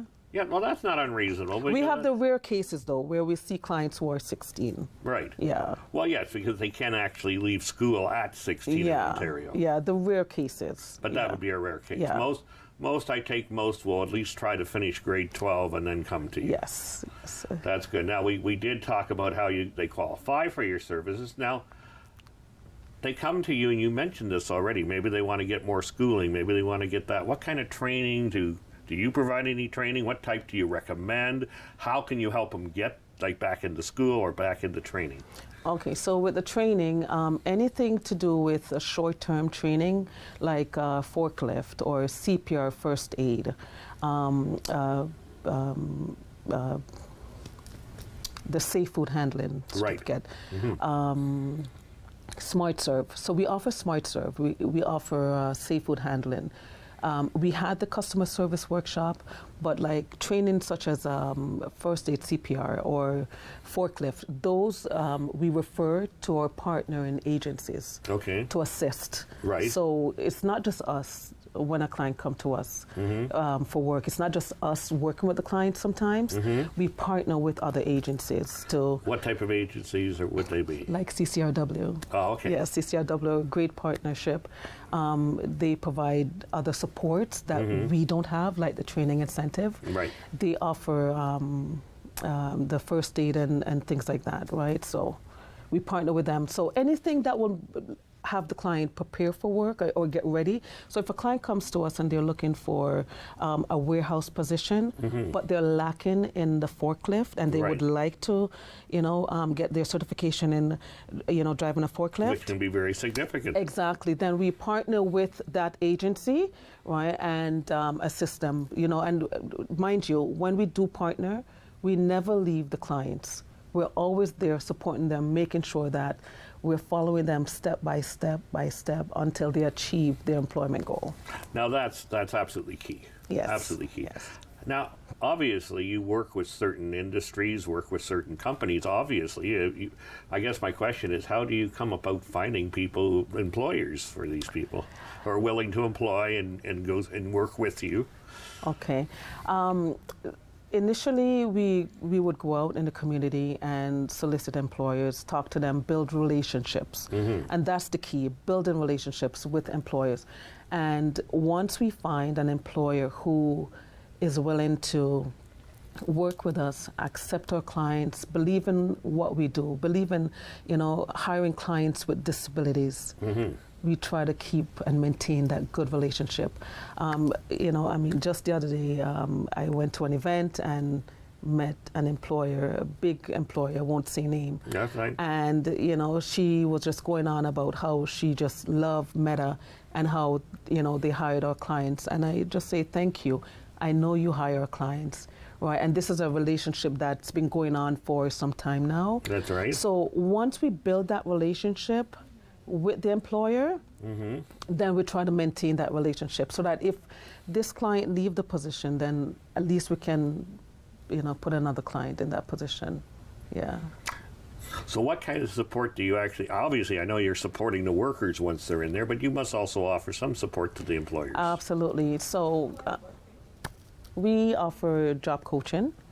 So if a client is having difficulty learning the job, right, we'll do our best, right, to make sure that we're in communication with the employer, our supervisor manager for that department, and make sure that the client is getting the best support while he's on the job. And I'll give you an example.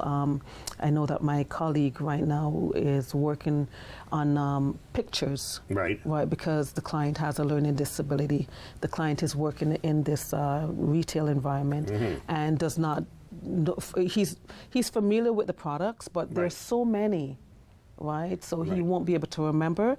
So we're printing pictures and just going over the pictures and identifying the products with the client so that it's easy for the client. Now, if the client still need the support, then we do have a job coach that we can have go in and learn the job as well. And then be really with the client for a certain amount of time until the client is comfortable with the job itself. Well, this has been fascinating. We got another half to come. We'll see you in just a couple minutes. Okay.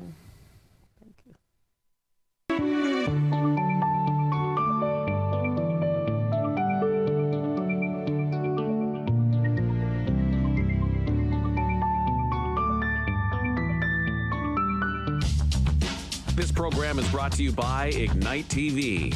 Now you're in command. Visit Rogers.com for more details.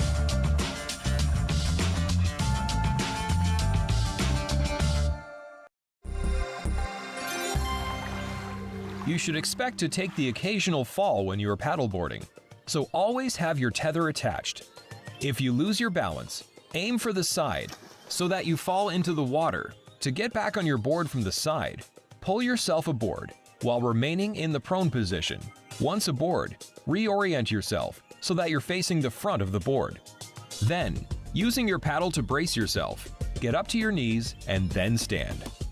Hi there, I'm Allie and this is Danielle. Join us daily on Rogers TV as we bring you House Blend, a full body, glute, core, upper and lower focused series that you can do with little to no equipment from the comfort of your home. This is the workout that you've been looking for. This is what you need. It doesn't cost money and it just takes a fraction of your day. So carve out 20 minutes for yourself and join us daily at Rogers TV right here.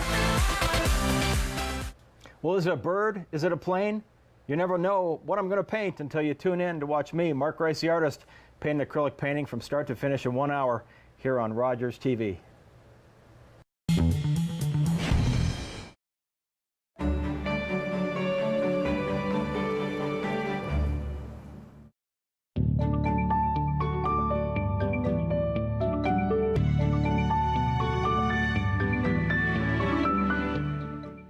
Well, welcome back to Pathways to Success with myself, Don Reese.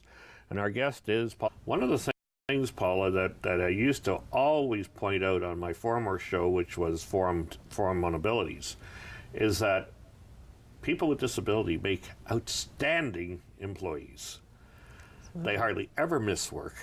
That's correct. They're happy to have a job. They're extremely productive. They raise the spirit of other workers. That's correct. One of the reasons being that the other workers can see that if anything happened to them, their employer probably will treat them fairly. That's correct. And their productivity is sky high.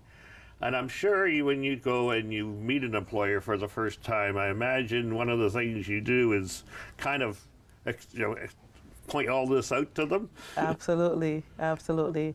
I remember a client came to me and he wanted a dishwashing position and he had the experience, but he was so enthusiastic. So when we sent email, to this employer, saying we have an awesome client looking for a dishwasher position, and he has experience and so forth. The client said, you know what? The employer said, I'll set up something for him to come in, and I asked if I could go in and assist as well. And so when we got there, I went in, I coached the client, with some interview questions. And when we went in, I went in with him on the interview, and I remember the answer he gave to the question, why do you want this position? And I remember him saying, I just love washing dishes. I enjoy washing dishes.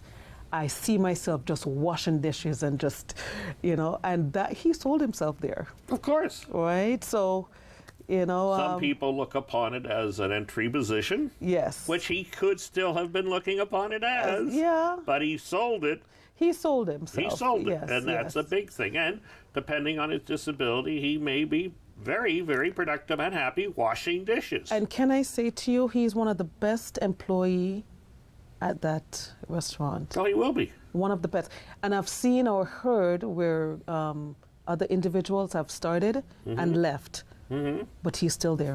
That's the other thing I didn't mention. I mentioned all the other wonderful things about hiring people with disabilities, but the retaining of people with disabilities is like 7 to 10 years, where the turnover in most jobs that people offer might only be anywhere from 6 months to 2 years, and then you're retraining them again. Exactly. Where when you train the person with disabilities, odds are they're going to be there a long time. That's correct.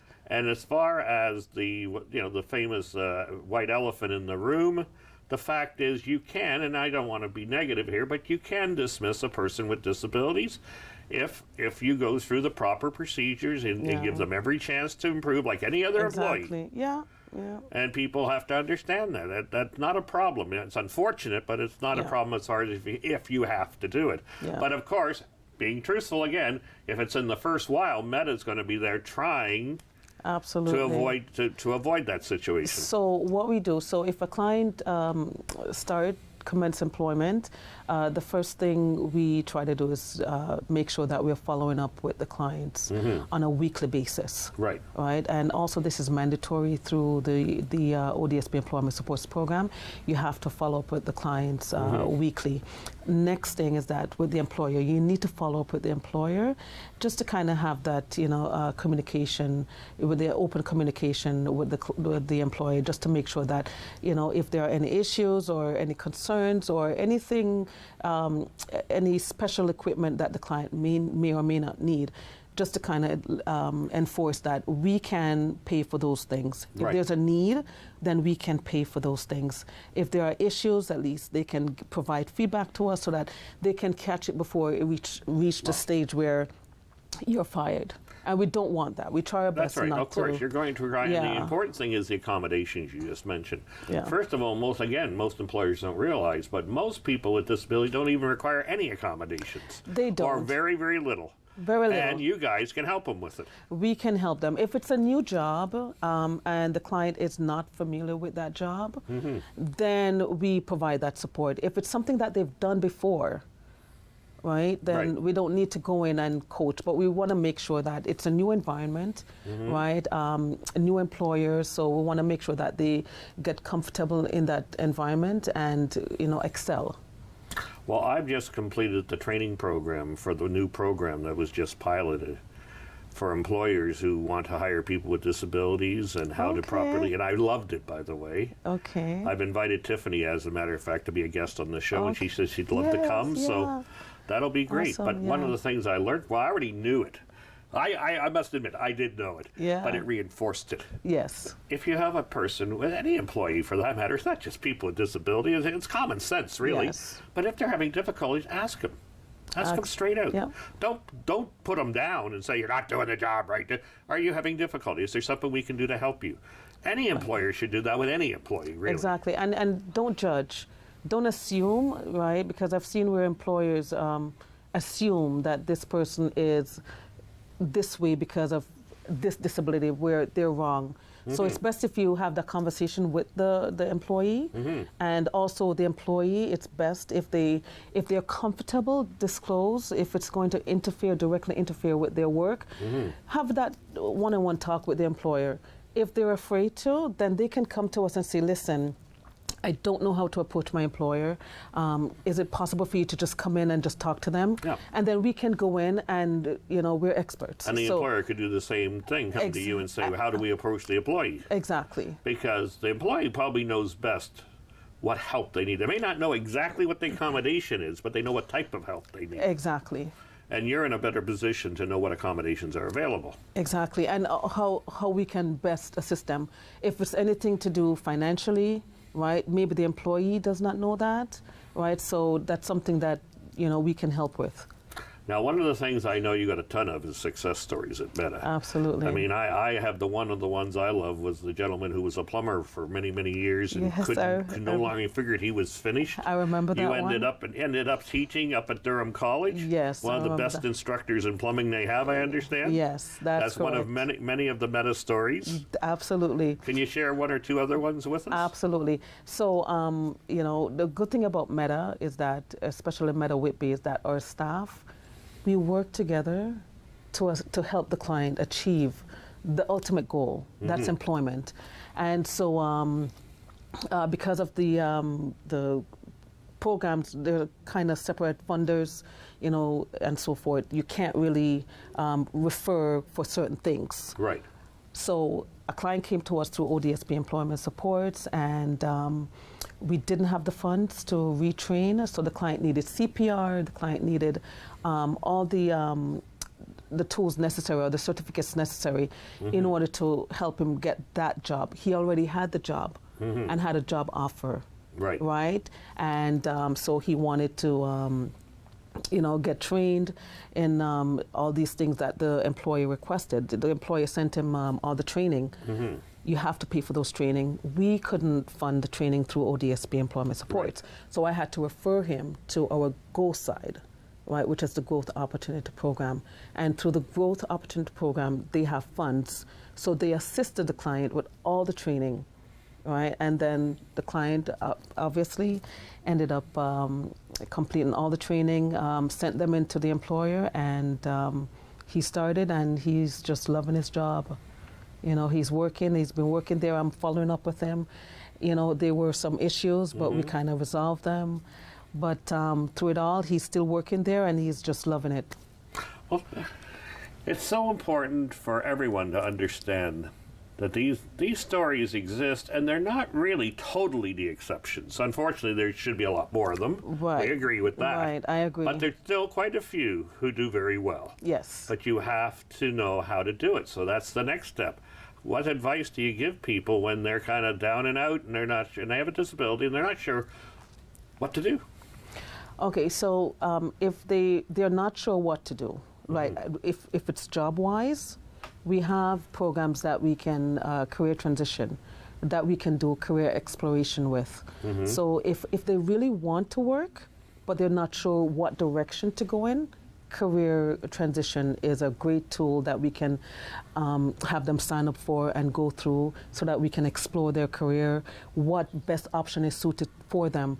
Once we've established that, then that's when they sit with a counselor one-on-one. And we explore jobs, where they would want to work, their capabilities, limitations and so forth.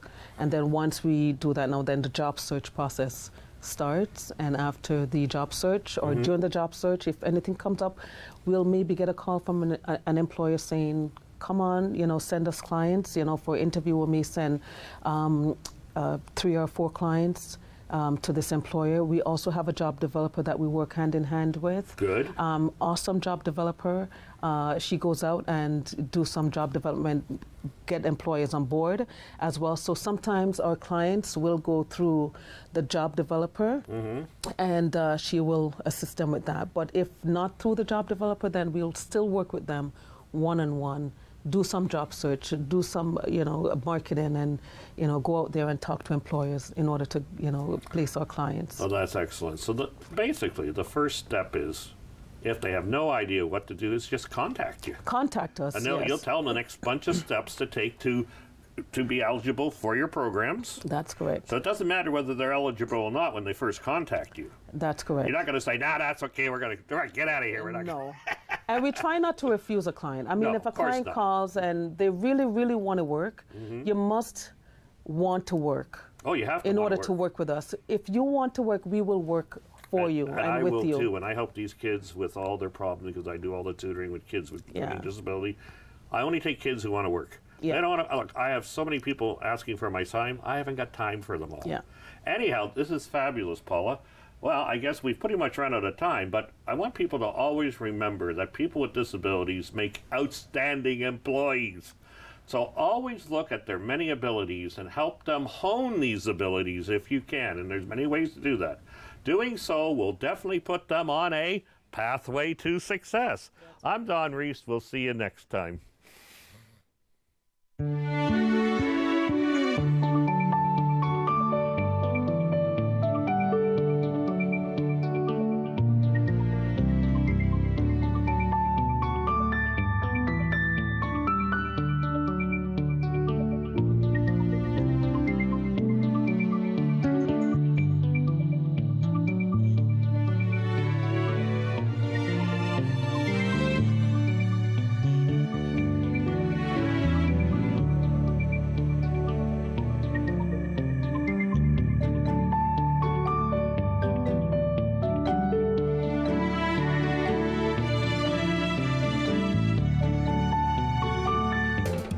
Call the Rogers TV viewer response line, email us, or connect with us on social media.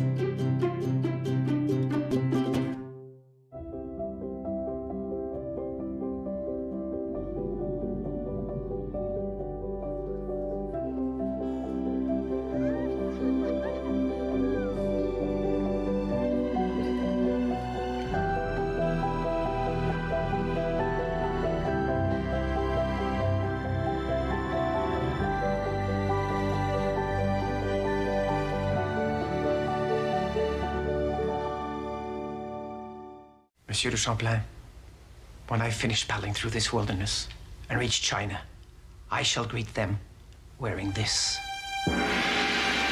Monsieur Nicolet, your mission shall be for the honor of the king and the Holy Faith. In the summer of 1634, Jean Nicolet set off from Quebec to find a trade route that would link Europe and North America with China. But where is it? Further. I know the place you are seeking. For months, Nicolet pushed through the wilderness, searching for the Western Sea. Goja! Mississippi! What did he say? He says, Mississippi, great water. Mississippi, the sea, China. Jean Nicolet was wrong. It was Lake Michigan, not the Pacific. But others would follow his dream, Joliet, La Salle, the La Vérendrye's, and they would map most of North America from the Rockies to the Gulf of Mexico.